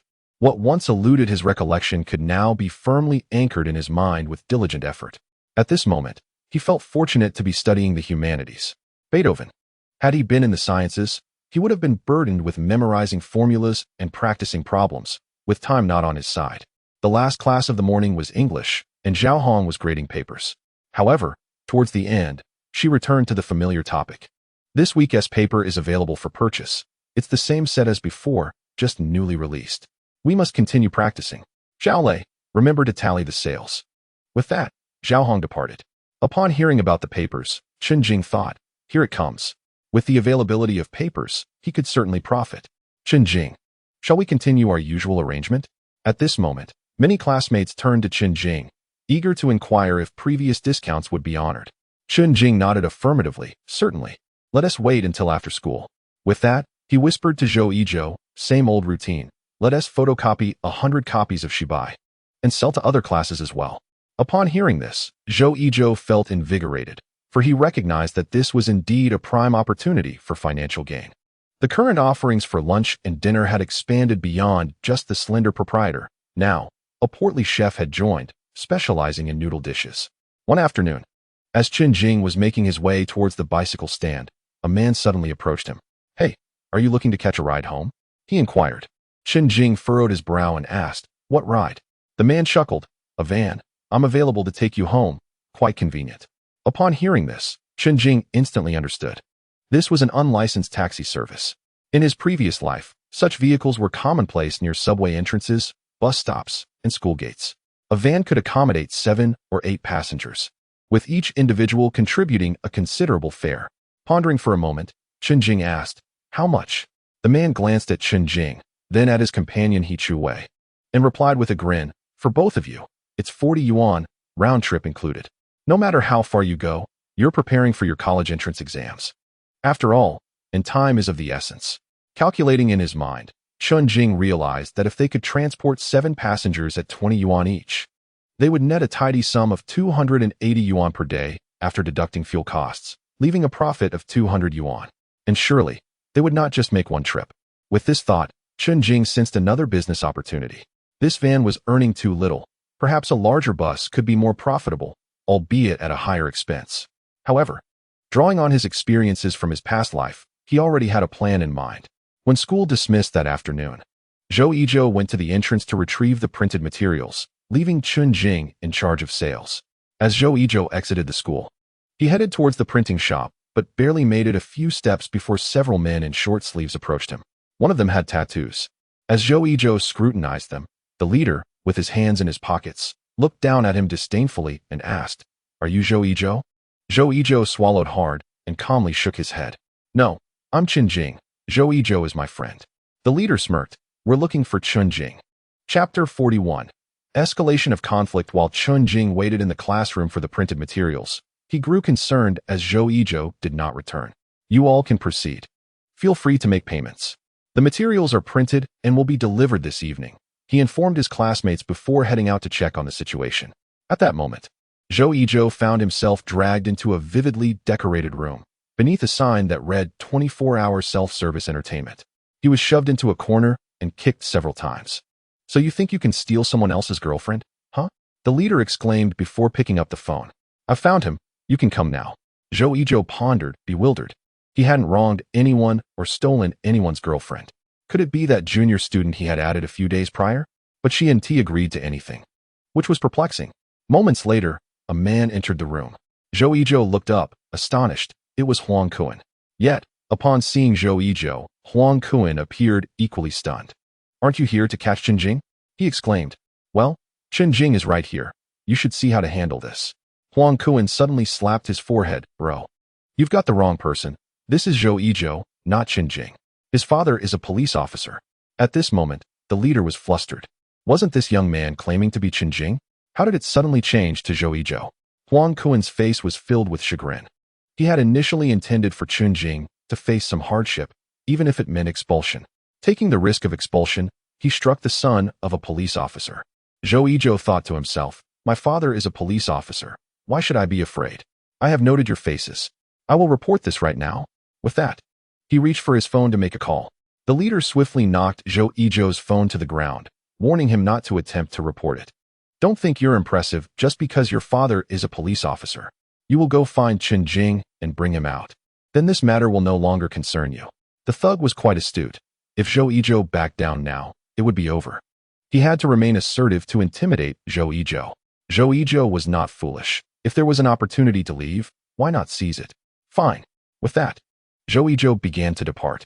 However, Huang Kuan blocked his path, insisting, "You call him to come out." With no other choice, Zhou Yizhou picked up his phone and dialed Chen Jing. Fortunately, they had previously established a code language, so he could speak in code. At that moment, Chen Jing had not yet reached the school gate when he received the call from Zhou Yizhou. Upon answering, Chen Jing asked, "Hello, what's up?" Zhou Yizhou replied, "I'm at the adult toy store. You need to hurry and help me move some things. It's urgent." Chen Jing intended to respond, but upon hearing the word urgent, he recalled a particular code. Urgent signified help because it was inappropriate to constantly call for help. After a moment of contemplation, Chen Jing replied, "Are you sure you need me urgently?" Zhou Yizhou affirmed, "Yes, hurry, hurry." After hanging up, Chen Jing dialed 110. The police arrived swiftly. "What brings you here again?" It was the same officer as before. Chen Jing recounted the situation, and the officer comprehended. Meanwhile, Zhou Yizhou was still negotiating, hoping that Chen Jing understood the implication and would assist him in contacting the police. The thugs, distracted by the adult toys inside, were momentarily lost in thought. Suddenly, a sound from outside drew their attention. If Chen Jing arrived, they would take action. However, the footsteps did not seem to belong to a single person. Entering was a police officer in uniform, followed closely by Chen Jing. The officer recognized several familiar faces and smiled. "Well, isn't this a fortunate coincidence? Let's go." The group of thugs, along with Huang Kuan, was left dumbfounded. How was it that the police had arrived? Zhou Yizhou hadn't even reported anything or mentioned anything related to the police. As the informant, Chen Jing had to accompany the officers to the police station. Meanwhile, in the classroom, Huang Lei was still waiting for Chen Jing and Zhou Yizhou to return, but the meal had been finished, and they had yet to come back. After some thought, Huang Lei speculated that they might be struggling with heavy items, so he called for representatives from other classes to assist him. Before they could step outside, they overheard some chatter in the hallway. I heard that Chen Jing from class 36 was beaten by some second-year students. What a disgrace. Really? They did well. Who told him to act so arrogantly and try to be with Song Yiqing? You see, it is impossible to approach Song Yiqing. She is exceedingly beautiful, the school belle. And he dares to make advances? He is oblivious to how many admirers she has. Indeed, Chen Jing is simply overestimating his own worth. How can he possibly compare to those wealthy young masters? Upon hearing these remarks, Huang Lei realized that they were the same individuals who had caused a ruckus previously. Trailing behind Huang Kuan, seemingly intent on spreading rumors. Hastily returning to class, he found that nothing had changed. Chen Jing and Zhou Yizhou had yet to return. This is bad. He truly has been beaten. The velocity of this rumor was astonishing, as soon everyone in every class became aware of the incident. He Chuwei learned of it through Yang Xiyu. Chuwei, did you hear? Chen Jing has been beaten. Startled by the news, He Chuwei immediately turned to Yang Xiyu. What happened? When did this occur? Listening to her barrage of questions, Yang Xiyu clicked her tongue. After all, she held no particular feelings for Chen Jing, even harboring a bit of disdain for him due to his pretentiousness. If he got beaten, so be it. I don't know. I've only heard it circulating outside. At that moment, Huang Lei had returned to the classroom from the copy shop and confirmed the unpleasant truth. Chen Jing and Zhou Yizhou were indeed missing. He Chuwei quickly approached Huang Lei, inquiring, "What is going on?" Huang Lei sighed. Chen Jing has been beaten. He is now at the police station. Upon hearing this, He Chuwei furrowed her brow, disregarding everything else as she hurried outside. She could sense that Chen Jing had undoubtedly been assaulted because of her. It was still a matter related to the previous incident. That guarantee letter had proven utterly ineffective. She dashed to the school gate and hopped on her bicycle, intent on finding him, though she had no idea where the police station was located. Meanwhile, students at the school were fervently discussing the matter. It had spread not only among the students, but even reached the teachers. The version circulating was that it involved Chen Jing and Song Yiqing, claiming that he had been targeted by one of her many admirers. Presently, Song Yiqing held the top spot on the school belle rankings, with suitors lining up as far as France. Thus, the speculation surrounding her pairing with Chen Jing was ever so prevalent, leading to this unfortunate incident. Even Song Yiqing, practicing the piano in the music room, learned of the occurrence. She did not anticipate such an event. Aware of her multitude of admirers, she had explicitly stated her disinterest in romance, yet she was bombarded daily with attention. Chen Jing was beaten? What on earth happened? Inquired one of her classmates. Song Yiqing shook her head, yet this matter seemed inextricably linked to her. Rising from her seat, she made her way outside. "Hey, where are you going?" Her classmate called after her, wondering if she intended to rescue Chen Jing. Chapter 42. Chen Jing was beaten. Then who am I? With her hands tucked into her pockets, Song Yiqing pondered briefly before striding towards the school gate.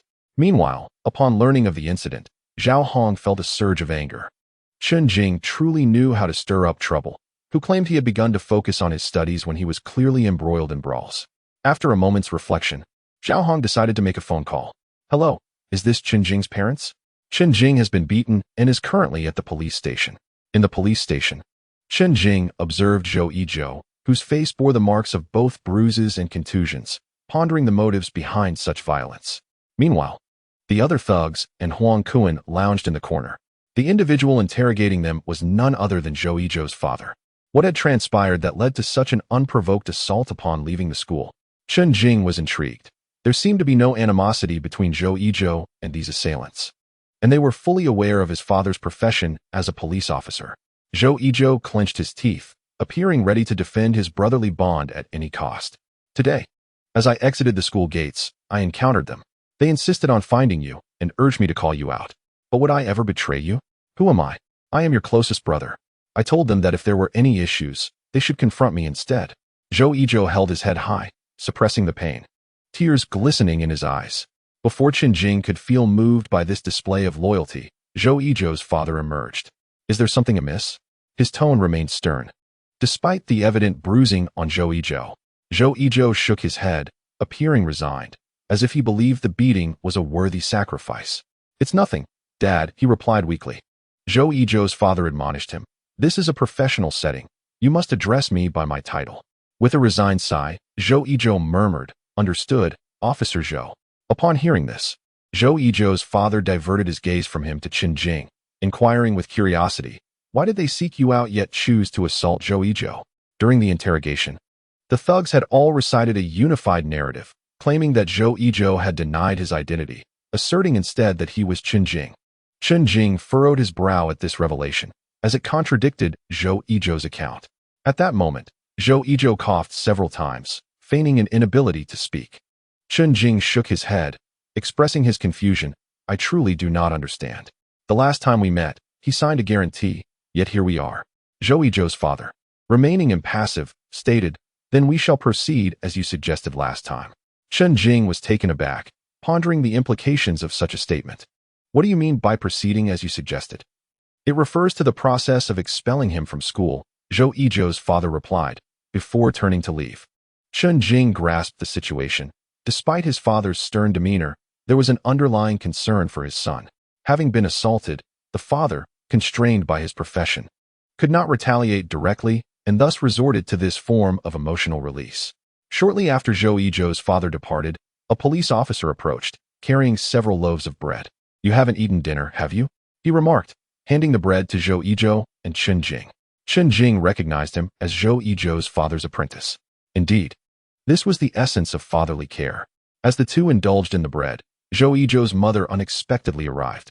"Oh dear, Yizhou," his mother, slightly plump with graying hair and visibly strong arms, a testament to her culinary endeavors, rushed over. Zhou Yizhou's father had been a civil servant who adhered to the call for later marriages and childbirth, resulting in Zhou Yizhou being born only when his father was 30. "Who did this to you? Such a barbaric act." Zhou Yizhou's mother could not contain her outrage, for even her own chastisements had never been this severe. Observing Zhou Yizhou's inability to respond, Chen Jing quickly intervened, saying, "Hello, auntie." At that moment, Zhou Yizhou's mother discovered the presence of another individual nearby. "Who might you be?" "Young student." "I am Chen Jing, ma'am." "Ah, Chen Jing, I am aware of you. My Yizhou mentioned you today. He even helped bring breakfast this morning. I must express my gratitude to you for taking care of my business despite the distance." After speaking, Zhou Yizhou's mother turned her gaze back to her son. Though her heart ached for him, she playfully smacked his arm. Despite Zhou Yizhou's pained expression, she showed no mercy. "Tell me, with whom do you associate that you could be bullied by such ruffians?" "I was frantic when your father called me." "Shouldn't we take you to the hospital?" Zhou Yizhou nodded, agreeing, but insisted they remain here for a while.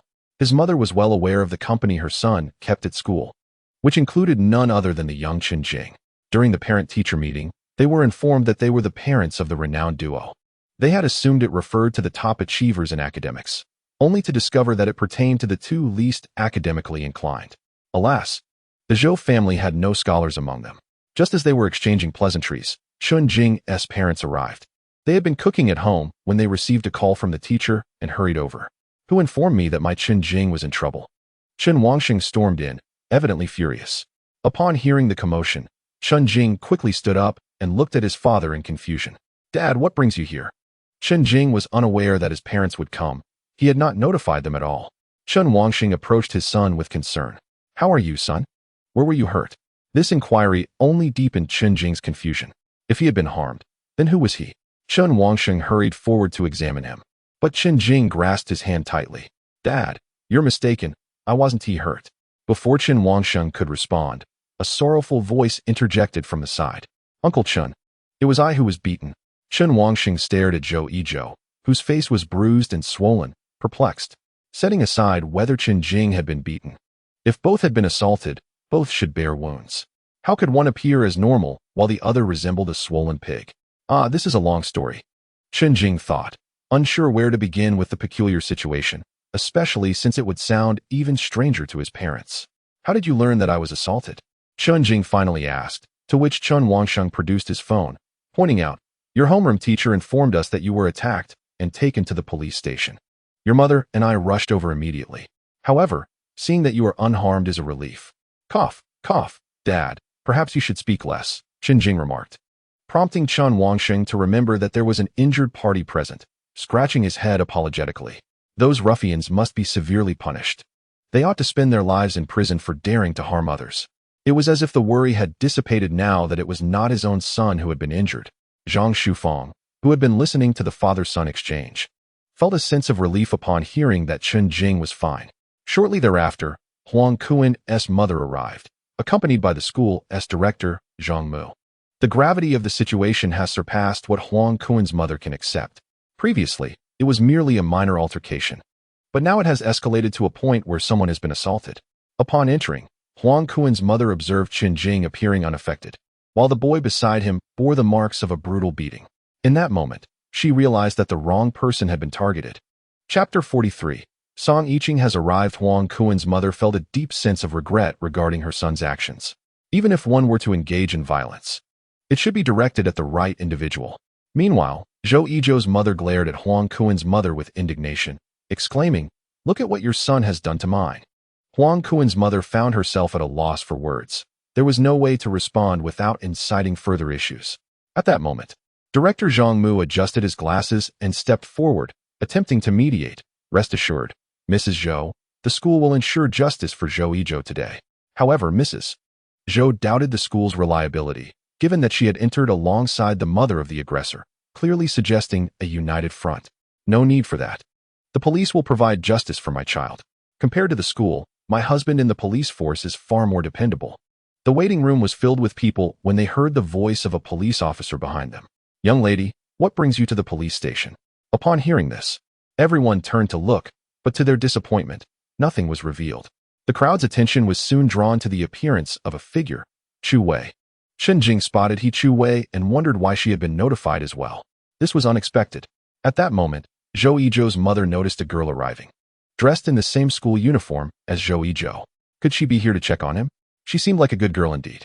Chu Wei, noticing Chen Jing and his parents, wiped the sweat from her forehead and said, "Uncle, Auntie, you are here too." She felt somewhat embarrassed to see so many people. After speaking, Chu Wei glanced at Chen Jing, who appeared perfectly fine. Rumors at school suggested that Chen Jing had been beaten to the point of being unable to care for himself, yet he looked healthy and vibrant. In contrast, Zhou Yizhou looked utterly battered. Zhou Yizhou's mother observed Chu Wei closely and suddenly felt a sense of satisfaction. Her son had been assaulted, and it was clear that this girl had come for him. "Well done, son, you found such a wonderful girl." Though she dared not voice her thoughts, they lingered in her mind. "Hello, Auntie," Chu Wei greeted Zhou Yizhou's mother. The latter's eyes sparkled with joy as she quickly responded, Hello, how are you? Have you eaten dinner?" Chu Wei nodded, and for the first time, Zhou Yizhou witnessed his mother displaying such a warm expression. It felt reminiscent of a time long ago when she had smiled at him in such a manner. "Please don't mind her. This is my mother," she asked quite friendly. Zhou Yizhou's mother gently nudged him and then turned to Chu Wei, smiling. "Annie has this kind of personality." Chu Wei returned her polite smile and then turned to Chen Wangxing, asking, "Uncle, what is the current situation?" In theory, Chu Wei could have directly inquired about Chen Jing, but given the presence of parents, such a question would seem rather inappropriate. "No matter. You should allow Chen Jing to explain things to you." Chen Wangxing was at a loss regarding where to begin. Chu Wei turned her gaze towards Chen Jing, who succinctly elucidated the events that had transpired that day. She thought to herself that this was indeed a misunderstanding, yet she felt a sense of relief. Seeing that Chen Jing was unharmed was comforting. At that moment, Zhang Shufang remained silent, merely observing Chu Wei intently. Chu Wei's demeanor was distinctly different from that at home. Upon hearing that Chen Jing had been assaulted and had even skipped evening study sessions to visit him, perhaps due to a biased perspective, she couldn't help but perceive Chu Wei as the ideal daughter-in-law of the Chen family. How splendid! Zhang Shufang had long harbored the desire for Chu Wei to become her daughter-in-law, considering her the most suitable candidate. "I couldn't even find my way to the police station and ended up lost multiple times," Chu Wei murmured while seated beside Chen Jing. Chen Jing was well aware of her poor sense of direction. She struggled to distinguish north from south. "You rushing over like this startled me. Please don't be so reckless next time." Chu Wei lightly scoffed, muttering, "And you think you startled me? The entire school is already abuzz with the news that you were assaulted." Chen Jing was taken aback by the rapid spread of rumors. It felt almost premeditated. Had word of his arrival at the police station spread throughout the school in mere moments? It seemed deliberate on Huang Kuan's part. What had begun as a waiting room for two had suddenly transformed into a crowd of 10, and they could only depart after the questioning was concluded. "Excuse me, how old are you?" At that moment, Zhou Yizhou's mother directed her inquiry towards Chu Wei. Initially, Chu Wei thought the question was not directed at her. But upon instinctively glancing over, she realized it was. Oh, me? I'm 17. Zhou Yizhou's mother nodded in satisfaction. 17 is perfect, just the right age. Observing Zhou Yizhou's mother's demeanor, Zhang Shufang felt a sudden pang of unease, as if she were vying for her daughter-in-law. Just then, a voice from the security guard at the back interrupted. This is a police station. What is your purpose here? Everyone turned their attention to the entrance, where a girl with blue hair and a man in a suit entered. Song Yiqing. Recognizing the school uniform of the girl, everyone concluded she was from Ningong No. 2 High School. Zhou Yizhou's mother thought to herself, could it be that this was also a friend of Zhou Yizhou? Why were so many people concerned about her son? Neither Chen Jing nor Zhou Yizhou had anticipated Song Yiqing's arrival. Surely, it had no bearing on the situation. Song Yiqing immediately spotted Chen Jing seated there, disregarding the parents nearby, and asked, what is your current condition? Are you injured anywhere? Chen Jing shook his head, replying, no, what about you? Why are you here? Upon hearing the word you, Song Yiqing finally noticed He Chuwei beside him. Observing Chen Jing's appearance, she expressed her confusion. You don't seem injured at all. Yet the school is saying that you were beaten to the point of being unable to care for yourself. At this, Zhou Yizhou's mother finally realized that these individuals were not here for Zhou Yizhou. They had come to see Chen Jing. Chen Jing pondered, if he was indeed incapacitated. Then who was he? Chen Jing realized that this was a misunderstanding. He scratched his head and sighed. It's not like that at all. Unsure of where to begin his explanation, he glanced at the man in the suit beside Song Yiqing and inquired, who is this? The silent man only added to Chen Jing's confusion. He wondered if this could possibly be her brother. This is my father's lawyer. You were injured, and we want to ensure that the perpetrator faces justice, Song Yiqing clarified. She had come primarily because the public was buzzing with rumors regarding her relationship with Chen Jing, mistakenly believing that this incident stemmed from her involvement. Chen Jing regarded the lawyer beside him and mused about the magnitude of this situation. Was this truly all for him? Zhang Mu was equally taken aback by Song Yiqing's presence, fully aware of her family's stature. Zhang Shufang observed quietly, her thoughts troubled by the emergence of yet another girl showing concern for Chen Jing. He Chuwei was indeed commendable, but this Song Yiqing appeared to be rather impressive as well. Song Yiqing scanned the room and soon spotted Zhou Yizhou, who bore the marks of his recent altercation. Zhou Yizhou felt a pang of bitterness. Had it only been Chen Jing involved, he could have acted heroically for his brother. However, with the arrival of He Chuwei and Song Yiqing, all attention shifted to Chen Jing's plight. Chapter 44. The resolution. Everyone, please remain calm. The situation will be resolved shortly. At this moment, Zhang Mu, acting as the head of the department, felt compelled to address the gathering. Huang Kuan's mother was taken aback by the magnitude of the proceedings, astonished that a lawyer had been called in. Director Zhang, is this situation really that serious? Huang Kuan's mother forced a smile. Had Song Yiqing not arrived, leniency might have been possible. However, her father's lawyer's presence left no room for negotiation. At that moment, Song Yiqing and Zhang Shufang exchanged glances. Before Zhang Shufang could speak, Song Yiqing smiled warmly. Hello, Annie. You must be Chen Jing's mother. Zhang Shufang initially cast a glance at Chen Jing, but failed to make eye contact. So she responded with a smile. Yes, yes, hello, young lady. Upon hearing the term young lady, Song Yiqing giggled and replied, thank you for the compliment, Annie. Observing Song Yiqing's bashful demeanor, Zhang Shufang pondered whether she should engage in conversation. This girl exuded a delightful personality. Could it be that she harbored feelings for Chen Jing? Chen Jing listened to their exchange with mild confusion and then glanced toward He Chuwei, who, though not participating in their dialogue, was listening intently. At that moment, Chen Wangxing observed Song Yiqing and thought to himself how impressive his son was. Chen Jing sighed inwardly, questioning how this situation had unfolded. Despite the apparent lack of connection, everything seemed intertwined. Chen Wangxing sat beside Zhang Shufang, and they gently nudged each other. You see, that girl seems quite lovely, one remarked. Yet Chuwei is still preferable. After all, she has been our neighbor for over a decade. Chen Jing truly was remarkable. He had underestimated him. They whispered to one another, filled with a sense of pride, particularly Chen Wangxing. Zhou Yizhou, witnessing both He Chuwei and Song Yiqing arriving solely for Chen Jing, felt a mix of emotions. Why was everyone flocking to Chen Jing? He was the one who had been injured, yet all the concern was directed toward him. Both are undeniably beauties, with one poised to become a future singer. It is perplexing how they both find themselves enamored with Chen Jing. The appearance of Song Yiqing seems to affirm her feelings for him. Otherwise, she would not have come accompanied by a lawyer. Alternatively, it may suggest that she believes Chen Jing is in need of support. With He Chuwei, his childhood companion, and Song Yiqing, who has seemingly descended from the heavens, how is he to choose? The current laws do not permit polygamy unless one of them is a traditional girl willing to assume a secondary role. Fortunately, Chen Jing has never contemplated any other girl. His heart belongs solely to He Chuwei. No matter how captivating Song Yiqing may be, he would not spare her a second glance. Today, He Chuwei's arrival brings Chen Jing joy, but with Song Yiqing's presence, he finds himself in a predicament.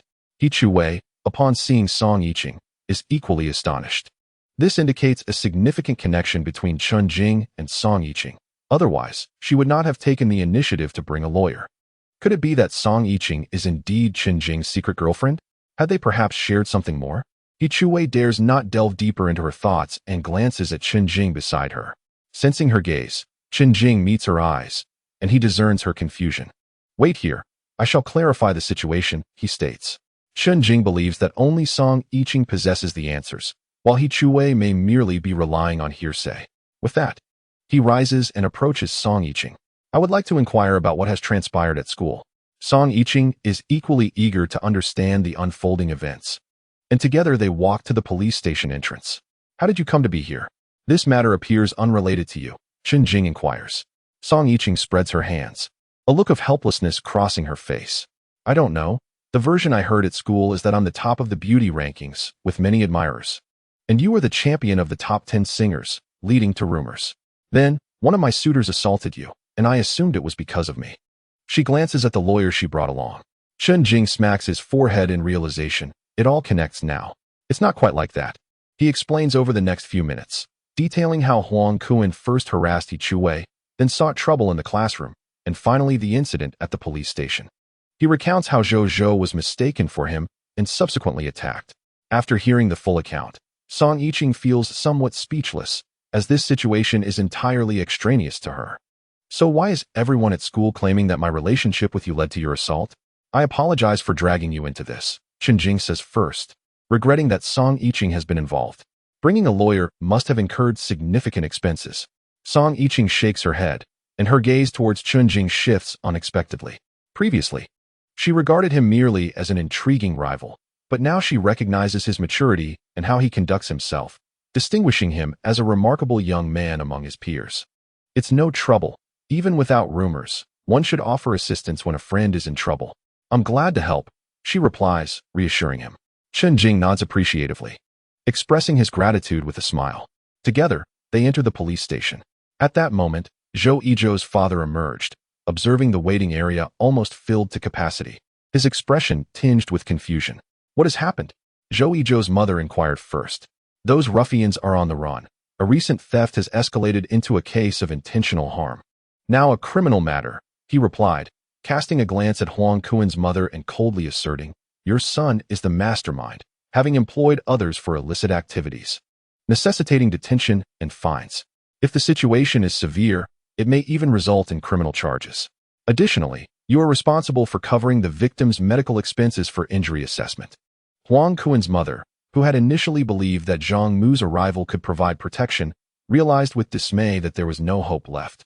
She could only turn to Zhang Mu for assistance, yet he was merely a guidance director, now facing not only the police, but also the lawyer representing Song Yiqing. Chen Jing observed her closely, recalling how, during their last encounter, Huang Kuan's mother had appeared utterly unconcerned. Now, she was rendered speechless. Wasn't she fond of flaunting her connections?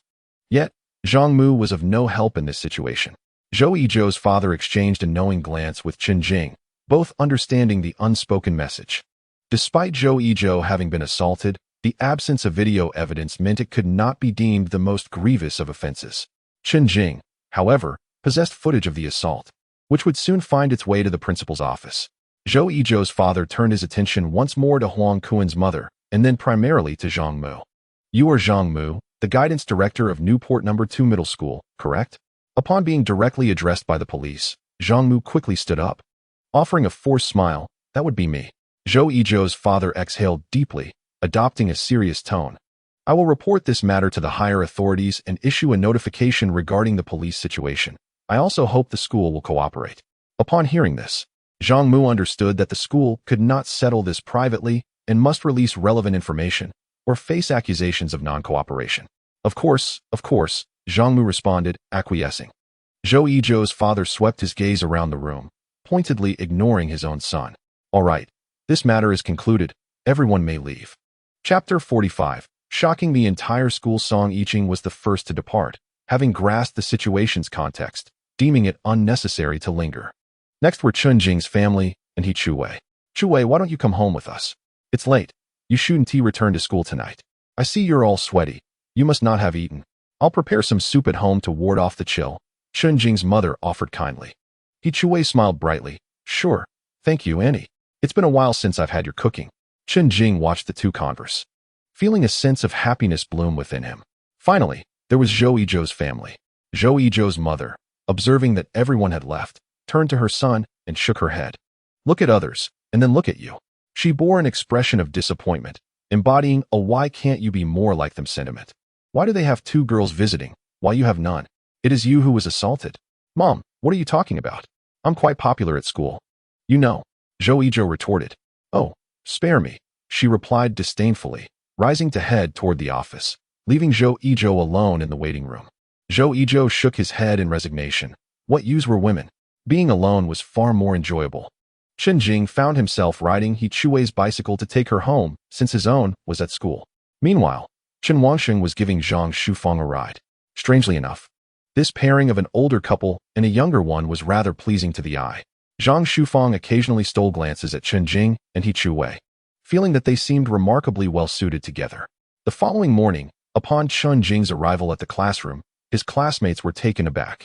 Wasn't he supposed to be incapacitated from the beating? Yet here he was, appearing unscathed. Chen Jing, you're not, Huang Lei exclaimed, equally surprised to see him. With a sigh, Chen Jing clarified, it was Zhou Yizhou who was beaten, not me. There will be an announcement on the bulletin board today for those curious to know more. However, when class began, Zhou Yizhou was still absent, evidently recuperating from his injuries. A sudden announcement interrupted the proceedings. The sound system crackled with an electric buzz, and Chen Jing recognized it as Zhang Mu's voice. Due to serious violations of school regulations, Huang Kun from Class 2 of the second year has been expelled, as decided in a meeting by the school leadership. Details of the incident can be found on the bulletin board. We hope all students take heed. Hearing this, Chen Jing mused on the swiftness of the school's actions. The evidence had only just reached the principal's office. It seemed that even without those proofs, Huang Kun was destined for expulsion. Once class ended, students surged out, leaving only Chen Jing and He Chu Wei engrossed in their books. At that moment, a throng gathered around the school's bulletin board, comprising not just seniors, but also students from the first and second years. Let me take a look. What's happening? Huang Lei managed to squeeze in and read the announcement. It detailed how Huang Kun was the mastermind behind the assault on Zhou Yizhou from Class 36, along with some troublemakers from outside the school. As Huang Lei pondered this, a classmate nearby noticed another notice. Wow, someone's essay made it to the newspaper. This caught Huang Lei's attention, and he shifted his gaze. Chen Jing from Class 36 has had his essay published in the newspaper, and this serves as a commendation. Huang Lei was taken aback. What is this? Not only he, but also the classmates from Class 16 who accompanied him were equally astonished. Upon reading a passage, they realized that the essay was identical to one displayed in their classroom, which indicated that it was indeed written by Chen Jing. No way, who would believe that? In the essay segment, many prestigious schools from the province competed for publication opportunities. And yet Chen Jing managed to achieve this. Truly, it was Chen Jing. At that moment, Chen Jing was still seated in the classroom when Huang Lei rushed back in. Chen Jing, you made it to the newspaper. Chen Jing looked up, a puzzled expression on his face. Only the Chinese teacher was aware of this matter. How had Huang Lei found out? How do you know? Their essay notice outside about your publication. Huang Lei genuinely hadn't expected it to be written by Chen Jing. As more classmates returned and learned of the news, they were filled with curiosity. Why was it that Chen Jing, who had previously shown little interest in studying, could produce such a remarkable essay? As more and more people gathered around Chen Jing, he found it increasingly difficult to catch his breath. Chen Jing, is it really your work? The most frequent question posed to him was this. Chen Jing scratched his head and jested. Are there any other Chen Jings in Class 36? At that moment, astonished glances were cast upon him. Indeed, it was Chen Jing. leaving aside Zhao Hong, who among the students in this class did not harbor a stereotypical perception of Chen Jing. He was the delinquent who often skipped classes to surf the internet, accumulating a mere 600 points for the entire semester, yet somehow managed to compose an essay scoring 58 points. This was despite the language teacher's leniency in grading. Had it been for the college entrance examination, it would have been a perfect essay. One could only say that from this moment forth, everyone's perception of Chen Jing began to shift. It was during the break when suddenly a cacophony erupted from the loudspeakers. Hello, hello. We would like to announce something once more. Recently, we have established a thorough investigation team that has apprehended several pairs of students involved in early romantic relationships. The majority of these cases are from the senior year. In their final year, must they allow relationships to interfere with their grades? Should they let such matters lead to adverse consequences? It would be better to focus on college admissions before indulging in romance. Therefore, the school administration has decided that prior to the college entrance examination, male and female students must maintain distance. They are not to dine together or visit each other's dormitories. Should any violations be discovered and deemed as early relationships, expulsion will be the consequence. Upon hearing this, the students felt unfazed.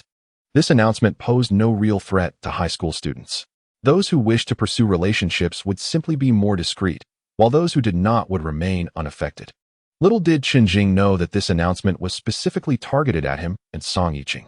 After all, the rumors about Chen Jing and Song Yiqing had reached the ears of the teachers, leading to the incident involving Huang Cohen. Thus, this announcement served to eliminate the issue of early relationships. As the noon dismissal approached, Zhao Hong entered the classroom. I have something to say. Observing Zhao Hong's expression, it seemed she bore bad news. There will be no classes this afternoon. Some students have not returned home for over 10 days, so they are encouraged to leave early. Upon hearing this, the students were perplexed. What does that mean? What about those who aren't going home? Questions arose. It means we are starting our holiday now. Tomorrow evening, you are to return for evening study sessions. Now, we commence our break. With that, Zhao Hong left without looking back. Typically, if Chen Jing's essay were to grace the pages of a newspaper, which homeroom teacher would not take pride in it? Yet Zhao Hong was not one to boast. If it were Zhao Lei, she would be eager to announce it throughout the school, but for Chen Jing, she had no intention of celebrating. She feared that if other classes discovered such a failure existed in class 16, she would lose face, despite the fact that this incident had already shocked the entire school. Upon hearing about the holiday, the classroom erupted with excitement, and students who had already prepared their bowls to head for meals began to pack their belongings. Chen Jing scratched his head, pondering the fact that there was still lunch to be had. What about the food, Huang Lei? He asked helplessly. Huang Lei chuckled. I'm not going home. I'll sell the food. Surely, many boarding students won't be returning home either. Chen Jing nodded, realizing that this matter could only be entrusted to Huang Lei. After gathering his belongings, Chen Jing glanced at He Chu Wei, and the two exited the classroom together. Suddenly, a foot unexpectedly extended from somewhere, tripping Chen Jing at the classroom door. He winced in pain and quickly scrambled to his feet, gripping the handrail in the corridor for support. He Chu Wei was startled and quickly supported Chen Jing, her face filled with anxiety. What happened? Did you trip? She recalled the teacher's admonition that boys and girls should not behave in such a manner. The voice from beside them made the two of them look up. It was Zhao Lei. At that moment, Zhao Lei casually walked past Chen Jing, who was certain that it was this boy who had tripped him just moments ago. How audacious of him to resort to such underhanded tactics. Was he really so emboldened by the fact that his aunt was the homeroom teacher? However, by now Zhao Lei had already walked far away, and Chen Jing found it unwise to confront him. Thus, limping down the stairs, He Chu Wei intended to assist Chen Jing, disregarding any school rules. Yet, Chen Jing waved his hand dismissively. No need, I can manage. You wouldn't want to risk expulsion, would you? He Chu Wei sighed, wanting to help, but Chen Jing refused. At this moment, they maintained a distance that was relatively farther apart than before, enough for two people to stand in between. The distance represented respect for school regulations, while walking together symbolized the innocent stirrings of young affection. Chapter 46. The Strong Woman. He Chu Wei upon arriving at the bicycle stand. He Chu Wei realized that Chen Jing would definitely be unable to ride a bike with his injured foot. Today, I shall carry you, she proclaimed with confidence. Chen Jing had never sat on He Chu Wei's rear seat before. Now, he had the chance to experience it, albeit under unfortunate circumstances. He Chu Wei pushed the bicycle out of the school gate, and Chen Jing limped alongside her. Hop on, let me show you my cycling skills. He Chuwei was brimming with self-assurance, believing there was nothing she couldn't handle when it came to carrying someone. Chen Jing remained silent and plopped down on the rear seat. In an instant, He Chuwei furrowed her brow, feeling a considerable weight on the back of the bicycle, which struggled to move forward. Why aren't we moving yet? Chen Jing teased from behind. He Chuwei gritted her teeth and mustered all her strength, pushing down hard on the pedals. As the wheels began to turn, Chen Jing was somewhat surprised. He Chuwei was surprisingly strong. He Chuwei focused intently as the handlebars swayed from side to side. Fortunately, after a wobbly ride of several meters, they stabilized, albeit at a slow pace. From a distance, Zhao Lei observed in frustration as He Chuwei carried Chen Jing. He had initially intended for Chen Jing to walk home alone and was taken aback by He Chuwei's decision to ride with him. Had she not realized the mischief she was engaging in? Meanwhile, Chen Jing sat on the rear seat, gripping the iron ring beneath the seat. He wished to embrace He Chuwei, but her backpack was pressing against his face. The journey was silent until they reached the steel factory community, where some neighbors spotted Chen Jing being carried back and began to jest. Oh, today it's Chuwei carrying Chen Jing. How rare. A strong woman indeed. He Chuwei could only respond with an awkward smile. At that moment, Chen Wangxing and his wife approached, stunned to see He Chuwei carrying Chen Jing. Chen Jing, how could you let Chuwei carry you back? Zhang Shufang chastised. Before Chen Jing could respond, He Chuwei laughed and said, Auntie, Chen Jing sprained his foot. So this is the only way. Upon hearing about Chen Jing's injury, Zhang Shufang rushed forward to examine him. Fortunately, it seemed not too serious, just a slight limp. All right, when we get home, we'll apply some ointment for the sprain. Now come with us. Upon hearing the call to leave, Chen Jing inquired, where to? Observing his father clad in a white shirt and tailored trousers, and his mother in a floral dress, it was evident they were heading out for an appointment. Your uncle has returned and invited us for a family dinner, he was informed. The mention of uncle caused Chen Jing's brow to furrow slightly. Chen Wangxing had 5 siblings, and he was the 4th, while his elder brother held the position of the eldest. Thus, Chen Jing was ushered out the door. He Chuwei, noticing Chen Jing's retreating figure, stifled a chuckle before ascending the stairs. On this occasion, Chen Wangxing displayed generosity by hailing a taxi to take them to the restaurant. After a brief 20 minutes, Chen Jing's family arrived at the entrance of an upscale dining establishment. Hurry up, your uncle is waiting inside, Chen Wangxing urged, perhaps feeling nostalgic after a long separation from his siblings.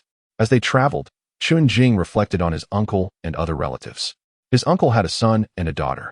The son, a university student, had married the daughter of an official and was now thriving.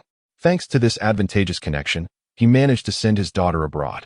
In a previous life, Chen Wangxing had suffered a severe leg injury and lay in a hospital bed, where his uncle and aunt visited him on the first day but showed little concern thereafter. Only his second aunt and younger aunt would occasionally check in. At every family gathering, the uncle would boast about his son's accomplishments. Presently, it appeared that the uncle's son had recently married and was preparing to announce a pregnancy. However, this seemed somewhat excessive, as a mere pregnancy warranted a celebratory meal. Chen Jing limped into the private dining room, while Chen Wangxing adjusted his attire before pushing the door open. Everyone's here, he exclaimed. As the door swung open, Chen Jing observed that nearly all the seats were filled, with only his family missing. The dishes on the table had already been disturbed, and the bowls were brimming with food, indicating that the meal had commenced.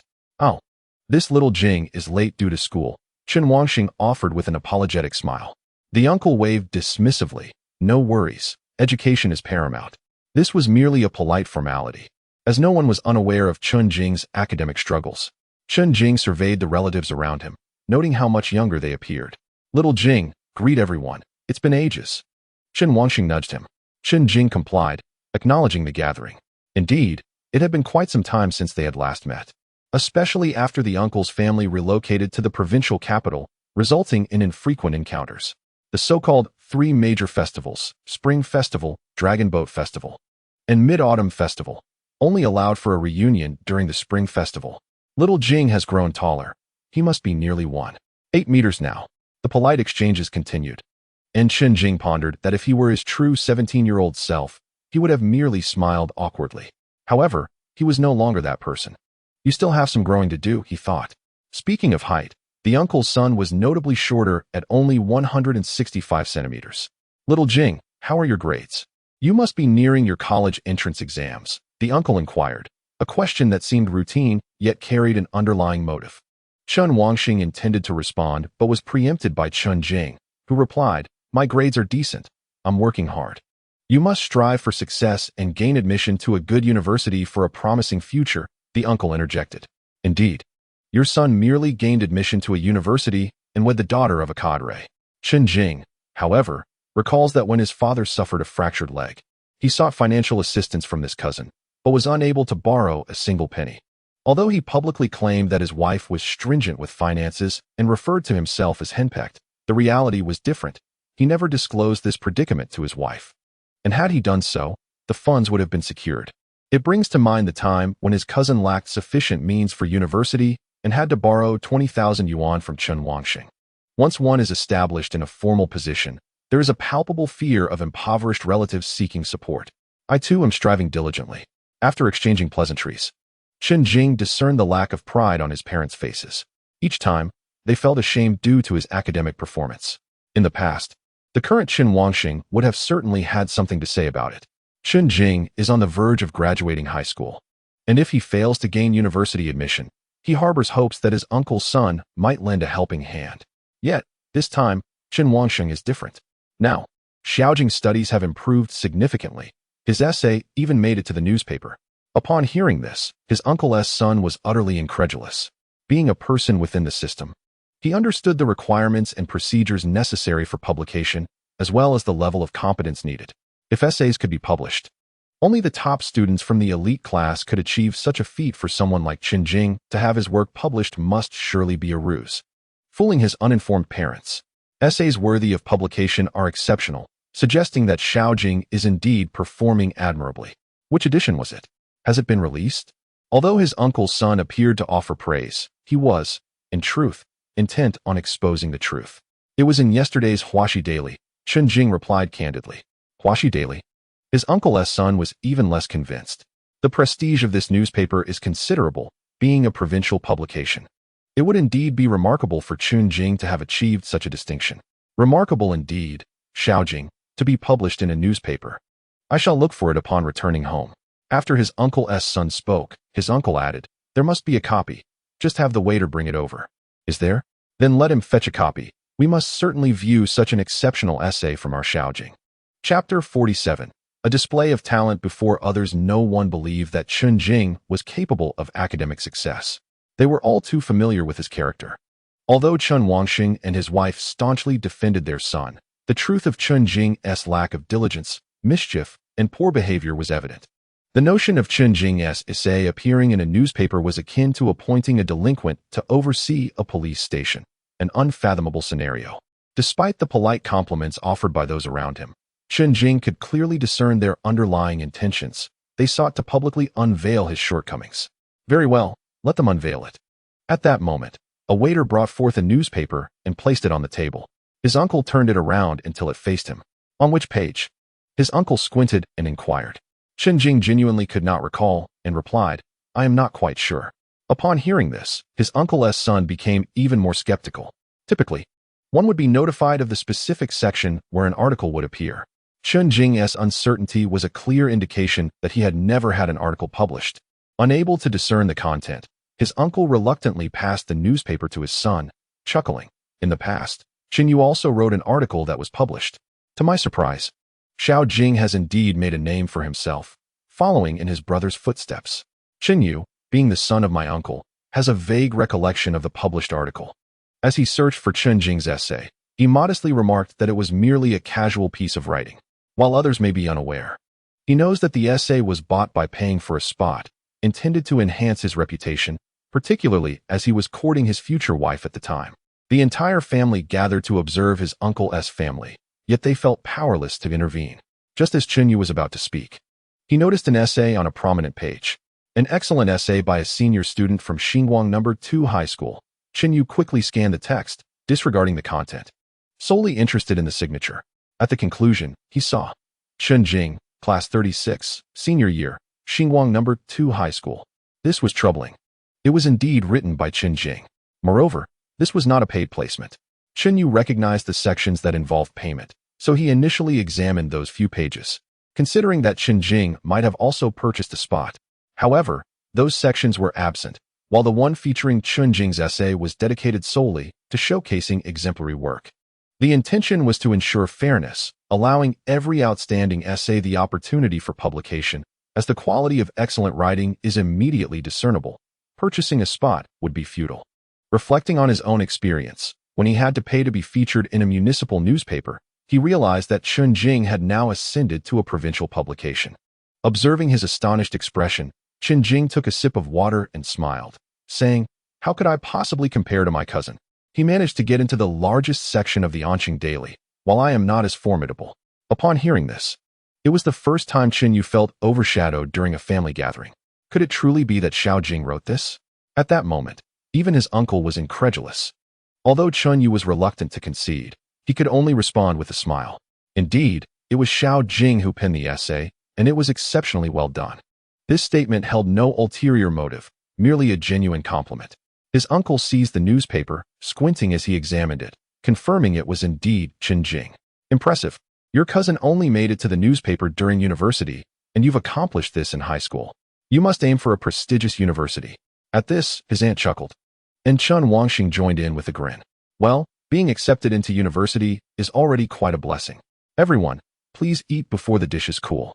Previously, when negative comments about Chen Jing were made, Chen Wangxing could only endure and smile apologetically. However, times had changed. Now that newspapers still hold significance, appearing in one is a mark of honor. Chen Wangxing straightened his back this time and served Chen Jing some pork knuckle. Chen Yu glanced at Chen Jing, sensing a transformation in him.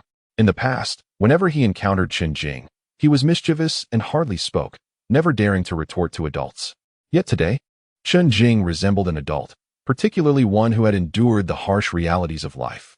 Though subtle, Chen Yu could discern the underlying tone in Chen Jing's words, implying that his own published piece was merely a purchase at the municipal level, far inferior to Chen Jing's provincial recognition. A sense of maturity emanated from Chen Jing. Strangely, after half a year apart, Chen Jing felt somewhat unfamiliar. Uncle did not finish reading. He merely spotted Chen Jing's name inscribed upon the page. Quite splendid indeed. Young Jing has made quite a name for himself. How about this? Since Chen Yu has no pressing matters at the moment, why not assist young Jing with his studies? After all, he is a university student. Uncle, still unwilling to concede defeat, swallowed a mouthful of rice and chuckled. "Isn't your sister-in-law pregnant? Surely, Chen Yu will have time to spare." Upon hearing this, Uncle momentarily forgot the purpose of his visit. "Oh dear, what a scatterbrained fellow I am. If not for young Jing's reminder, I would have completely overlooked it. The reason for gathering everyone today is that we have joyous news to share." This revelation was met with surprise, and everyone promptly raised their glasses in celebration. However, Chen Yu found it curious that Chen Jing was aware of his wife's pregnancy, a piece of news that their parents had only learned the day prior and had agreed to announce during the meal. How could Chen Jing have known? "If it's a boy, then the Chen family will indeed have a worthy successor," Uncle remarked after sipping his drink. "Congratulations, congratulations," Chen Wangxing chimed in softly. "Young Jing, how did you come to know that your sister-in-law is expecting? We were all in the dark about it." Chen Jing thought to himself that the announcement was not yet public. "Father, did you forget that you mentioned at home how cousin had just married and would likely be expecting soon? Uncle would summon us all for a meal when that time comes." Chen Wangxing furrowed his brow, pondering whether he had indeed said such a thing. However, whether he had or not was inconsequential, as everyone was now aware. Chen Jing exhaled, realizing he must tread carefully in the future, as he nearly found himself in a predicament. Young Jing, at that moment, Aunt approached him. Chen Jing quickly stood up, smiling. Aunt. She was quite slender, her eyes crinkling into crescents as she smiled. "Young Jing, I have a favor to ask of you." Upon hearing this, Chen Jing inquired, "What is it?" "If it is within my capabilities, I shall certainly assist." Aunt, being a good-hearted person, had previously led the charge to seek compensation at the factory. "It concerns your cousin. You know her. She is now in the 3rd year of junior high, doing all right in mathematics, but her language scores are consistently failing, especially her essays, which are dreadfully poor. If her grades do not improve, she may not be admitted to high school." At this point, Aunt delicately continued, "Young Jing, since your composition has graced the newspapers, I would like to request that you tutor your cousin." Upon hearing this, Chen Wangxing, who was savoring some pig's head meat, turned around promptly. Of course, that can be arranged. I will have Chen Jing visit your home in a few days. Hearing this, Aunt felt a surge of joy and waved her hands dismissively. Oh no, no need for that. I will take the child to the community in a few days. Fearing that Chen Jing might not come otherwise, she insisted on bringing him over. However, it was indeed true that suggesting Chen Jing visit in a few days felt somewhat formal, lacking sincerity. Delivering him personally would be far more genuine. Chen Jing, however, found no issue with this arrangement, recognizing that assisting would also reinforce his own knowledge. No problem at all. Aunt, Chen Jing replied. Let us do it tomorrow morning. It happens to be Sunday. Aunt sighed in relief, praising Chen Jing effusively. Chen Yu observed this scene, reflecting on how, in the past, everyone had sought him out for tutoring. Now it has come to pass that Chen Jing has emerged. Chapter 48, A Visit by Choice. In a previous life, Chen Wangxing would indeed have sought Chen Yu's assistance to tutor Chen Jing, and Chen Yu would have expressed considerable reluctance, hoping for a tutoring fee. However, Chen Jing readily acquiesced, without a hint of mention of any payment.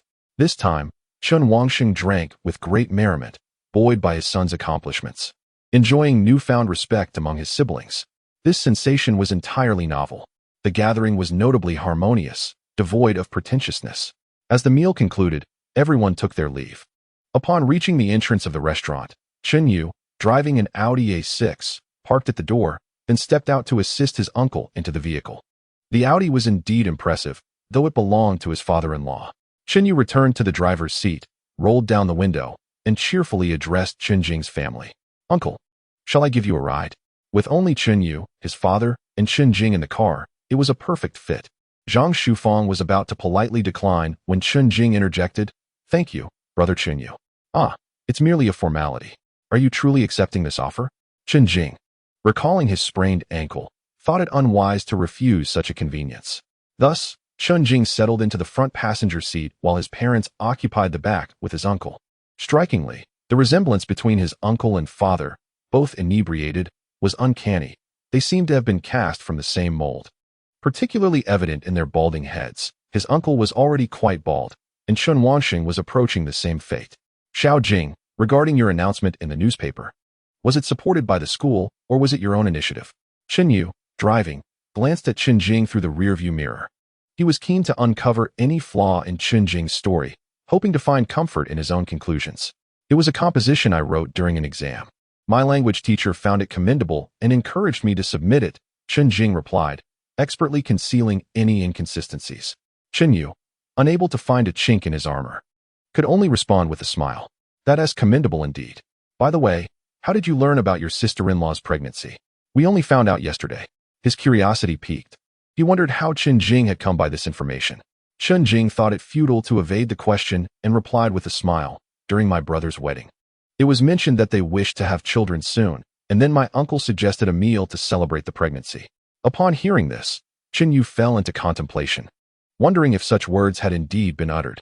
However, with everyone intoxicated at the wedding, recalling specifics was unlikely. Thus, Chen Jing skillfully navigated the conversation. The drive continued in silence until Chen Yu brought the vehicle to a stop at the entrance of the steel factory community. Uncle, we shall take our leave now. Very well, take care, came the polite exchange. Supporting his father, Chen Jing returned home. After a long-awaited day off, Chen Jing retreated to his room to rest and apply some ointment to his injury. The foot injury was indeed troublesome, making movement inconvenient. Just as he was about to indulge in an afternoon nap, a series of knocks resounded at his door.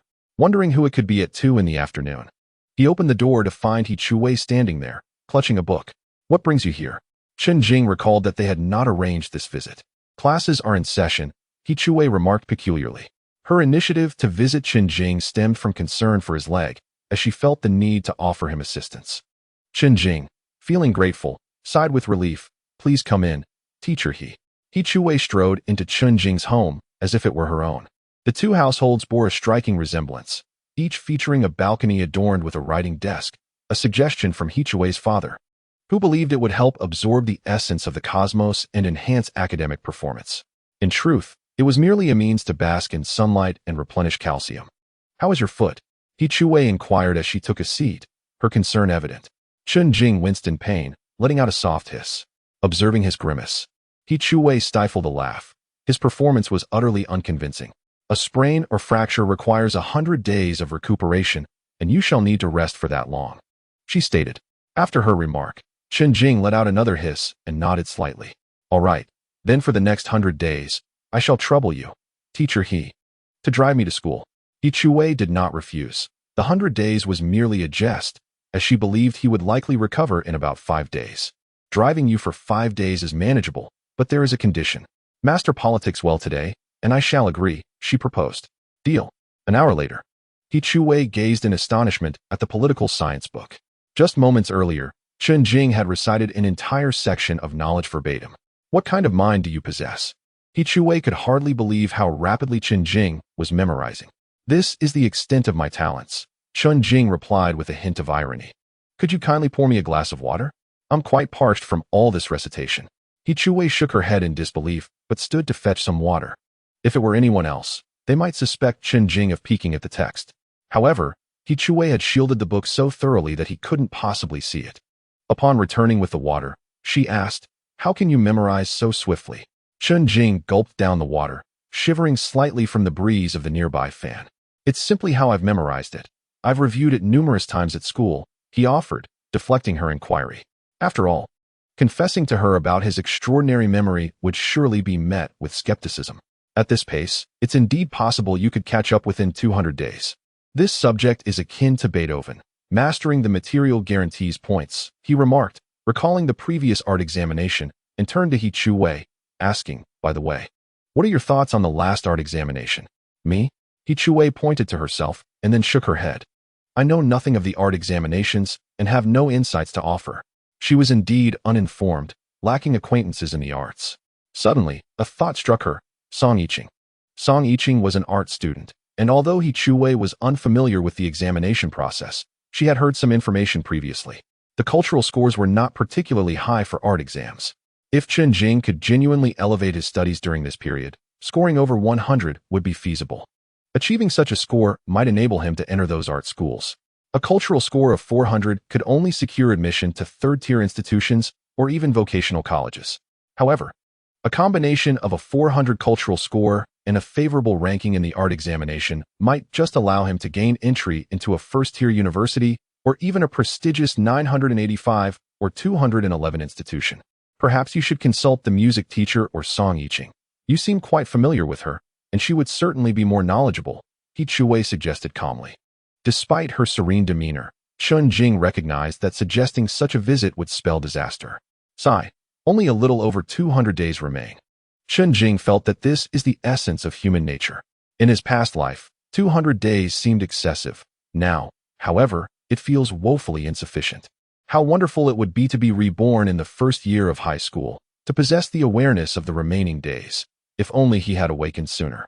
He Chuwei wore an expression of exasperation, having exhausted every method in her attempts to motivate Chen Jing, who remained obstinately indifferent to his studies. Chen Jing remained silent, for he could not reveal the truth of his rebirth. At 5 in the afternoon, Zhang Shufang returned home to find Chen Jing and He Chuwei studying on the balcony. Hello, Auntie, He Chuwei greeted with a smile. Upon seeing her, Zhang Shufang felt her fatigue dissipate instantly. You too continue studying. I will prepare some fruit for you. Indeed, in any household where studying occurs, a parent inevitably brings forth fruit. As Zhang Shufang sliced pears, she glanced at the two engrossed in their studies. It had been ages since she had seen Chen Jing and He Chuwei in such a setting. The last occasion was during Chen Jing's elementary school days, when they sat together at a small table on the balcony doing homework. As they grew taller, the table was replaced time and again, but regrettably. With the transition to high school, they had not shared such study sessions again. The balcony table had since become a repository for miscellaneous items. Fruit is ready, Zhang Shufang announced as she carried a platter of neatly sliced fruit, adorned with toothpicks. Thank you, Auntie, He Chuwei replied, her smile radiant. Zhang Shufang felt her heart melt at the sight of He Chuwei's cheerful demeanor. How could there be such a perfect child to be a daughter-in-law? We are all family here. Let us speak as one. Auntie is making your favorite braised ribs tonight. Let us invite your parents as well. It has been ages since we gathered together, and it's perfect since you have a day off. Upon hearing about the braised ribs, He Chuwei's eyes sparkled with delight. Then I shall definitely have 2 bowls of rice today. He Chuwei's exuberance brought immense joy to Zhang Shufang. who grinned widely and waved her hand. Ha ha ha, very well. You two continue studying, I won't disturb you. As Zhang Shufang briskly departed, He Huawei glanced at Chen Jing, who was intently solving problems, reflecting on how pleasant the atmosphere was. She reminisced about their childhood, around the age of 10, when they sat together here, copying English words. He Huawei had a remarkable aptitude for learning English, while Chen Jing struggled, mispronouncing the 26 letters as 24 and failing to recognize any phonetic symbols. He Huawei would then teach him to read, yet it took half an hour for him to memorize a single word. When they entered middle school, their academic paths diverged, leading to their separation into different classes. Consequently, He Huawei would come to tutor Chen Jing, who had by then transformed into a rebellious and playful boy. Even during tutoring sessions, he would rather be outside playing. In high school, He Huawei deliberately chose to be in the same class as Chen Jing to support and guide him in his studies. Unfortunately, the first 2 years proved to be largely fruitless. Fortunately, at present, Chen Jing seemed to have experienced a breakthrough. A smile graced He Huawei's face as she recalled their shared past. In contrast to Chen Jing, He Chuwei possesses a more vivid recollection of the past. It feels as though elementary school was merely yesterday. Chen Jing turned troublesome just the day before, and today, he embodies the diligent student. He Chuwei skewers a piece of pear with a toothpick and holds it to Chen Jing's mouth. Instinctively, he opens his mouth to take a bite, only to find it empty. Ha ha ha, you still fell for it. He Chuwei bursts into laughter, finding great amusement in teasing Chen Jing. Chen Jing's expression remains unchanged, prompting He Chuwei to think he might be upset, and she offers it again. Chen Jing wonders if she is truly trying to deceive him again. But he opens his mouth once more, only to miss the pear again. Ha ha ha, how can you still be fooled? He Chuwei laughs so hard that her eyes squint. Chen Jing turns to look at her, noticing how adorable she is as she leans to the side, eyes closed in laughter.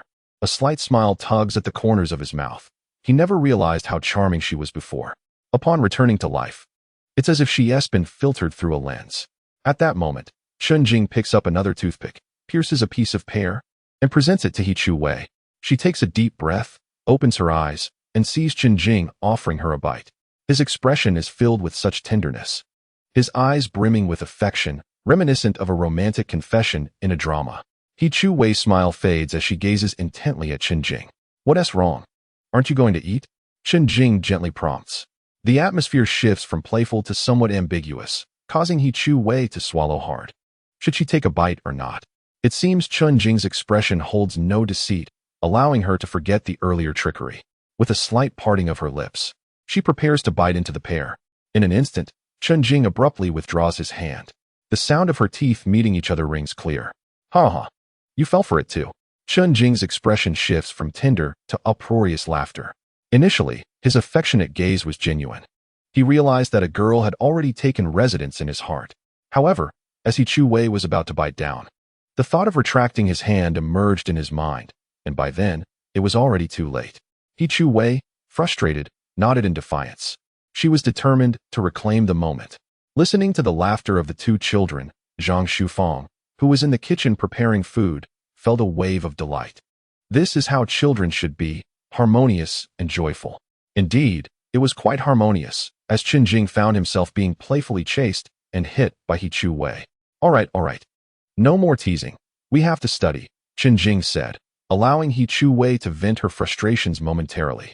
Breathing heavily, He Chuwei remarked, you know we have to study now. Come on, let me see how your homework is going. The two settled back into their previous spots, and the atmosphere turned tranquil, as if the earlier playful scuffles had never occurred. Chen Jing stole a glance at He Chuwei, feeling a surge of happiness. Others could not perceive this side of her. To outsiders, He Chuwei was the obedient girl, quiet and reserved. Only in his presence did she reveal her playful spirit. As evening approached and dinner time arrived, He Chuwei's parents joined them, eager for a family gathering, having not shared a meal together in quite some time. I still remember the last time we gathered like this was during the Dragon Boat Festival. He Chuwei's parents both bear the surname He. Her father is named He Hao and her mother He Dan. Both are slender in stature and possess kind expressions, yet there is an air of detachment about He Dan, who works at a hospital. Chen Wangsheng produced a bottle of white liquor that the factory had distributed during the New Year celebrations. It had been a while since we last convened. Come on, old He, let us drink to our heart's content today. He Hao also works at the factory. and he had already finished his liquor last time, so it was now Chen Wanxing's turn. Well then, let us drink today.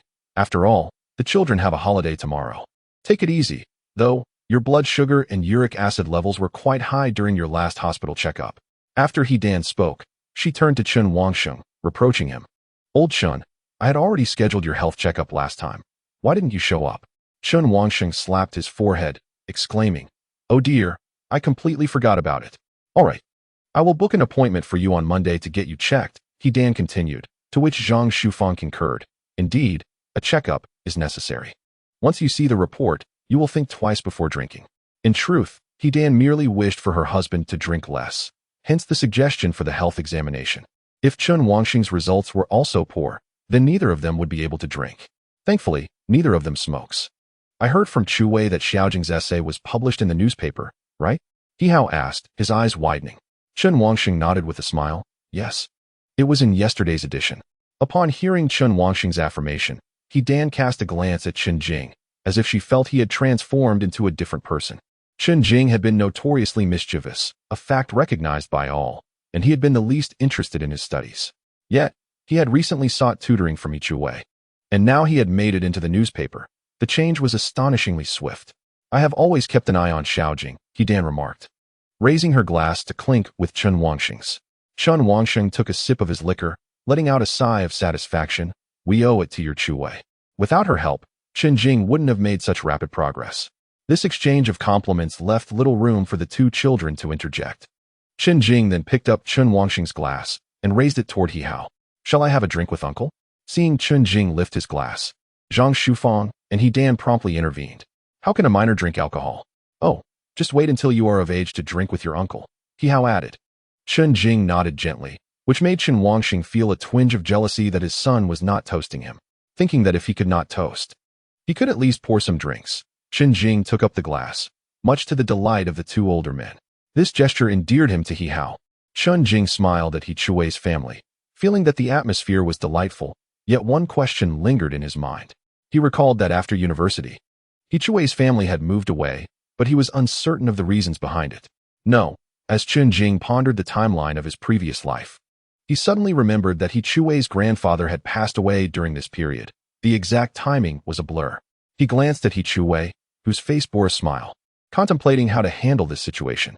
Chen Jing could not fathom the cause, only knowing that it had occurred around this time. If it were a heart attack or stroke, perhaps he could have intervened in time. Chen Jing struggled to recall the memories, yet nothing seemed to surface. Observing Chen Jing with his head bowed in contemplation, Chen Wanxing inquired, Xiaojing, what troubles you? You appear as if you've dozed off. Chen Jing's thoughts were jolted back to the present. He smiled and replied, It's nothing, just feeling drowsy after the meal. Why not join Chu Wei to watch some television or lie down on the sofa for a bit? Suggested Chen Wanxing. Chen Jing nodded and settled onto the sofa alongside He Chu Wei. Zhang Shufang, witnessing the pair on the sofa, felt an overwhelming sense of joy in her heart. Conversely, He Dan, observing the two children together, felt quite differently from Zhang Shufang. After all, one family had a son, while the other had a daughter. If only my Chen Jing performed as well as Chu Wei in her studies, Zhang Shufang teased gently. He Hao and He Dan exchanged glances and then shook their heads in unison. Xiaojing is also studying now. I have yet to see the same diligence in Chu Wei. He Dan remarked. Believe it or not, if Xiaojing puts in some effort during this period, he will undoubtedly gain admission to university. Chen Wanxing raised his glass, exclaiming, Then I'll toast to your auspicious words. Laughter erupted at the dining table, filling the home with warmth and joy. Yet, Chen Jing's mind lingered on the recent passing of He Chu Wei's grandfather. This was a matter that could not be disclosed prematurely, otherwise it would be difficult to explain. At that moment, an advertisement played on the television. Busy, better to be busy. Chen Jing recalled this ad distinctly, as that phrase was applicable in many situations, such as when inviting friends for a game, or when asked for assistance at work. It could serve as a witty retort. Chu Wei, how long has it been since you visited your grandfather? Chen Jing asked. He Chu Wei laughed in response. What do you think? That my grandfather is like the old men on television, left alone without company? I visited him before school started. Chen Jing nodded and continued. Is grandfather in good health? Quite well, actually. The last time I visited, he was still able to go out and pick vegetables, she replied. Due to the topic of the advertisement, He Chu-wei did not ponder why Chen Jing had posed that question. Chen Jing stroked his chin, lost in thought. If he can still pick vegetables, his health must be fine. So perhaps it's not a matter of health, he mused, furrowing his brow, still unable to grasp the underlying reason. He only recalled that He Chu-wei had been particularly despondent, needing comfort, while he had chosen to retreat online instead. Later, when He Chu-wei unexpectedly caught a cold, he could have been there to care for her, yet he had once again opted for the internet. Chen Jing shook his head, reflecting on his past actions. The dinner gathering extended until 8 o'clock, with He Dan assisting Zhang Shufang in clearing the dishes, while the two men continued their banter. Look at these two children. I've watched them grow up. What do you think? Chen Wangxin commented, gazing at the children on the sofa. He Hao's face flushed, his gaze somewhat dreamy. Yet he managed to respond. Indeed, we've seen them grow up together. Ever since they were little, we have joked that when they grow up, they should marry, and we would become in-laws. Being both neighbors and in-laws truly creates a deeper bond. Chen Jing and his companion naturally heard the words spoken, pondering that their father-in-law had indeed given his consent. Just then, He Dan emerged, casting a stern glance at He Hao. Such words should not be uttered in front of the children. They still have college entrance exams to prepare for. Nowadays, schools strictly prohibit romantic discussions. You might lead the children astray. All right, Shu Fang, we shall take our leave now, He Dan continued, struggling to support the inebriated He Hao. Oh dear, why are you so heavy? He Dan spoke as she moved to assist He Hao. Chu-wei, come quickly and help your father. Despite He Hao's slender frame, the effects of alcohol rendered him as heavy as if he were burdened with stones. He Chu-wei rose to lend assistance, and upon witnessing this, Chen Jing also stood up. He bravely endured the pain from his sprained ankle, stepping forward to join He Dan and grasping He Hao's hand. Auntie, allow me to help. I possess strength. With that, Chen Jing lifted He Hao effortlessly under his arm and around his shoulders. Look at my son-in-law, how admirable he is. Hearing He Hao's playful banter, He Chu-wei felt her cheeks flush as she and her mother shot him a disapproving look. Just as He Chu-wei was about to inquire about Chen Jing's injured foot, he had already assisted He Hao outside. It was evident that Chen Jing was determined to manage the situation. Hearing He Hao's remark, Chen Jing felt a surge of joy. At least the father-in-law was in agreement.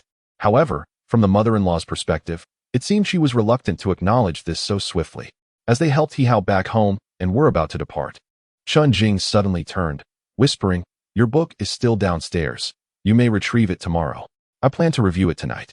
Surprised yet pleased to learn that Chen Jing intended to study during his break, He Chu-wei was taken aback.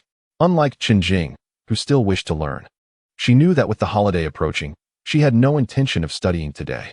All right, I will fetch it tomorrow. Is your foot all right? You shouldn't have climbed the stairs. Upon receiving a nod of assurance from Chen Jing, she queried, "What is the matter?"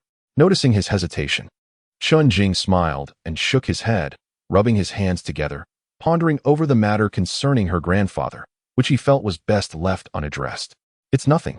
I shall take my leave now." With that, Chen Jing gazed intently into He Chu-wei's eyes, his expression reflecting a firm resolution. His lips curling into a gentle smile as he softly affirmed, "Good night." After uttering his farewell, Chen Jing waved and promptly turned away, not daring to glance back. This was the first time He Chu-wei had heard him say good night, leaving her momentarily stunned, her eyes shimmering with a slight tremor. The words good night echoed in her mind, and a flicker of happiness illuminated her gaze. She pressed her lips together and whispered gently, "Good night." Chapter 50, A Well-Taught Cousin.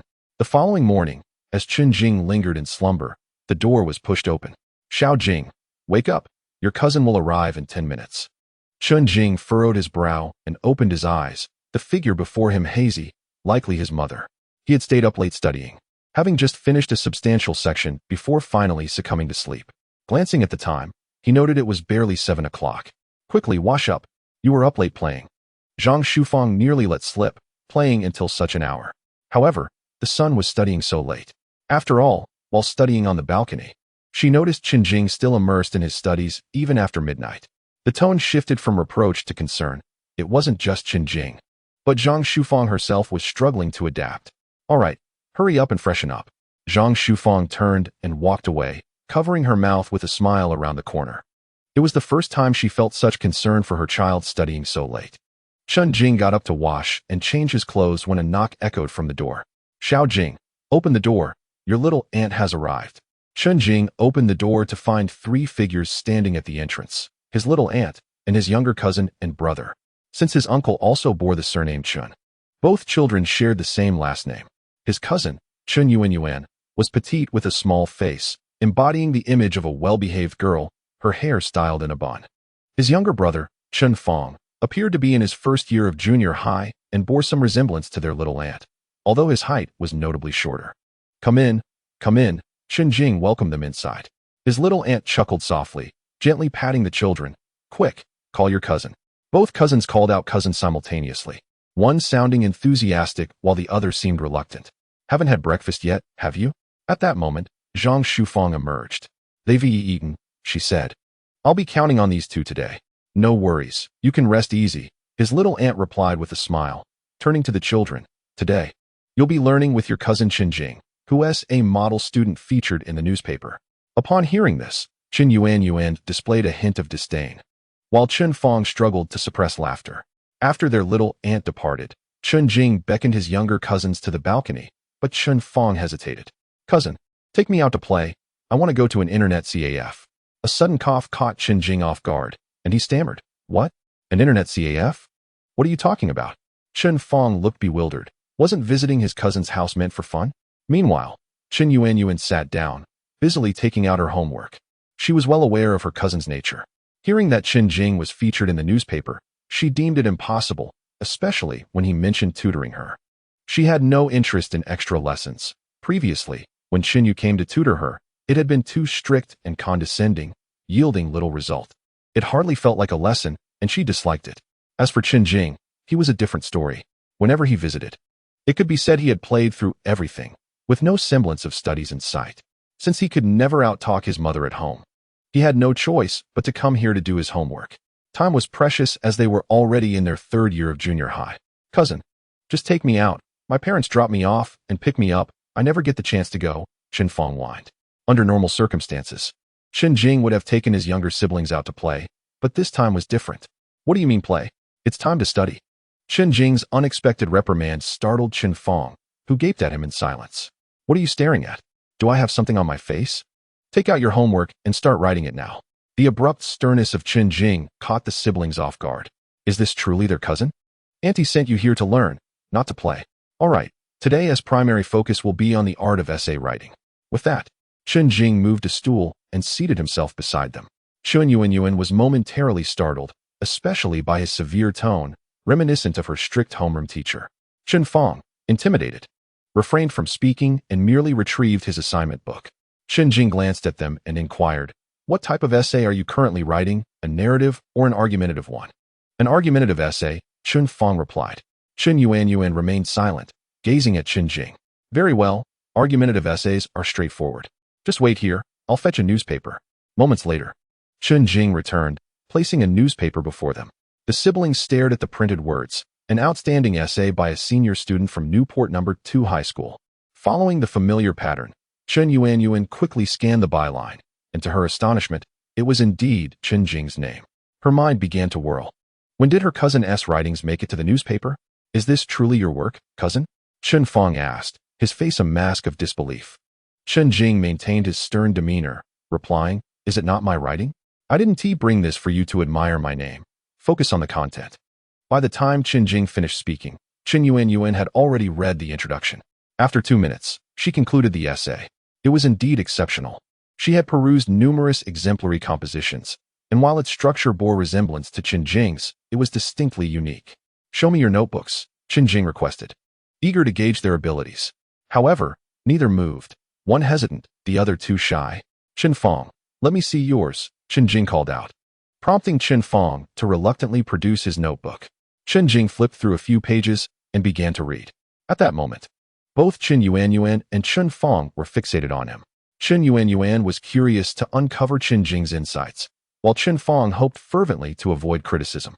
Indeed, for this essay, giving you 30 points would be generous, Chen Jing remarked, promptly picking up a pen to commence his instruction. In the first paragraph, how can we craft a compelling lead? Chen Fong was at a loss, but Chen Yuan calmly responded by introducing the topic. Chen Jing nodded, correct. But how do we effectively introduce the topic? Chen Yuanyuan furrowed her brow and replied, by writing a related statement. Chen Jing continued to nod. And what should that statement include? Famous quotes, she answered. Yes, but why? Despite including famous quotes, did your essay still receive a low score? Chen Jing's question was quite pointed, leaving Chen Yuanyuan at a loss for words. Now, I will teach you a method. Pay attention, Chen Jing instructed, glancing at the title in the notebook before rephrasing Chen Fang's original words. 3 minutes later, Chen Jing had crafted a passage infused with famous quotations, yet concluded with provocative statements. It resembled a hook, enticing readers to delve deeper. Chen Yuanyuan encountered such a teaching method for the first time, which was somewhat unconventional. In truth, one could write without employing confrontational language. As long as the prose is ornate, it suffices. However, confrontational discourse is the simplest and most effective approach. For instance, when discussing perseverance, what do many people tend to write at the outset? After Chen Jing posed the question, Chen Yuanyuan remained contemplative, while Chen Fang promptly responded. The iron pestle grinds into a needle. Chen Jing nodded in agreement, acknowledging that most would instinctively think of the iron pestle grinds into a needle or a sword is polished over 10 years. If you were to continue in that vein, it would lead to a decline, wouldn't it? Conversely, if you assert that the iron pestle cannot indeed be ground into a needle, utilizing a confrontational stance to develop your argument, wouldn't that be more compelling? Consider, if dozens of essays commence with the phrase the iron pestle grinds into a needle, the teacher would inevitably experience aesthetic fatigue. By introducing a confrontational element, you would at least garner a modicum of the teacher's attention. Upon finishing this segment, Chen Yuanyuan fell into deep thought. If what Chen Jing suggested held true, then this method was indeed quite effective, potentially allowing one to stand out. Now, I shall present a topic for you to write on: perseverance. You may use the example of the iron pestle grinding into a needle, or any other instance you can conceive. There's no requirement for length. 500 words will suffice. Chen Yuanyuan immediately seized her pen and began to write. She realized that Chen Jing's cousin was not merely putting on an act. He truly possessed substance. Chen Jing observed the two as they wrote, occasionally emitting sounds of intrigue, which made the sibling duo feel somewhat anxious, fearing their work might fall short. 20 minutes elapsed, and the siblings submitted their essays. Not sufficient, the confrontational aspect is lacking. Chen Jing noted that the pair's writing was excessively gentle. Furthermore, Chen Yuanyuan attempted to take a shortcut by incorporating the words of the chairman, which undermined the essence of confrontation. Cough, cough, this won't do. You shouldn't challenge the renowned quotes of such figures. You may reference foreign authors, or those from the Republic of China, or even modern literary figures, but not that particular individual. With that, he dismissed the issue, acknowledging their learning, yet noting the need for more vigor and practice. Having reviewed their initial arguments, he observed that both siblings relied on some overly familiar points, and their writing style presented issues. Starting with a narrative followed by discussion is acceptable, but if everyone writes in that manner, it will undoubtedly lead to aesthetic fatigue. All right, let me teach you another method. Thus, after 2 hours of instruction, Chen Jing guided them from beginning to end. Chen Yuanyuan's perception of him underwent a complete transformation. Who would dare label Chen Jing as a slacker or a useless individual now? With this essay writing technique, Chen Yuanyuan could distinctly sense her improvement in capability. However, she realized that her reservoir of material was too scant. One could say she had been overly influenced by reading model essays, leading to a lack of originality. In fact, her writing was quite good, albeit somewhat cliché. Innovation was essential. As for the theme of innovation, which is likely to be a significant topic for future essays, how would you write about it? At this juncture, Chen Yuanyuan replied, it should pertain to the advancement of technology. Chen Jing nodded, acknowledging the suggestion that the writing should evolve from the individual to the collective, from the nation to the world. He proposed selecting several compelling points, such as space rockets, topics familiar to all, yet limiting them to 5 arguments. Additional technological elements could be incorporated to reach another 5, fostering innovation. Upon hearing this, Chen Yuanyuan felt a rush of warmth throughout her body, mesmerized by the brilliance of his approach. Conversely, Chen Fang appeared somewhat bewildered, finding the concepts rather elusive. Chen Yuanyuan now harbored a newfound belief in Chen Jing's writing prowess. The essays published in the newspaper were indeed penned by him, undeniably authentic. Moreover, Chen Jing's cousin was a far superior teacher compared to Chen Yu's. When did you become so remarkably skilled, cousin? Chen Yuanyuan inquired, lifting her gaze. Chen Jing sensed the shift in her demeanor, bringing him a sense of comfort. It's all about practice, observation, and learning, he replied, with a slight smile. Chen Yuan whispered, cousin, this must be your exclusive secret, right? It wouldn't be fair to share it with us. Chen Jing waved his hand dismissively, assuring her, it's no trouble. Since Aunt entrusted you to me, I must teach you well. Besides, with your imminent exams, it is my duty to assist you in improving your scores. After all, we are siblings. Who else should I help? His words evoked memories of Chen Yu, who had sought tutoring with an underlying motive of financial gain. In contrast, Chen Jing had never broached the subject of money and was genuinely invested in teaching. Reflecting on her initial attitude upon arriving, Chen Yuan bit her lip and quietly confessed, I'm sorry, cousin. I previously underestimated you. Chen Jing, taken aback by her candor, waved his hand in response. It's all right. Don't worry about it. Who would have thought I could teach anyone? However, he was genuinely surprised by the previous disdain she had harbored. It seemed that everyone held on to their preconceived notions far too rigidly. Thankfully, the Chen Jing who once reveled in gaming had transformed into one who cherished learning. Just as Chen Yuan was about to speak, a knock sounded at the door. Chen Jing approached and opened it to reveal He Chuwei. Before he could utter a word, she entered uninvited, as if she were at her own home. He Chuwei immediately spotted the siblings on the balcony. Scratching his head, Chen Jing chuckled, these are my younger cousins, here for tutoring. Upon hearing the word tutoring, He Chuwei's brow furrowed in confusion. Oh, are you tutoring them? It was the only conclusion she could draw, given Chen Jing's current academic standing.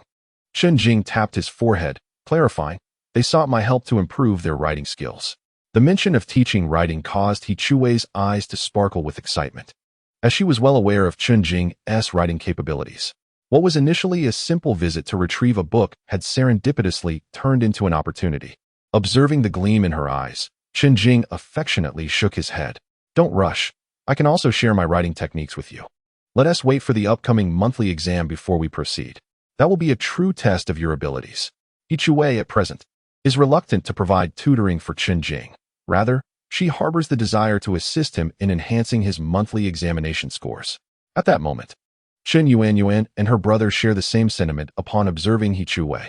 When has Chen Jing ever had such a beautiful female classmate?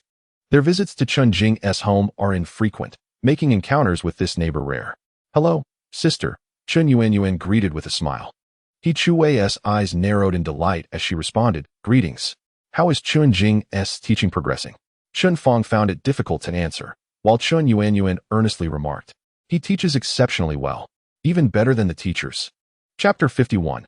I wish to attend the same university as you. He Chuwei was taken aback by the high praise for Chen Jing. Better than the teachers? Curiosity piqued. She stepped closer and noticed the table strewn with drafts. Sister, you are so beautiful, Chen Fong shyly commented.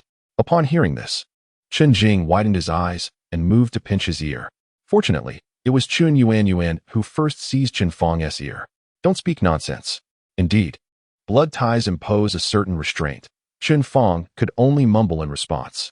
I thought we were here to play, but it turns out we are truly studying. I simply cannot grasp it. In truth, Chen Jing was merely assisting Chen Fong alongside teaching Chen Yuan, initially intending to instruct just her. However, it is possible that Chen Fong may later recall Chen Jing's methods when writing essays and feel gratitude towards him. Sister, are you Chen Jing's girlfriend? The recently reprimanded Chen Fong inadvertently broached a sensitive topic. You rascal, instead of studying, you're pondering such matters. Are you already dating at school? Chen Jing retorted, moving to pull Chen Fong up. Despite his outward demeanor, he secretly wished for Chen Fong to speak more. He Chuwei was taken aback by the child's audacity and glanced at Chen Jing. Your cousin bears quite a resemblance to you. Chen Jing hastily cleared his throat, his gaze darting. Not at all. Chen Yuan, noticing He Chuwei's focused gaze on the drafts, quickly interjected. Chen Jing is an excellent teacher. Just within the morning, I feel my essay skills have improved significantly. Upon hearing his cousin's praise, Chen Jing would typically remain indifferent, yet in the presence of He Chuwei, he felt an undeniable sense of satisfaction. Well done, young teacher Chen. You flatter me. Teacher he replied modestly. At that moment, Zhang Shufang returned. With 2 additional children in the house, she needed to start preparing meals early. Auntie, allow me to assist you. He Chuwei offered as she noticed Zhang Shufang beginning to cook. Oh no, You should focus on tutoring Chen Jing instead, Zhang Shufang replied. This remark left Chen Yuanyuan astonished. What? This girl is actually helping my cousin with his studies? Then her abilities must be extraordinary, Chen Yuanyuan mused. Considering that her cousin's essay skills could surely secure a place at a prestigious university, thus, this girl must be capable of attending a top-tier institution. After several attempts to intervene, He Chui found it difficult to assist further, particularly since there were 2 children in Chen Jing's household, making it inconvenient for her to provide tutoring. Additionally, Chen Jing had injured his foot, rendering it difficult for him to ascend the stairs. Sister, are you exceptionally skilled in your studies? Chen Yuanyuan inquired, looking up at her. Before He Chui could utter a word, Chen Jing gave a thumbs up. Your sister Chui is capable of scoring 600 points. Upon hearing the score of 600, Chen Yuanyuan's eyes widened in astonishment. Despite being in the 3rd year of junior high, she was quite familiar with the academic rigors of high school and the corresponding college entrance examination scores. A score of 600 certainly placed one among the top ranks in the district, at least within the top few hundred.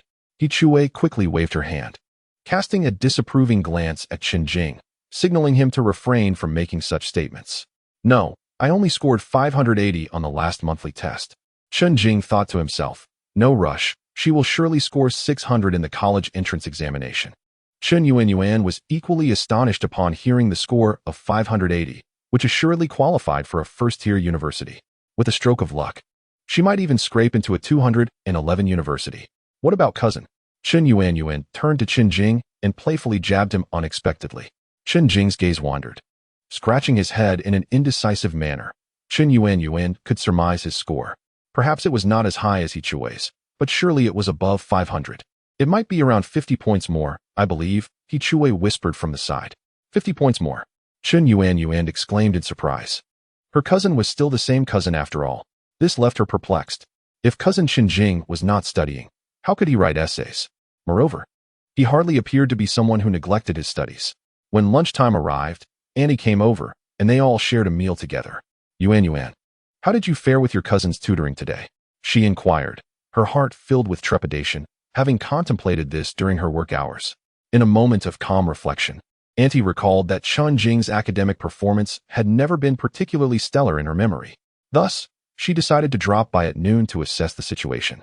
If it proved unsatisfactory, she would take the child home to complete her assignments. However, Chen Yuanyuan nodded enthusiastically. Cousin Jing teaches remarkably well. I have already learned how to write essays. Hearing this, Auntie felt reassured and looked at Chen Jing with a beaming smile. Little Jing is indeed promising. I recall the last time I called Chen Yu to tutor, Yuanyuan did not express such praise. Chen Jing smiled in response. It is simply my duty. If Chen Yuanyuan excels in her high school entrance examination and subsequently gains admission to a prestigious university, she could one day become a successful entrepreneur and perhaps even assist me. His jest elicited laughter from the entire table. If I can get into a good university, I would surely owe it to my cousin, Chen Fang remarked at that moment, observing her once mischievous son now aspiring to attend university. Annie thought to herself that Chen Jing truly had something special. After finishing their meal, Zhang Shufang was busy tidying up the dishes in the kitchen. Auntie noticed the 3 children sitting on the sofa watching television and hesitated for a moment before placing an envelope on the dining table, subsequently covering it with a cup. Yuanyuan, Fang, it's time to go home. Upon hearing this, Chen Fang was the first to stand up. In the past, he would have been reluctant to leave, as he could play with Chen Jing. However, now it seemed that at cousin Jing's house, he could only study, making leaving more appealing than staying. Let us go then. Zhang Shufang called from the kitchen. Sister-in-law, I'll be leaving now. The children are getting sleepy. All right, take care on your way home, Auntie replied. At this moment, Chen Jing also rose to see them off at the door. Thank you, little Jing. We are family, no need for formalities. Upon hearing Chen Jing's words, Auntie's heart felt warm. She felt that Chen Jing had matured and grown up. As her aunt departed with her child, Chen Jing turned and noticed an envelope on the dining table. Adhering to the principle of still being a child, Chen Jing called out, Mom. Zhang Shufang, spotting the envelope, furrowed her brows and glanced at Chen Jing, inquiring, Did you see that it was from your aunt? Chen Jing shook his head. Upon opening the envelope, Zhang Shufang discovered 200 yuan within. Here, take this. It's your reward, she said, handing the money to Chen Jing before returning to wash the dishes. Holding the 200 yuan, Chen Jing felt no particular joy. At his age, such a sum seemed trivial. After a while, Chen Jing planned to take a nap when He Chuwei arrived again, books in hand. However, this time, as soon as she sat down on the balcony, she pulled out a notebook. To Chen Jing's surprise, it contained the entire process for the art examination. He was astonished at how much He Chuwei knew. Had she consulted someone? Last time, your music teacher provided you with recommendations for art schools. This is the detailed process I copied from the internet, based on the accounts of art students. Although He Chuwei spoke calmly, Chen Jing felt a touch of gratitude. So, which process do you wish to pursue? He Chuwei was eager to understand Chen Jing's thoughts. Turning to face her, Chen Jing's gaze was resolute. The process is not the most significant aspect. The art examination is merely a shortcut, a means to an end.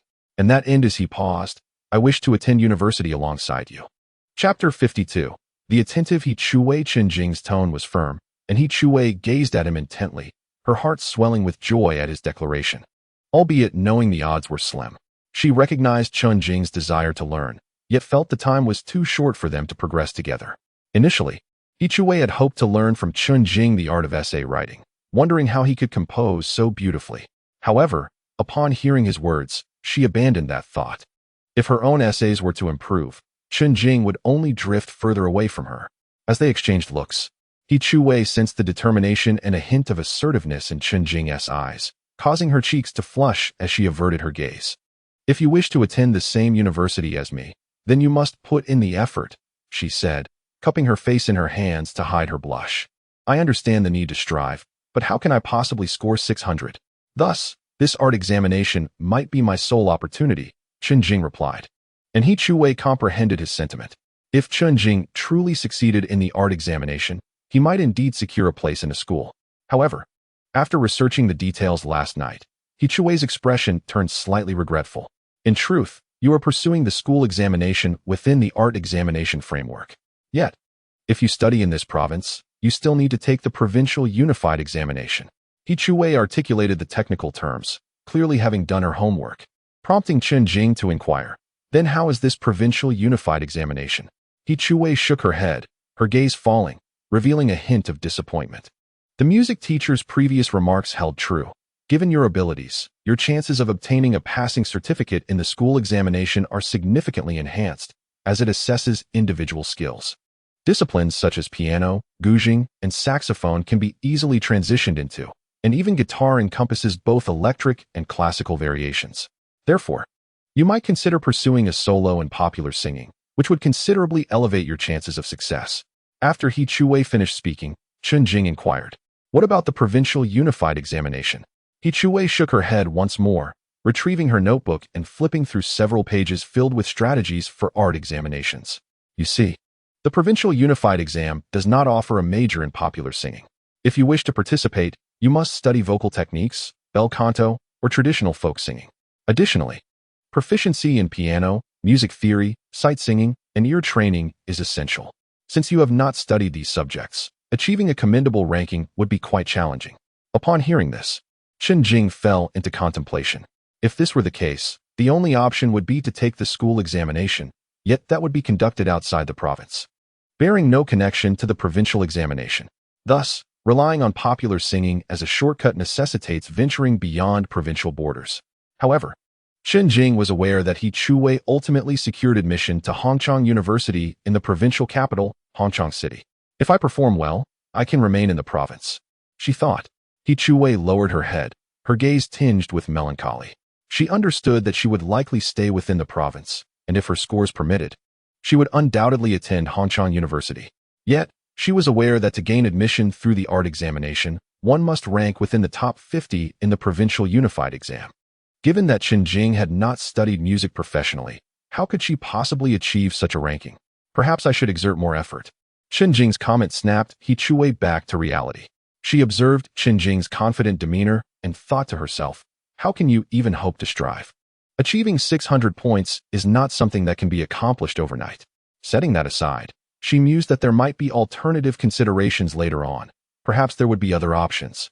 Chen Jing had grasped the challenges posed by the provincial unified examination, yet exceptions did exist. All right, what shall we study today? Chen Jing asked optimistically. He Chuwei slightly lowered her head, her mind still preoccupied. Upon hearing Chen Jing express a desire to attend university, she felt a surge of happiness, tinged with apprehension and longing.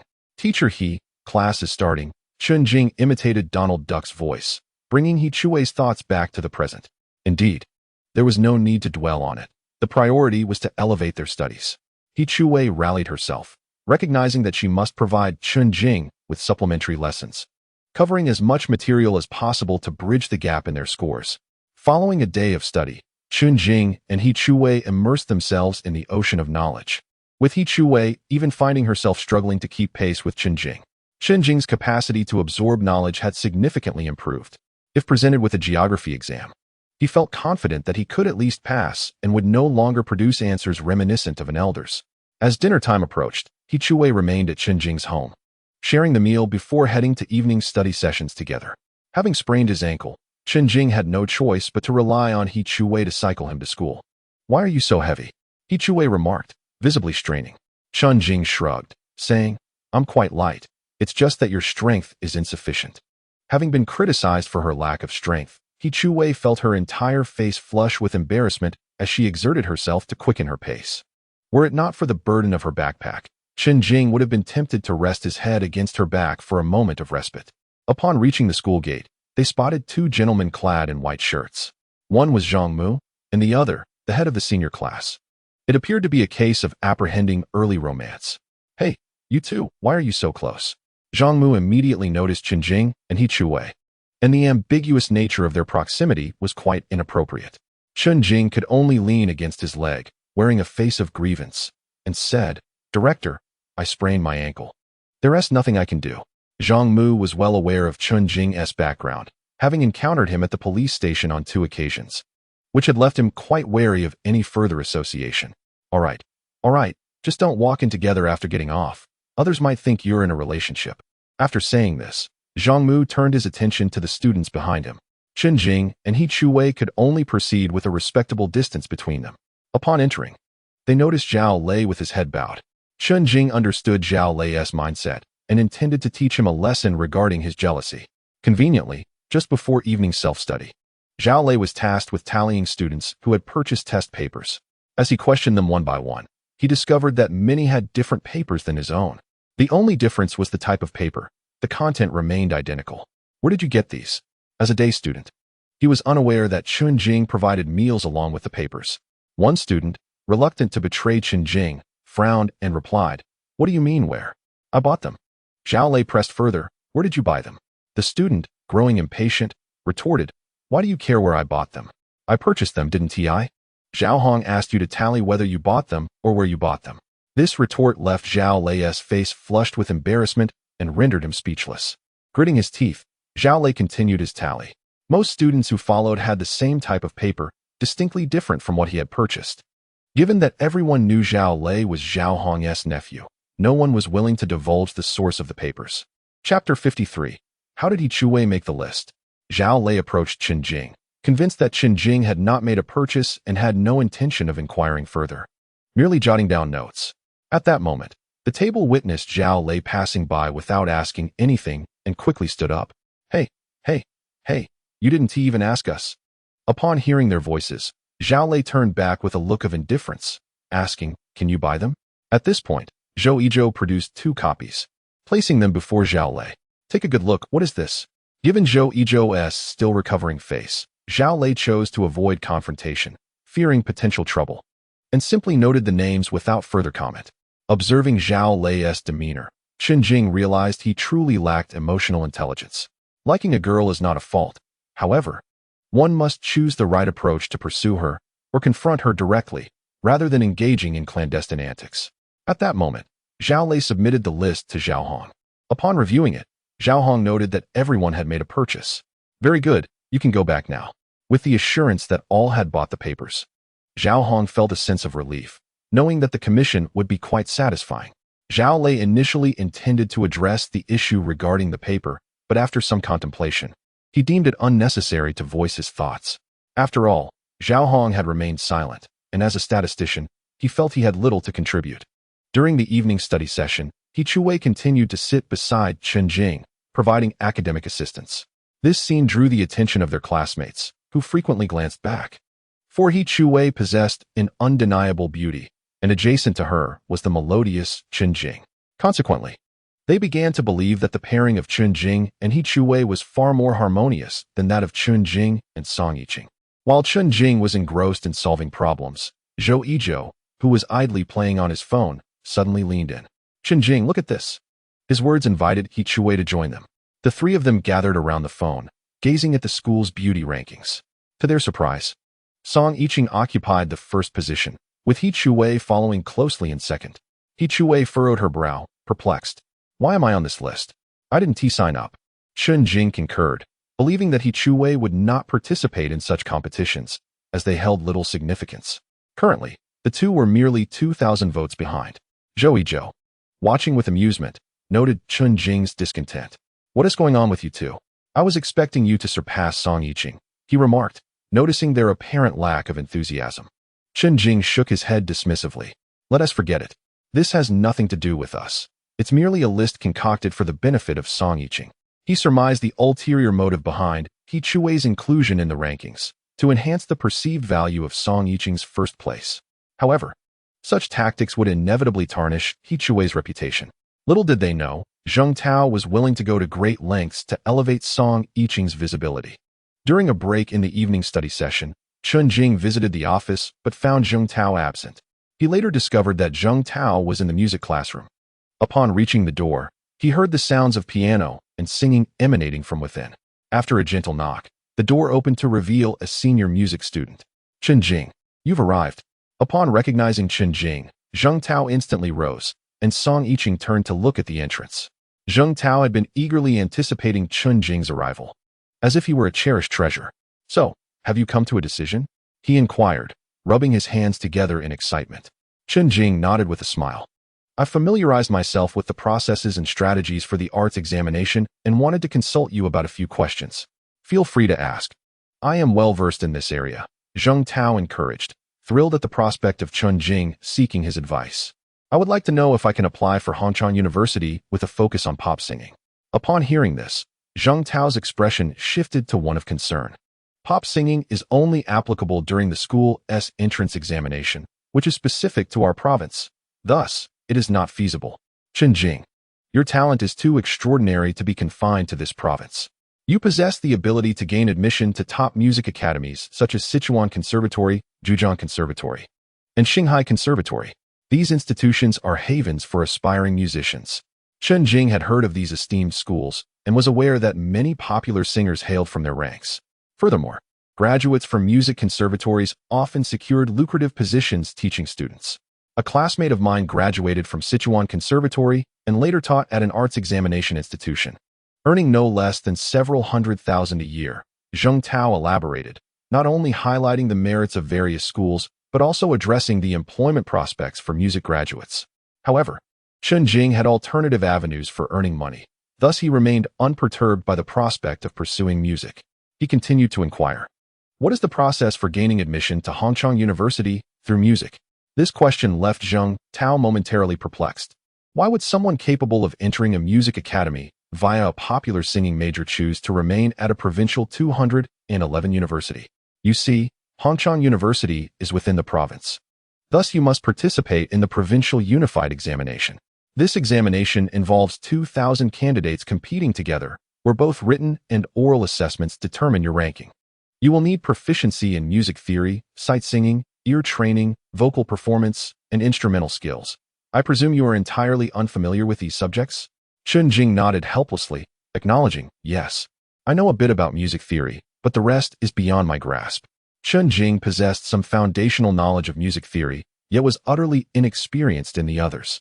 Zheng Tao spread his hands in a gesture that conveyed, "See, you haven't studied any of this, and there isn't ample time to learn now. Even if you do study, how will you compete with students who have been training for 3 years or more?"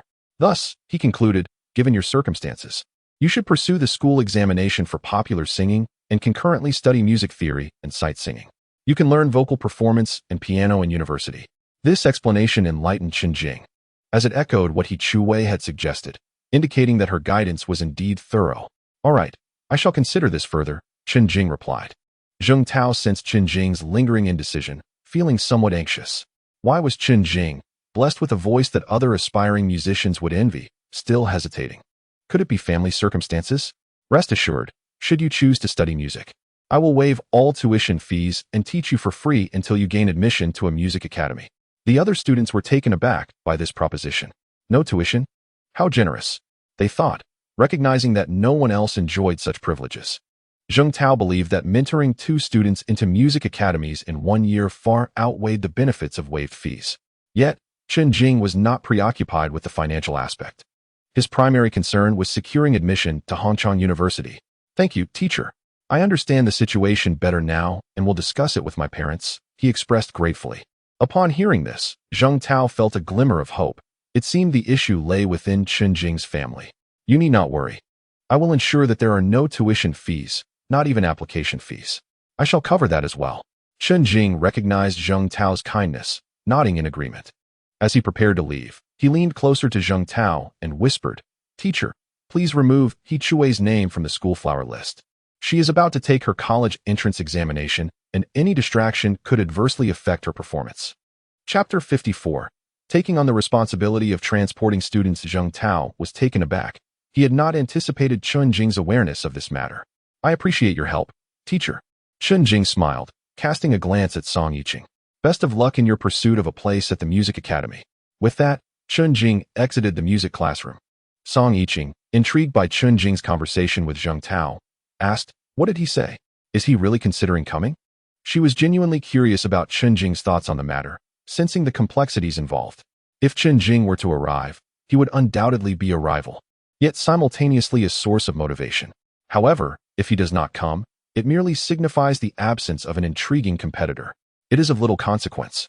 As Zheng Tao observed Chen Jing's departure, he mused to himself about the boy's intentions. From Chen Jing's aspiration to attend Hongqiang University, Zheng Tao surmised that his thoughts were likely centered around the girl named He Chui, who also aimed for the same institution. Zheng Tao could only hope that Chen Jing would pay more attention to his future path. After all, graduating from a music conservatory could lead to a lucrative career. As Chen Jing walked along the street, he contemplated the challenges of pursuing a career in music. Nevertheless, he resolved to make an effort and see how he performed in the upcoming National Day examinations. Should he witness a significant improvement, he would reconsider his options. With a slight limp, he ascended the stairs, grateful for the handrail to assist him. Upon returning to the classroom, he noticed Zhao lay beside He Chui, seemingly engaged in a discussion about a question. Chen Jing approached them with a smile, inquiring about the topic at hand, expressing his curiosity to join in. He Chui, upon noticing Chen Jing's arrival, remarked that they were just about to begin, inviting him to listen in. Zhao Lei, feeling slightly perturbed by Chen Jing's constant presence, thought to himself that it seemed he was everywhere, even inquiring about questions. Detecting the hint of hostility in Zhao Lei's gaze, Chen Jing teased, Zhao Lei, could it be that you have a fondness for He Chui? At this, He Chui cast a reproachful glance at Chen Jing, disapproving of his jest at such a moment. Yet, Zhao Lei quickly denied the insinuation, insisting, how could that be? I'm merely asking a question.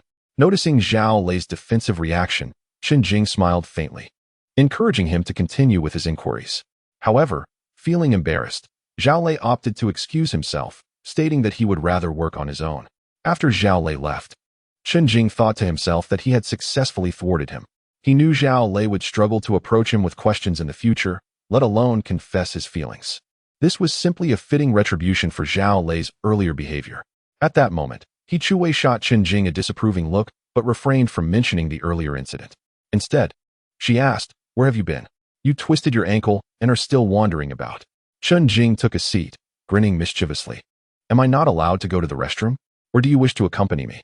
He Chui gave him an exasperated look, prompting Chen Jing to raise his hands and surrender. I concede, no more jokes. I was just at the music room, speaking with Zheng Tao about the art examination. Upon hearing that Chen Jing had indeed sought out Zheng Tao, He Chui felt a sudden pang of anxiety. Was Chen Jing intending to participate in the art examination for a music conservatory? However, there were no independent music institutions in the entire province, which meant he would have to venture outside. Reflecting on Chen Jing's academic performance, she realized that gaining admission to a prestigious university would indeed be challenging. If he could leverage music as a pathway to a better institution, it would be a positive development. What did you discuss? He inquired, eager yet apprehensive about the answer. Chen Jing shrugged, revealing, he said I could have my tuition waived and even cover the registration fee, encouraging me to pursue music. Upon hearing this, He thought it was almost certain. With such a tempting offer, Chen Jing was bound to accept. Fortunately, Chen Jing shook his head and replied, I haven't agreed yet. I plan to take the monthly exam first and assess the situation based on my results. Hearing this, He sighed in relief. You always speak in half-truths. In truth, Chen Jing was being deliberate, wanting to gauge He concern for him. All right, let us push for the monthly exam. The evening study session concluded swiftly, and students began to return home in dribs and drabs. At this moment, Chen Jing approached the entrance, where a throng of unlicensed taxi drivers lingered. Observing them soliciting passengers, he mused that this must be quite a lucrative business. With few day students around, competition for customers was fierce. How about we take a cab? My ankle is sprained, and it must be tiring for you to ride me around, Chen Jing suggested. Though he relished being transported by He he could sense her fatigue. Studying was already exhausting. Adding the burden of carrying him would be an additional strain. He recalled the price from their last trip and quickly shook her head. No, it's too expensive. 50 yuan for 2 people is enough for a week's pocket money.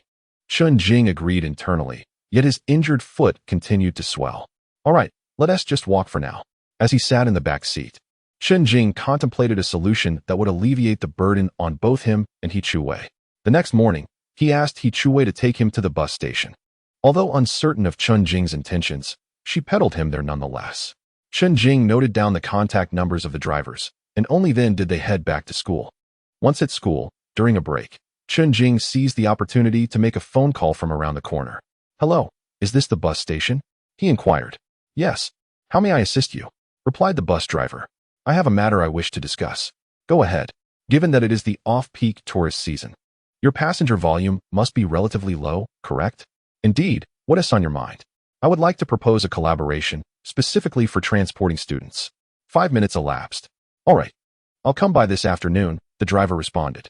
Thank you, driver, I appreciate it. With that, Chen Jing ended the call. With this conversation, he had effectively negotiated with the drivers. If all went well, they could come to the school to transport students, especially since the vehicles would otherwise remain idle during the off-peak season. Upon returning to the classroom, Chen Jing shared this development with Zhou Yizhou and Huang Lei. The two brothers commended Chen Jing's cleverness, marveling at his resourcefulness.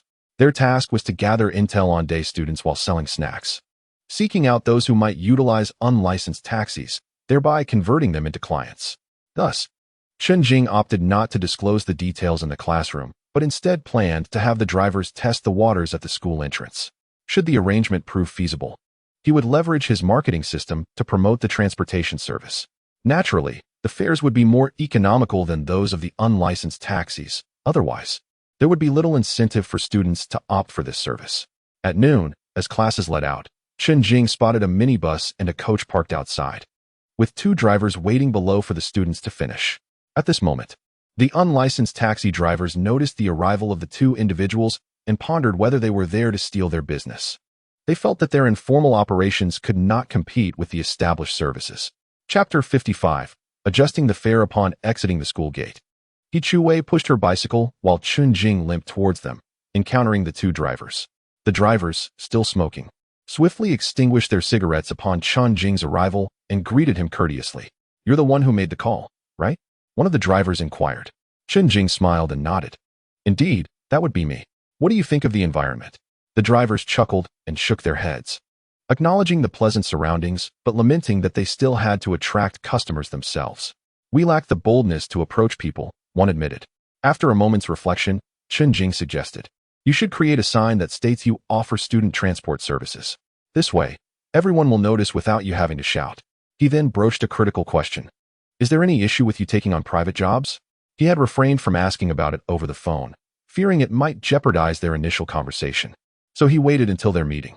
The 2 drivers exchanged glances and replied with a hint of laughter, of course there are risks, but as long as we are discreet, we should be fine. I have colleagues operating in the East District, and the authorities tend to turn a blind eye. As long as we don't make a scene, we should be okay. Relieved that there were no major issues, Chen Jing nodded, recognizing that safety was paramount. In that case, I will use my connections to help you expand your clientele. What are your pricing intentions? Having previously discussed this, the two drivers were prepared. The other unlicensed taxis charge 25 for a ride, but we can offer you the round trip for 20, along with a commission of 5 per passenger. How does that sound? After some inquiry, Chen Jing remained non-committal, instead asking, how many passengers can your minibuses hold? One bus accommodates 40 people, while the minibus holds 25. They replied. Chen Jing stroked his chin thoughtfully. Considering the daily schedule, 1 trip in the morning for school, 2 trips for midday classes, 1 trip in the afternoon for school, and 2 trips for evening classes, this amounts to 6 trips a day. At 20 for 2 trips, that totals 120 per day. If a bus is fully booked with 40 passengers, that could approach 5,000 a day. That seems excessively profitable. He shook his head. No, that is too expensive. The drivers exchanged looks, amused. But those unlicensed taxis only charge 25. Chen Jing remained firm. Let us settle on 20 per person, but for 6 trips daily. That would amount to 800 a day, significantly less than initially envisioned. Upon hearing this, the two drivers suddenly felt the deal was no longer worthwhile. Well, that doesn't seem beneficial at all. Chen Jing chuckled. Earning 800 a day means at least 20,000 a month. After deducting fuel costs, you should still profit, right? Moreover, since it's the off-season for tourism, your vehicles are otherwise idle, which is far better than earning nothing at all. Moreover, the deliveries only need to occur during meal times. During other free hours, you may take on additional work. After Chen Jing finished speaking, the two drivers were taken aback by his eloquence. Despite his youth, his manner of speaking conveyed a sense of maturity and composure that is often observed in seasoned leaders. All right, let us proceed with your proposal. However, you must ensure we have a full load of students, or this trip won't even cover the fuel costs. And how is your commission calculated? They were seasoned veterans, well aware that Chen Jing would undoubtedly be taking a cut. After contemplating for a moment, Chen Jing replied, "It's 5 yuan per person." As the drivers prepared to object to such a substantial commission, Chen Jing continued, "This price is intended to counteract the unlicensed taxis. Do you wish to have your business usurped by them? Hence, a portion of my commission is allocated to developing a network and helping you attract clientele. Once the unlicensed taxis diminish, we can revisit the commission structure." Chen Jing's reasoning was impeccable, leaving the drivers with no grounds for rebuttal. All right, we will proceed as you suggest. The drivers considered the arrangement. 15 yuan per person would yield 600 in a day, totaling 18,000 a month. A lucrative opportunity indeed. After finalizing the details, Chen Jing stated, "I called you here at noon to allow you to try attracting customers yourselves. You've witnessed how those unlicensed taxis operate. Therefore, my assistance in securing clientele is highly beneficial." Chen Jing's words held merit, and the drivers did not harbor any resentment regarding the financial aspect. After all, he was the one providing them with work, warranting their gratitude. "Thank you for your help. When we received the call, we assumed it was from an adult. We never expected you were just a child." Upon seeing Chen Jing, they marveled at the capabilities of today's youth, who seemed far more adept than their own generation. "All right, I must return home now. There's no need for you to come at noon. Wait for my call in the afternoon. If there are enough people, I will send you each person's home address, allowing you to plan the most efficient routes." With that, he bid farewell to the drivers. And He Chuwei finally felt free to breathe. She thought to herself how impressive Chen Jing was. His words were beyond her expectations. Chen Jing handled the situation with such finesse, addressing all aspects with ease. It could be said that he had adeptly grasped the two bosses and their psychology. "How did you come up with that?"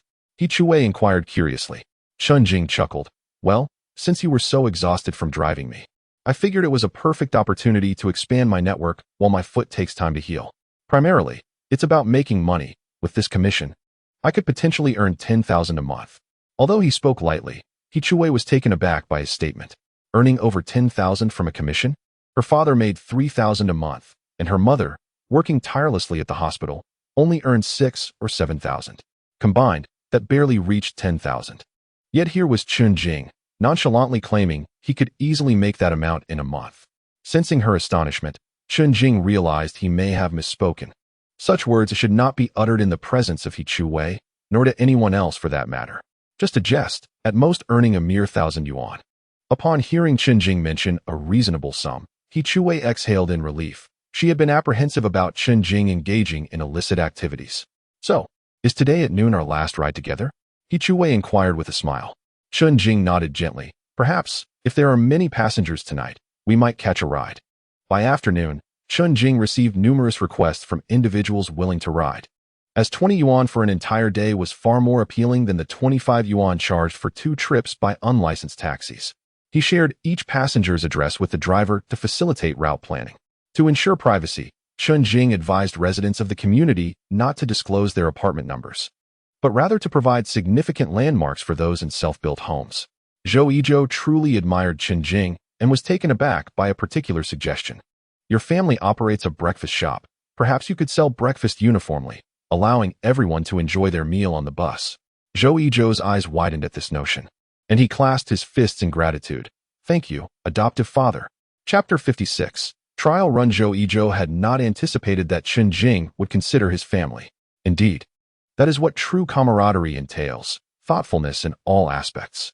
If each morning, the drivers could sell breakfast from Zhou's family on the bus, they could serve at least 60 individuals.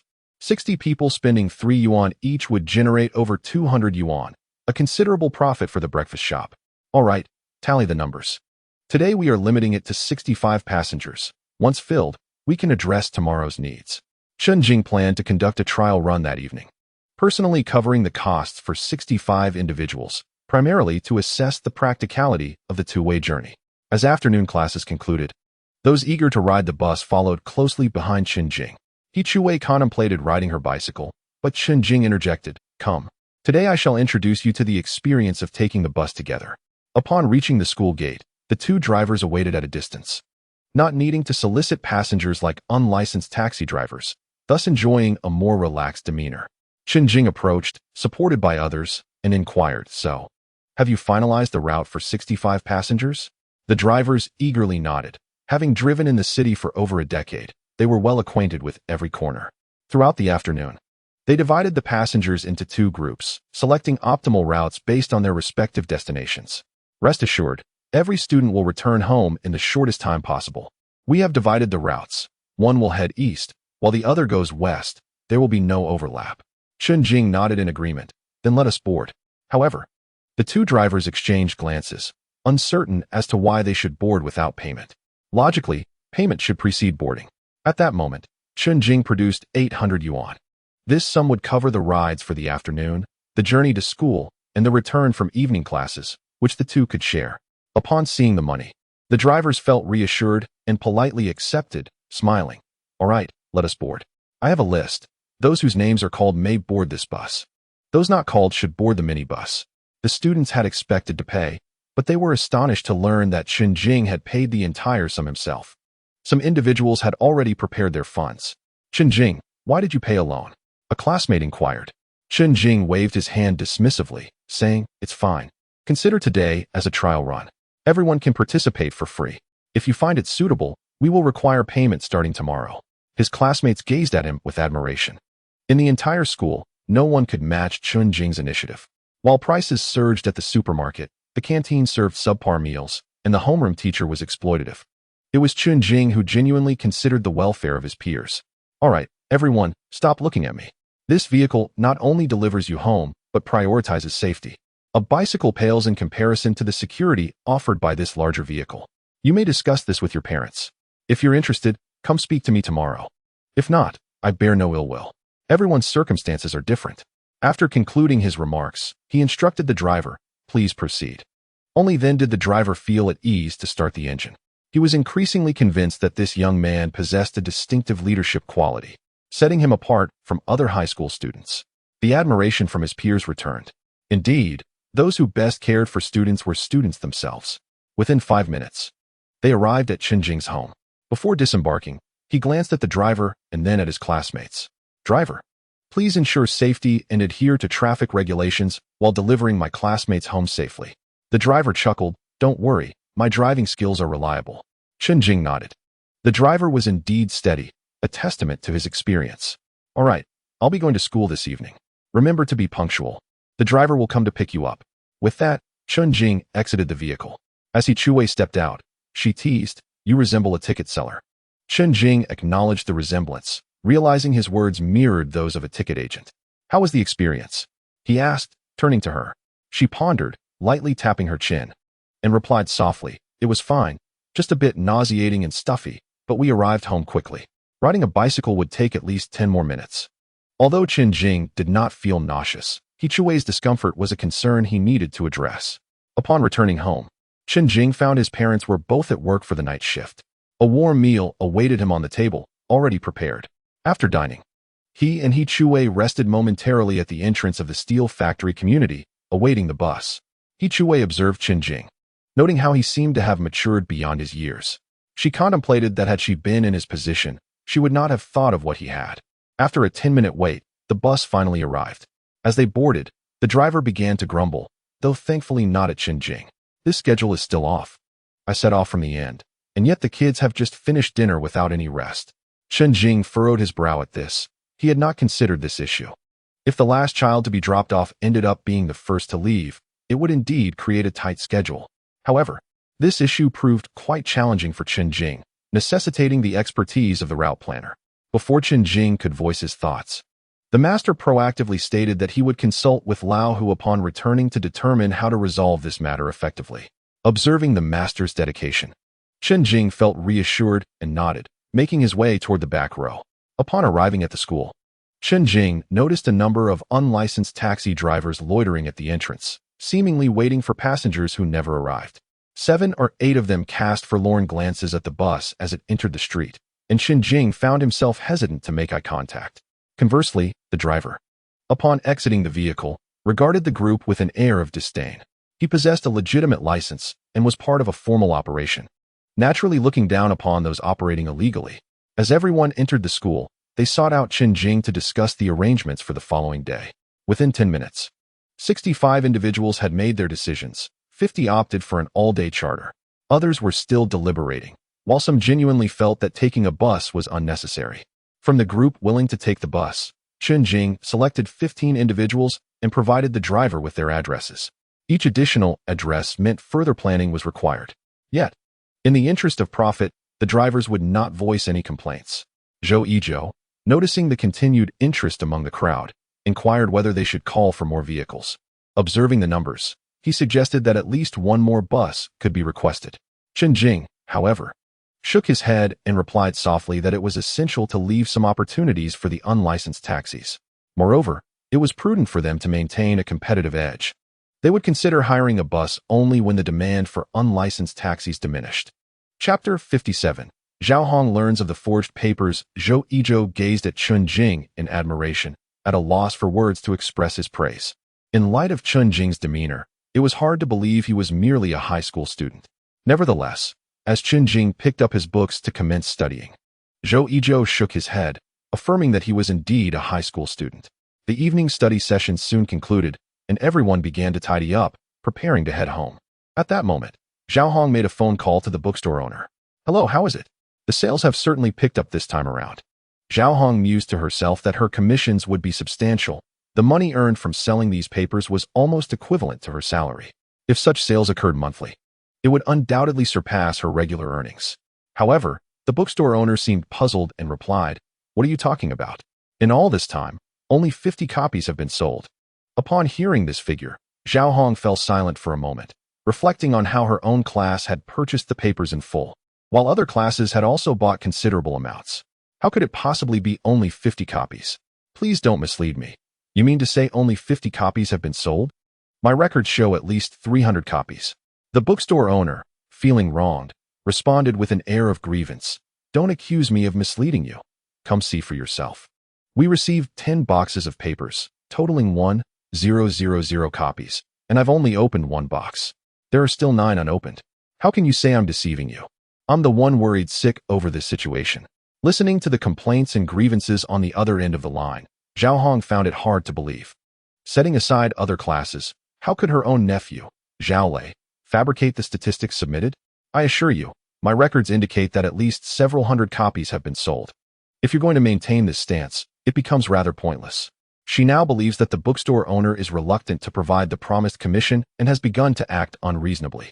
The bookstore owner sighed and said, "If you don't believe me, come to the shop and see for yourself." "Zhao Hong, indeed skeptical, tidied her belongings, and waited for her fellow teachers to finish their day before stepping out, finding the streets relatively empty.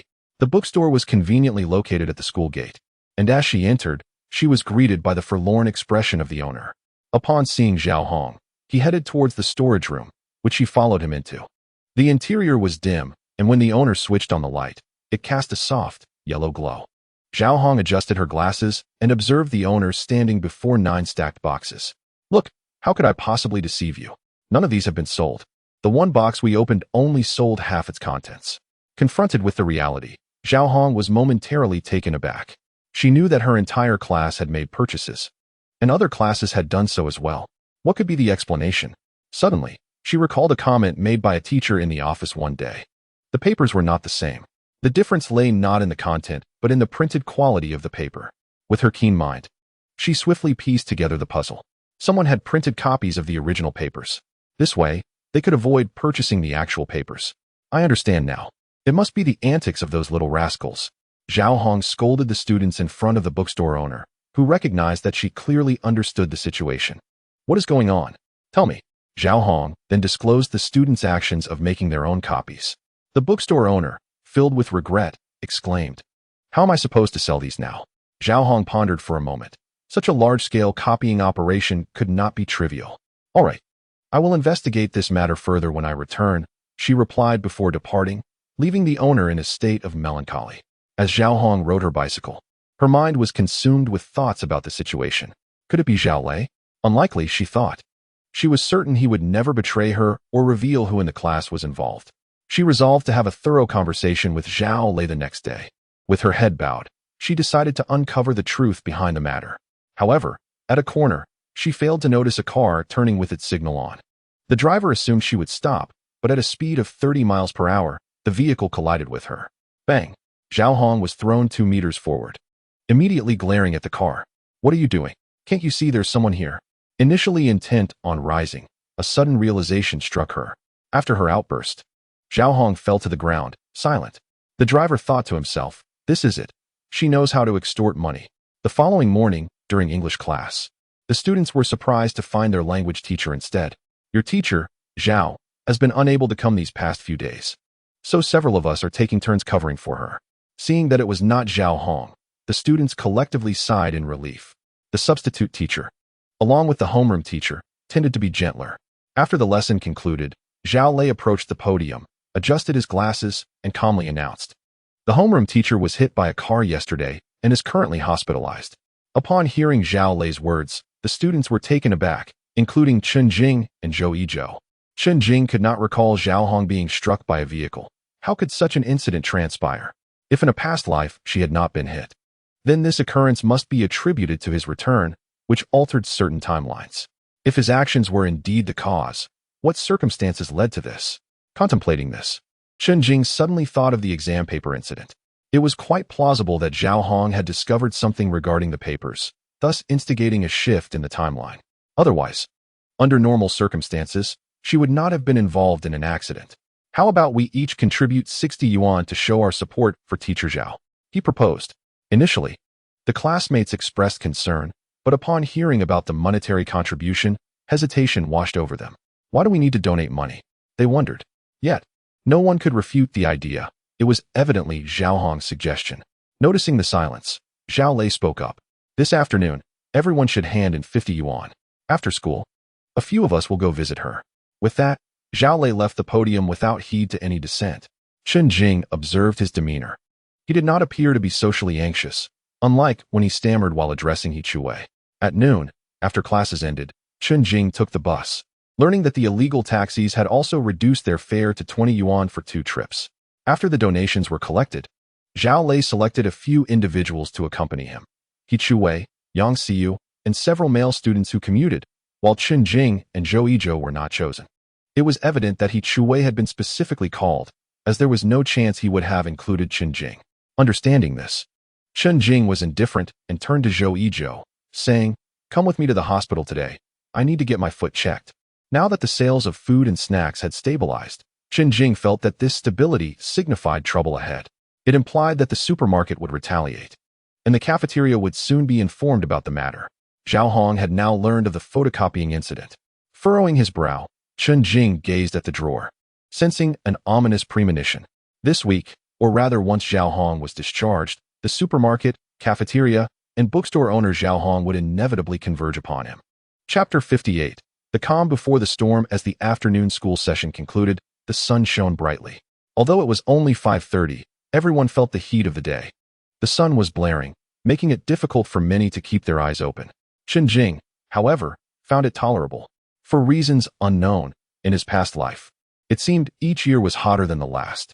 Presently, the highest temperature was merely 36 degrees, yet by around 2020, it had already reached 40. While walking down the street, some recognized Chen Jing, and a bold junior approached him, summoning the courage to ask, "Senior, could I have your number?" This junior was quite audacious, daring to make such a request despite the strict prohibition of early romantic relationships, with teachers monitoring the entrance. Chen Jing pondered for a moment before responding, "Sure, remember it well." He relayed his number, all the while hoping she would decline. A gentle refusal would suffice. Rejecting her outright in front of others would be inappropriate. Watching the junior leave, satisfied, Zhou Yizhou expressed envy. However, Chen Jing soon noticed a group nearby whose gazes seemed less than friendly. Upon a glance, several men stood together, glaring menacingly at him. Is this really the era we live in? Such a cliché scenario. Chen Jing mused, pondering whether the junior he had encountered earlier was the girl he fancied, only to find her seeking revenge in her heart. How trite. He shook his head and proceeded towards the school gate. The two, now affluent, hailed a taxi to the hospital where Zhao Lei and the others were headed. Fortunately, they managed to catch the last wave of visitors, as the office closed at 6. And Chen Jing arrived just in time at 5:18. While Chen Jing underwent his examination, Zhao Lei and his classmates had already arrived at the hospital room. Upon seeing the top student from her class, Zhao Hong's face brightened with a smile. "Oh dear, what brings you all here? It must have been a tiring journey." "Not at all," the students replied in unison. At that moment, Zhao Lei set down a fruit basket he had been carrying on a nearby cabinet. "You shouldn't have gone to such lengths. Please take it back or share it among yourselves." "No need. Teacher, this is for your health." Yang Xiyu chimed in with a smile. Though the words were courteous, Zhao Hong still felt a sense of comfort within. After a brief conversation, Zhao Hong, prioritizing her studies, encouraged everyone to head home. However, she retained Zhao Lei alone. Once the others had exited, her expression turned stern as she glanced at the fruit basket. "That must have cost quite a bit, hasn't it? The money is also within the basket."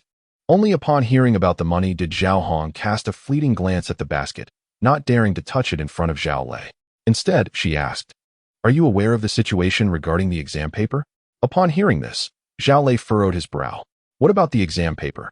"It pertains to the copying of the exam paper." "I know. Isn't that your aunt's intention?" Zhao Hong shot a puzzled glance at Zhao Lei. "When did I ever say it was my intention? Tell me everything you know." Zhao Lei, reluctant to divulge, harbored a disdain for Chen Jing. Yet, he was aware that if he spoke, the entire class would harbor resentment towards him. He possessed a modicum of emotional intelligence. Noting Zhao Lei's hesitance, Zhao Hong shifted her posture, leaning forward and regarding him intently. "Zhao Lei, have you grown so audacious that you disregard your aunt's words?" With a sigh, Zhao Lei spent the next 2 minutes recounting the incident of Chen Jing and Zhou Yizhou selling food in the classroom, as well as the matter of delivering exam papers with the meals. Zhao Hong's anger surged, her heart racing. It was always Chen Jing, this very Chen Jing. "Have you known about this all along?" "Yes." The revelation that Zhao Lei was aware of the situation, yet chose not to inform her, left her seething. "Fine. I understand now. You may leave." At that moment, Zhao Hong did not wish to see Zhao Lei. "I thought this was what you wanted, and, considering it saves costs." Zhao Hong's fury intensified upon hearing Zhao Lei's words, as if he were insinuating, "Aunt, you desire to pocket more money." "I said leave." This time, Zhao Hong's tone was fierce, compelling Zhao Lei to exit the room. As they exited the hospital room, 2 figures came into view in the distance, none other than He Chuwei and Yang Xiyu. At that moment, He Chuwei appeared somewhat flustered, intent on returning to inform Chen Jing that Zhao Hong was already aware of their affairs. Just as Zhao Hong was about to inquire of Zhao Lei, He Chuwei stood at the door, preparing to leave, when she heard Zhao Hong's voice. Meanwhile, Yang Xiyu, curious about how Zhao Hong would address the financial matter, insisted on dragging He Chuwei down to accompany her. Consequently, they overheard discussions regarding Chen Jing. At that precise moment, Chen Jing had just emerged from the hospital, his foot bandaged and supported by a brace. He immediately spotted He Chuwei and Yang Xiyu at the entrance and hurriedly requested Zhou Yizhou to assist him in approaching them.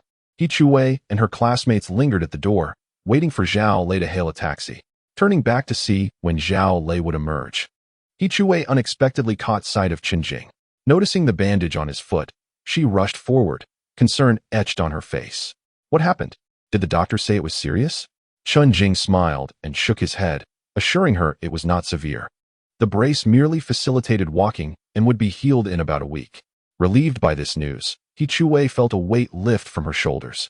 Observing their interaction, Zhou Yizhou gently released his supportive grip, realizing he should not be in the car, but rather beneath it.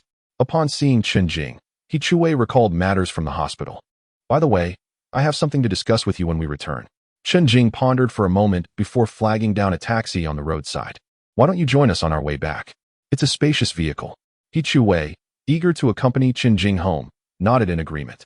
Just then, Zhao Lei emerged from the hospital, surprised to see Chen Jing present as well. Coincidentally, as Chen Jing climbed into the taxi, He Chuwei assisted him while following suit. Alas, their rare moment of solitude was swiftly dissipated. Zhao Lei clenched his fists quietly, discontented. Chen Jing, this time it's not me who will be treating you. Inside the taxi, He Chuwei recounted the events at the hospital.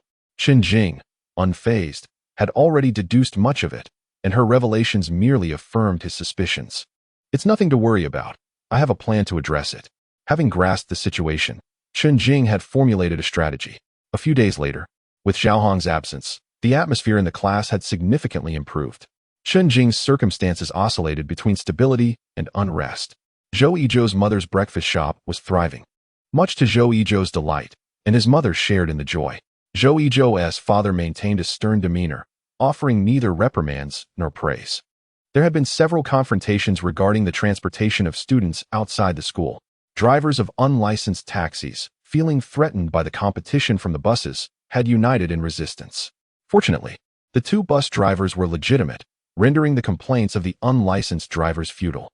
Frustrated by their inability to confront the bus drivers, the unlicensed cab drivers seemed to shift their ire towards Chen Jing. They had learned from students that it was a student named Chen Jing who orchestrated the entire situation. Meanwhile, Chen Jing sat at school, sneezing incessantly, almost convinced he was coming down with a cold. Chapter 59, This is About You. On a Saturday afternoon, Chen Jing and Zhou Yizhou became aware of the news. The prices at the supermarket have ceased to decline. They can only revert to their original, pre-increase rates. The cafeteria seems to be aware of the students selling meals, yet they have chosen to remain silent, perhaps harboring their own secrets. Furthermore, today marks the discharge of Zhao Hong from the hospital. Adorned in a delicate yellow gown and wearing makeup, she entered the classroom and immediately spotted Chen Jing and Zhou Yizhou at the back. Chen Jing, Zhou Yizhou, step outside, she commanded, her tone devoid of any preamble, leaving some students bewildered. Recognizing the implication, Chen Jing promptly picked up a book and exited the room. Zhao Hong surveyed the classroom and instructed, "Take out the papers we purchased last time. We have yet to discuss them, so you may begin writing." After placing her belongings down, she moved towards the door. Upon encountering Chen Jing and Zhou Yizhou at the entrance, she coldly ordered, "Chen Jing, wait for me in the office." Under Zhao Hong's piercing gaze, Chen Jing walked toward the office, deliberately avoiding eye contact. He suspected that He Chuwei had informed Zhao Hong about the meal and snack sales, and today he likely faced the consequences. As Zhou Yizhou saw Chen Jing depart, he lost interest in standing outside. Noticing Zhou Yizhou's slouched stance, Zhao Hong barked, "Stand straight. Is there no semblance of discipline?" Zhou Yizhou rolled his eyes in silence and adjusted his posture. In the past, Zhao Hong would have reprimanded him physically, but today, her anger was directed elsewhere. She turned and followed Chen Jing to the office.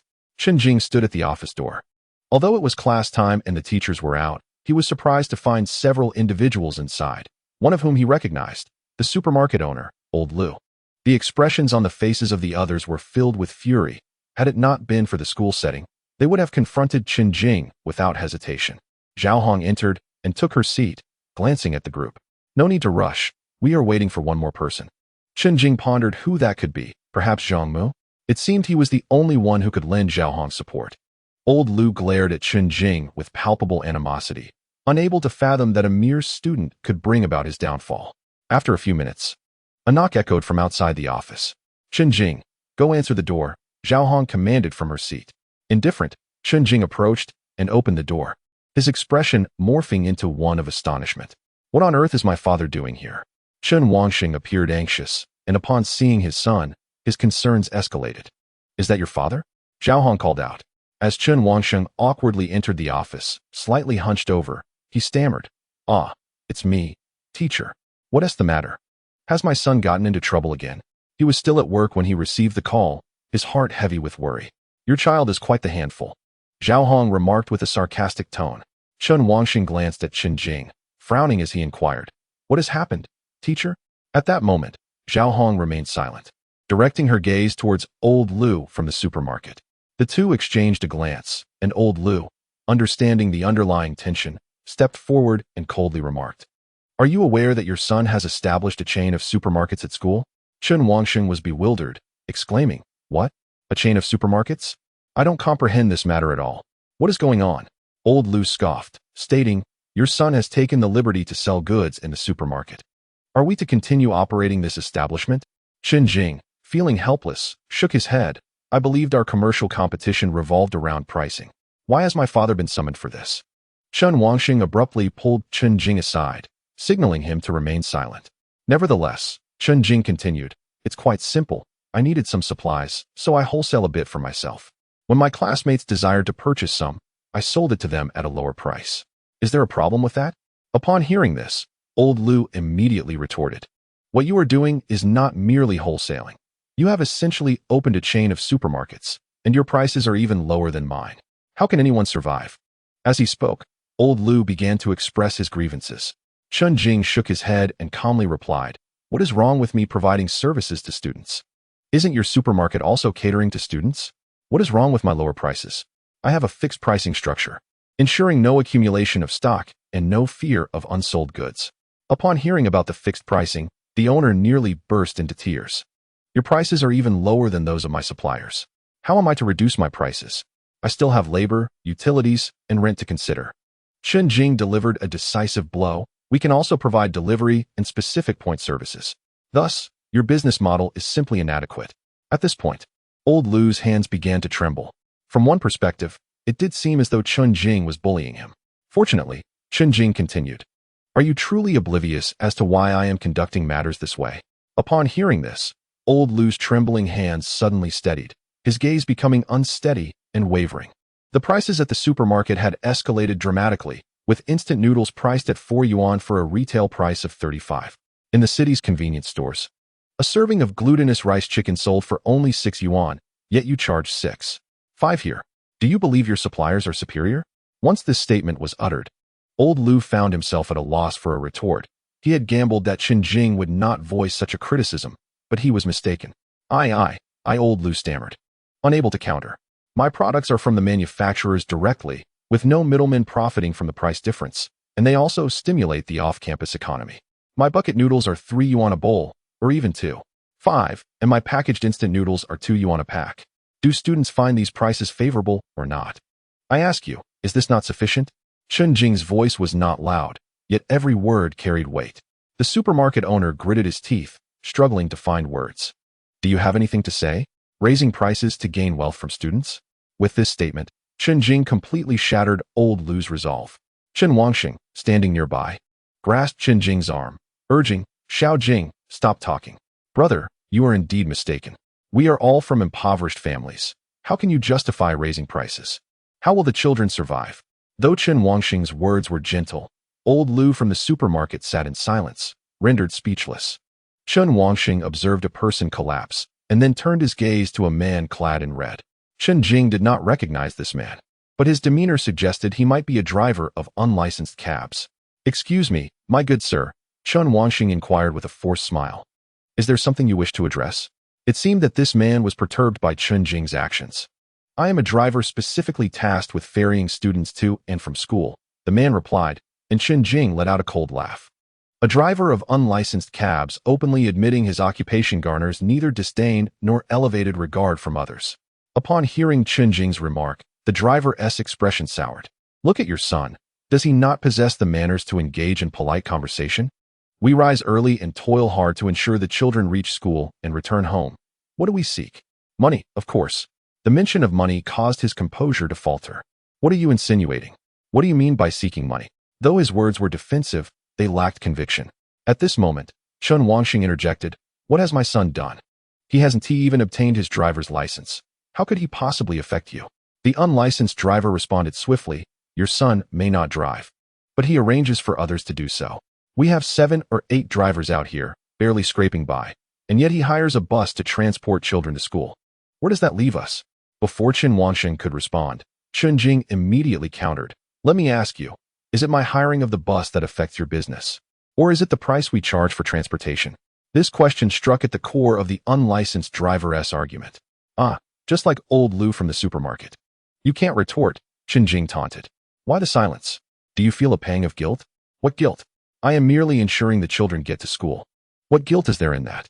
I am performing a charitable act," the driver retorted vehemently. Chen Jing's expression turned calm, his tone steady yet incisive. "If what you do is charity, then what I do is a benevolent act. You drivers of unlicensed cabs charge 25 yuan, only covering 2 trips, and yet expect additional payment. Is that not exploitation?" When the topic of money arose, the unlicensed driver faltered, avoiding eye contact, his hands retreating into his sleeves, rendered mute. At that moment, Chen Yiqing asked, "Xiao Jing, how much do you charge?" 20, Chen Jing replied. 20? That is merely a 5 yuan discount, Chen Yiqing noted. However, observing the driver's silence and tilted head, he sensed something was amiss. If it were merely a 5 yuan discount, they would have adjusted their prices long ago. "My 20 yuan covers the entire day," Chen Jing explained. Upon hearing the term entire day, Chen Yiqing grasped the situation. Realizing that 6 trips a day amount to just over 3 yuan per trip, including delivery to the home. Moreover, the bus I summoned is operated by drivers from a legitimate passenger transport station, holding proper certifications, while you possess only a driver's license, correct? Moreover, the bus I take is exceptionally safe, as it is operated by professionals. And what about you? Your van seems eager to cram in 10 people, doesn't it? Therefore, do you have anything further to say? If you perceive this issue as significant, feel free to voice your thoughts. Oh, and by the way, you need not discuss it with me. You may speak with Zhang Mu instead, considering the rapport between the two of you." Chen Jing deliberately extended his last syllable, which prompted the unlicensed taxi driver to hastily retort, "What nonsense! Do not utter such baseless claims." Zhao Hong, meanwhile, who had been quietly observing, was taken aback to learn that this rogue driver was collaborating with Zhang Mu. She was oblivious to this fact, but how did Chen Jing come by such knowledge? In just these few moments, Zhao Hong could sense a remarkable distinction in Chen Jing. This child was certainly no ordinary high school student. The eloquence with which he spoke was nothing short of brilliant, each word resonating with reason. Not a single stutter escaped his lips. His speech flowed with remarkable fluency. A sudden unease washed over her. "You assert that it does not exist, so be it. Yet, deep down, we are all aware of the truth," Chen Jing concluded, leaving the taxi driver at a loss for words, akin to the supermarket owner, Lu, who felt utterly defeated. Chen Yiqing, who was listening nearby, was astounded. When had Chen Jing acquired such remarkable oratory skills? Simultaneously, he felt a sense of pride, as if his child was radiating brilliance. "Your argument is indeed flawed, for this matter does not merely concern the safety of the children, but rather their financial well-being." Chen Yiqing's statement struck the taxi driver profoundly. Chen Jing felt that his father's words, although unintentional, were akin to a sharp blow to the gut. Chen Yiqing then shifted his attention to a portly gentleman, inquiring delicately, "May I ask what your son has done?" Zhao Hong, seeing the focus shift to him, thought that finally, there was something to behold. Her intention in summoning these individuals was to have them confront Chen Jing. Resolving the situation with him would be even better. However, the initial 2 had faltered, and now it was this man's turn. She believed he would be beyond Chen Jing's reach, as he was not merely a minor figure like Zhang Mu, the head of the teaching staff. Your son is essentially challenging the entire school." Though Chen Jing did not recognize him, he could surmise that he was undoubtedly the cafeteria chef. After all, eliminating the taxi driver and the supermarket owner left only the bookstore proprietor and the cafeteria chef. The likelihood of the portly man being the chef was higher, and Zhao Hong would not place the bookstore owner at the forefront. We, who tirelessly prepare meals for the children, find ourselves disheartened when they choose to dine elsewhere, the chef lamented. Chen Yiqing was taken aback, asking, "Isn't it natural for the children to desire meals outside?" The chef quickly shook his head. "Not at all. Your son has been bringing food to the school and distributing it directly to the students." Chen Jing stifled a laugh and inquired, "Is that not a commendable act? Each student faces considerable stress with their studies. If meals can be delivered to them, it not only saves time, but also allows for more opportunities to rest and learn." There was nothing wrong with Chen Jing's reasoning, and the cafeteria chef could only acquiesce. The school requires us to prepare meals for the children, ensuring their safety. Just think of the filth that lurks in external food. Do you not feel a pang of conscience allowing the children to consume such fare? If an issue arises, could you shoulder that responsibility? This is precisely the statement Chen Jing has long awaited. When it comes to hygiene, the establishment I have chosen from among a dozen restaurants boasts a transparent kitchen, where daily procurement information is meticulously recorded and publicly displayed for the students' assurance.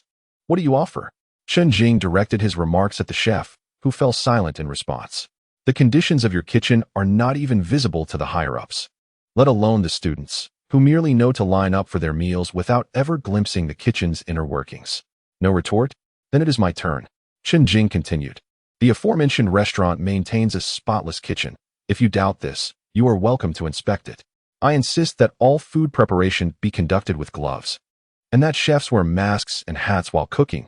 At the very least, this ensures cleanliness. What about you? Do you also wear gloves? With this, the chef found himself at a loss for words. Indeed, their kitchen staff do not adhere to such standards, at most donning a chef's hat. Returning to the subject of safety, it appears that external food is deemed safer. We conduct sampling tests to ensure compliance, and should anything foreign be found in our meals, we offer a full refund and compensation. What do you provide?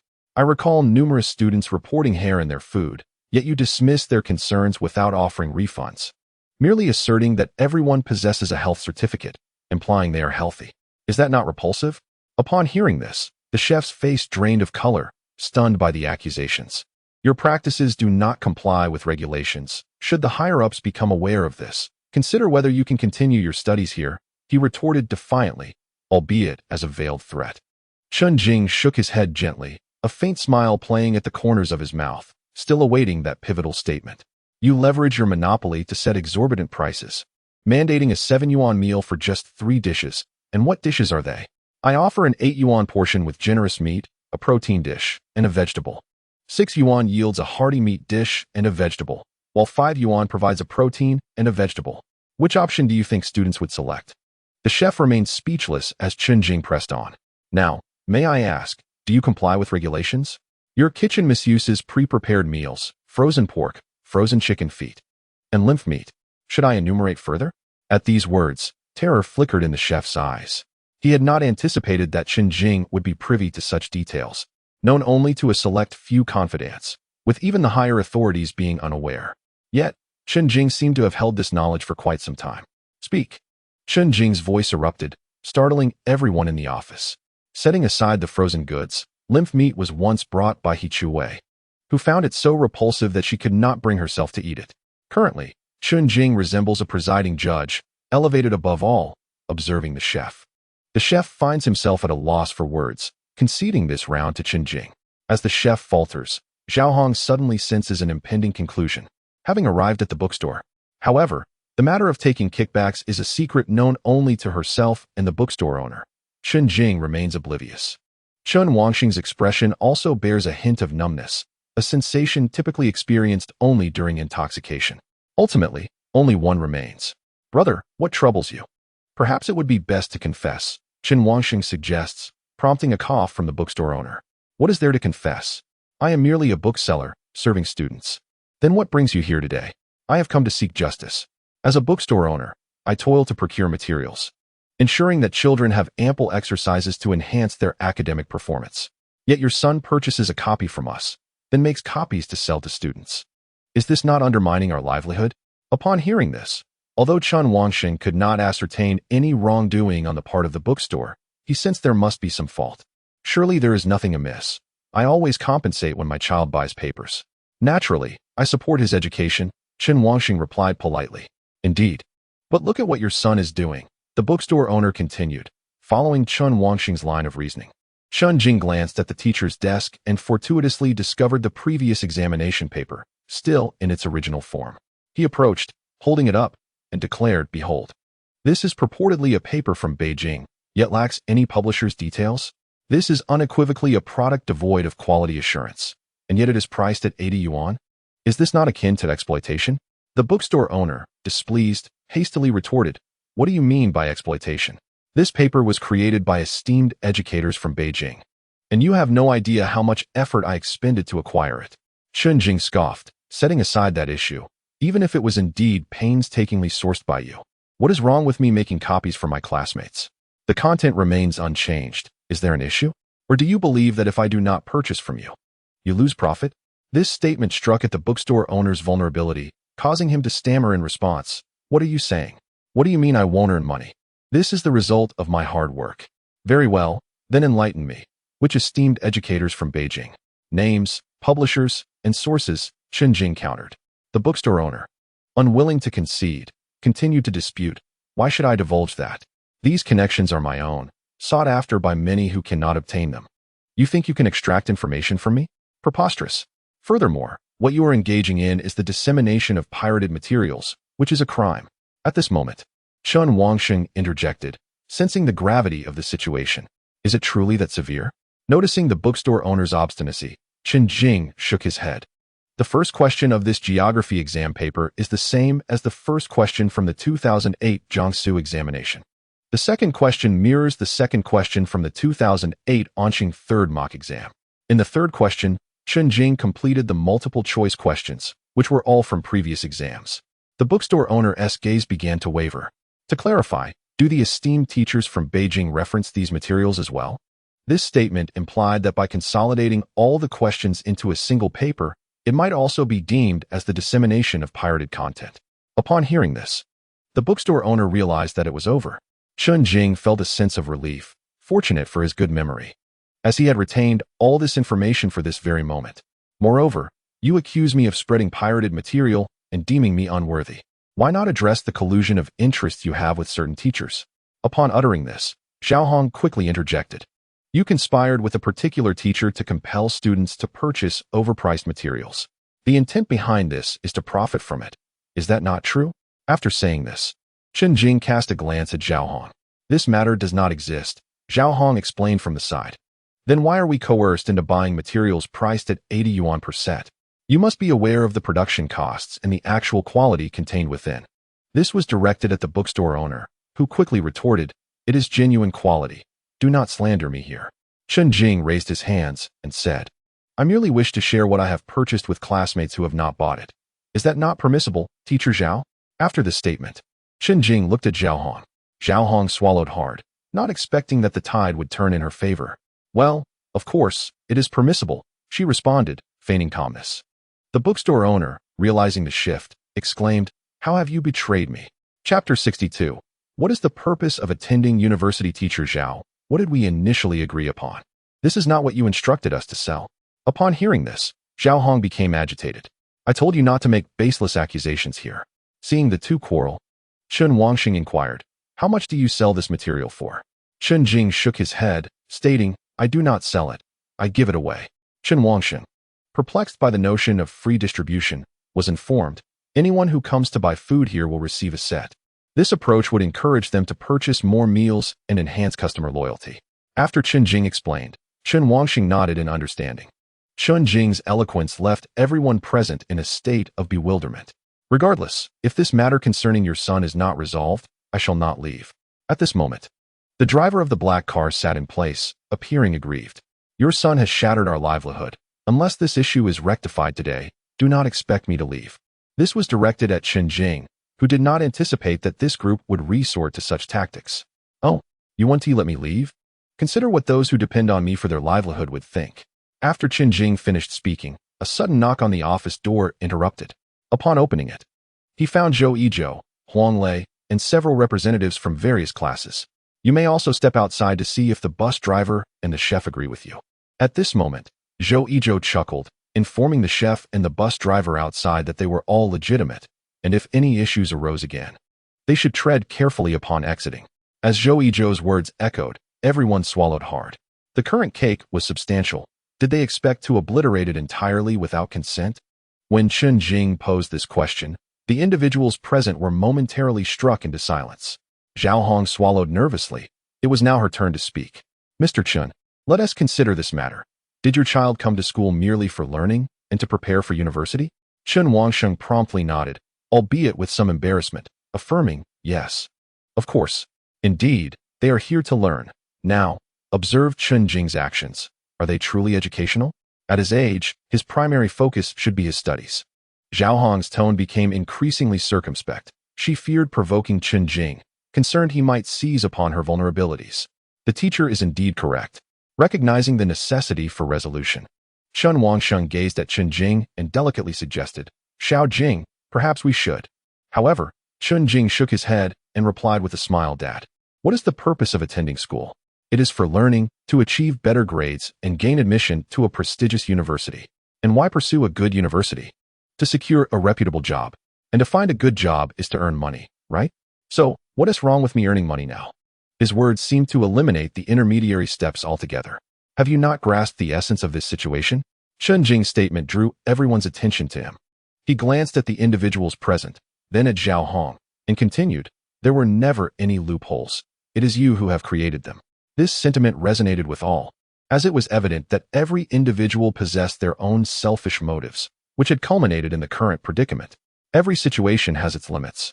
Exceeding those boundaries inevitably leads to consequences. If you genuinely cared for the students, perhaps you should contemplate how to earn their heartfelt acceptance rather than persisting in your mistakes and summoning my father. With that, Chen Jing produced his phone and declared, I have recorded everything that was said earlier. All present are witnesses, thus rendering it valid.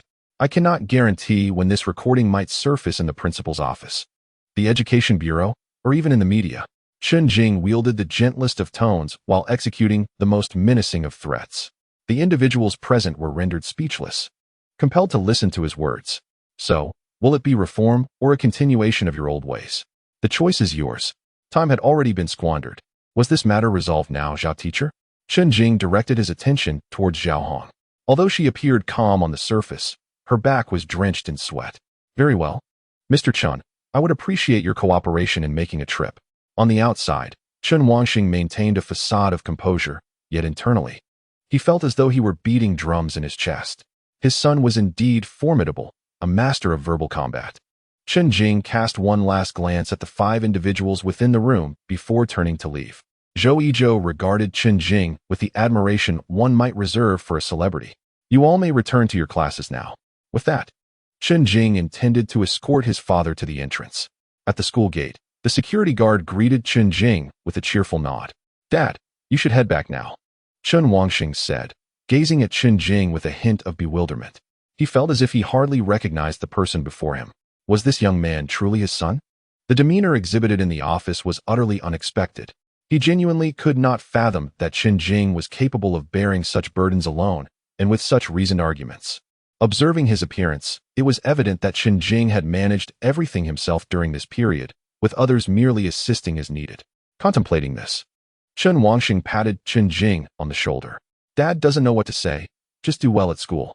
With that, he mounted his bicycle and rode away. Watching his father's departing figure, Chen Jing silently vowed to alleviate his parents' burdens as soon as possible. Upon returning to the classroom, all eyes were fixed on Chen Jing. As Zhou Yizhou entered, he recounted Chen Jing's heroic deeds to the group.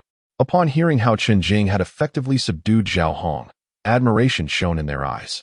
Oh, come on, don't look at me like that. It wasn't that extraordinary. But please, I beg you not to spread it around, or all the benefits I promised you will vanish. With that, Chen Jing urged everyone to focus on their exam papers. Since Chen Jing had spoken, the class naturally complied, as they had all purchased items from him before. That is, except for Zhao Lei, who had never made a purchase. Harboring a disdain for the idea and not wishing to contribute financially to Chen Jing and his associates, the 5 individuals from the office seemed to have endured a fierce battle. The first to leave was the cafeteria chef. His impact would not be significant. He simply needed to rectify his approach and refrain from exploiting price discrepancies. Yet, there would still be patrons. Next to depart was the unlicensed taxi driver, followed by old Lou from the supermarket, and lastly, the bookstore owner. The bookstore owner felt disheartened, realizing it was Zhao Hong who had instigated these issues. Yet today, she had shifted the blame solely onto him. From now on, I shall adhere to the rules, he muttered as he exited. Now, only Zhao Hong remained, her hands resting on the table as she cradled her head. She could hardly believe that Chen Jing had bested her. Chapter 63, The Incident Currently. Chen Jing held all the leverage, allowing him to engage in such dealings at school, provided that higher authorities remained unaware. After school that evening, Chen Jing pondered the time before turning to He Chuwei. Chuwei, is everything all right lately? Upon hearing Chen Jing's intimate address, He Chuwei shot him a sidelong glance. Nothing much. But please don't call me that at school. Do you wish to be expelled? Her playful tone elicited a smile from Chen Jing. Understood, I can call you that outside. Keep it up, and you might just find yourself walking home, He Chuwei warned, attempting to withdraw her hand from supporting Chen Jing. He feigned pain, exclaiming, No? It hurts so much. He Chuwei scoffed, fully aware that Chen Jing was pretending, yet she tightened her grip on him. Now, Chen Jing and He Chuwei could travel without charge, rendering bicycles unnecessary.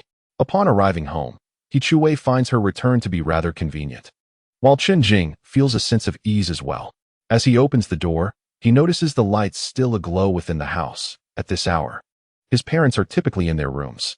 He spots Chen Wangxing and Zhang Shufang seated at the dining table, their expressions indicating a lack of enthusiasm. The atmosphere heavy with unspoken tension. What's the matter, Mom and Dad? Chen Jing ponders whether his father has divulged the events of the day at the office. Upon hearing his voice, Zhang Shufang lifts her head, forcing a faint smile. Xiao Jing is back. Are you hungry? Would you like a bowl of noodles? Chen Jing shakes his head. No, Mom. I'm not hungry. What is going on with you both? At this mention of concern, Zhang Shufang gestures for Chen Jing to close the door first. Once he complies, she continues. Chuwei's grandfather fell while tending to the vegetable garden. Upon hearing this, a fragment of memory resurfaces in Chen Jing's mind. Did he hit his head? He blurts out. Zhang Shufang, taken aback, raises an eyebrow, surprised that he is aware of the situation. Did Chuwei tell you? Chen Jing can only nod in affirmation. He recalls that Chuwei's grandfather was in good health, but the muddy ground in the garden caused him to lose his footing and tumble into the pond, striking his head. Had it not been for others nearby tending to their own crops, he might have drowned. Chen Jing remembers that he is currently in the hospital receiving emergency care, but the injuries are severe and he is unlikely to survive. Moreover, Chuwei's grandfather had once been an employee at the steel mill. Coincidentally, when the mill allowed children of workers to be employed, he Hao joined, leading to Chuwei's grandfather gradually retiring to the countryside. In fact, he had mentored Chen Wangxing in the past, making him something of a teacher. Given this context, it is no wonder that Chen Wangxing's spirits are further dampened. It is truly unexpected that such a healthy man could face such misfortune. Chen Wangxing turns to Chen Jing, managing a strained smile. My son has grown wiser. He is already making waves at school. Though it sounds like praise, Chen Jing detects an undertone of sarcasm. Chen Wangxing has been preoccupied with thoughts of Chen Jing's transformation. Why has he changed so drastically? In the past, Chen Jing was playful and uninterested in studies, completely oblivious to the value of saving money. Now he not only excels in academics, but also earns money. However, the activities he engages in at school are not those befitting a high school student. As Zhao Hong has pointed out, at your age, you should prioritize your studies. Rest assured, I am committed to my education. I study diligently every day. Delegating those other matters to others, Chen Jing assures. Chen Wangxing looks at him and shakes his head. Let us set aside this topic for now. Chuwei will find this news even harder to bear. Make sure not to mention it in front of others. Your uncle He is at the hospital. Not wanting Chuwei to find out, we should find a time for our family to visit the hospital. Chen Jing nods in agreement. Indeed, they should visit and bring a red envelope as well. Meanwhile, He Chuwei returns home to find it empty. However, she is aware that her parents are not working the late shift today. There are no notes on the dining table, and just then, her phone buzzes with a message. Chuwei, your mother and I will be working late tonight. Please go to bed. He Chuwei pressed her lips together and proceeded to wash up, accustomed to the solitude of being home alone. As she lay in bed contemplating a book before sleep, her phone suddenly chimed. It was Chen Jing messaging her. What could he possibly want at such a late hour? Chen Jing, are you asleep? He Chuwei, not yet. Planning to read a bit. Chen Jing, it's late. Stop reading and get some rest. You need to wake up early tomorrow. He Chuwei, don't tell me you're going to sleep now. Chen Jing, of course. I'm going to sleep. I'm utterly exhausted after a day of classes. Yiqing, I don't believe it. I've heard from Andy that you've been staying up late studying. Chen Jing, that's just my mom exaggerating. If I were to sleep now, I would rather share some writing techniques with you. Upon hearing about the writing techniques, Yiqing hesitated. Her sole aspiration was to attend Hongqiang University. She had never considered anything beyond that. However, the thought of Chen Jing imparting his knowledge, which might significantly improve her scores, filled her with apprehension that he would no longer be able to keep up with her. Yiqing, all right, I'll go to sleep then. Chen Jing, good night. Yiqing, good night. Chen Jing, good night, don't reply. With a smile gracing her lips, Yiqing set her book aside and nestled deeper into her blankets. The simple exchange of good night made her slumber all the more sweet. Meanwhile, Chen Jing waited for a response that never came, concluding that she had likely succumbed to sleep. He lay with his hands behind his head, gazing at the ceiling. The layout of their homes was identical. Where he now rested was where Yiqing would typically lay. He felt it imperative to ensure her emotional well-being during this period. His message was sent with the intent of providing her with a sense of security. Knowing that she was alone at home could lead to feelings of loneliness. Yet, he was acutely aware of a certain matter that was beyond redemption. The burden of reincarnation often came with the weight of foreknowledge. In the case of Yiqing's grandfather, everyone hoped for a miracle. But only Chen Jing understood the gravity of the situation. The following morning, Yiqing awoke and prepared to leave the house, just as the door swung open. It was Yihao. Dad, you're back. Her voice was vibrant, but Yihao appeared weary, longing for rest. Yes, you're off to class, he replied tersely. Yes, I'm leaving now. With her backpack slung over her shoulder, Yiqing noticed the haggard expression on her father's face. Just yesterday, he seemed unshaven, but now he sported an unkempt appearance, a clear indication of the toll that night shifts had taken on him. Dad, go rest. Come to Uncle Chen's house for lunch, she suggested before he retreated to his room. Not wanting to disturb him further, she stepped outside. As she descended the stairs, she spotted Chen Jing waiting at her doorstep. He stood with his head slightly bowed, yet his gaze was upward, exuding a hint of playfulness. Miss He, I can't seem to come down. Chapter 64. Grandfather He in the hospital. Yiqing stifled a laugh as she helped Chen Jing down the stairs. Breakfast was conveniently waiting in the car, alleviating the need for many students to rush out early to buy food before school. Now, one can dine in the vehicle, thereby saving a considerable amount of time. Upon arriving at the school gate, Chen Jing observed that not a single black car remained. Driver, please arrange for 2 large buses to come tomorrow. The black cars have vanished. Understood, I shall notify them immediately. As Chen Jing entered the classroom, a sense of restlessness enveloped the atmosphere. The weather was exceedingly hot today, characterized by oppressive humidity, and some students had already succumbed to colds. The entire ambience felt stifling, rendering the class devoid of vigor. Only a few top-performing students, including Chen Jing, could concentrate amidst the discomfort. In the South, the climate is often like this, damp and sweltering. Chen Jing, seated in class, twisted his neck, feeling a persistent discomfort in his body. Who is Chen Jing? I am looking for Chen Jing, a voice called out. Upon hearing this, Chen Jing lifted his head and saw a burly man standing at the doorway. Furrowing his brow, he rose and inquired, what is it? The man, upon spotting Chen Jing, commanded, step outside. At that moment, Zhou Yizhou raised his head, noticing that Chen Jing had stood up and promptly rose to support him. As the two approached the classroom door, the burly man advanced towards them. Unlike Huang Kuan, this man was simply robust. Are you Chen Jing? He inquired, scrutinizing Chen Jing and noticing his bandaged foot. Yes, that's me. What is the matter? Chen Jing replied calmly. The man snorted, pointing at Chen Jing. I hereby command you to accept the friend request from someone with the username Little Bear. Chen Jing was momentarily taken aback. Little Bear? I recall that name. It was during the time someone wanted to add me, a junior, but I did not agree. The reason given was rather vague. Realizing this, he thought, what a clever ruse. Initially, I assumed this individual would seek vengeance and confront me, yet instead, he merely wants me to accept a request? Noticing Chen Jing's momentary stupor, the burly man adopted a fierce demeanor. You have upset Little Bear? Quickly add her. Chen Jing hastily retrieved his phone, suppressing a smile, and opened the request, promptly agreeing. I've accepted it. Seeing Chen Jing's compliance, the man let out a cold huff. At least you were sensible. Surely, Little Bear will be pleased now?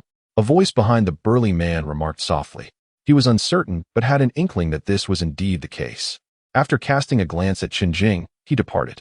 Once he had distanced himself, Chen Jing could no longer contain his laughter. Ha ha ha, how absurd. He never anticipated such a situation would unfold in his vicinity.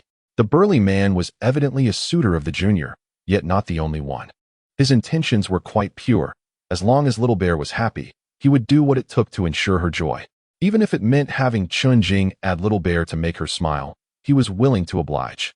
This exemplifies the pinnacle of infatuation, truly the kind that would pay for a room just to listen outside the door. Zhou Yizhou, perplexed by the situation, glanced at Chen Jing's phone. Wait, isn't this the junior from last time? Zhou Yizhou recalled having come across the name Little Bear while rummaging through an envelope. He had attempted to add her several times, but to no avail. Chen Jing pondered the visage of his junior, which bore a resemblance to Huang Lei's description, undeniably charming. Yet, she had ceased to captivate his attention. His gaze was fixed solely on one person. Dismissing the distraction, he resolved to focus on his studies. The day passed amiably until, as he was preparing for evening classes, He Chuwei unexpectedly received a phone call. Her expression transitioned from a gentle smile to deep contemplation. In merely a minute, the call concluded. Chen Jing's heart sank. It must pertain to that matter. Chuwei, I will accompany you, he declared with unwavering conviction, providing a sense of security to He Chuwei, who was still enveloped in sorrow. Grandpa, He Chuwei could no longer contain herself. Tears as large as mung beans streaming from the corners of her eyes. Chen Jing stepped forward, grasping her tightly. She collapsed onto his shoulder, weeping openly. He could only gently stroke her back, understanding that words were futile at this moment. She needed to express her grief before he could offer solace. As he listened to her cries, he was reminded of his own past, recalling when his grandfather passed away during his college years. However, the distance had prevented him from saying a final farewell. He had only seen his grandfather lying lifeless in the coffin, suppressing his own emotions. Chen Jing felt He Chuwei grow weak, prompting him to hold her waist securely. At that moment, Chen Wangxing rushed down the stairs. Upon seeing Chen Jing and He Chuwei in their embrace, he voiced no objections. He had just received a call that Grandpa he was nearing the end. Hey, taxi! Over here. Chen Wangxing hailed a cab. Xiao Jing quickly helped Chuwei into the car. His urgency was palpable. Chen Jing nodded, and at that moment, He Chuwei lifted her head, her tears having washed her face clean. They all entered the vehicle. Your mother is at the hospital attending to Grandpa He. She just called me. Chen Wangxing knew better than to elaborate, and He Chuwei was already aware. She fought to suppress her sorrow, resting her head on Chen Jing's shoulder. Feeling her strength ebb away, longing to lean on someone. Grandpa memories of her grandfather flooded her mind, riding on his back as a child, flying a small windmill. And the time she fell, only to be met with his tender concern. She recalled a bowl of noodles he had prepared, where her bowl contained an egg while his held none. My little Wei Wei is the best. Grandpa loves Wei Wei the most. Reflecting on these moments deepened He Chuwei's sadness, and the car was filled solely with her quiet sobs. It will be all right. Don't worry, Chuwei. Chen Wangxing turned to comfort her, but He Chuwei could absorb nothing. Her mind was consumed by her grandfather's smiling face. After 20 minutes, they arrived at the hospital, which was also where her mother worked. Upon arrival, He Chuwei seemed revitalized. Leaping from the car and sprinting towards the hospital, Chen Wangxing supported Chen Jing as they followed her inside. He Chuwei dashed towards the inpatient department, approaching the reception desk. My mother is He Dan. Which ward is my grandfather in? She asked hurriedly. The nurse responded, room 309. He Chuwei uttered a soft thank you, glanced around, and promptly ascended to the third floor without a moment's hesitation. Room 301, 303, 305. He Chuwei examined each door until at last she found 309.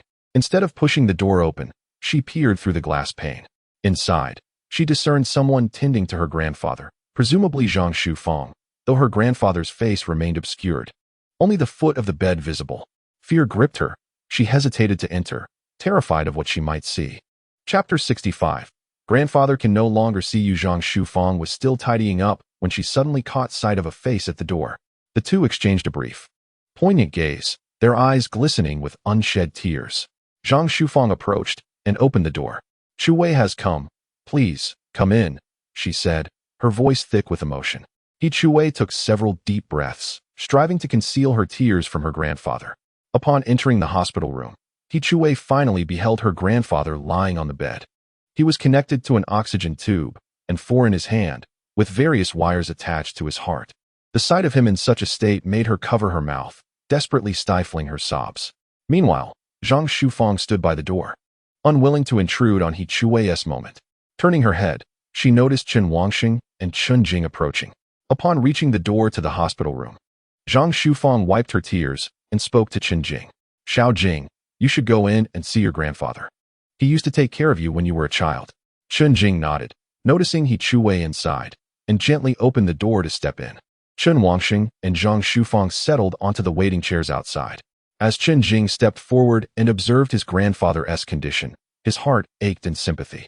Once relatively healthy, aside from a bit of frailty, he was now in such a dismal state. Seeing He Chui holding back her tears, Chen Jing softly wrapped his arm around her shoulders. He Chui flinched at first, but then looked up to find it was Chen Jing. Resting her head on his shoulder, tears streamed down her cheeks. It seemed as if her grandfather had heard the commotion, attempting to open his eyes. Wei Wei, he croaked, his voice hoarse and laced with the dialect of their hometown. He Chui rushed forward, grasping her grandfather's hand tightly. I'm here, Grandpa. I'm here, she insisted, suppressing her tears, determined that her grandfather should not see her cry.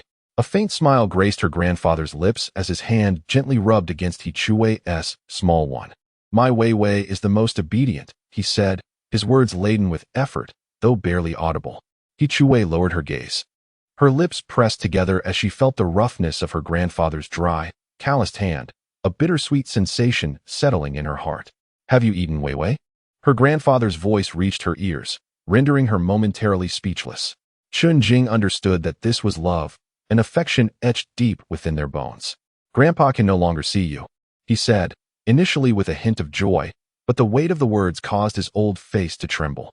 His most beloved granddaughter stood before him, yet he could see nothing. He Chui lifted her head, observing her grandfather's eyes wide open, desperate to understand why he could not see her. Grandpa, what is wrong? I'm right here, she exclaimed anxiously. Her grandfather's lips quivered, and he too was fighting back tears. Do not worry about me, Grandfather, he said, turning his head towards He Chui, yet still perceiving nothing but a faint glimmer of light. Shadows were discernible, yet no details could be grasped, as if shrouded in a thick fog.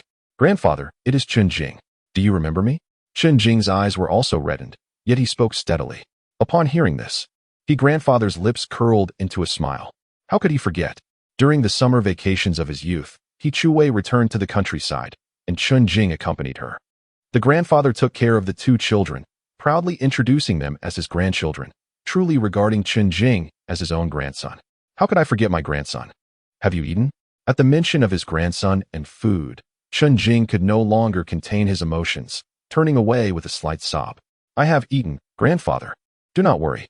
He grandfather wished to nod, but his strength had waned considerably. You too must study diligently, he said, his voice hoarse yet brimming with affection. Yes. Both Chen Jing and He Chui replied in unison. He grandfather's lips quivered once more, and his eyes, which sought to perceive, were now clouded with tears. I fear I may not see Wei Wei enter university, he lamented. Upon hearing this, He Chui shook her head vigorously. No, Grandfather, you will surely recover. I not only want you to witness my entrance into university, but also my graduation, my job, and me earning money to honor you. You must also see me married. What if the person I choose does not meet your approval? A tear rolled down He grandfather's cheek, and his lips turned downward as he softly replied, Wei Wei. Grandfather hopes for your well-being in all your endeavors, whether in entering university, finding a job, or marrying. I fear I may not see what kind of man my granddaughter marries. He grandfather struggled to articulate these words, pausing after each few utterances. At this moment, Chen Jing wiped his tears, stepped forward, crouched down, and gently placed his hand upon his grandfather's palm. He Chui sensed that Chen Jing seemed to want to separate her hand from their grandfather's. She released her grip, allowing Chen Jing to hold He grandfather's hand. Taking a deep breath, Chen Jing gently placed his grandfather's palm upon his own face, his hand resting atop it.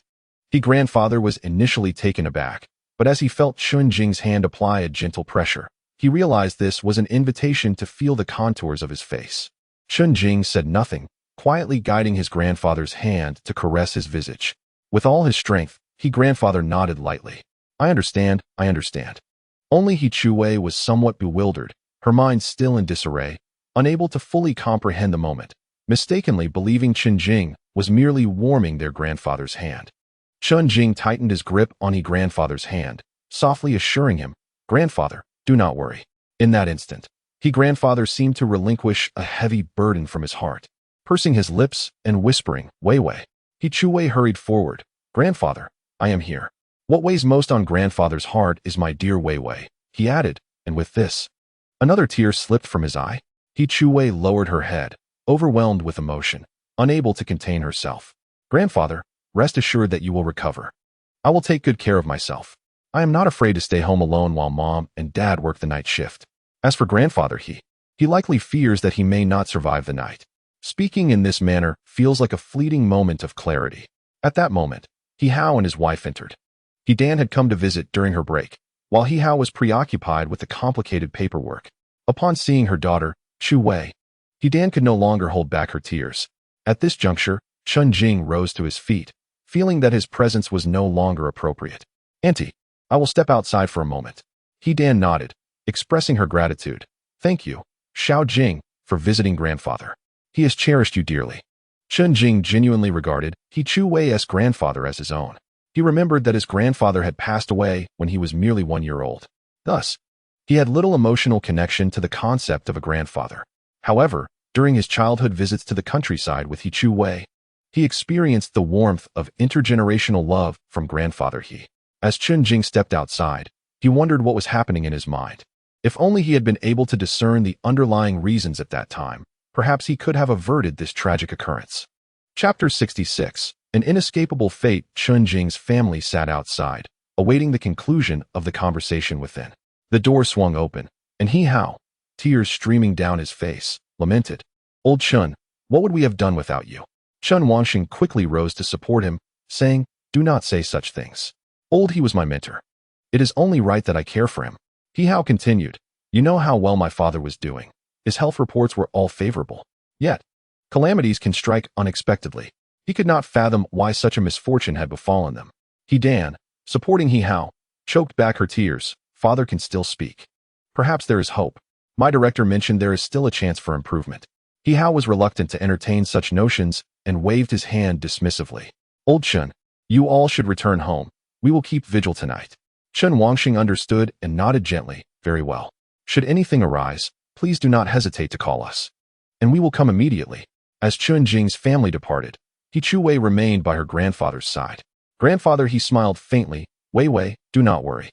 Chu Wei was uncertain of his meaning, but nodded resolutely. "Grandfather, rest assured, I will take good care of myself." Grandfather, he wished to speak further, yet the words caught in his throat, unable to escape. Chu Wei urgently called Mom. At that moment, He Dan burst into the room. Noticing the sudden pallor of grandfather, He's face, "I will go summon help." As He Dan rushed out, Chu Wei anxiously gazed at her grandfather. In that moment, a bundle of money slipped from beneath the blanket. Upon examination, it revealed at least 2,000 yuan. Chu Wei grasped her grandfather's hand with one hand, while tidying the money with the other. This money must have been given by Uncle Chen. On the journey home, Chen Jing's family remained silent, their spirits dampened. Upon arriving, Chen Wanxing sighed. "I never imagined old He would encounter such a fate. Why is it that good people do not live long?" He felt a deep sorrow, having been neighbors for so many years. Grandfather, he delivered vegetables from his home, and he would also bring an extra portion for himself. Zhang Shufang shook her head helplessly, hoping that old He could weather this difficult time. Only Chen Jing understood that old He's situation was uncertain. Suddenly, Chen Jing recalled that he had altered the timeline. Although old He was still hospitalized, he hadn't been present during the previous incident, nor had he acted in such a manner. This time, however, he was there, reassuring old He, and perhaps his psychological state would improve as a result. Chen Jing could only pray for this outcome. It wasn't until late at night that Chen Jing heard footsteps from upstairs, indicating their return home at last. He picked up his phone. He was met with the sight of Chu Wei, who returned home in a daze, washed up quickly, and lay down on her bed. When her phone chimed, she immediately reached for it, expecting a message from her parents, but instead, it was from Chen Jing. "Chen Jing, don't overthink it. Grandfather will surely be fine." Chu Wei, "I'm scared. I fear losing my grandfather." Chen Jing, "You mustn't say such things. You should knock 3 times on wood." Chu Wei took him seriously and got up to knock 3 times on the wooden table. Chu Wei, Why are you still awake so late? Chen Jing, you know I study at night, but I'll be going to sleep soon. Chen Jing, you should sleep too. You've been crying like a little kitten today. He Wei, I saw you crying as well. Chen Jing, you caught me. All right, time to sleep. See you tomorrow. He Wei, okay, let us sleep then. I'm really tired. Chen Jing, good night, sleep well. He Wei, good night. Chen Jing, good night, no need to reply. After waiting for 5 minutes and seeing He Wei's icon go dark, Chen Jing finally felt at ease and fell asleep. However, He Wei found it impossible to sleep. Given the gravity of the situation, it was too challenging to drift off. Early the next morning, Chen Jing stood at the door, waiting for He Wei. He observed her unsteady descent down the stairs, her face pale, indicating she had not slept well. What is grandfather's condition now? Chen Jing inquired. He Wei felt a wave of sadness at the thought of her grandfather. The doctor had said he was still in critical condition, and they would have to wait and see. Her tone was calm, but Chen Jing knew the turmoil she felt inside. All right, let us go. If anything happens, I'll take you there immediately. Upon arriving at school, He Wei had no inclination to focus on her classes. At that moment, Zhou Yizhou boasted to Chen Jing. Do you know that the rogue taxi drivers outside have all left? Chen Jing nodded, aware of this. Zhou Yizhou continued, not only that, but the supermarket has also lowered its prices and they no longer dare to act recklessly. The cafeteria, too. I've heard the food has improved a bit. But that's about it. Chen Jing felt indifferent.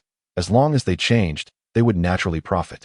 However, without competition, the entire school felt as though it had been hollowed out, devoid of any sense of rivalry, just cold cash lying in their bank accounts. As the day of classes came to an end, Chen Jing noticed He Wei's low spirits. He promptly suggested, shall we go for a walk to clear your mind? He Wei shook her head, her face etched with anxiety. I want to go to the hospital to see grandfather. Chen Jing shook his head, declaring it too late.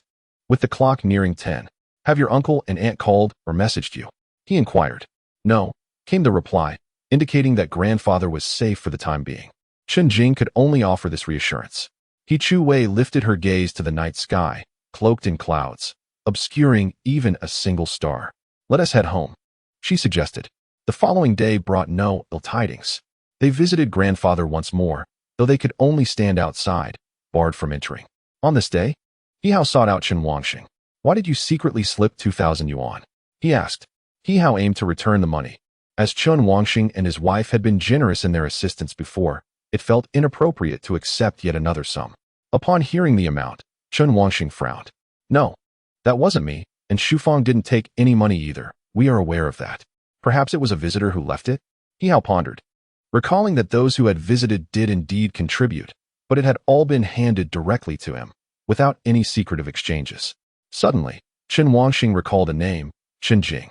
Noticing Chen Wangxing's discomfort, He Hao inquired, what's wrong?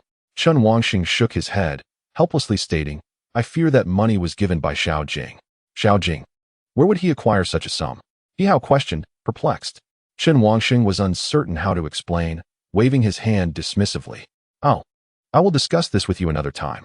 You must accept this money. It is the child's heartfelt intention, and moreover, He Lao has cared for Chen Jing for a while, so it's not unreasonable for him to call him grandfather. Reluctantly, He Hao acquiesced to Chen Wangxing's persuasion and accepted the money. On the third day, believing all to be well, He Wei received a phone call just before heading to school. Wei, come to the hospital quickly. Panic seized her, the tone was ominous. Chen Jing accompanied He Wei to the hospital, where they discovered that grandfather had been moved from the restricted ward to a regular one. He Wei prayed silently, hoping it meant he had recovered. Alas, her hopes were dashed. Grandfather was surrounded by mournful faces, and upon seeing He Wei arrive, He Dan urgently pulled her aside. Quick, see your grandfather for the last time. These words struck He Wei like a thunderbolt, leaving her in shock. Grandfather. Tears streamed down her face as she knelt, grasping his hand.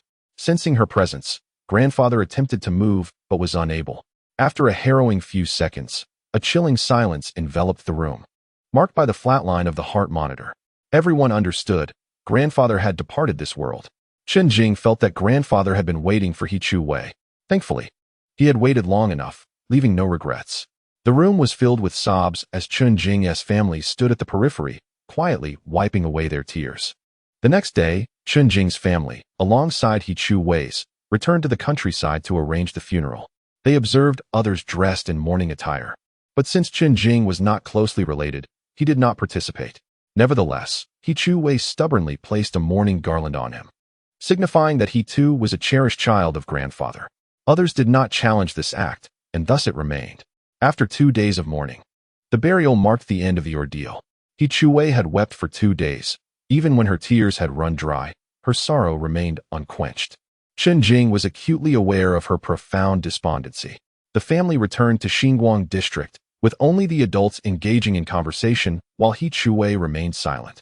Arriving home at 2 in the afternoon, she took a leave from school. By 5 or 6 in the evening, Chen Jing contemplated that it would be beneficial to coax He Chu Wei out for a stroll to help her unwind. Fortunately, his foot was nearly healed, allowing him to walk on his own rather than relying on He Chu Wei for transport. Chen Jing arrived at He Chu Wei's doorstep and knocked on the door. He Hao opened it. "Xiao Jing, come in and have a seat." He Hao's demeanor was also somber. Chen Jing, in a gentle tone, said, "Uncle He, I would like to take Chu Wei out for a breath of fresh air. She has endured so much these past few days. Rest assured, I will only take her for a light outing." He Hao, wishing to uplift Chu Wei's spirits as well, agreed. "All right, I will go fetch Chu Wei." After a brief wait of 5 minutes, He Chu Wei appeared slowly. Initially, she intended to decline, wanting to rest, but upon seeing Chen Jing's earnest expression, she moved forward. Noticing her silence as she slipped on her shoes, Chen Jing felt a wave of relief. Descending the stairs together, they exchanged no words.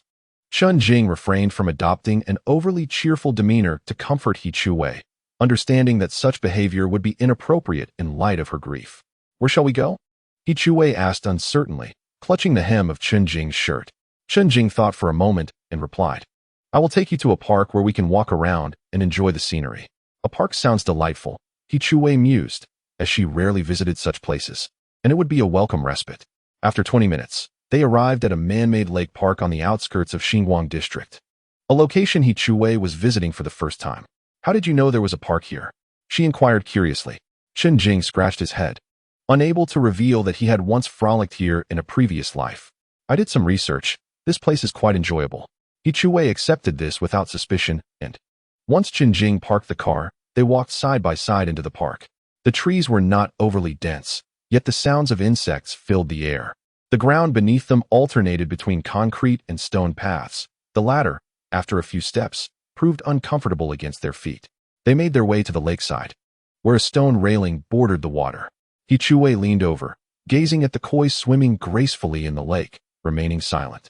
Chen Jing stood beside her, close enough to ensure her safety, lest she entertained any dark thoughts. Smiling, he remarked, "Did you know that making a wish upon a koi might just make it come true?" Upon hearing this, He Chu Wei turned and asked, "Is that true? Your wishes come true?" Chen Jing shook his head, replying, "No, I saw it online. Many people make wishes to the koi, and some even toss coins in to make their wishes. Perhaps it truly is effective." He Chu Wei nodded gently, then intertwined her fingers and closed her eyes. Chen Jing observed the look of contentment on her face as she rested her forehead against her hands. "All right." He Chu Wei opened her eyes and turned to Chen Jing, asking, "Did you make a wish?" Chen Jing had momentarily forgotten that he could also participate, and imitated He Chu Wei's gesture to make a wish. He Chu Wei tilted her head, gazing at the profile of Chen Jing, finally breaking into a faint smile. She felt fortunate that Chen Jing was there, and even more so that he had changed for the better. Chen Jing opened his eyes and smiled, saying, "Done." He Chu Wei immediately inquired, "What did you wish for?" Chen Jing waved a finger side to side. "I cannot reveal it. If I do, it won't come true." He Chu Wei ceased her inquiries and instead focused on her reflection in the lake. "I hope it comes true," she silently wished before walking away. Having made the trip to the park, they were determined to explore thoroughly. As they passed the fitness equipment area, Chen Jing jumped onto the pull-up bar and performed 10 pull-ups. He Chu Wei watched with wide eyes, having never seen him like this before. After finishing, Chen Jing relaxed his hands and asked, "Do you want to give it a try?" He Chu Wei quickly shook her head. "No, I can't even do one. I can't even reach." "I can lift you up," Chen Jing offered. He Chu Wei, still eager to try, moved beneath the pull-up bar and said, "Wait, don't help me just yet. Let me give it a shot." With that, she looked up at the bar and jumped with all her might. The good news was she made contact. The bad news was she slid right down. She simply could not hold on. Chen Jing chuckled and shook his head.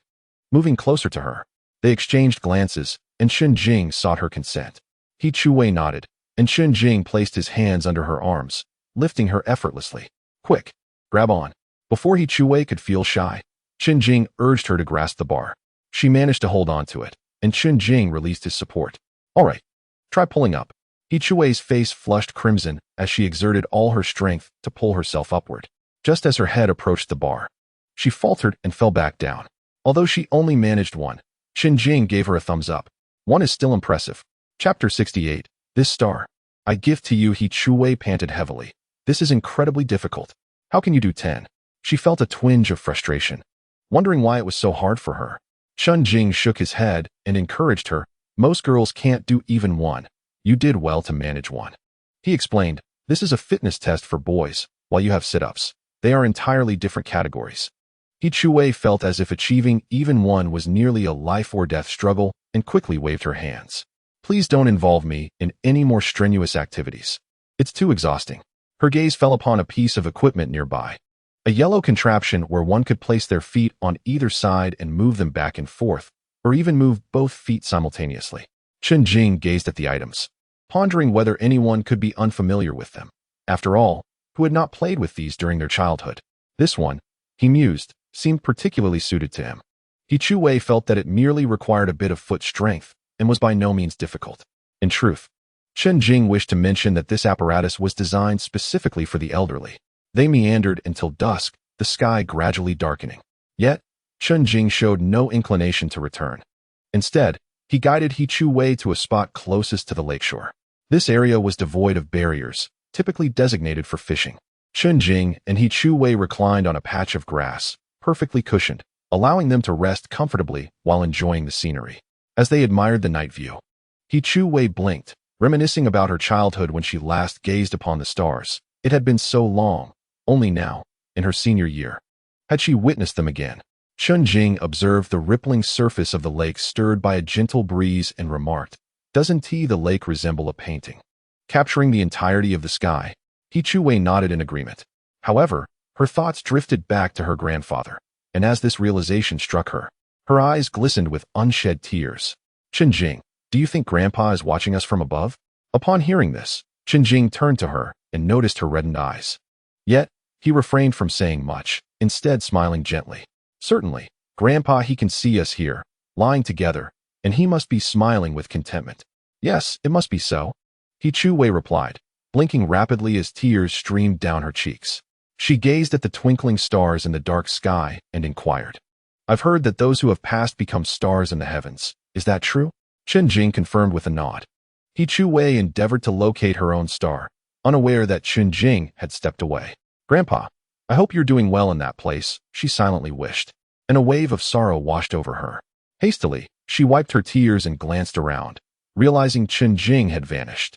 She quickly sat up and scanned the vicinity, soon spotting him approaching. Where did you go? He Chuwei asked. Chen Jing shook his head. I saw someone familiar over there and went to say hello. He Chuwei teased. It wasn't he one of your friends from outside school, was it? Chen Jing chuckled. I have no friends outside of school. With that, he reclined back in his previous position. Seeing Chen Jing return brought her relief, and she resumed her place on the grass. Chen Jing, which star do you think my grandfather is?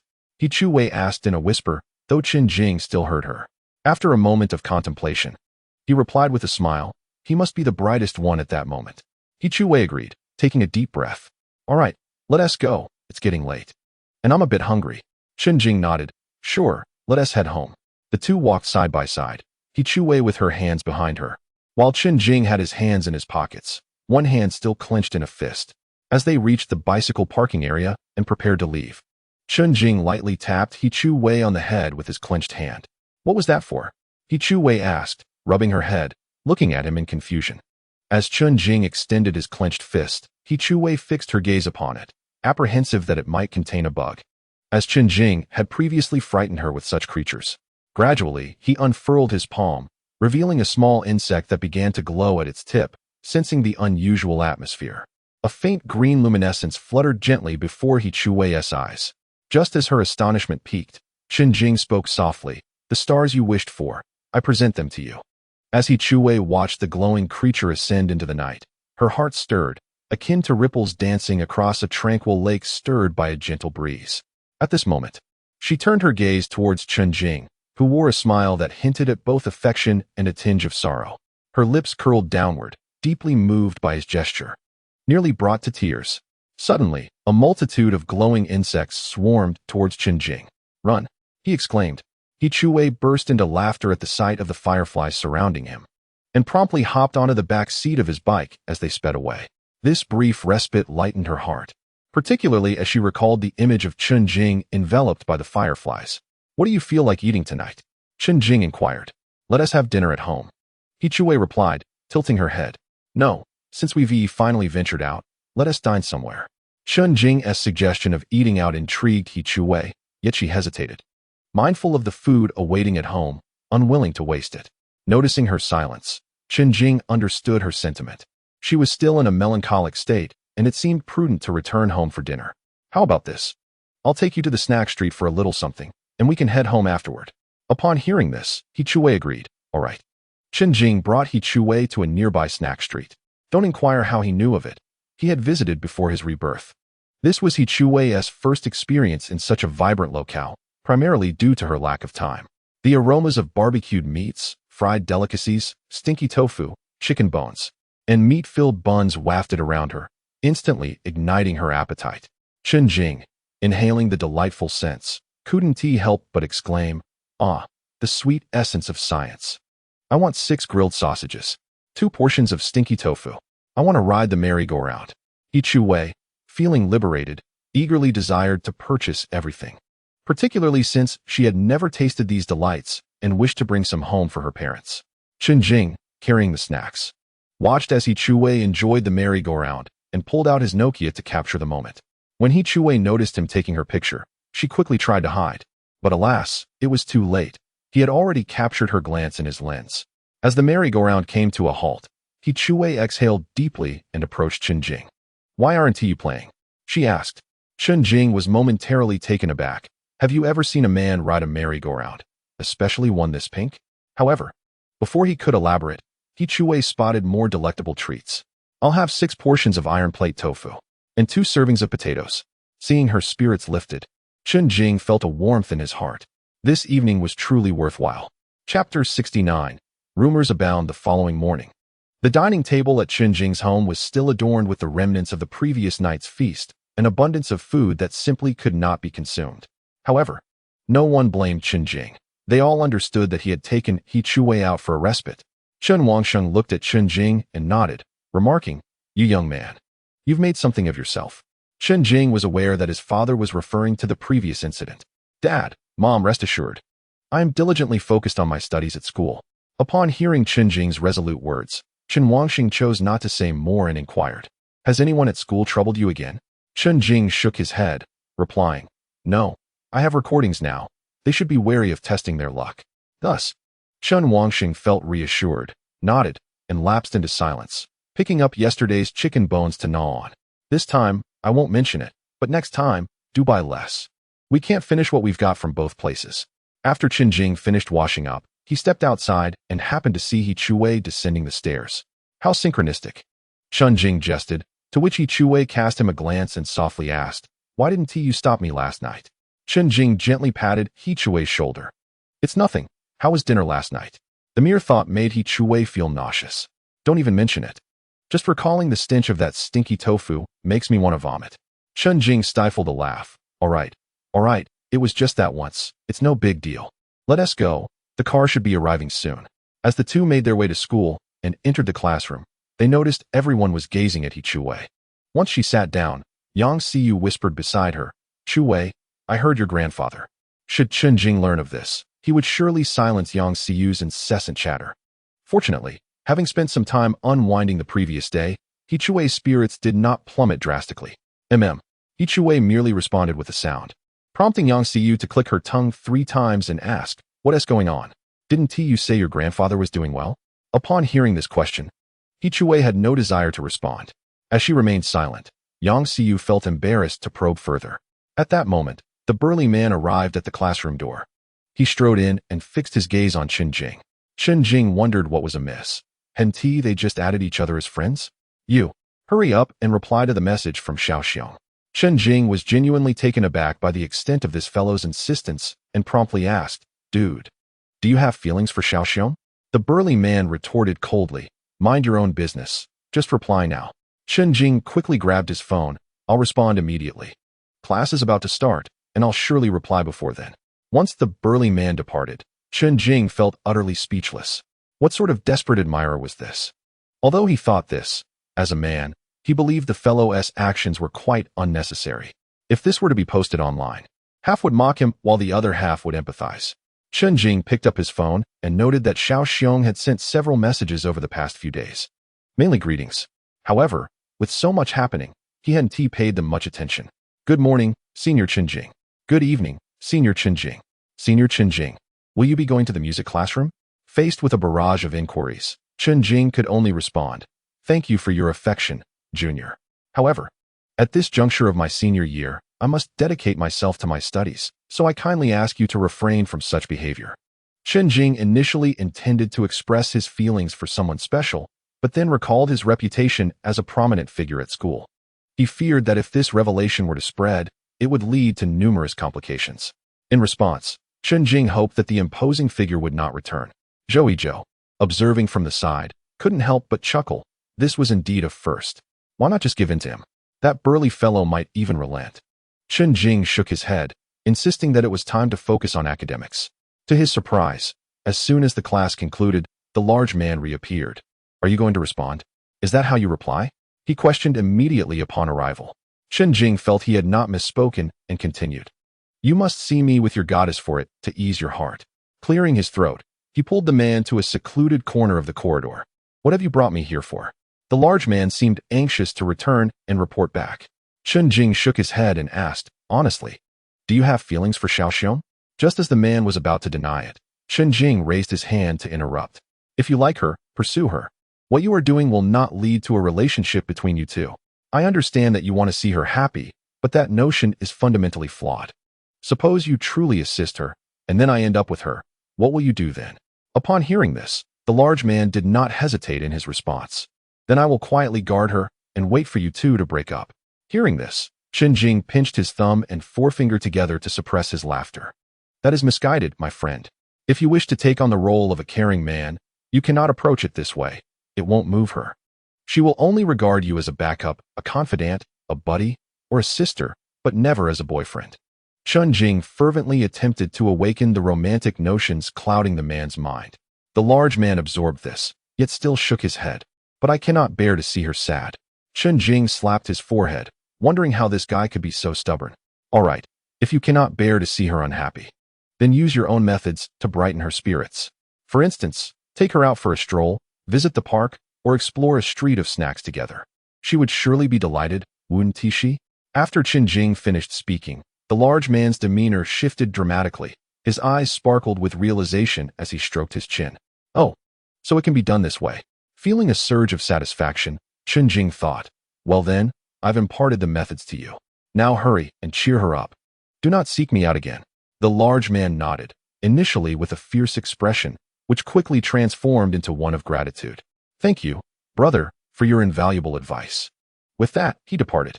Chen Jing watched his retreating figure, shaking his head. Such a remedy also makes one drool. Upon returning to the classroom, everyone assumed Chen Jing had been beaten, yet he appeared unscathed. "You actually managed to send him away?" Zhou exclaimed, astonished that the large man could forgive Chen Jing. Chen Jing sighed and wiped the sweat from his forehead. "It's tough, truly tough." He felt his back damp with perspiration. He glanced back at Chen Jing. Their eyes met, and Chen Jing gestured that everything was fine. Reassured, He resumed her studies. During the evening study session, Zhou suddenly pulled Chen Jing aside and inquired, "Chen Jing, has He grandfather passed away?" Chen Jing turned sharply, demanding, "How do you know?" Zhou clicked his tongue. "It's not just us. The entire class is aware. They say He grandfather succumbed to an illness. Cancer, to be precise." Chapter 70. A touch of Chinese horror. Chen Jing's anger flared instantly. Who the hell is spreading such rumors here? What's this nonsense about cancer? Where did that come from? Observing Chen Jing's growing ire, Zhou lowered his voice. This likely originated from the girls. Chen Jing's gaze fell upon Yang Xiu, who was seated beside He. Only Yang Xiu could extract information from He Chuwei and embellish it for others. I thought it was true, Zhou Yizhou continued. Chen Jing shook his head, insisting, that's just slander. With that, he directed his attention to Yang Xiu. This matter needed resolution. It was not only about He Chuwei. Her grandfather held affection for her, and it could not be left unresolved. Yang Xiu was indeed despicable, even fabricating tales about the deceased. After school, Chen Jing sought out He Chuwei, who was already aware of the situation and was in low spirits. I don't know who spread this. It's utterly ridiculous, she said, clearly agitated. Chen Jing asked, have you mentioned this to anyone? Initially, He Chuwei hesitated to deny it but eventually replied, only Xiu asked me today. I haven't spoken of it to anyone else. Moreover, I didn't divulge any specifics to her. Chen Jing scrutinized He Chuwei, who frowned and glanced away. Are you suggesting that Xiu is the one spreading the rumors? Chen Jing shrugged. Who else could it be? She's the only one who inquired about it. If it's not her, then who? He Chuwei struggled to believe that her desk mate could be the source. No way, she replied, still unconvinced. Chen Jing whispered, I understand your skepticism. Therefore, tomorrow evening, I shall take you to a place where you can witness her true nature. The next day, in the late afternoon after classes had ended, students were busy purchasing meals. Yang Xiu had grown accustomed to dining with Chen Jing, often avoiding the cafeteria. When Chen Jing noticed her approaching to buy food, he thought to himself that the trap had been set. As Yang Xiu completed her purchase and headed towards the dormitory, a sanitation worker approached her. Young lady, could you assist me with this? Upon seeing the trash and leaves, Yang Xiu's face contorted in disdain. I don't want to, she replied, attempting to walk away. However, the sanitation worker, bending slightly, smiled and said, if you help me watch these items while I clean, I will give you 100 yuan. I'm concerned that there's too much here, and it might get swept away. Leaning in closer, the worker added, moreover, this is part of a secret evaluation by the school. If you assist me, I will report it to the school, and they will award you a certificate. I was drawn to you by your beauty. Upon hearing the praises and rewards, Yang Xiu felt somewhat appeased. All right, I shall accompany you, but remember, you promised me 100 yuan, she stated. Certainly, once it's done, I shall hand you 100 yuan, he assured her. Look at me. I'm from the school, would I deceive you? With that, Yang Xiu ceased to harbor doubts. Dismissing her meal and pushing the cart to follow the sanitation worker towards the back mountain, there lay an abandoned football field. Yet at its side was a laboratory still in operation, occasionally frequented by science students for experiments. At present, Yang Xiu felt no apprehension, as there were others around. The sanitation worker entered the laboratory with his broom, and soon after, Yang Xiu noticed that within a radius of 100 meters around her, there was not a soul in sight. A chill wind swept by, sending a shiver down her spine. She recalled the ghost stories her classmates shared, particularly those concerning this very football field. Rumor had it that beneath the field lay an old cemetery, which had been leveled to create the pitch. The reason it remained unused was due to fears of spirits haunting the area. With this thought, Yang Xiu swallowed hard and glanced around, realizing she was utterly alone. The sanitation worker had not re-emerged from the laboratory. Panic set in, and she stumbled back, inadvertently stepping on a twig. Ah, she gasped, jumping up, hands shielding her head as she crouched down. Upon noticing the silence surrounding her, she cautiously lifted her head to inspect the source of the noise. To her relief, it was merely a twig. However, as she stood up, she caught sight of a shadowy figure near the main gate of the back mountain. The face was obscured, save for the silhouette of a dark-clad individual. This sight terrified her, prompting her to retreat hastily. The figure lifted its head, revealing a face partially concealed by dark hair. This sight sent her into a frenzy. Disregarding everything else, she sprinted back toward the teaching building. She hurried back to the classroom, where only a few boys remained. Zhou Yizhong and Huang Lei were absent, leaving only Chen Jing present. I must tell you, I encountered a ghost in the back mountain, Yang Xiu exclaimed, her face a mask of terror, as if she had truly seen a specter. Chen Jing asked skeptically, surely this is a jest. How can ghosts exist in this world? Yang Xiu nodded emphatically, pressing her hands on the desk. You must come with me. There is definitely a ghost there. Chen Jing looked at the classmates beside him and questioned, how shall we go? What if there truly is a ghost? Besides, you saw it while we did not. Perhaps the ghost is fixated solely on you. At this, Yang Xiu felt her fear intensify. What do you mean it's fixated only on me? I recall. There are indeed some peculiar tales about the back mountain, one of Chen Jing's companions murmured. Chen Jing turned to him. What are you referring to? I have not heard of such a thing. I've heard that a female student once hanged herself there after being the subject of rumors, accused of an affair with another boy and having had an abortion. There were reports of sightings in the past, but usually they were just whispered tales. Previously, a senior also spread rumors and then ventured to the back mountain, where she encountered a ghost.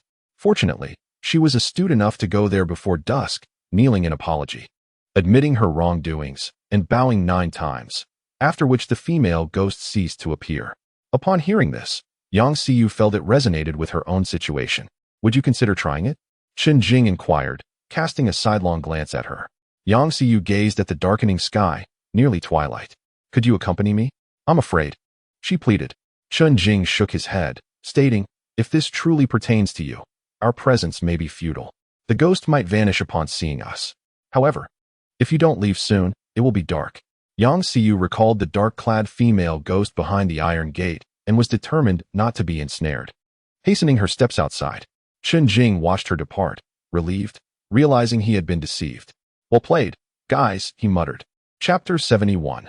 Monthly examination. Yang Xiyu ran alone to the back mountain, her heart racing with fear, yet she felt compelled to go. She did not wish to be haunted by the female ghost. Upon reaching her initial position, she noticed the caretaker's belongings still there. Turning around, she glimpsed the shadow beyond the iron gate. Instinctively, Yang Xiyu knelt and bowed her head. I recognize my mistakes. Please do not hold it against me. As she raised her head, the shadow remained. Remembering her classmates' words about admitting her rumors, she stammered, I should not have spread rumors. I should not have claimed that Song Yiqing was involved with a man outside. I also should not have said that Song Yiqing was involved with Chen Jing. And I should not have claimed that Zhou Yizhou liked Chen Jing. Despite her confessions, the shadow did not dissipate. Desperate, she lay prostrate on the ground, reflecting. I should not have said that He Chuwei's grandfather died of cancer. I should not have claimed that our homeroom teacher went to the hospital for an abortion. I should not have labeled He Chuwei as a green tea girl, involved with Chen Jing. At this moment, she raised her head, and the shadow had vanished. In a hurry, Yang Xiyu bowed 3 times and fled. She understood that as long as the shadow was gone, she was safe. Behind the iron gate, the shadow removed a wig, revealing a face resembling Huang Lei. Meanwhile, the environmental worker in the laboratory emerged, removing her hat to reveal an agent. However, she was not alone. Zhou Yizhou and He Chuwei also stepped forward. Disappointed by Yang Xiyu's revelations, He Chuwei felt let down, having once considered her a friend, only to discover she had spoken ill of her behind her back. Zhou Yizhou was astonished. Yang Xiyu's fabrications were so numerous they could fill a book. The group gathered near the trash, where Zhou Yizhou produced a phone from beneath the cloth, recording the events. After stopping the recording, he turned to the others. That's a wrap. Let's return the caretaker's belongings and head back to class. Yang Xiyu did not return to the classroom, presumably heading straight to the dormitory. Mission accomplished, Zhou Yizhou remarked, grinning at Chen Jing, who exhaled in relief, satisfied with the outcome. You are unaware that what she is involved in is not merely a rumor. 100 would not suffice to encapsulate it. Zhou Monday picked up a book to fan himself, still reminiscing about the words spoken by Yang Xiyu. Chen Jing, observing He Chuwei, inquired whether she was aware of the type of person Yang Xiyu truly is. He Chuwei nodded, genuinely astonished by her character. In this moment, He Chuwei finally discerned the true nature of Yang Xiyu. Chen Jing understood that regardless of whether it involved reprimands, warnings, or reporting to a teacher, Yang Xiyu would remain unchanged. Thus, he resorted to employing a form of psychological intimidation. From that point on, Yang Xiyu became cautious with her words. Thank you all for your efforts, Chen Jing expressed, his hands clasped in gratitude. This script was entirely his conception. Thankfully, everything proceeded smoothly. Otherwise, had they been discovered, they would have faced criticism. Suddenly, only 3 days remained until National Day. These 3 days coincided with the month-end examinations, primarily serving to send everyone home with less joy. Chen Jing eagerly anticipated the upcoming tests, wishing to gauge his own abilities. On September 28th, the morning would feature Chinese, followed by mathematics in the afternoon. September 29th would commence with comprehensive arts and sciences in the morning and English in the afternoon. The 30th would host a parent-teacher meeting, leading into an extended holiday. The National Day break spanned 3 full days, a privilege afforded only to the senior class, while the first and second years enjoyed a full week off. The first examination was Chinese, overseen by the Chinese teacher, Qi Winden, who voluntarily requested to monitor Class 16, primarily to observe Chen Jing's responses. When the papers were distributed, Chen Jing, disregarding the initial questions, immediately turned to the essay section and began writing. After all, the essay carried the most weight. He preferred to tackle it first, subsequently addressing the earlier questions, thereby managing his time more effectively. Qi Winden, noticing Chen Jing's unorthodox approach, furrowed his brow, pondering this peculiar method. Traditionally, students were advised to swiftly address the preliminary questions to allocate ample time for the essay. Chen Jing's approach was entirely contrary. He prioritized the essay first. Qi Winden promptly comprehended the rationale. This strategy granted the essay sufficient time, allowing for a more relaxed approach to the subsequent questions. Impressed, Qi Winden regarded Chen Jing with newfound respect, then glanced at the beginning of his essay.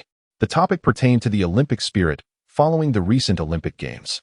Observing Chen Jing's introduction, Qi Winden quickly covered his mouth, stifling an urge to speak. It was a perfect introduction, exquisite in its execution. At this juncture, Chen Jing was poised to articulate his first argument. Qi Winden stood by, watching intently as Chen Jing wrote. Abruptly, Chen Jing paused, lifting his gaze to Qi Winden. Realizing he had lost composure, Qi Winden swallowed hard, redirecting his attention elsewhere and admonishing, "Everyone, focus on your work, do not look around." Chen Jing thought to himself that it was only Qi Winden who was distracted. As the Chinese examination concluded, Qi Winden could hardly contain his anticipation to review Chen Jing's essay. He sensed that Chen Jing had performed reliably this time, and perhaps might even surprise him. After collecting the papers, he hurried back to his office, eager to sift through Chen Jing's exam. Upon locating it, he immediately focused on the essay. 5 minutes elapsed, and Qi Winden shook his head, not in disapproval, but rather in profound admiration.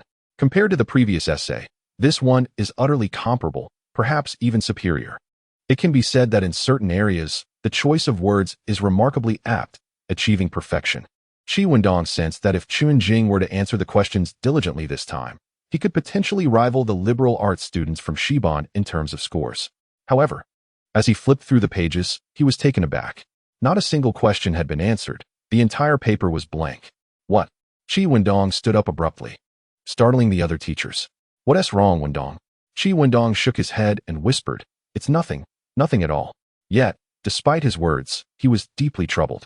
After 2.5 hours of eager anticipation, he had awaited a flawless essay. But alas, only a solitary perfect composition existed. What was supposed to be an immaculate Chinese examination paper contained merely one essay. The culprit, Chen Jing, was busily packing his belongings, casting a glance at his filled examination paper with a satisfied smile. He had indeed answered the questions. He simply hadn't written them on the answer sheet. His intention was to conceal his true capabilities from the teacher, merely seeking to gauge his own level in this exam.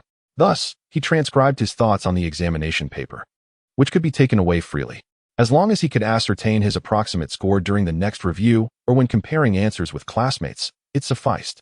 Once finished, Chen Jing walked home with He Chuwei, planning to compare answers over lunch. As they strolled to the stairwell, Qi Winden emerged from the office, holding a paper in hand. The two locked eyes. Chen Jing's gaze was innocent, yet he could faintly perceive the ire simmering in Qi Wenden's eyes. What on earth happened with this paper? Qi Wenden's first words were directed at this query. "Don't tell me you spent 2.5 hours and only produced one essay." Chen Jing swallowed hard, realizing he had indeed arrived late. "That essay truly represents my 2.5 hours of effort. What score do you think I could achieve?" Chen Jing initially inquired about the score for his essay. Qi Winden was infuriated. "Even if you struggle, you could have at least attempted to answer. If you had written something in the earlier sections, I could have awarded you full marks. But since you left them blank, I can only give you a score of 0. You mustn't repeat this. If you find the earlier questions challenging, seek my help, and I will tutor you individually." With Qi Winden having expressed himself so clearly, Chen Jing grasped a profound truth in that moment. One often wonders why in fantasy novels, elders willingly impart their knowledge to favored disciples, despite their mistakes. "All right, let us go," Qi Winden concluded, feeling significantly relieved of his frustration as he turned and headed back to the office. Despite his earlier anger, upon returning, he coughed lightly to draw the attention of his colleagues. All the other teachers looked at him. Qi Wendong glanced at the homeroom teacher from Shiban and chuckled. Hey, old Shi, has your Chinese exam paper been released yet? It has. What is up? Did that Chen Jing drop another bombshell on you? Qi Wendong waved his hand dismissively. This is a perfect examination paper, containing only one flawless essay. Upon hearing this, the other language teachers gathered around, taking the paper to examine it. 5 minutes passed. Who exactly is this Chen Jing, writing a language exam with solely an essay? This is rather pretentious. The head teacher of Class X, upon hearing this, approached to take a look. After 5 minutes, the head teacher nodded approvingly. Indeed, it is no surprise that this is from my class. Upon hearing this, Qi Wendong quickly corrected. What do you mean by your class? This is my student, you know. Although Qi Wendong teaches 5 classes, he regarded Chen Jing's class as his own. The head teacher of Class X jested. I thought such an outstanding essay would belong to my class. Are you intimidated? Now, Class 16 has produced a literary prodigy. Qi Wendong praised. The head teacher of Class X covered his mouth, feigning surprise. Does a genius only know how to write essays? Spare me this charade. Let's see how he performs next time. Qi Wendong, akin to issuing a challenge, aimed to bring Chen Jing to the forefront.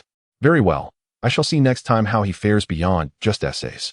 The head teacher of Class X held little regard for Class 16.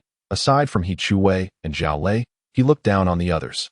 Unfortunately, these 2 promising students from a prestigious university were unwilling to transfer to Class X, despite various attempts to persuade them. At that moment, Chen Jing and He Chuwei were on their way home, enjoying the comfort of a dedicated vehicle service. Why didn't you answer the previous questions? He Chuwei inquired curiously. The language teacher mentioned that Chen Jing's essay could potentially score full marks. If he had answered the earlier questions, he might have reached the passing line. After all, the recent tutoring sessions weren't in vain. Leaning closer to He Chuwei's ear, Chen Jing whispered, I didn't answer on the answer sheet. I wrote on the exam paper instead. I wanted to assess my own level first. He Chuwei, surprised by Chen Jing's thoughtfulness, considered it and agreed. When the time comes, you'll need to cooperate. You'll rewrite the answers on the answer sheet so we can compare. Chen Jing earnestly requested. He Chuwei was certainly willing. Rewriting would reinforce her understanding and help Chen Jing as well. In the afternoon, during the mathematics exam, Chen Jing diligently scribbled various formulas on the draft paper. Apart from a few questions that he could confidently answer, he struggled with the others, either finding them incomprehensible or partially understanding them, but uncertain of which formula to apply. To excel in mathematics, one must draw parallels. However, when the problem changed, it felt like confronting an entirely new question, far too unfamiliar. This time, Chen Jing wrote a little on the answer sheet, yet he filled in the opposite answers for the questions he was sure about. For the ones he couldn't solve, he began to guess or randomly apply formulas. The correct answers were noted on the exam paper. In the evening, there was no evening self-study session. Chen Jing was at He Chuwei's home to compare answers. Fortunately, the atmosphere had improved significantly. Otherwise, Chen Jing would not have intruded. He Chuwei reworked the exam paper, and the 2 began to compare answers. For the initial few multiple-choice questions, their answers were remarkably similar. Excellent. These should all be correct. He Chuwei sensed Chen Jing's progress. He had answered all the earlier questions correctly. However, as they delved into the middle section, their answers began to diverge. After all, these were subjective questions, and each person had different perspectives. Fortunately, He Chuwei had a computer at home, and Chen Jing proposed that they could look something up. The 2 switched their base of operations from the balcony to the room. At that moment, He Dan noticed that the person on the balcony had vanished and hurried out to search. Hearing voices emanating from the room, He Dan suddenly felt a pang of anxiety. With a lone man and woman confined to a single room, albeit as good friends, what if something untoward were to occur? After all, they were on the brink of adulthood and ought to understand certain boundaries. Seeing the door closed intensified her concern. Without knocking, she gently pushed it open. What greeted her was the sight of the 2 looking at her. What's the matter, Mom? He Chuwei inquired. Observing that the 2 were merely engaged in searching for information on the computer, He Dan relaxed a bit. Oh, it's nothing. I just wanted to check if you 2 were hungry. I'll prepare some fruit for you.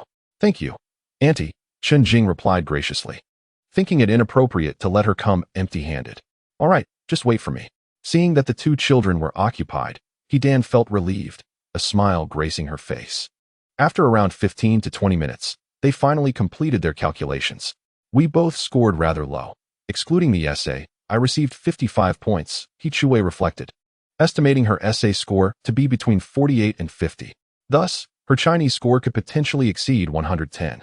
Let me calculate mine, Chen Jing urged, eager to ascertain his standing.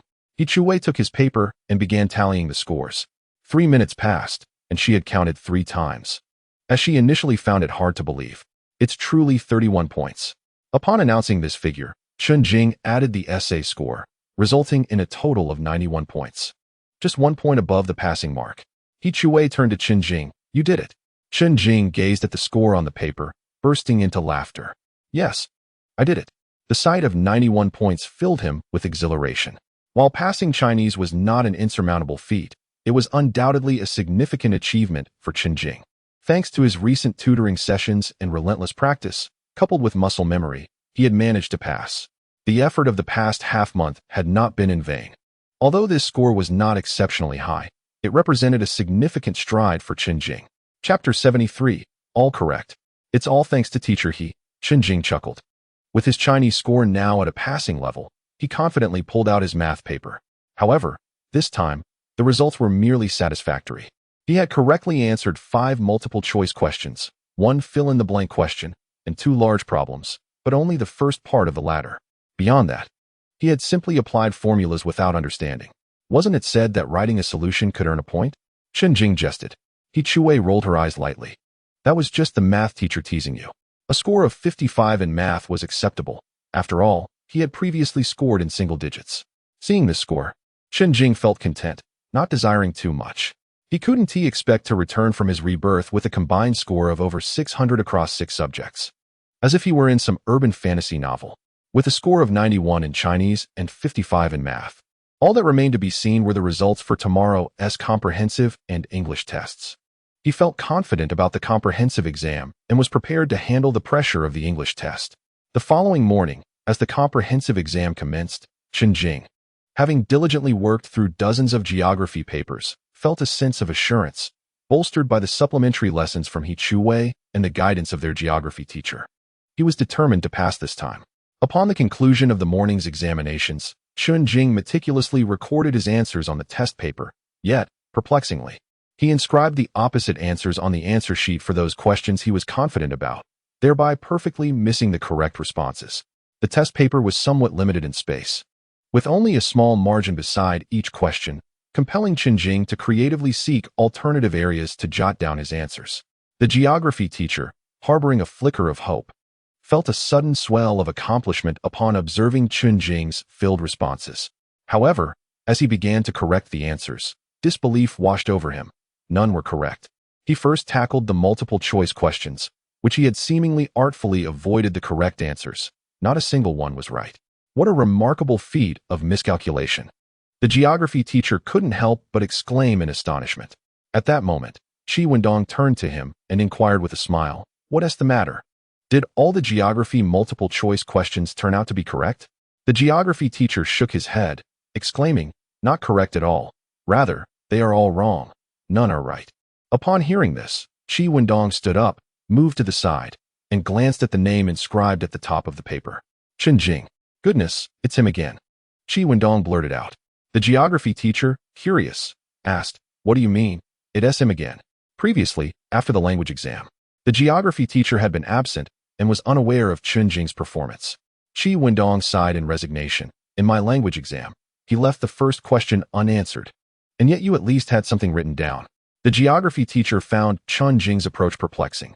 Wasn't he supposed to be studying diligently? How had it come to this? Nevertheless, Qi Wendong bore no frustration, chuckling. "At least he penned a commendable essay. I suspect he has retained the answers in his mind, preferring to ascertain his own level before revealing it to others." If Chen Jing were present, he would undoubtedly marvel at the language teacher's insight into his intentions. The geography teacher pondered this notion. Perhaps it was indeed plausible. Chen Jing had been exceedingly diligent in his studies, exhibiting more attentiveness in class than anyone else. "This lad has left me in vain anticipation," the geography teacher mused, shaking his head as he resumed grading the other papers. Qi Wendong returned to his desk, casting a glance at Chen Jing's essay, uncertain whether to laugh or cry. Why were so many teachers so invested in a wayward student? As the afternoon English exam approached, Chen Jing felt utterly helpless. The listening comprehension section seemed as incomprehensible as an ancient script, although He Chuwei had advised him to identify familiar words to aid in understanding. Chen Jing recognized none. It was far too challenging. He recalled his own college entrance examination, where he had spent 2 hours on English, sleeping for an hour and a half of it. Why only an hour and a half? Because he could submit his paper half an hour early. After all, once the English exam was over, summer vacation would commence, unless he had to take the information technology exam required for college. This time, Chen Jing remained awake. Yet the English test possessed a hypnotic quality that rendered his focus elusive. However, he did approach the reading comprehension section with seriousness. Well, it's all about finding similarities. As long as there are matching words within the text, it is highly likely that is the correct answer. In conclusion, He Chuwei imparted to Chen Jing a versatile template. My name is Li Hua, a 17-year-old high school student, and I am delighted to receive your letter. Chen Jing only knew this segment, while he was unfamiliar with the subsequent phrases. The English examination had finally concluded, and Chen Jing reflected that English remained exceedingly difficult. Nevertheless, it was imperative to study. With a total of 150 points available, it was inconceivable to settle for merely a single digit. Such a notion rendered the idea of attending the same school as He Chuwei utterly implausible. As the saying goes, once the exam is over, one feels a sense of lightness, and indeed, it was true. Previously, Chen Jing perceived examinations as a breeze, but this time felt markedly different, filled with an underlying tension.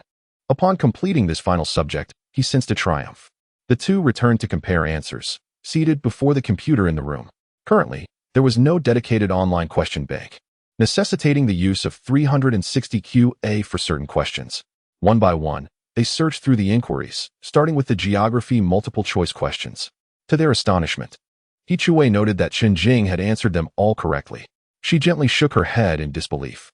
How could Chen Jing excel in geography? Upon reviewing her own answers, she realized that a careless mistake had led her to answer one incorrectly. Was it possible that he had outperformed her? It seems that teaching the disciple can lead to the master's downfall, a thought that unexpectedly crossed He Chuwei's mind. Chen Jing chuckled. What are you saying? Do you believe that I answered more correctly in the following sections? Next, they tackled the political multiple-choice questions. Indeed, in this section, He Chuwei made one error, while Chen Jing faltered on 3. This was commendable, as few in their class could achieve such results. Finally, they approached history, where Chen Jing found himself bewildered by many questions. He Chuwei made 2 mistakes, whereas Chen Jing misjudged 6, nearly half of the total. Out of a possible score of 100, He Chuwei earned 124 points, while Chen Jing accumulated 104 points. He Chuwei was genuinely astonished. It was the first time she had witnessed Chen Jing score so highly. They then turned to the essay questions. He Chuwei hurriedly searched for the answers, hoping Chen Jing might surpass his previous record. After nearly an hour, they had completed all the comprehensive questions. He Chuwei's performance remained steady. According to the minimum scoring standards, she secured a remarkable 120 points in the comprehensive section. Thus, her total was 124 plus 120, which amounted to 244 points. Achieving 244 in the comprehensive section was impressive, though He Chuwei recognized there was still room for improvement. She felt a few of her answers could have been better. Now it was Chen Jing's turn for the scoring, with He Chuwei diligently overseeing the process. As she meticulously calculated each question, she was careful not to overcount or undercount. In geography, Chen Jing had performed admirably, no longer resorting to outdated solutions. His scores were 78, 80, and finally landing at 86 for the last question. However, He Chuwei knew that within those 86 points, the score for non-multiple choice geography questions was 39. Ultimately, Chen Jing scored 87 points in geography this time.